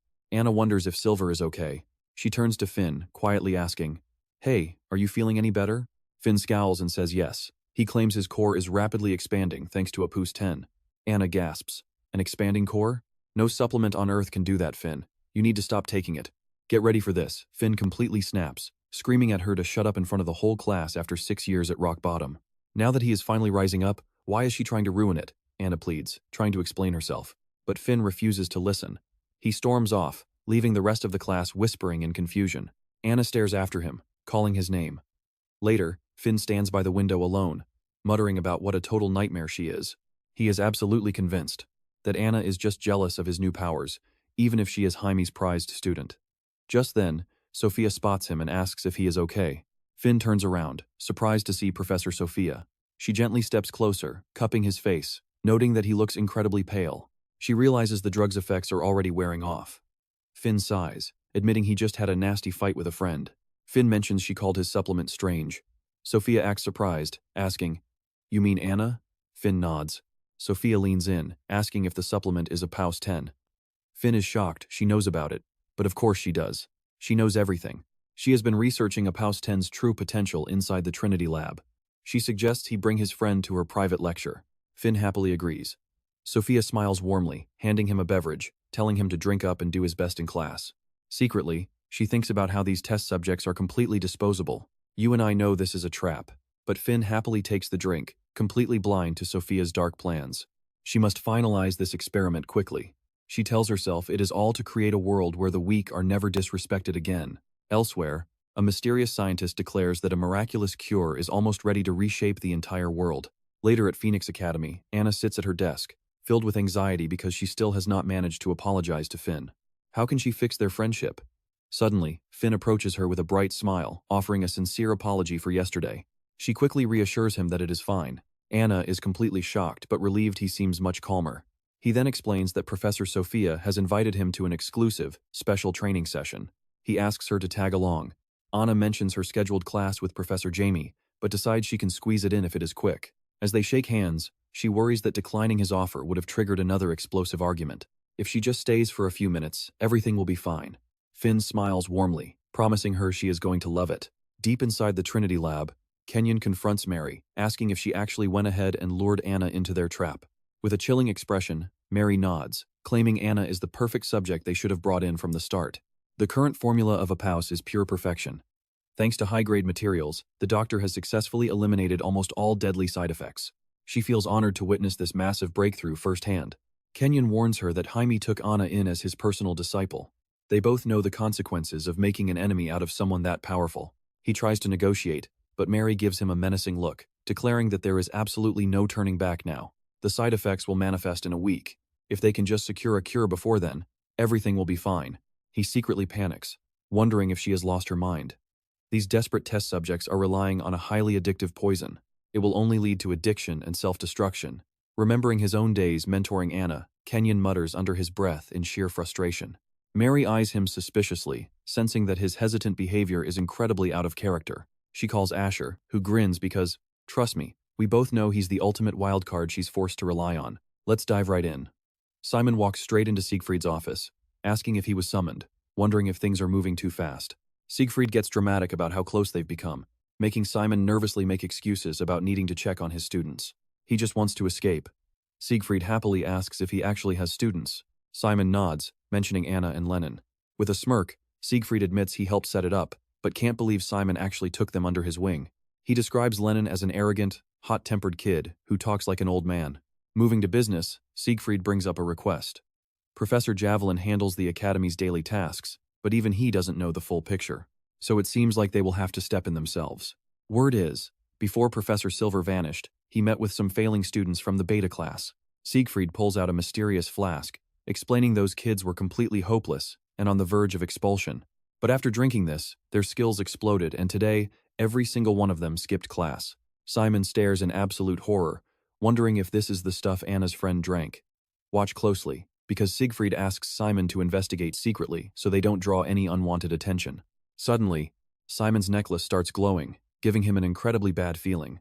He instantly cuts the meeting short, shouting that he has to leave. Activating the teleporter, he prays the artifact works as intended, alerting him if his students are in danger, or warning them if he is. He hopes he isn't too late.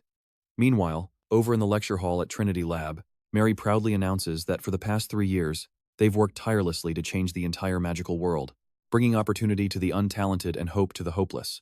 Hearing this, Anna thinks she sounds incredibly noble. Just then, Finn suddenly collapses, looking half dead. Ignoring him, Mary continues, claiming a mage's limits are set from birth. The gifted excel, while the untalented never stand a chance. They are cast aside for their lack of talent, ignored their entire lives. That is the brutal truth of this world, and the statistics from the past 30 years prove it. Suddenly, Anna realizes her friend is in critical condition and screams for help, desperately drawing attention to him. Mary just smiles, explaining they've created a cure for this broken world called a POUS. Now, pay attention here. This drug supposedly solves everything, expanding their magic cores so even the untalented can become elite mages. But Anna, cradling Finn's shaking body, yells that this is complete madness.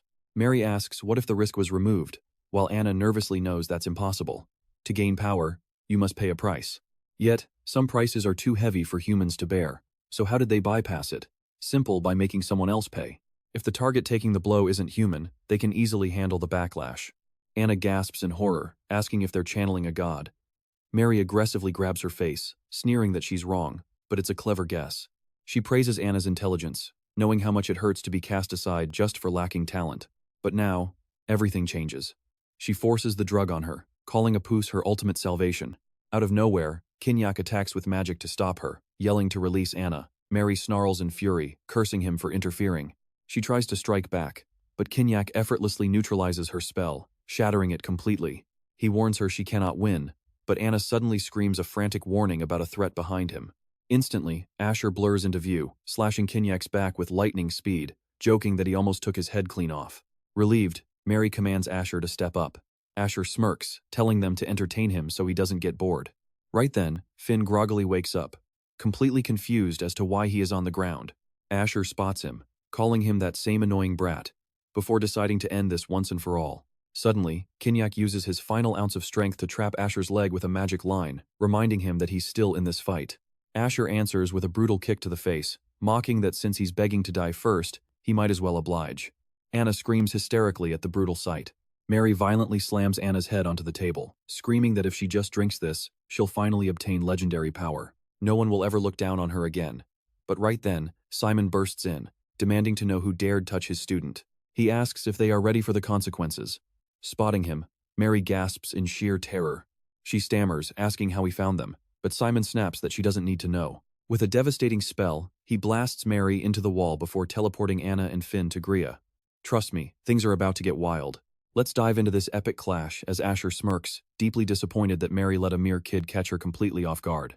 He unleashes a barrage of rapid strikes, but Jamie deftly dodges every single one. Asher just smiles, admitting that the kid has some impressive evasion skills. Jamie asks menacingly, who exactly is he calling a kid? He summons Rise and orders him to handle the trash. A magical gate swings open, and his servant rushes out, declaring that his master's wish is his absolute command. Asher smirks and questions who would ever obey a kid, even though he can clearly feel his overwhelming power. Rise strikes with devastating force, yelling at him for insulting his master. Asher clocks those glowing red eyes, remembering an old rumor. He is a bloodthirsty barbarian from the southern continent, of the warlike Alicia race, right? Is he craving blood just like some undead monster? Losing his temper at his own thoughts, Asher lunges forward with extreme speed, screaming for his enemy to die. Just at that moment, Mary finally recovers from the impact. She furiously charges Jamie, screaming that she will end him. He just smirks, asking if that weak power is all she has, leaving her frozen in sheer terror. She desperately wonders why she cannot move, while Jamie calmly tells her to behave and just stand right there. Now pay attention, he forces her down, touches her forehead, and declares she will wake up as his loyal servant. Jamie orders Rise not to touch Mary, while his victorious slave asks if he should finish Asher off.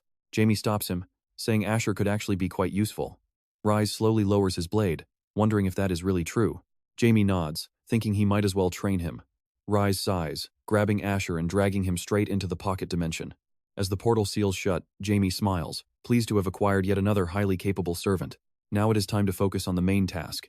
But Kenyak suddenly calls out, asking about the mysterious door. The poor guy worries that he has been abandoned. Jamie points his wand at him, apologizing before sending him to rest inside Grimia. After banishing him and wiping his mind, Jamie turns back to his new slave and commands her to wake up. Right on cue, Mary opens her eyes, blankly asking her new master if he was the one calling her. Jamie gestures for her to speak, and she introduces herself as the executive manager of the secret Trinity Labs. Jamie knew Sophia was just a fake name. Mary explains that Trinity's goal is to bring fair, magical enlightenment to all of humanity. She was ordered to infiltrate the prestigious Phoenix Academy, using the power of a POUS to finally bridge the talent gap. I know what you're thinking, a massive project like this means a high-ranking mage must be pulling the strings. But how do they plan to stop the deadly side effects of a POUS? Maybe that is their true endgame. Suddenly, Mary tenses up, Completely unable to speak, Jamie realizes a taboo curse is silencing her. Who do these cowards think they are dealing with? He activates the legendary Absolute Immunity Perfect Cell skill, one of his 3 divine devices that can reverse any magical phenomenon, including deadly curses. Jamie uses it to reverse her brainwashing and break taboos. As the powerful magic takes hold, Mary screams in agony, fighting the process. Jamie pushes through, noting that this spell drains massive amounts of mana. Now, he demands she speak up and explain everything about the side effects. She gasps out that they made a deal with demons. Jamie is stunned, realizing only high-tier demon nobles could bypass such side effects. They must be at least masterclass entities. He commands her to name the exact demons they contacted. Mary confesses they reached out to the Demon King of Greed, a title Jamie has absolutely never heard of before. Maybe new demon kings rose up over the past thousands of years. He just hopes the Zenith Church isn't behind this too. He sternly orders her to report on everyone involved. Mary explains that all suppliers and contractors were killed by Asher. As for Kenyak, he was assassinated by a researcher. Jamie wonders if Silver lost his mind just like Kenyak did. He asks who runs this show, and she names the doctor. But since the doctor is fully focused on perfecting a pos, most direct orders come straight from the professor. Jamie asks if she knows the professor's identity. Mary presents a crystal ball, explaining they only get voice messages and have never met face-to-face. Jamie deduces this artifact is designed to block tracking spells and completely prevent any form of recording. He is completely certain that high-ranking elites in the magic world are involved. Jamie turns away and dismisses her, ordering her to act completely normal and report back whenever he commands. Wondering if the rest of his targets will also fall in line, Jamie enters his private dimension to meet his friends. Jamie playfully taps her head, asking who she thinks he is, before checking on Finn, who looks rough but will survive. And that's where we leave it for today. Trust me, with his core shattered, his magic is gone forever. Our main character tells the others to go inside the room and rest, while Kenyak marvels at how massive the space inside this artifact is. Seeing all these incredible high-tier items, Kenyak wants to chat, but our main character points out that they don't have a second to waste. Pinning him down with a grim look, the main character demands answers about what Mary revealed regarding the secret Apos X research. He demands that he spit out everything he knows about his superiors.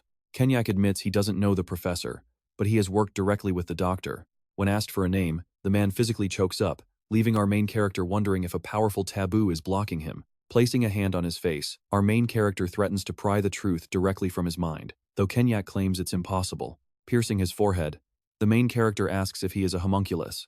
Pulling a tiny chip from the wound, he realizes with a shock that the Third Elder is the mastermind behind this twisted program. Now watch closely, did the Third Elder plant this chip in his own creation? Is he actually the serpent, Geralt?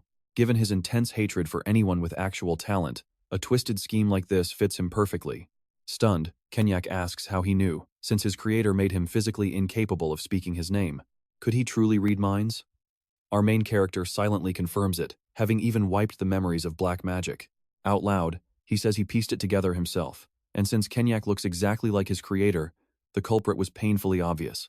Kenyak bitterly grumbles that even if he is not human, it doesn't excuse his terrible crimes, begging our main character to let him pay for his sins with death. Crushing the chip, our main character tells him death solves nothing. He is finally free from being the Third Elder's loyal pet. He calls this freedom a reward for saving his student, promising to decide his final fate after slaying the Third Elder. Kenyak desperately warns him that the Elder is far too powerful. Meanwhile, the serpent himself slams his fist onto his desk in a blind rage, realizing his link to Ashtar, Mary, and Kenyak has been completely severed. He was only inches away from absolute rule. Who could have stopped him? Staring at a syringe, he calms down, knowing everything is prepared. With Apuff's dark power, even an 8th-class beast stands no chance against him. He will finally rule the entire magical world. Later, inside the director's office, our main character lays out the whole truth, asking Siegfried if anyone can assist him in the coming battle. Now, you and I both know Siegfried is acting clueless about the professor's identity, because in a world of lies, trust is dead.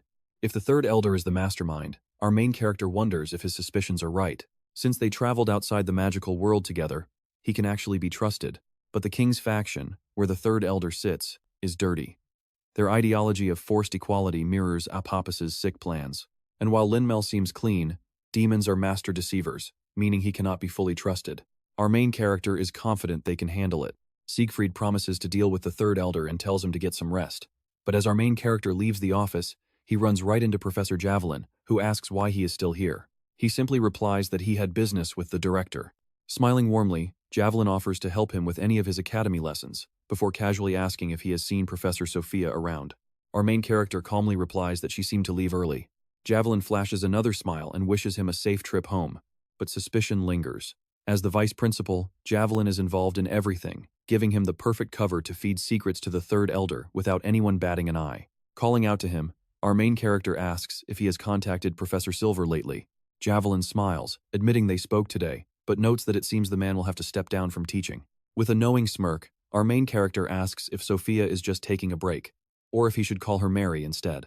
Tired of the games, Javelin chuckles, admitting he really shouldn't have let his guard down around him. He smugly asks if he thinks he knows everything, challenging him to escape his spatial isolation magic.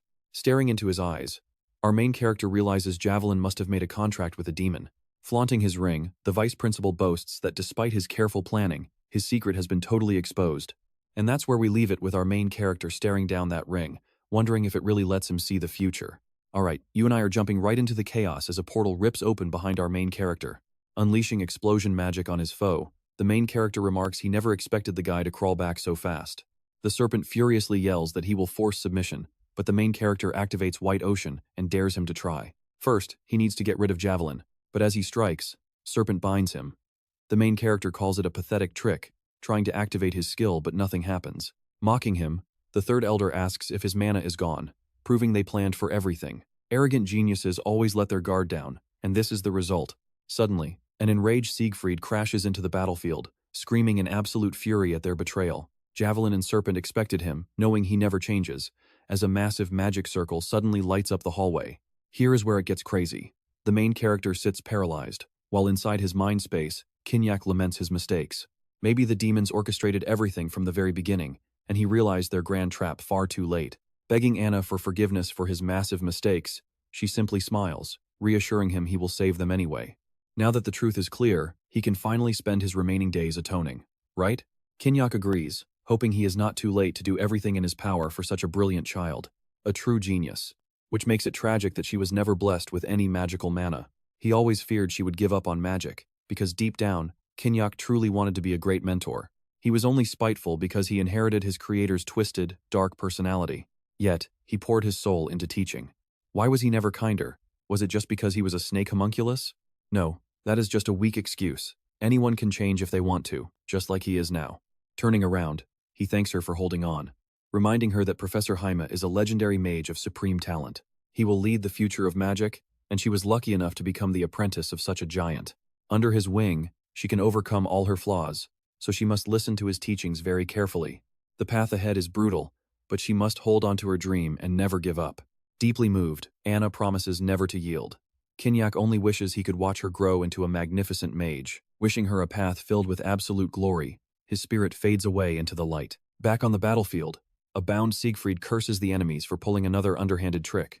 Grinning, Serpent laughs that struggle is useless, mocking his arrogance, leaving our hero sweating over what this power is. You and I can see his absolute shock, and Javelin just laughs. It is an ancient sealing spell dragged from the eastern mystical lands, powerful enough to lock down even the first two elders. Siegfried demands to know their end goal, but the third elder promises he will survive. The seventh elder looks at our hero, confused by his state. Smiling, our protagonist explains the white orb is actively draining his mana. Serpent cuts them off, ordering everyone to quiet down so their captive can rest. As the seal closes, Siegfried glares with deadly intent, promising to slaughter them once he breaks free. Then, he vanishes. Javelin sighs in relief, glad the most dangerous threat is finally out of the way. Our hero warns them that Siegfried will escape eventually, demanding to know what their next move is. Serpent smirks, telling him to worry about himself instead, while mocking him as a gross old man. Is unleashing a pause truly their only way to smash past the 7th tier barrier? The third elder snaps, threatening to rip his tongue out, but Javelin calms things down to plan their next move. They must save the remaining seal spells in case the other elders interfere. Keeping him hostage is risky. If they kill him, Duke Welton's family and Belle will retaliate, causing massive problems down the line. Perhaps memory erasure is safer. Meanwhile, our hero wonders about their true objective. Anyone making pacts with demons would never care about foolish notions of fair play and equal power. He realizes the third elder only cares about shattering his own limits. Demon contractors only want high-quality sacrifices. Thanks to a puss, the growing magic cores make anyone with a unified nature the perfect sacrifice. Will he actually overthrow the Demon King? We will find out. Alright, you and I are diving into a moment where Javelin smirks, praising his target's sharp mind. He had been watching everything from the shadows, only recently stepping foot into the magical community. Thanks to the Genus Church, his mission became effortless, and now he just wanted some quiet sleep. But as the kid touches him, Jamie grins wickedly, asking if he is absolutely sure about his barrier. Summoning the dread beast Leviathan, a massive worm erupts instantly, tearing Javelin clean in half while our hero smirks at his terrible positioning. Serpent trembles in pure terror, realizing Jamie is a dark mage, standing up to demand if anyone else knew before threatening death. The third elder laughs maniacally, finally understanding what is truly happening. He sneers that Jamie is no genius, just a fake who sold his soul to a devil, but Jamie tells him to shut up. Jamie activates Spirit of the Dead, a sinister dark magic that completely decays and consumes his victim. The protagonist smiles, promising to reveal his demonic sword, while Serpent charges forward in a rage, screaming to destroy him. Easily blocking the strike, Jamie mocks him for failing to even brush his clothes after talking so much game. Is this guy seriously a 6th-tier mage? The third elder, totally stunned, demands to know what trick he used. Wishing him dead, the protagonist notes that reflection, reduction, and redirection are actually high-level magic. Deflecting the blows, Jamie asks if the elder wants to practice complex magic. Calling him blind to basic elements, Serpent furiously unleashes oxidizing light, screaming at him to stop talking utter nonsense. Now pay attention, Jamie counters with 100 Cs, asking if this garbage is supposed to kill him. Unleashing the 8th Welton formation. Consequence, he lunges forward like lightning and delivers a devastating sword slash. The third elder simply laughs it off, claiming that his threats are nothing but empty words. Grinning, Jamie asks if he understands delayed explosions, as the combo of Consequence and Spirit of the Dead ruptures his wounds. He activates Leviathan once again, coldly declaring that this is the absolute end of the line. Shaking with fear, Serpent realizes this cannot be how he dies. At the final second, he triggers Apophis, transforming completely to purge the Leviathan parasite while boasting about his true power. Our surprised hero wonders if he really got stronger, questioning if this is the power of Apophis. An incomplete transformation is perfect for a talentless idiot, but Serpent screams that he will beat him to death. Realizing the enemy has surpassed the 6th rank, the protagonist decides it is finally time to summon his army. Let's pause here. Look at that massive gate opening behind him, releasing an endless tide of undead warriors. Earlier in the Phoenix Academy hallway, Javelin cornered Professor Hazard, telling him he should just beg for forgiveness. But finding out Jamie is a dark mage is a massive jackpot, and now he intends to surpass him. Suddenly, a blade pierces right through him as Keniac angrily accuses him of secretly smuggling the demonic blood. Did he honestly believe Keniac would not detect that filthy demonic energy? Javelin retorts that they all have a death wish, but Keniac snarls that only Javelin is dying today. Back at the fight, Azard commands the undead army, ordering the second squad to split into both flanks. If the lines falter, the first squad will secure them while the third provides cover fire, ordering them to charge. Immediately, a legion of skeletons swarms forward, but Serpent fights them off while celebrating his incredible new power. He claims he will crush them all, as Azard orders the squad to close the gaps. Watching the clash, Jamie realizes he had barely paid attention to his summons, yet they had trained incredibly well. Suddenly, the protagonist approaches the commander, who instantly drops to one knee and asks what he needs. Confused, Jamie asks what he is doing, and Azard explains that Nebro taught him this is how humans show respect. Calling the Lich brainless, Jamie finds this behavior extremely bizarre. He was absolutely positive he had erased the Lich's mind during creation, leaving him wondering what else it learned. Meanwhile, Serpent continues ripping through the skeleton soldiers, screaming that he will obliterate every last one. Watching this, Jamie realizes the enemy's magic decays objects on a molecular level, making undead revival totally useless here. He signals Azard to retreat, leaving the loyal commander confused, wondering if he did something wrong. Instantly, the skeletons vanish. Smiling, the third elder mocks Jamie, asking if he completely ran out of mana. But trust me, our hero seriously warns the elder that his destruction magic is truly terrifying. Let's dive in as Jamie activates his darkness skill, telling his foe to be proud of witnessing true destruction. The Serpent screams that he will turn him to dust, but Jamie counters with his 7th Welton formation, Lightning Strike Darkness. Charging forward at lightning speed, Jamie aims his blade directly at the enemy's throat. The furious third elder screams that he will not lose again. Activating his Light of Destruction, the main character pours every ounce of power into his target, while the struggling Serpent desperately declares that this is the end. Meanwhile, back at Jamie's estate, Lennon notices his necklace starting to glow and asks in confusion, "What is this?" They were supposed to have class today, but Anna is gone too. Did the professor forget about them? The necklace he gave them. A terrible feeling washes over him. Don't tell me the professor is in serious danger. Sensing trouble, the young boy rushes toward the battlefield. Meanwhile, Jamie keeps up his relentless assault, wondering if his foe is burning his own life energy. With a sadistic smile, the elder vows to crush insignificant bastards like him under his heel. Jamie readies his space, slicing sword alongside Leviathan, letting gluttony devour the destruction, while Serban screams that it is completely useless. Even if he has to die here, he vows to survive, even if it means selling his soul to the Demon King. The main character activates his second authority, releasing the ultimate darkness, as forgotten memories of his past life suddenly flash before his eyes. Now pay attention here, is this a mere illusion, or is he actually holding his legendary god-killer sword once again? Confronting the towering beast, Jamie's past self roars with absolute fury. Why do gods keep persecuting humanity and punishing the disobedient? They dared to create these vile abominations, and he will never forgive them. Jamie realizes this is a fragment of his lost memories. His power of darkness truly has the strength to obliterate everything in existence. But there is a deeper secret to this power. It also possesses a massive gravitational force that drags everything into its center. This is the true source of Leviathan's might. His past self screams for them to fear his darkness and remember his power. As the second authority, complete darkness, is fully unleashed, the serpent gasps in sheer shock, wondering how a mere sword could restrain his magic. Jamie wonders if explaining it would even make sense to him, but honestly, he sees no point in wasting his breath. Thanks to his foe, Jamie breaks completely through the barrier. Telling him to fade away, he swings his blade, killing the third elder instantly. A bit later, inside a pocket dimension, Kenyak is surprised that while the elder made a potion, he built a space to grow stronger. Do creators and their creations always share the same fate? Javelin laughs and calls it a classic human trait, mocking the fact that he is actually a homunculus. Let's pause here because you and I both know a 5th rank mage stands zero chance against someone with Demon Knight level power. With a sudden strike, Javelin completely severs the man's arm. Kenyak realizes the gap in their power is just way too massive. At this rate, he'll lose.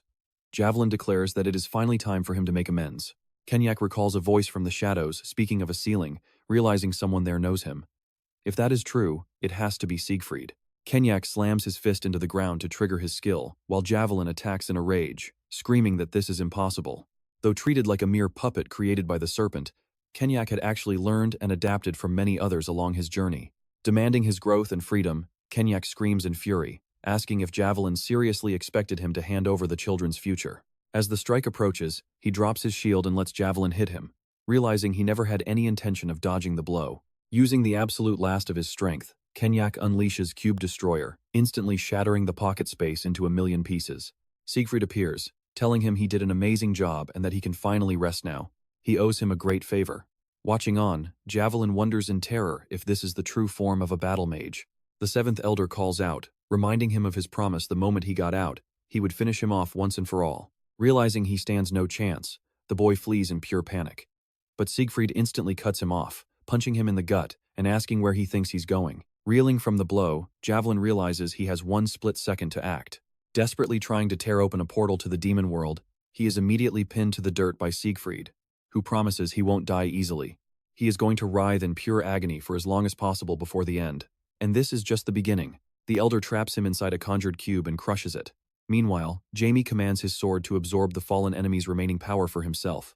This weapon is his brand new masterpiece, a true demonic sword of destruction. And trust me, we're going to see if his newly heightened senses can track down the surviving bastard Javelin next. Let's dive into this madness. He couldn't believe it was all a lie. Vowing a torment worse than death, he felt the necklace's pull and instantly warped to Lakar. The Count sighed with relief, glad that he had finally found him. Wait, did he just break Class 7?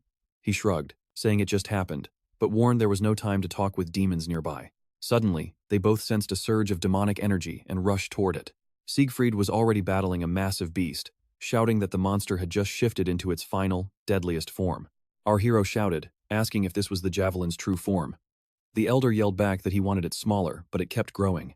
Victor was totally confused, while a startled Siegfried urgently asked what happened to the 8th elder. He warned that fighting here risked hitting the academy students, insisting they lead the monster away immediately. The main character used his teleport skill, instantly flashing them away. A stunned lighter noted he cast Class 7 magic without a seal, as Siegfried admitted it was unbelievable, even seeing it firsthand. He snapped back that they had absolutely no time to be shocked.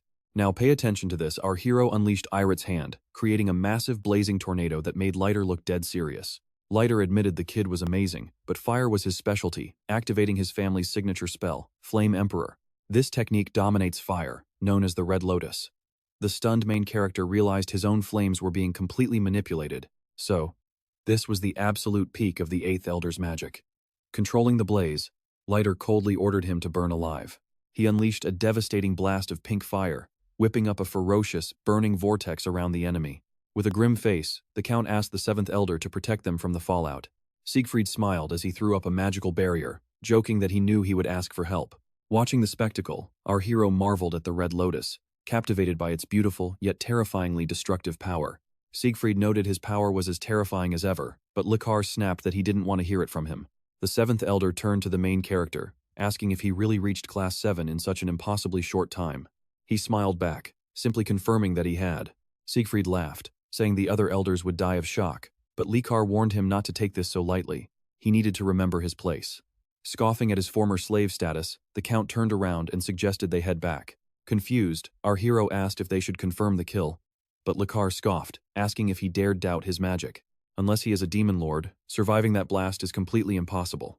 Deep in the fire pit, Serpent realized his time was running out. He had the Demon King's power, so could this really be the end? But don't blink yet.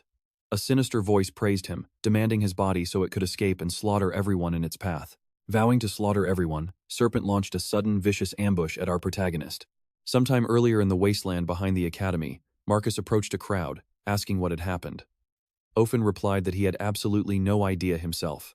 Suddenly, someone called him over, pointing out a blackened, charred corpse lying nearby on the ground. Using his restoration skill, he identified the body as Kenyak, a Phoenix Academy professor and disciple of the Third Elder. Edhart muttered in disbelief, wondering if that old snake had actually sacrificed his own body to the demons. Luca nervously stammered that she was rushing things, right before a massive pillar of demonic energy erupted. Terrified, the boy realized it was Earl-level demonic energy. Ofen declared that he and Marcus would go ahead, ordering the others to maximize their defensive magic. Leaving it in their hands, he warned they might need the spatial limiter. Varios, the demon earl in his terrifying new form, wondered how they reacted so fast, questioning why they stood silent. Just standing there wouldn't stop his attacks. The main character realized this monster served under the Demon King of Greed. As a demon earl with half-dragon blood, he possessed the overwhelming presence of a true dragon. The elders completely froze. Retta was nothing compared to this beast. Varios sneered, threatening to make the first move himself. With a flash, he unleashed lightning-fast strikes. Reacting at the last second, our hero realized that even with Almighty absorbing the physical damage, the brute force was unreal. Trust me, this is getting intense, the demon earl kept attacking, noting our hero was far better than the other two. As our protagonist barely blocked his strike, Varios smirked, praising his defense before telling him to try blocking what came next. He unleashed a massive burst of demonic energy, blasting our hero clean away. Alright, stick with me here. Even if he blocks physical hits, that demonic energy is too much. Is dark mana his only option? Standing up, our main character begs them to keep this a secret. Siegfried is completely baffled, demanding to know his next move. Varios just laughs, shouting, "How much longer are you gonna talk? Show me what you've really got." Clad in pitch-black magic, he snaps back. "Stop whining. Let's see how you handle this." The elders watch in absolute horror, gasping. It is dark mana. Charging forward, our main character immediately unleashes his powerful skills, Convergence and Almighty. Varios charges up a counterattack, roaring, "Let's see you try to block this one too." Watch closely now, a blinding light explodes, yet our hero absorbs the strike completely. The demon is left utterly stunned. How could a human absorb his power? Grinning, Varios screams, "Fine, let's see you absorb all of this." He is about to flood him with more energy than he can handle.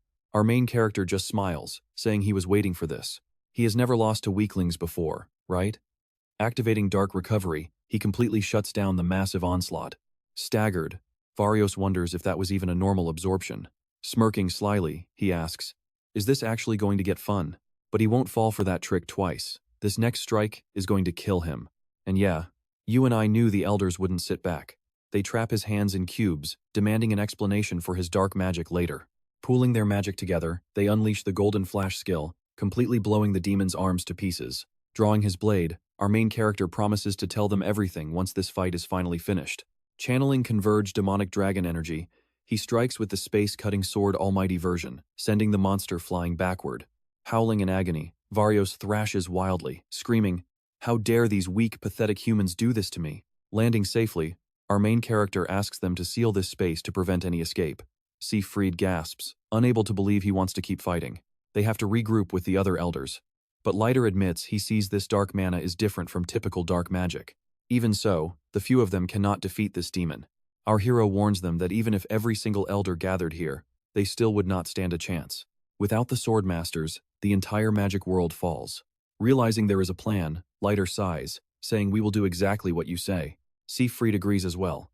Together, they begin casting, forming a massive, sealed barrier all around them. Slumped on the dirt, Varios mutters about the grand rewards waiting for him when he returns to the Demon King. He has no idea what they are plotting, but it ends now. Unleashing demonic dragon breath, the demon fires a devastating blast at the elders. Thanking them, our main character begins chanting his own spell. He is a lone bird singing, a solitary traveler standing on blackened earth, facing down the enemy who wants to wipe out the dark. Right here stands the false master of ruin. He must hold back his tears. Even if the entire world rejects him, he must stay true so the darkness never leaves him. Meanwhile, the elders struggle to block the demon's strike. Using the annihilation skill, our main character creates his own innate territory, chaotic ocean. Suddenly, pure dark magic floods the entire area, swallowing the demonic attack. Varios gasps in utter shock, wondering if this is truly darkness. How is this even possible? Suddenly, a projection of the Demon King manifests, commanding him to fall back. Terrified, the demon warns that if the 12 gods sense his awakening, they are all dead. Breaking into their dimension, the king orders the rift shut. Outside, Marcus notes that the ground shakes from this terrifying demonic energy. A demon count must be inside, or maybe something far worse.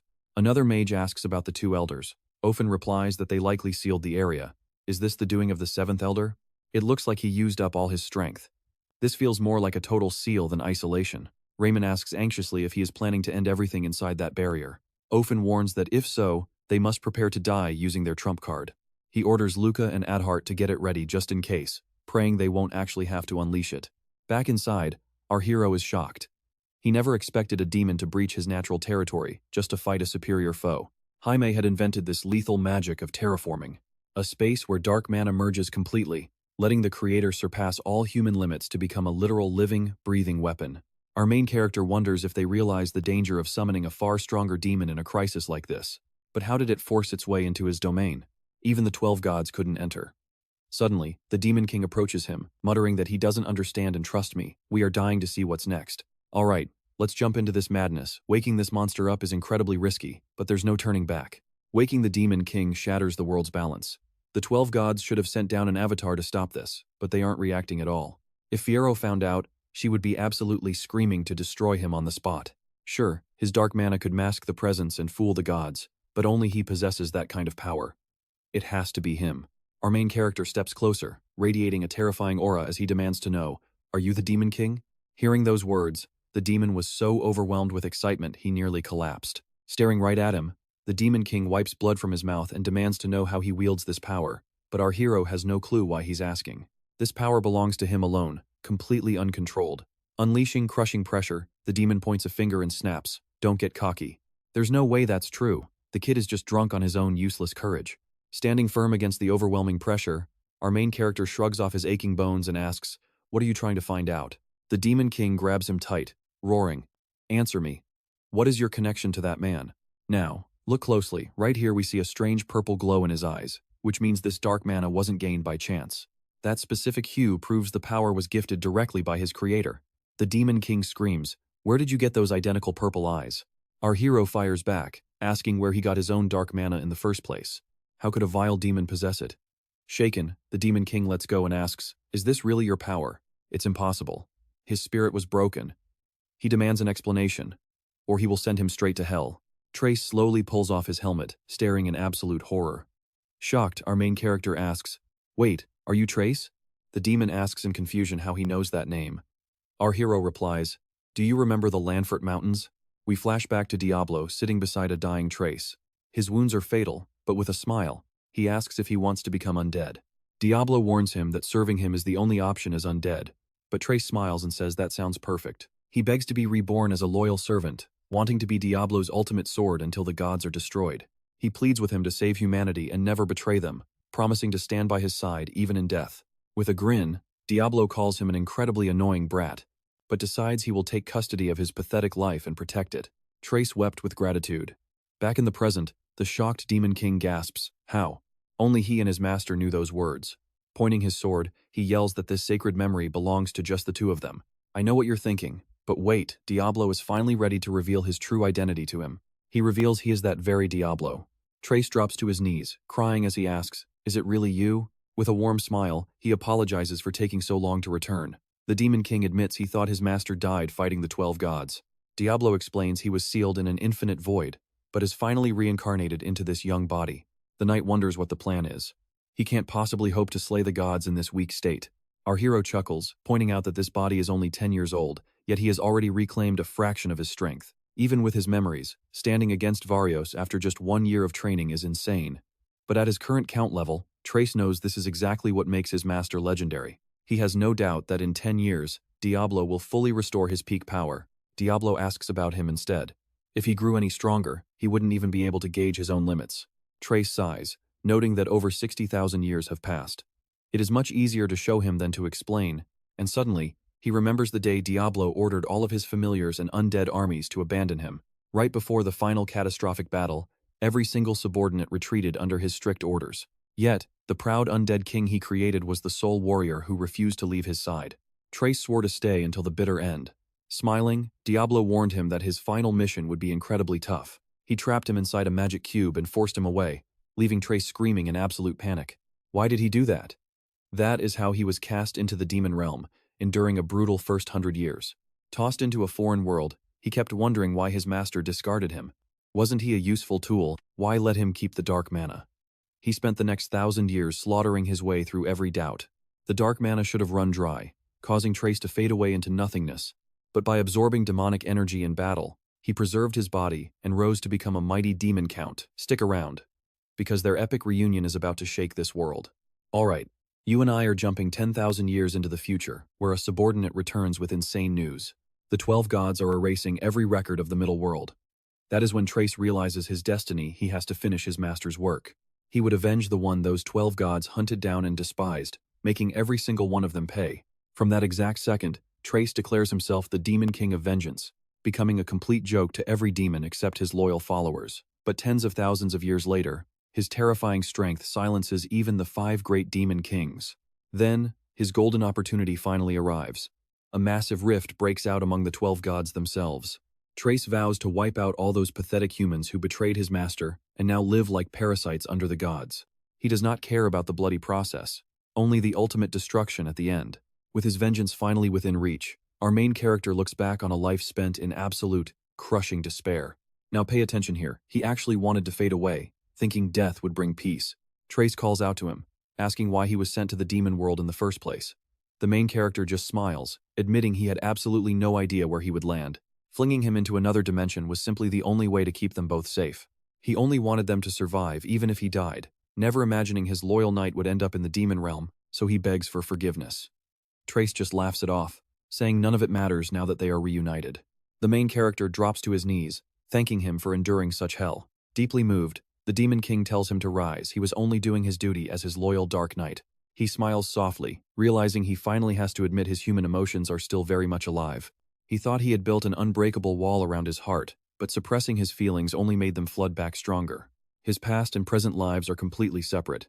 Now, his path forward and his ultimate mission must change entirely. Our hero declares he will slaughter the 12 gods. Trace dons his helmet, fully agreeing with that glorious target. But the main character notes it is impossible right now, since he is only a 7th class mage.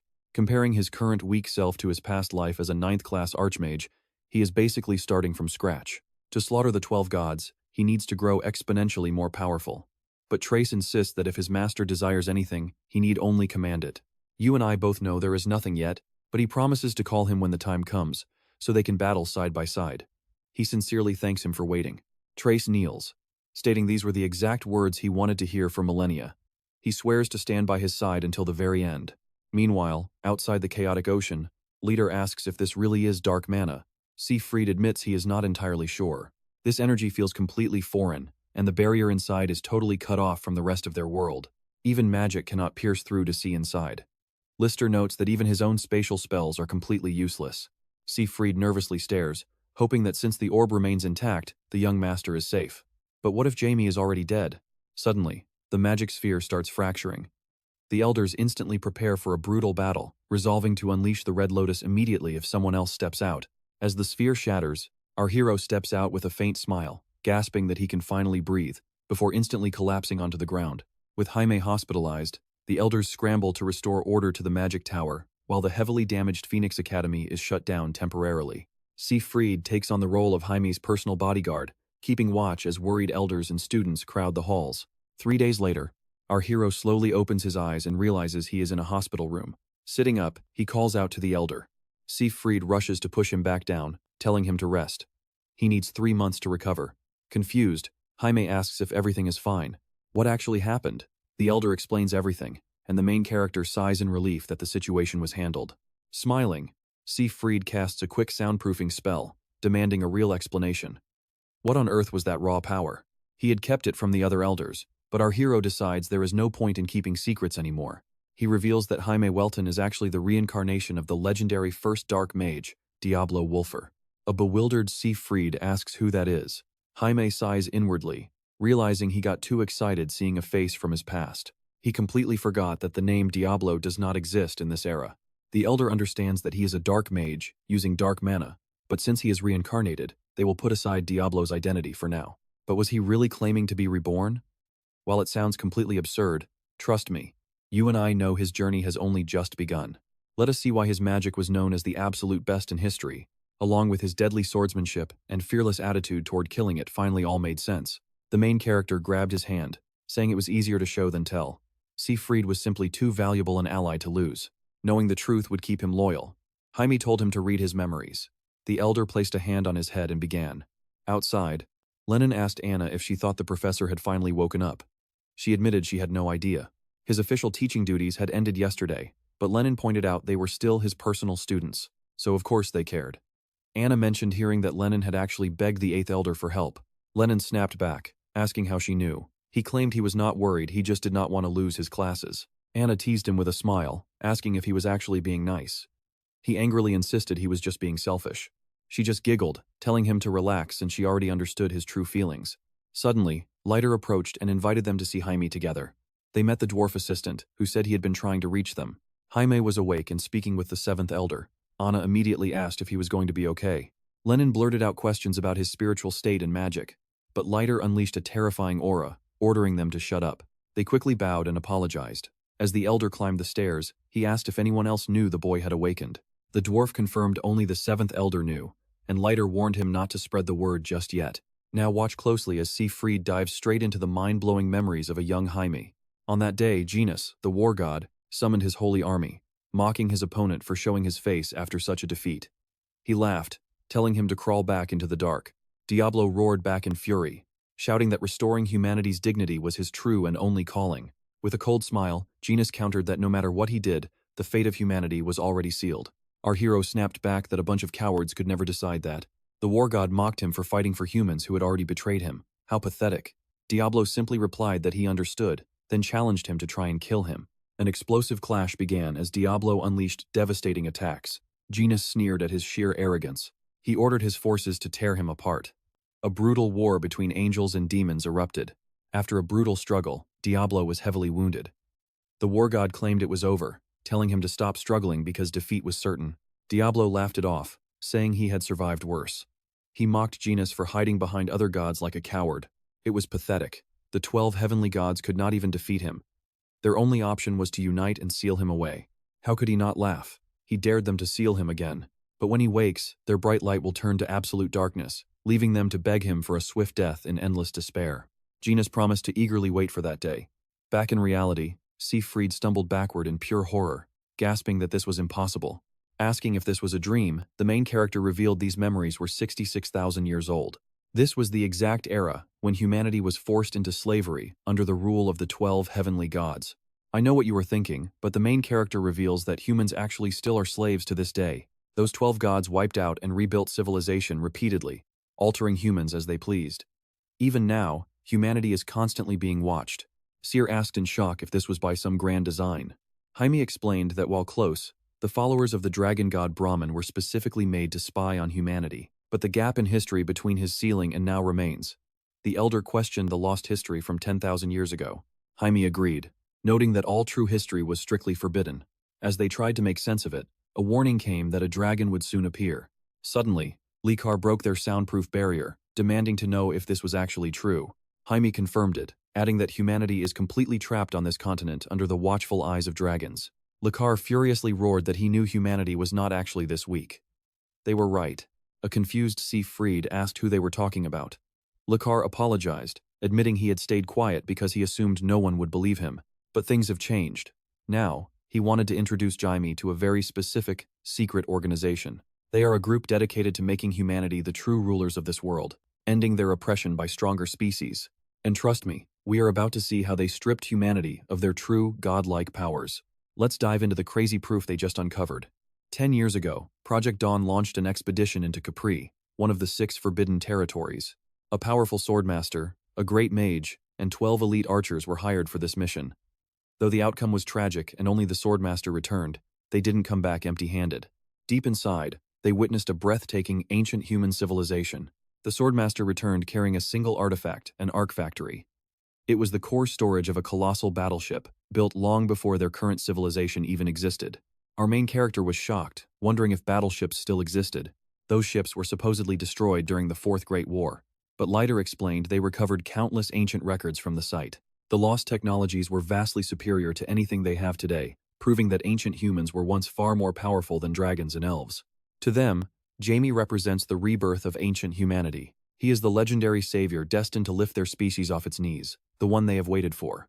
In a sense, humans were once the most prosperous race on Earth. They possessed everything, yet deep down, they constantly feared other powerful species. No matter how hard they tried, humans ultimately remained a fragile, weak-willed race. Now, pay attention. Simon desperately awaited the day when humanity would regain its ancient, unstoppable strength and finally rise up to conquer this entire world. That mystical black mana was completely different from any form of modern dark magic. Jaime calmly replied that Simon's theory was basically correct. Humanity once reached incredible heights, but they never truly ruled the world, a fact Leiter already knew. A massive war had raged back then, and the Ark was their ultimate warship.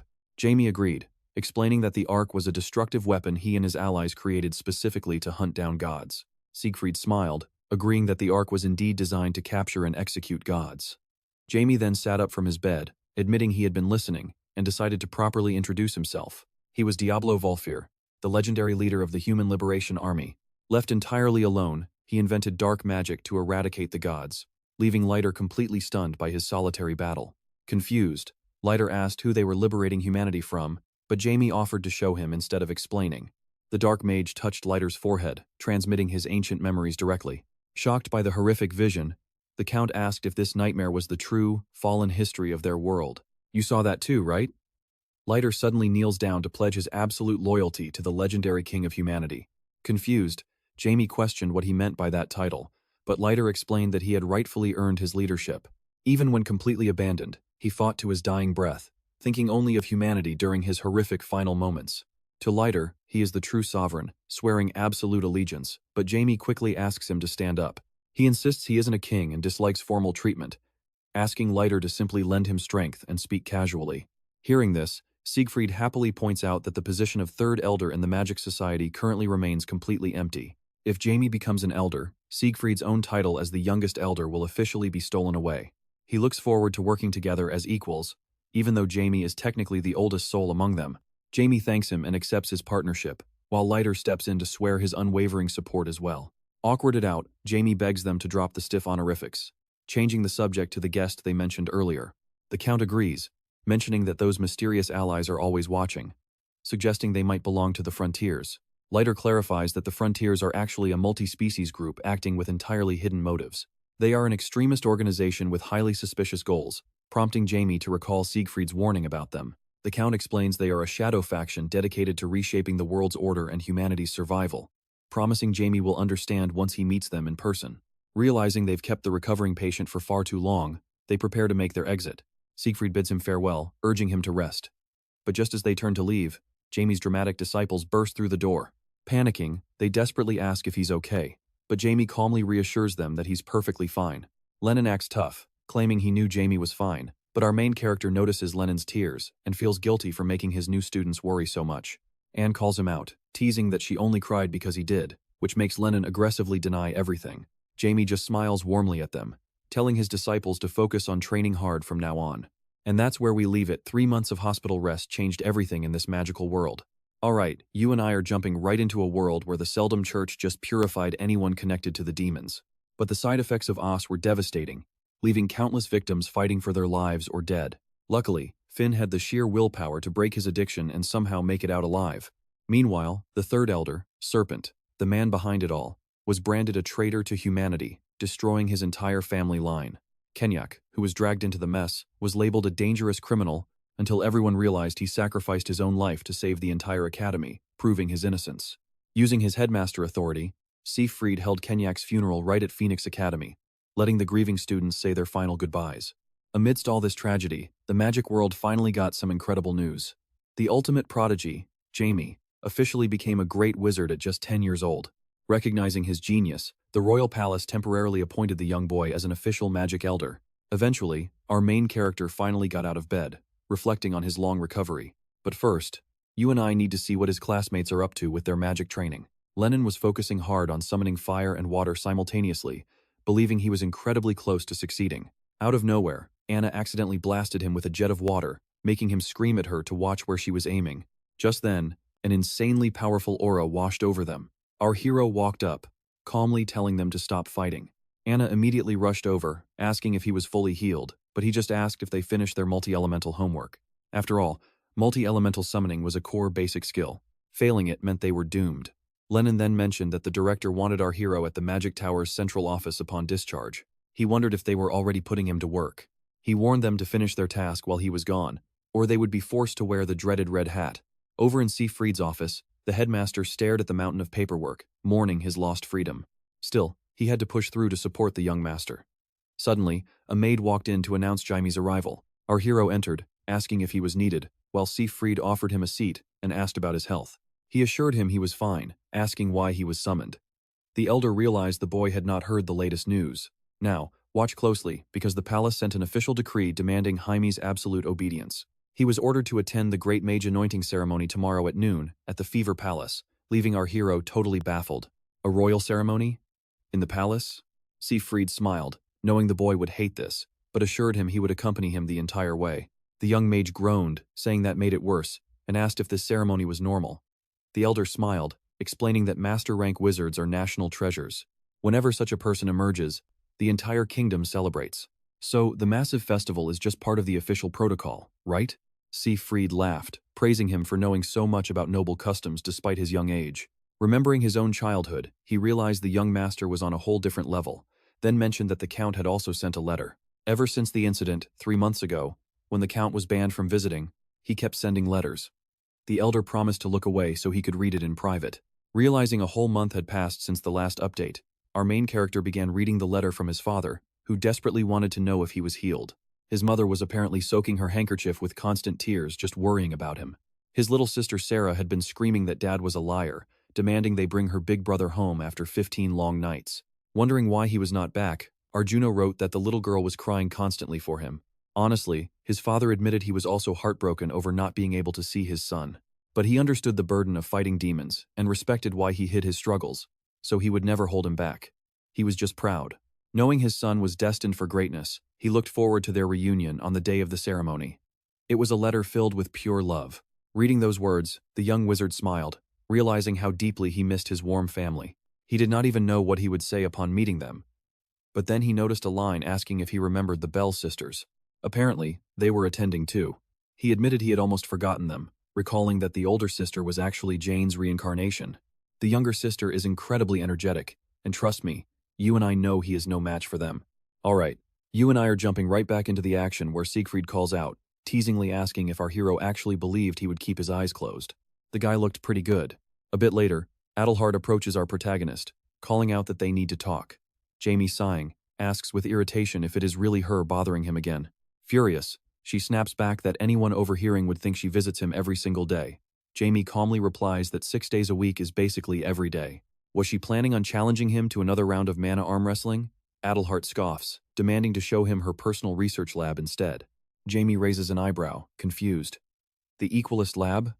So her daily visits were just a desperate attempt to recruit him into their little faction. He assumed she only visited because of her shattered pride. but she was actually putting on an act. Grabbing his hand, she insists he has it all wrong. Suddenly, Luca steps in, explaining that Adelhart approached him with pure passion, warning Jamie not to misunderstand her intentions. Furious, she barks back, asking what kind of passion he is talking about. Our main character asks if the fifth elder wants something from him. Luca smiles, agreeing, and tells Jamie to find out the truth before climbing any higher.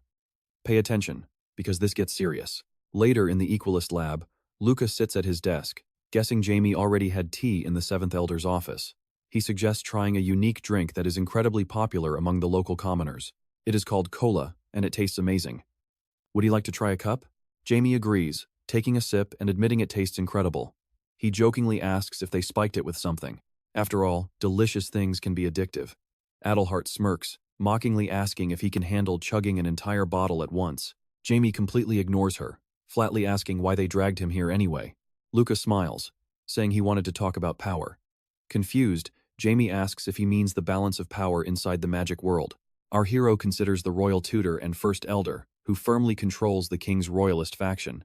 Then there is the second elder, Linmel, a high-ranking noble leading the aristocracy. Finally, Luca, representing the commoners, heads the Equalists. So, is he asking Jamie to join their side? Luca chuckles, admitting that would be wonderful, though unlikely since Jamie was born a noble. Jamie then asks who this fifth elder really is. Luca explains he is technically a fallen noble. His family went bankrupt when he was just 6, making the noble title pretty meaningless. He never expected Jamie to join the Equalists. But if he chooses not to, he must promise not to join any other faction either. Jamie gets suspicious. Let's think about why Luca wants him to stay neutral. Right now, their magic world is split 3 ways. The Royalists, the Nobles, and the Equalists. But 3 months ago, things began to shift. It all started with the corruption of Serpent, the third elder of the Royalist faction. After a devastating incident involving demons, the Royalists suffered heavy losses and lost much of their power. Jamie points out that if he joins the Nobles now, the delicate balance with the Equalists will completely shatter. They were endlessly clashing for authority. Seeing how blind they were to the real world, Jamie just laughs. Adelhart slams her hand on the table, furious, and tells him to watch his mouth. Luca, confused, asks what he means. Jamie shrugs, saying he does not care about their petty ideologies. Such trivial matters simply do not interest him. Luca notes that Jamie treats social status like a joke, warning him that most bloody rebellions start from this exact issue. Jamie bluntly asks if they want to start a war. Adelhart snaps, barely keeping her temper in check. Jamie unleashes a suffocating, terrifying aura, warning her to sit down and calm herself because he is already holding back. Amateur mind magic won't affect him anyway. Luca quickly yells for them to stop. Overwhelmed by his crushing presence, Adelhart freezes in absolute terror. Luca smiles inwardly, finding this display quite fascinating. Jamie only recently reached rank 7, making this display very impressive. Luca sighs, apologizing for Adelhart's rudeness, but Jamie just smiles, saying it is perfectly fine. Reminding her of the gap in their power was necessary. Besides, if they kept arguing, things would have gotten much worse. A massive storm is about to engulf the entire continent. Petty class struggles won't save anyone. Luca claims people survive even after war. Jamie counters that this is about total extinction. The Elder explains that the Zenith cult will fight alone while the kingdoms are slowly uniting, leaving the isolated cult unable to handle the pressure, leading to their self-destruction. If war starts now, Jamie scoffs, telling him he is dead wrong. Does Luca seriously believe the Zenith cult is operating all by themselves? He tells Luca to investigate it himself. Isn't curiosity a mage's greatest weapon? Walking to the door, he leaves them with one final warning. Trust me on this. If they don't unite, everyone is going to die. Alright, you and I are jumping right back in as Jamie heads outside, realizing his peaceful 3 months in the magic world were just a dream. But reality is a letdown. War is absolutely coming, and there is no stopping it. That arrogant bastard Zenith will surely make humanity pay. If they figured Jamie out, they'll be coming for him again very soon. For now, he has to prepare for his journey to the capital. Watching from the window, Adelhart asks Luke what they should do next, admitting Jamie might actually be right about their superficial thinking. Luke replies that leaders shouldn't doubt themselves over a kid's words, but she can tell he secretly likes Jamie anyway. Either way, she knows a massive storm is about to sweep through their world, and next time, she is definitely getting her revenge. She hates losing. Later, inside Jamie's chambers, Marcus lectures Siegfried about his awful manners, telling him to clean up his act and show some respect. He warns him to think of the academy students who look up to him, but Siegfried grumbles that they only care about the young master. Marcus snaps that that is not the point. What if those kids copy his terrible behavior? Now pay attention, because as they argue over tomorrow's ceremony, Jamie suddenly walks in wearing the custom suit his mother sent. He sheepishly asks if they think his mom would throw a fit if he did not wear it. Anna beams and tells him he looks incredibly sharp, while Siegfried is just thrilled to see the kid finally arrive. Jamie is just confused, wondering why Siegfried looks so depressed, until Marcus clears his throat to interrupt them. Marcus excitedly says Jamie should have warned them he was coming, but the old man insists he just wanted to tag along. He worries he might be intruding, but Jamie reassures him that is not true. Anna smiles, mentioning how Lennon is traveling with Count Welton instead, after whining nonstop about being left behind. Jamie realizes his student has really grown. Siegfried then asks about his luggage, but Jamie says he is fully packed. The elder chuckles, teasing that it must be nice having servants carry everything for a noble like him. Marcus dryly points out that Siegfried is a noble too, as the seventh elder prepares to escort them. With a flash of magic, he teleports them straight to the warp terminal, leaving Siegfried in awe of the engineering. It's a magnificent sight, but Jamie instantly senses a massive magic stone buried right under the pedestal. Siegfried explains that activating it burns hundreds of kilograms of B-rank crystals, but Marcus notes they recently boosted the efficiency. Originally, it required hundreds of precious A-rank crystals. I know what you're thinking, that's a massive waste, and Jamie's just as shocked by those insane numbers. Marcus explains that efficiency will double in 5 years. As limits shrink over time, the advantages will keep on growing. He asks if Jamie knows why. Machines evolve, but the minds creating them evolve even faster. But progress takes time, step by step. And Marcus hopes the young master is not pushing himself too hard. He tells him to speak up when things get tough, ask questions when he's curious, and rest when he is tired. He wants Jamie to stop carrying the weight of the world alone, reminding him he is always there to help. Jamie finally understands why the old butler came along, recalling how his father, Count Welton, once introduced him to his most trusted men. Back then, Marcus looked incredibly gloomy, but now Jamie gets it, he was just worried.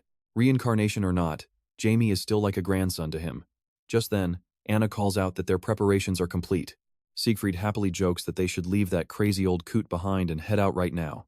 Marcus snaps that they need to hurry as they finally step onto the warp terminal. Jamie looks back at the old butler, quietly thanking him for his genuine concern. Sometime later, inside a famous cafe in Seldom's capital of Fever, a terrified maid approaches the legendary sword god, Tarfin, nervously asking if he likes his tea. He grins and says it is excellent for his old kidneys, prompting a relieved smile as she serves his dessert. She wishes him a pleasant stay, leaving Tarfin to lean back and admire how peaceful the empty cafe is. Suddenly, the king's spear, Albert, approaches and irritably asks if he'd literally die if he suppressed that heavy aura of his. Tarfin looks around, realizing his terrifying energy is leaking everywhere, and chuckles that he completely forgot. Albert mutters that he's a terrifying old monster, wondering why people get even worse at hiding their power as they grow stronger. The sword god laughs it off, changing the subject to ask if Albert has heard the news about Argino's kid. He became a great mage at age 10, and trust me, you and I will want to see how this monster shakes the world. Alright, let's jump right back in.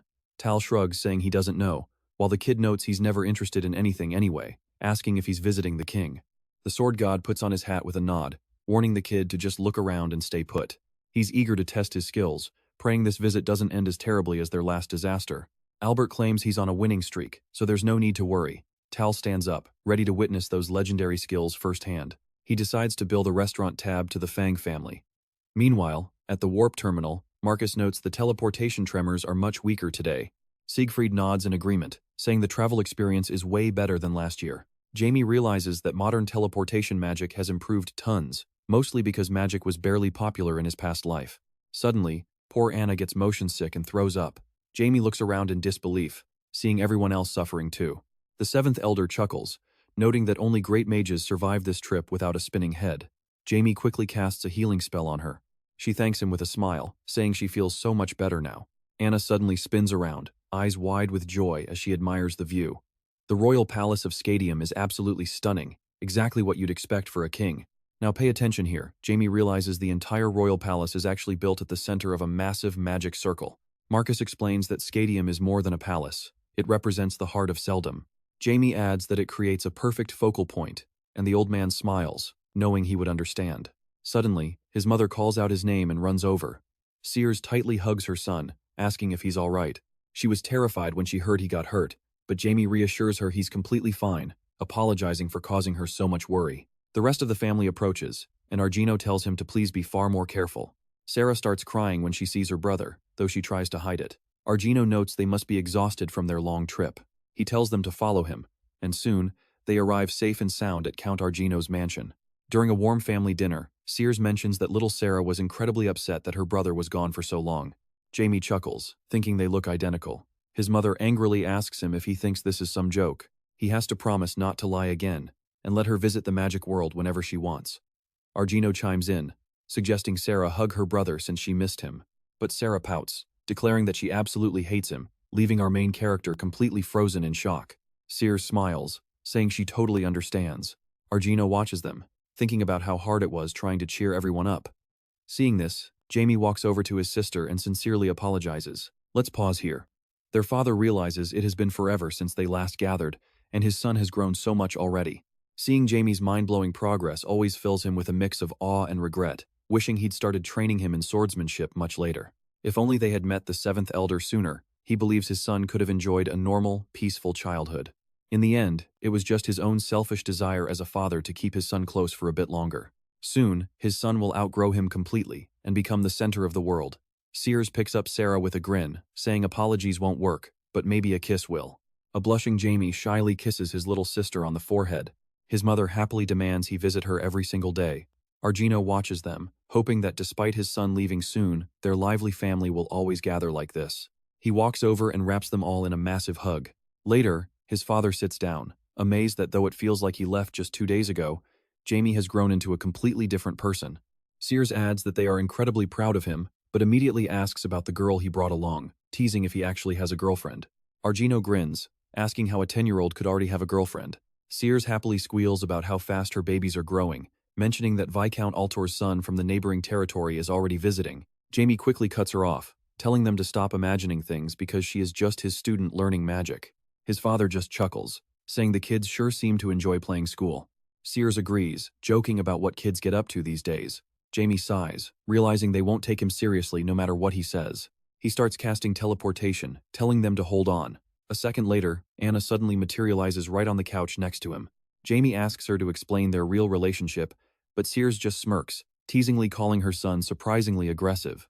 A bewildered Argino asks who he'll bring next. Panicked, Jamie grabs her and whispers to quickly explain she's just his student, prompting Anna to properly greet and clarify things for the family. And that's where we leave it, as a shocked Argino wonders if Lacar's second son is also Jamie's student. Trust me, you and I are about to watch our main character play it cool despite being incredibly nervous. He smiles, telling the mentor to be a great teacher, and Anna to be a good student. They both happily agreed. Soon, the main character realized that tonight they would argue, make up, and finally be completely free. He barely managed to escape. Wandering outside, he marveled at the massive city. Back home, Hayes felt like a tiny village compared to this place. As he heads toward the cool fountain, Isabel Freedmore, the eldest princess of the Seldom royal family, suddenly approaches him with a very gentle question. Now pay attention, she actually loves watching the stars here. He wondered who she was, noticing how fragile she looked, as if she might collapse any second. Her weak state explained why he did not sense her. She secretly snuck out despite her illness, begging him to keep her secret. He wondered if she shared this secret with everyone, but Isabel remarked it was time for her to return. After she asked for a farewell, he offered a confused goodbye and watched her walk away. Running off, she claimed she would act colder next time they met, eventually making her way to the legendary sword god. I know what you're thinking, but she literally ran because talking to him made her feel anxious. Tal noted he had never seen her act this way, making her realize he was eavesdropping on them again. The master explained it was simply his grandfatherly duty, asking her to be understanding of him. Isabel playfully accused him of gloating, while the sword god asked what she really thought of the boy. She predicted a long and grueling journey ahead of him, questioning whether hope or a dark abyss awaited at the end. She could not foresee everything, but knew he was aware of his dark fate. Suddenly, the princess collapsed.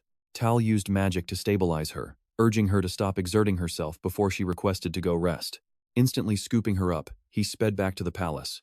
Meanwhile, royal families from all over gathered at the stadium. Staring out of the carriage window, young Ash was completely amazed by the endless line of vehicles. The Viscount agreed, smiling as he explained that while new masterclass mages had appeared before, they had never drawn a crowd this massive. She sat back, proudly remarking that Jaime was truly incredible. But why was her sister acting so anxious? Rebecca flusteredly claimed she just had trouble sleeping. The Viscount teased with a smirk, asking if she was nervous about finally seeing Jaime again. She quickly denied it, though secretly she wondered if he had grown even more handsome before they joined Arjuno on the balcony. The Viscount marveled at the massive crowd, wondering where the rest of their family had gone. Arjuna replied that Sears took little Sarah out to explore, prompting the Viscount to ask about the Marquis of Bell. Arjuna explained his son-in-law was with the king as an advisor. Suddenly, sensing a massive pressure, he spun around. Albert blocked their path with a smirk. Arjuna realized that this guy's murderous intent never changed. The young girls began to shake in absolute terror, forcing the Viscount to urgently gesture for them to retreat. Albert sneered, mocking their presence, while the Viscount quietly muttered that the man was a total freak. Arjuna placed a steady hand on his shoulder, reminding him that even a maniac wouldn't start a fight here. Smirking, Albert scoffed that calling him a freak was an understatement, as the Viscount was beneath his notice. Arjuna stepped in with a cold glare, warning him to shut his mouth before he made him regret it. Albert mocked him, asking if the Count wanted to fight, noting they had never actually crossed swords. Arento coldly asked if his wound from Gastal had already healed. Furious, Albert snapped at him, but Arento calmly stated he was just hitting a sore spot.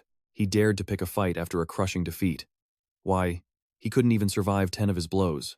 The Viscount froze in absolute shock, remembering that Gastal was one of the legendary 5 swordmasters. He knew Gastal's immense power. Was the Count really capable of defeating him in just 10 strikes? Unleashing a suffocating pressure, Arento told the boy to run along home to his mother. Since the ceremony was starting, the king's spear belonged by the king's side. Seething with rage, Albert stormed off with a threat. Rebecca rushed over, frantically asking if her father was hurt. Hugging them tightly, he assured them he was perfectly fine. He apologized for causing a scene. Meanwhile, the Viscount wondered why the king employed such a literal psychopath. 5 years ago, after becoming a spearmaster, Albert had challenged Viscount Ball to an official duel. The loss was humiliating. That was before his promotion, and you and I can see he still holds that bitter grudge today. Let's dive into this epic story, right as Arjuna grabs Jamie, telling him they need to grab their seats. Right then, a loud voice rings out, announcing the king has arrived. King Fontina K. Friedmore of Seldom takes his seat on the throne, thanking everyone for coming all this way, calling it an incredibly joyful day. He asks the entire court to bless this new great mage for the ultimate future of their kingdom. Unrolling the official document, a servant proclaims the start of the ceremony, calling up the son of the Welton family from the Haste territory. He's the 10-year-old hero who saved Afton, received the symbol of the goddess Pyro, and became a great mage. As the savior of the magic world, our protagonist Jamie steps forward, kneeling before the king to offer his deepest respect. Smiling warmly, the king tells Jamie to raise his head. Looking over at the next throne, Jamie spots Isabel, wondering if she was the girl from the fountain. She sneaked out in secret, so she actually was a princess. Surely she was not allowed to wander off at night. The king then speaks, praising Jamie for stopping the demon and Zenith Church attacks in Afton, saving the magic world. Now watch closely, the king admits he's never seen any masterclass mage quite like him. Jamie humbly expresses his gratitude, while the sword god boasts about how remarkable his grandson is. Marquis Bell replies that neither family had ever studied magic, admitting he initially thought the rumors were completely fake. He figured people were just confusing magic with swordsmanship, making Tal chuckle and agree it made sense. Yet, Jamie's swordsmanship is incredibly sharp, meaning he must have mastered the Welton family's secret sword technique. Seeing it firsthand left him stunned, while the Marquis, utterly shocked, says Jamie knew nothing when they last met. Arjuna is completely shocked, thinking the whole situation is absolutely incredible. He mastered the technique in just 6 months, making Tal laugh at how silly it is to worry about a master. He decides to stop worrying about his grandson, while the Marquis smiles, saying life is getting interesting in his old age. King Fontina, holding a grand scroll, explains how Jamie achieved the rank of Great Mage so young, saving both Afton and the entire magical world. And as a saint of Pyro, he has successfully united the kingdom and the church of the goddess. Recognizing these feats, the king appoints him Seldom's 11th master, granting him full extraterritorial rights as a mark of absolute honor. You and I both know this rank is insane, sitting way above any noble title. The king rolls up the scroll, telling him to dedicate himself to Seldom, and our smiling protagonist gladly accepts. Instantly, the entire hall erupts in wild cheers. The king smiles, asking them to look after Jamie. Sometime later, on the southern continent of Bonn, Blazer, high priest of the sun god and sacred commander, opens a special gate and enters a prison camp for criminals. He asks his assistant about their prisoner's status, and the man replies that he has not spoken a single word. Calling him a stubborn bastard, Blazer orders his assistant to lead the way to the cell. Leading him to the gate, the assistant explains this is the deepest abyss of the catacombs, asking Blazer to step back as he opens the heavy door. Blazer waves it off, confident that even at his absolute best, the prisoner cannot lay a finger on him. As the heavy gate swings open, a crushing aura floods the room, instantly making the servant feel sick. Unfazed, Blazer does not even flinch, noting his personality hasn't changed, while Sable asks from behind bars if it is really him. Sable remarks that 6 months of locked-up isolation have left him incredibly exhausted. Blazer tells him to stop playing weak since those tricks have zero effect on him, and Sable just smirks, calling him an absolute monster. Sable does not even hide his awareness, questioning Blazer's true motives for visiting and wondering if he intends to free him. He was going to escape anyway, but Blazer notes that Gus's followers would only intervene if they actually cared, which they clearly do not. So Sable wonders why Blazer is even here. Is it just to mock him? Blazer simply replies that he guessed wrong. He actually came to torment him. Using projection magic, Blazer forces Sable to see news about Jaime explaining that the king officially named this Welton heir and renowned swordsman as their youngest great mage. Consumed with wild fury, Sable screams for Blazer to release him immediately so he can kill that bastard. For once, Blazer feels a surge of genuine anger. The Zenith Church had completely ruined his grand plan, which is why he locked this kid up. Without Jaime, we'll see what happens. Alright, you and I are about to see a 10-year-old kid become a legendary great mage, preventing an absolute world war between the Genus Church and the North. Sable's crushing defeat was definitely no accident. As he calmly stepped out of the dungeon, he knew things on the continent were about to get wild. A bit later, inside the grand banquet hall of Scadium Castle, our main character is completely surrounded by royal noble girls, all begging him to spend just a little time with their families. Suddenly, Sears grabs his hand, drags him away from the crowd, and sits him down. Smiling, she says they can't treat him like a kid anymore since he's a great mage now. And Arja completely agrees. The confused protagonist wonders if they'll actually treat him like an adult, while Anna mutters from the crowd about how tough it is being popular. Lennon, standing right beside her, feels super awkward since it has been a really long time. She smiles and asks if he's having fun anyway. Blushing, he snaps back, asking what could possibly be fun, making her grin even more. Asking if his face is getting red, he nervously stutters that it is just because of the heat. Watch this closely. Anna excitedly asks if that is true, and as Lennon walks away, he wonders about that strange, warm feeling in his stomach. But she shrugs it off, still unable to believe that she is actually attending a party thrown by the king himself. It feels like a dream. She wonders if this will ever happen again, while he asks what she is saying. Ever since becoming the master's apprentice, her life changed completely, even letting her meet him. When she asks what he said, Lennon turns away, muttering that it is nothing. As he walks away, she blushes and tells him not to be embarrassed, saying she is truly glad they met. She asks him to look after her. Later, in Scott's inner garden, the main character lies on the grass, smiling about how tired he is. He wonders who this party was even for, glad he can finally relax in peace and quiet. Once he returns, he needs to ask for the crown of omnipotence, wondering if it's the rare treasure granted only by great wizards. Though he doesn't know what is inside, even a single clue would be more than enough. Suddenly, he senses a massive hostile aura, wondering who would dare unleash such bloodlust inside the royal palace. Realizing who it is, our protagonist asks if he wants something, as Albert approaches and tells him to look at himself. He mocks the kid's bravery, calling him a mere amateur. Albert wonders if his father would try to kill him if he ran him through right now. Our hero smiles, replying that won't happen because he'd kill Albert first. Looking serious, Albert asks if he is actually threatening him. Albert asks if he learned to bluff from his dad, but he replies his father never needs to bluff. Still, he wonders what Albert will say if he gets burned alive, and he immediately starts casting lightning-fast fire magic. Suddenly, Isabel rushes in and shouts for them to stop, knowing this fight will end badly. The legendary sword god arrives in a flash. Drawing his blade with a smirk, he threatens to punish them both. Our protagonist realizes this man is way stronger than Sable, the sword of Genus. He heard the rumors, but this power is unreal. Let's pause here. Tal demands to know what Albert is doing, reminding him that challenging someone is basically a marriage proposal. The young noble wonders if Tal is absolutely sure he started the fight. Holding his sword to Albert's face, the sword god warns him to stop talking before he cuts his tongue out. After all, the princess is extremely special. Smiling, Isabel warns him to watch his mouth, telling him to remember that they are standing inside the royal palace of Scadium. Albert agrees to back down, and as Tal sheathes his sword, he warns him to stop being sarcastic if he wants to live. Our protagonist bids him farewell, mocking him for the entertainment. Walking away, Albert tells him not to mention it, eagerly looking forward to their next encounter.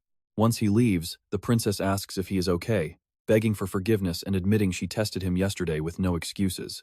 Since he is a recognized master now, she asks if she should speak formally, but he tells her everything is fine. Still, he wonders how she knew exactly where to find him, while the sword god asks how he dared challenge Albert.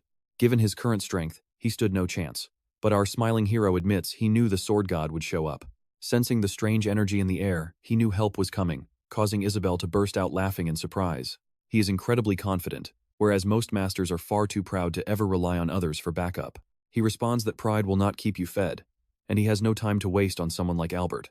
A shocked Talix realizes he said that without a single doubt, wondering if this absolute confidence is the mark of true, unmatched genius. Unlike normal people, this kid has no limits, and Talix smiles, realizing he is truly the Marquis's grandson. They head back, leaving us hyped to see what happens next time.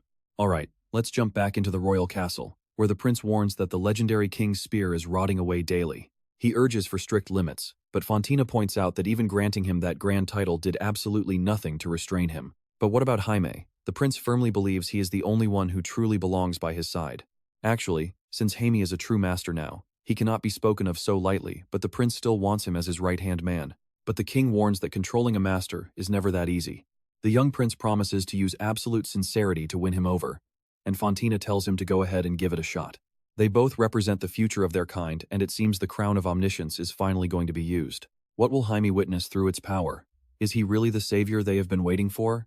Things are getting incredibly interesting. 3 days later, our main character slumps into his room, complaining about how exhausting socializing is, before Sarah bursts in telling him to get up.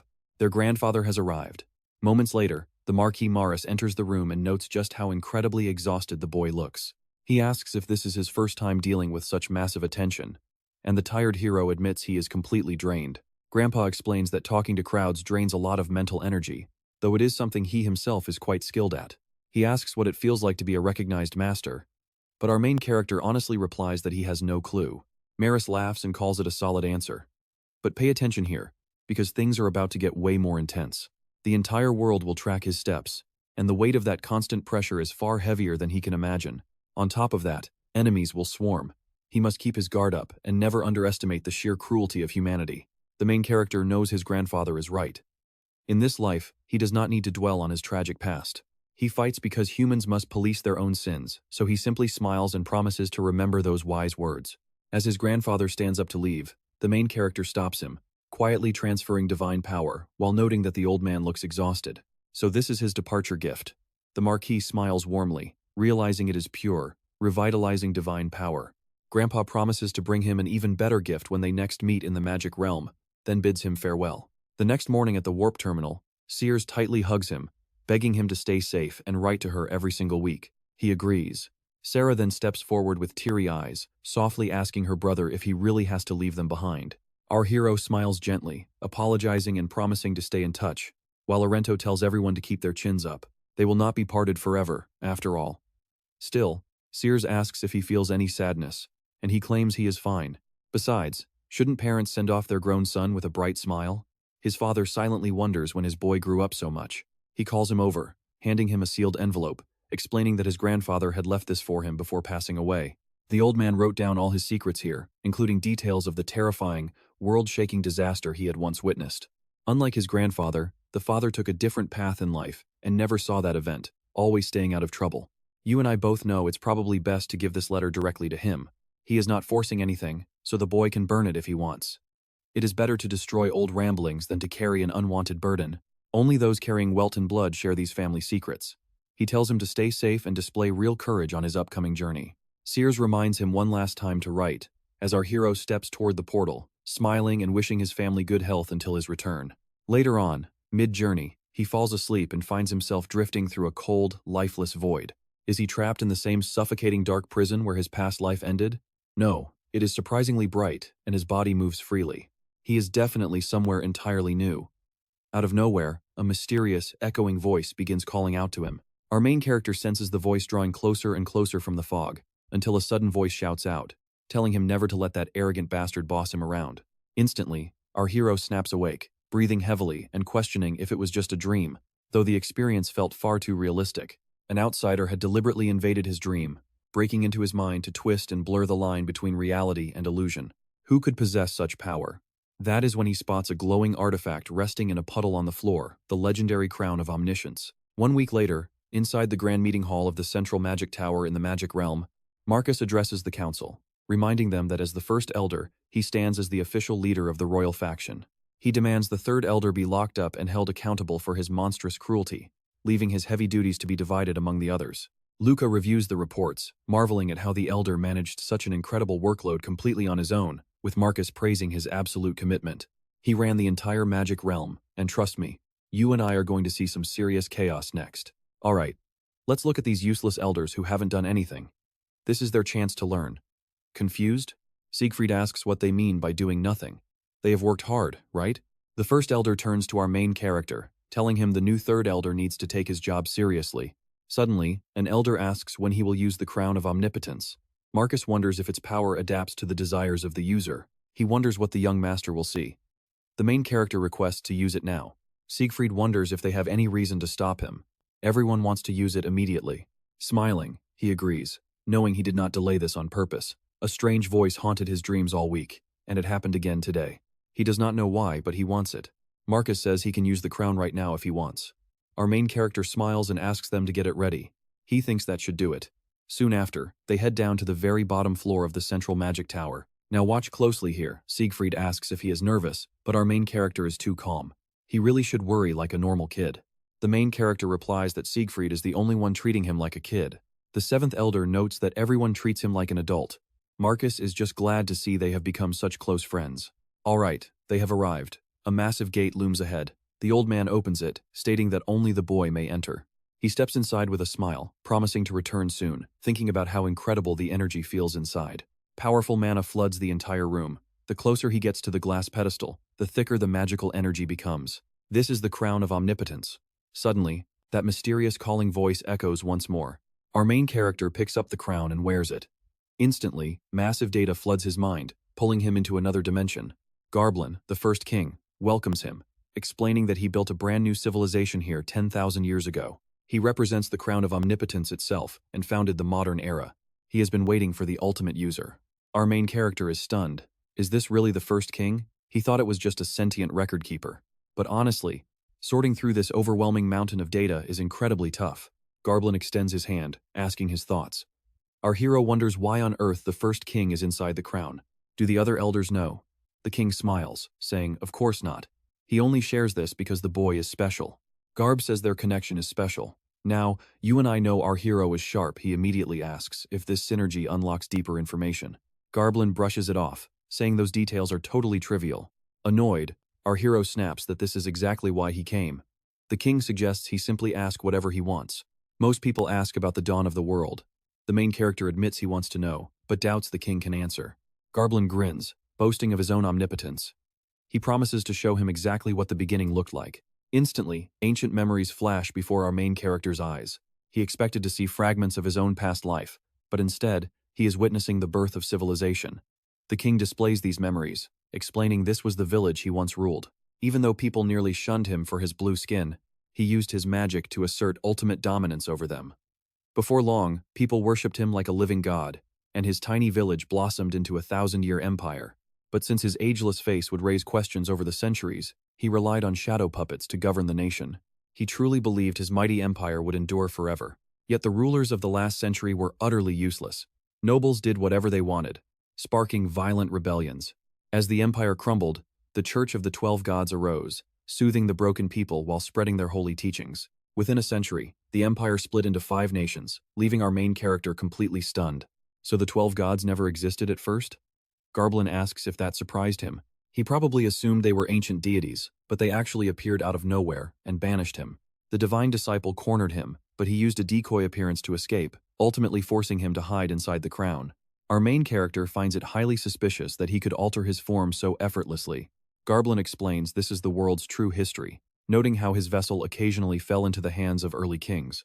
They were highly skilled mages, but due to low synergy, they only saw tiny pieces of the truth, naming it the crown of omnipotence in shock. Many great mages tried, even Siegfried, but trust me, you and I are about to see this change.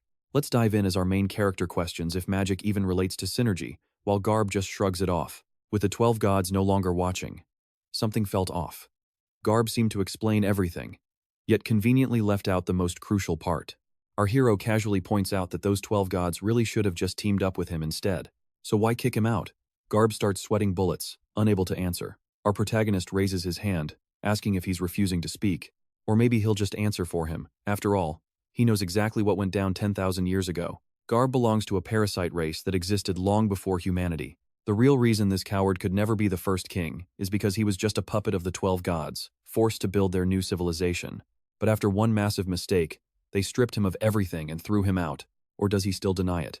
If so, why would the gods pick such a brainless puppet? And why is their synergy so unbelievably high? Losing his mind, Garb unleashes dark mana, screaming at our hero to shut up and hand over his body. Unfazed, our hero smiles and draws his blade. He already knew about this dark force, calling Garb a truly cursed creature. Watch closely here, because we're about to learn how he got that black mana, witnessing a global reset by the 12 gods. Not even a single insect survived. Every trace of life vanished as the world crumbled. Total annihilation, a living nightmare he never could have imagined. Hunted like wild prey, he fled to the absolute edge of the earth. With civilization gone, he stumbled upon a hidden remote cave containing an ancient treasure. The treasure merged deep inside him, sparking a heavy dark energy that he eventually learned to master completely. But that piece shattered when a god posing as the deity of cruelty and robbery showed up to eliminate the last survivor. In that desperate moment, the dark power inside his body surged outward, allowing him to fight back. Stunned by this resistance, the chief god recalled his subordinates and granted him the name Garb. He screamed in fury about being betrayed as a divine apostle suddenly ambushed him, aiming for a lethal strike. Forced to run, he crossed paths with the nation's first king. Meanwhile, our hero activates Second Authority Darkness, completely swallowing every attack. Panicking, Garb unleashes his abyssal erosion skill in a desperate bid to turn the tide. But our protagonist dodges with lightning speed, countering with his ultimate move, Scud 100C's Welton-style 8th Formation Aftermath. The former king just chuckles, mocking the boy by calling his attacks way too basic. Suddenly, our hero slashes his head open, whispering that this is only the beginning before triggering magic chain attack endless slashes. Striking with blinding speed, our main character vows to shred him to pieces until only his mouth is left. Forced to reconstruct his body, Garb screams in rage that his body belongs to him alone. He triggers his Power of Darkness skill, Mist Explosion, instantly filling the battlefield with a massive cloud of black magic. Our protagonist counters with Synthesis, Sword Convergence, landing a devastating strike, but Garb survives and screams that it is useless. I know what you're thinking, but our hero actually agrees his body is hard to destroy, that's why he's having so much fun. Having recently run into a bizarre demonic follower, he has a fun idea. He tells Garb to run while he still can. Garb is utterly terrified, realizing this is dangerous. He must escape right now. But our main character casts Sealing Magic, the world of lost skill, completely paralyzing the king. He mocks his arrogance, noting how incredibly easy he was to catch. Turns out this legendary first king isn't a threat at all. Our hero doesn't care, he just wants the truth. What did he really do when he met the first monarch? Garb just laughs and screams that he knows absolutely nothing. The true horror of a world reset to zero, the crushing loneliness when everything vanishes, our hero understands none of it. He hid for 500 years until the time was right, finally meeting the first monarch, who held secrets he never knew. In that vanished world from centuries ago, a supreme mage lived in an era where the gods reigned completely unchallenged.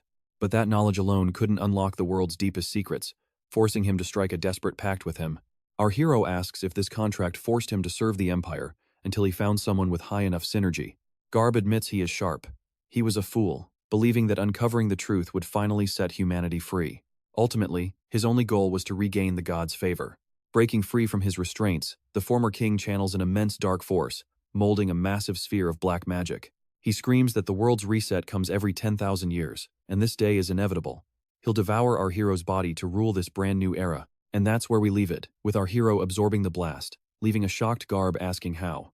You and I are about to find out why his power suddenly vanished because it was never his in the first place. As the ultimate dark mage, he watched the first king collapse to the ground in disbelief, unable to accept his stolen power. The king screamed, demanding to know how a mere child could somehow strip away his absolute strength. Hovering in midair, the main character mocked him, pointing out that he did not even recognize his power's true master. He was just a pathetic fraud, chosen by the 12 gods only because he managed to steal their divinity. He mocked how meaningless his life was. Meanwhile, back in the real world, Siegfried anxiously noted how much time had passed. Marcus warned they should have left, while Luca worried that something terrible had gone wrong. But the seventh elder kicked the gate open, shouting that he couldn't wait, warning only one person could enter. Marcus pointed out how strange it was that he had not returned, urging them to go inside. The three elders entered only to find a massive magical rift, leaving Siegfried to wonder when this trap was set. And what happened to Elder Jaime? Suddenly, a blinding flash erupted, and the entire chamber started to shake. Now pay attention, our main character steps out of the rift, and Marcus demands to know what just happened. The crown of omnipotence was gone. Siegfried grabbed him, frantically asking if the legendary crown was completely missing. The first elder pulled him aside, insisting they speak upstairs, leaving our hero sweating over how to explain the situation. At least nobody noticed the truth. Staring at the dark shard of Diablo's mana, he realized this was his own power left behind 60,000 years ago. Meanwhile, 10 minutes earlier in the void, Garb shocked him by asking how he was still alive. Trapped in a terrifying void, the main character wondered if he had truly survived. He feared he was just a soulless doll. Having existed for 10,000 years, the first king wept. Was it truly possible to survive in absolute darkness and isolation for so many millennia? Grabbing his face with a chilling smile, the hero laughed, finding it hilarious that this fraud tried to understand his pain. He was dead wrong. Driven mad for ages, he simply learned to conquer the insanity. Now, he wanted his power back. Activating his crystallization technique, he flooded it with raw mana, as Garb begged desperately, pleading just to stay alive. A second later, the overwhelming pressure literally tore his body to shreds. Back in the present, holding the dark mana fragment, he realized this power was left 60,000 years ago. He could absorb it, but he had plenty of mana already. But watch, Blackie suddenly appears, pointing directly at the fragment. Confused, our hero wondered if his summon wanted to absorb it. Suddenly, the companion snatched the fragment and shot skyward. He yelled, demanding the beast spit it out, realizing this felt exactly like the time he created his undead. Blackie was his shadow demon, the anchor for his spells. There is only so much mana one can take, but this was insane. Suddenly, his companion began devouring the darkness. A blinding flash erupted, turning Blackie pure white, leaving our hero stunned to see pure light born from absolute darkness. He did not fully understand what was happening, but this was his ultimate chance. He could not lose this power. He lunged forward, dashing toward the tiny sphere that compressed a monumental amount of raw mana. His eyes began to bleed as his inner mana core trembled violently, but suddenly, Blackie wrapped around him to shield his body. He had no idea if this light resembled holy energy, but he was determined to use it to break through. This would mark the birth of a new era. Meanwhile, absolute chaos erupted on the top floor of the central tower. Luca screamed that an earthquake was hitting, but it was not just the tower shaking, the entire magic realm was trembling. Marcus barked orders at the seventh elder, demanding he find the source of this massive tremor. The fifth elder scrambled to evacuate the citizens, while Marcus tried to contain the blast and summon the first elder. Siegfried nodded and turned to leave, but our hero suddenly appeared, calmly stating that it would not be necessary. Sensing an incredibly powerful force, the seventh elder froze when Diablo suddenly stood before him, realizing it was the exact terrifying man from his memories. What was this suffocating pressure? Siegfried stared at him in utter shock, asking what kind of form this was. Luca pointed out that his hair had completely changed color, and he even looked much taller. Standing in his new form, the main character assured them his hair would return to normal soon, calling it a minor side effect. Sometime later, inside the hidden archives, Fantina opened the vault, revealing that the crown of omnipotence was completely destroyed. They uncovered this truth, realizing the first king, Freedomore, left a secret history of Seldom, and you and I are next in line to uncover it. Let's dive into the devil's writings. Traveling the world, he stumbled upon a dark, unspeakable secret. It first filled him with burning rage, but that anger quickly turned into pure, cold terror. Once his power finally overcame his helplessness, greedy forces crawled out of the shadows to seek him out. Fueled by his unique abilities, they rapidly grew stronger, eventually conquering Sodom and founding the kingdom of Seldom. Yet, even as a mighty king, he remained completely powerless against the world's deepest, darkest secret. That was when the shadows whispered, warning him that the world's darkness ran far deeper than he ever imagined. Since his mortal life was fleeting, the voice urged him to accept the dark power into his crown, allowing him to survive and pass on his knowledge. He would wander through the shadows until someone with the perfect synergy finally appeared. Making this deal made him feel like a devil in disguise, but knowing the immense power it offered, he had no choice but to agree. So, he left this journal for his descendants, commanding future kings to trust and protect whoever held that ultimate synergy. This dark energy belonged to an ancient being, and the devil would be completely powerless against anyone possessing that perfect compatibility. Watch closely, because he is the key to saving them. After reading the records, Fantina shut the book, noting that things had gone exactly as expected. Fortunately, he was already incredibly powerful. He needed no protector, and he was eager to see what the future held for Seldom.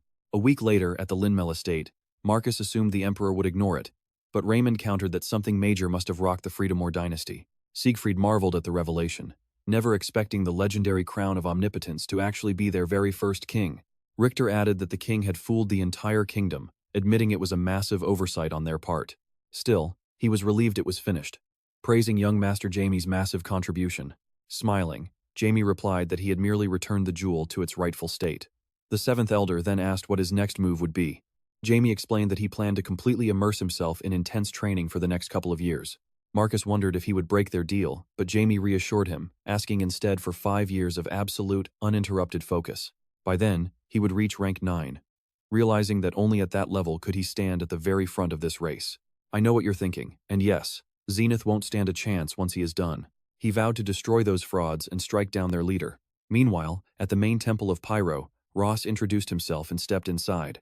Ricky asked what brought him by, hoping the goddess would understand that he came solely because of Jamie. Ross agreed, explaining that the new third elder was officially recognized by Master Selden, meaning they had to push themselves even harder. With a smile, Ricky admitted he thought he was lagging behind, but he had somehow surpassed him. Clearly, it was time to double his efforts. He was determined to grow stronger, so that the next time he faced Jamie, he would win. Mana flared around him as he spoke, leaving Ross Seamus stunned by the realization that Ricky already wielded bishop-level holy power. He was actively training with the captain of the Holy Guard, striving for a chance to officially become a holy knight. Ricky insisted there was no time to waste, declaring they needed to warm up before heading off to train. He wanted to completely stun Jamie during their reunion. Ross admired his determination, but couldn't help but pity their cruel fates. The Eastern Kingdoms backed by the Zenith Church were clashing with Seldom, which had fractured after a recent disaster. Wild rumors quickly spread as political tensions escalated, sparking minor skirmishes along the northern border. A devastating war was now entirely inevitable. Praying the goddess would guard these youths, 5 long years silently drifted by. 1 month after St. Darm's departure, Behemoth asked Benna if she was nervous, to which she smiled and admitted she was. Braha remarked that it had been 10 whole years, and together they finally approached the great forest of Arya. Benna worriedly questioned entering unprepared, noting how incredibly dangerous the area felt. The elf assured her that forest dwellers had nothing to fear, extending her hand to summon and transfer a wind spirit. Blessed by the wind spirit's magic, their speed surged as they dashed deep into the dense heart of the woods. Once they arrived, Benna immediately grew sick and vomited, prompting a snacking behemoth to ask if she could hold it in. Grossed out, she asked what he was chewing on, but the creature simply shrugged. Braha told her to just ignore him. They needed to move. But Valkyries do not require the queen's permission. Stepping forward with excitement, Benna promised she would return shortly, finally setting foot inside the ancient, sacred Valkyrie forest. The local spirits whispered of the returned princess. As her mother joyfully pounces near the sacred tree, we leave them here. Trust me, you'll want to see what happens next. Let's dive into a story where forgotten memories are about to change everything. How could she forget? Holding her close, her mother wept, asking if she knew how long she had been searching. Why did she ever leave? Looking back, Benna finally remembered everything about that fateful day. She confessed she wanted to surprise her, secretly practicing her flight until she lost control and fell off a cliff. She kept quiet about being kidnapped by Garb afterward. Why worry her mom? After all, they were together now. And that was enough. She was finally back. Plus, she had a special friend to introduce. Hand in hand, they made their way over to the elf. Bra politely bowed to greet them. Seeing her, the mother realized that if she came from the Cephid forest, she must be Mulan's kid. She thanked the elf deeply for bringing her daughter home. But who was this massive creature standing beside them? The behemoth grinned and introduced himself, saying she looked just like Nethys. Shocked, the mother wondered how he knew the first queen. Who on earth was this creature? The beast refused to answer, but revealed that his master had a message for her. Pay attention here, because this is the exact moment a sleeping war is officially awakened by his master. He wanted to see if she would fight bravely like Nethys, or hide in the shadows like a coward. The choice was hers. Turning to Benna, the beast warned her not to get too comfortable. She was born with the duty to protect his master. With that, it was time for them to leave. Braha bid them farewell with a smile. If their fates were truly intertwined, they would meet again. Pouting, the girl complained that leaving so abruptly was incredibly rude. Her mother hugged her, promising they would surprise them next time. Told not to worry, Benna yelled that she would be much stronger next time. The behemoth grumbled that she talked way too much. Bra then questioned why they left so suddenly, wondering if it was really okay. He replied that this was not goodbye forever. In life, every meeting eventually leads to some form of separation. Besides, parting only guarantees another reunion. 2 years after Jaime became Grand Mage, Lennon walked into the classroom of the Phoenix Academy Alpha class. His classmates stared in shock at his massive growth spurt, whispering among themselves about how incredibly tall he got. Anna walked up to him, her eyes wide, asking what on earth happened. He smiled and asked how he looked, wondering if it suited him. Just the day before, the two had been walking down the hallway.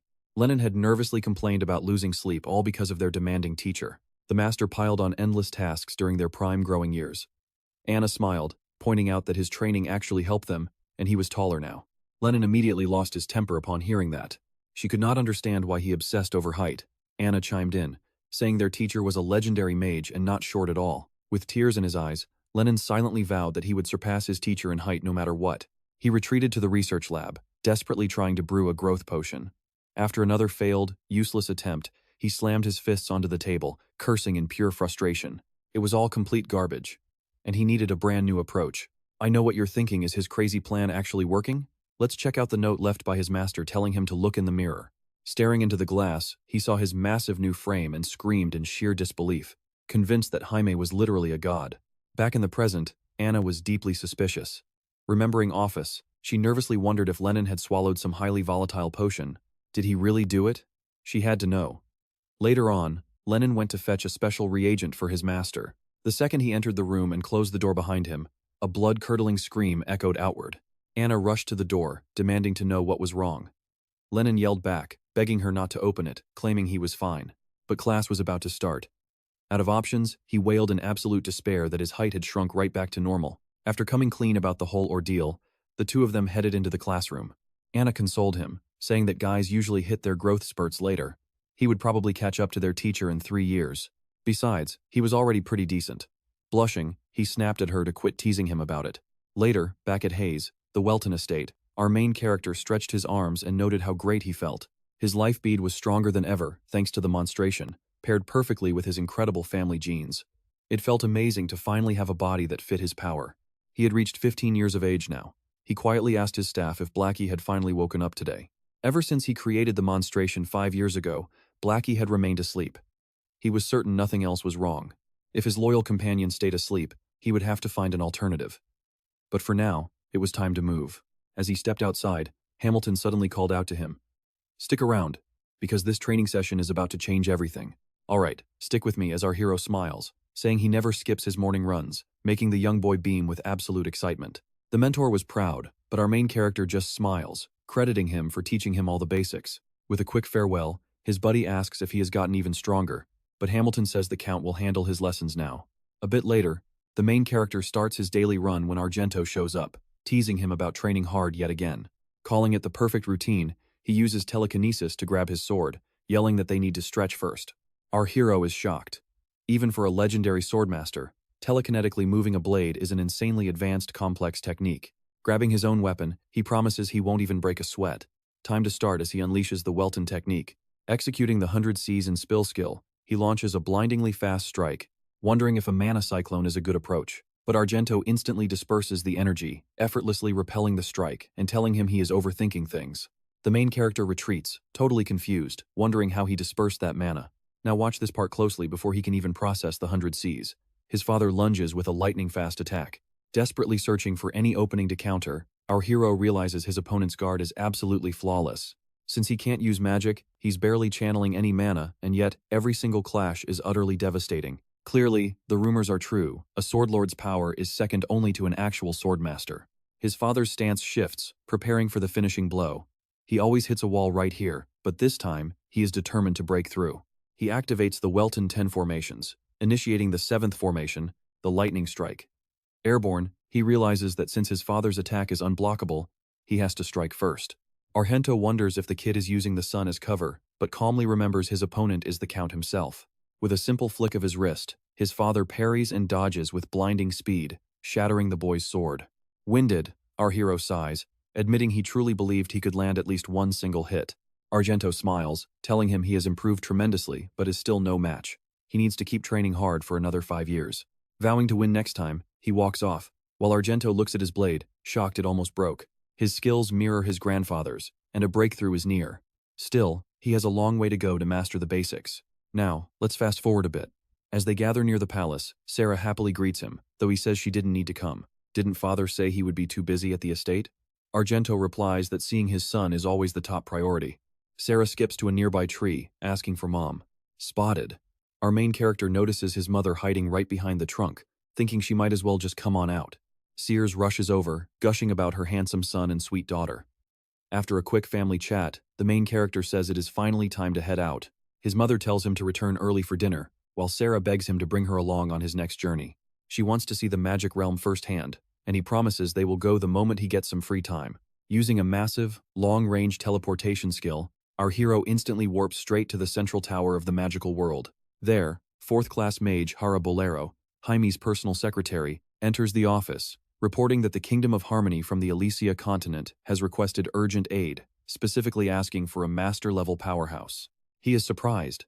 The Kingdom of Harmony's liberators have been fighting to overthrow their corrupt king for over 5 years now, and the frontiers have been actively assisting them. Our hero notes that non-magicians were spotted observing the eastern Quran continent, which explains their request to the magic world. She completely agrees. He muses that the eastern continent of Quran can basically be considered the central headquarters of the Genus Church, and with the fighting there recently dying down, most of the local swordsmen have ended up exiled. This explains why his father returned home, and why Freed, as a mage, is being dispatched there next. Hara warns him that this critical matter will be discussed at today's elders meeting. A bit later, the elders gather inside the Magic Tower's conference room, with Marcus noting how empty the room looks today. Ryman explains it is because the 8th elder is absent, currently tending to urgent business back in his own territory. Meanwhile, the 1st elder is returning soon, and Adhart remains in deep isolation. Luca agrees, adding she is close to becoming a 7th-class mage. And trust me, you and I are about to see things get wild as our hero suddenly walks in. Marcus chuckles, saying he can't sleep much at his age. Let's dive into this next crazy arc. He sits down, revealing Harmonia wants a master, which Luca agrees must be urgent. These terrifying liberators have already conquered half their territory. But how on earth did Harmonia's army fall so fast? Even with 4 existing masters, Ryman reveals a shocking twist. A swordmaster suddenly joined the liberators' forces. This legendary swordmaster, formerly a royal knight, completely crushed the kingdom's defenses. Luca asks if this was Kurl Ovent, shocked that the frontiers entered the fray, and wonders if they are just desperately begging for backup to protect their own strength. Ryman snorts that they are arrogant fools. Since His Highness agreed, they decided to send a human. Watch closely, our main character silently realizes someone is missing. With Lin-Mel and Ryman anchoring the magic world, and Luca busy leading the Equalists, only he was left to defend them. Jamie wonders why His Highness even agreed. He easily could have ignored a tiny kingdom's desperate plea. Luca explains they offered their legendary national treasure, the Venus music box. Once it plays, an entire new universe paints itself across the sky. This artifact holds insane magical power and is directly tied to Harmonia's ancient legends. Those greedy cowards will do anything to survive. Jamie wonders if they should even bother helping such corrupt people. You and I know this deal is tempting, so Marcus says they can't decide alone. His Majesty wants him to inspect the battlefield himself and act freely. Jamie asks if ignoring their request is actually fine. The elder chuckles, saying it violates business, but the mighty Seldom Kingdom has the power to do whatever they want. Jamie realizes Seldom is playing high-stakes chess here. Saving Harmonia means that Desperate Kingdom will owe them a massive debt. And on the flip side, backing the Liberators lets them handpick a brand new puppet king. And that's where we leave it. He wryly asks if they should just do their best and return.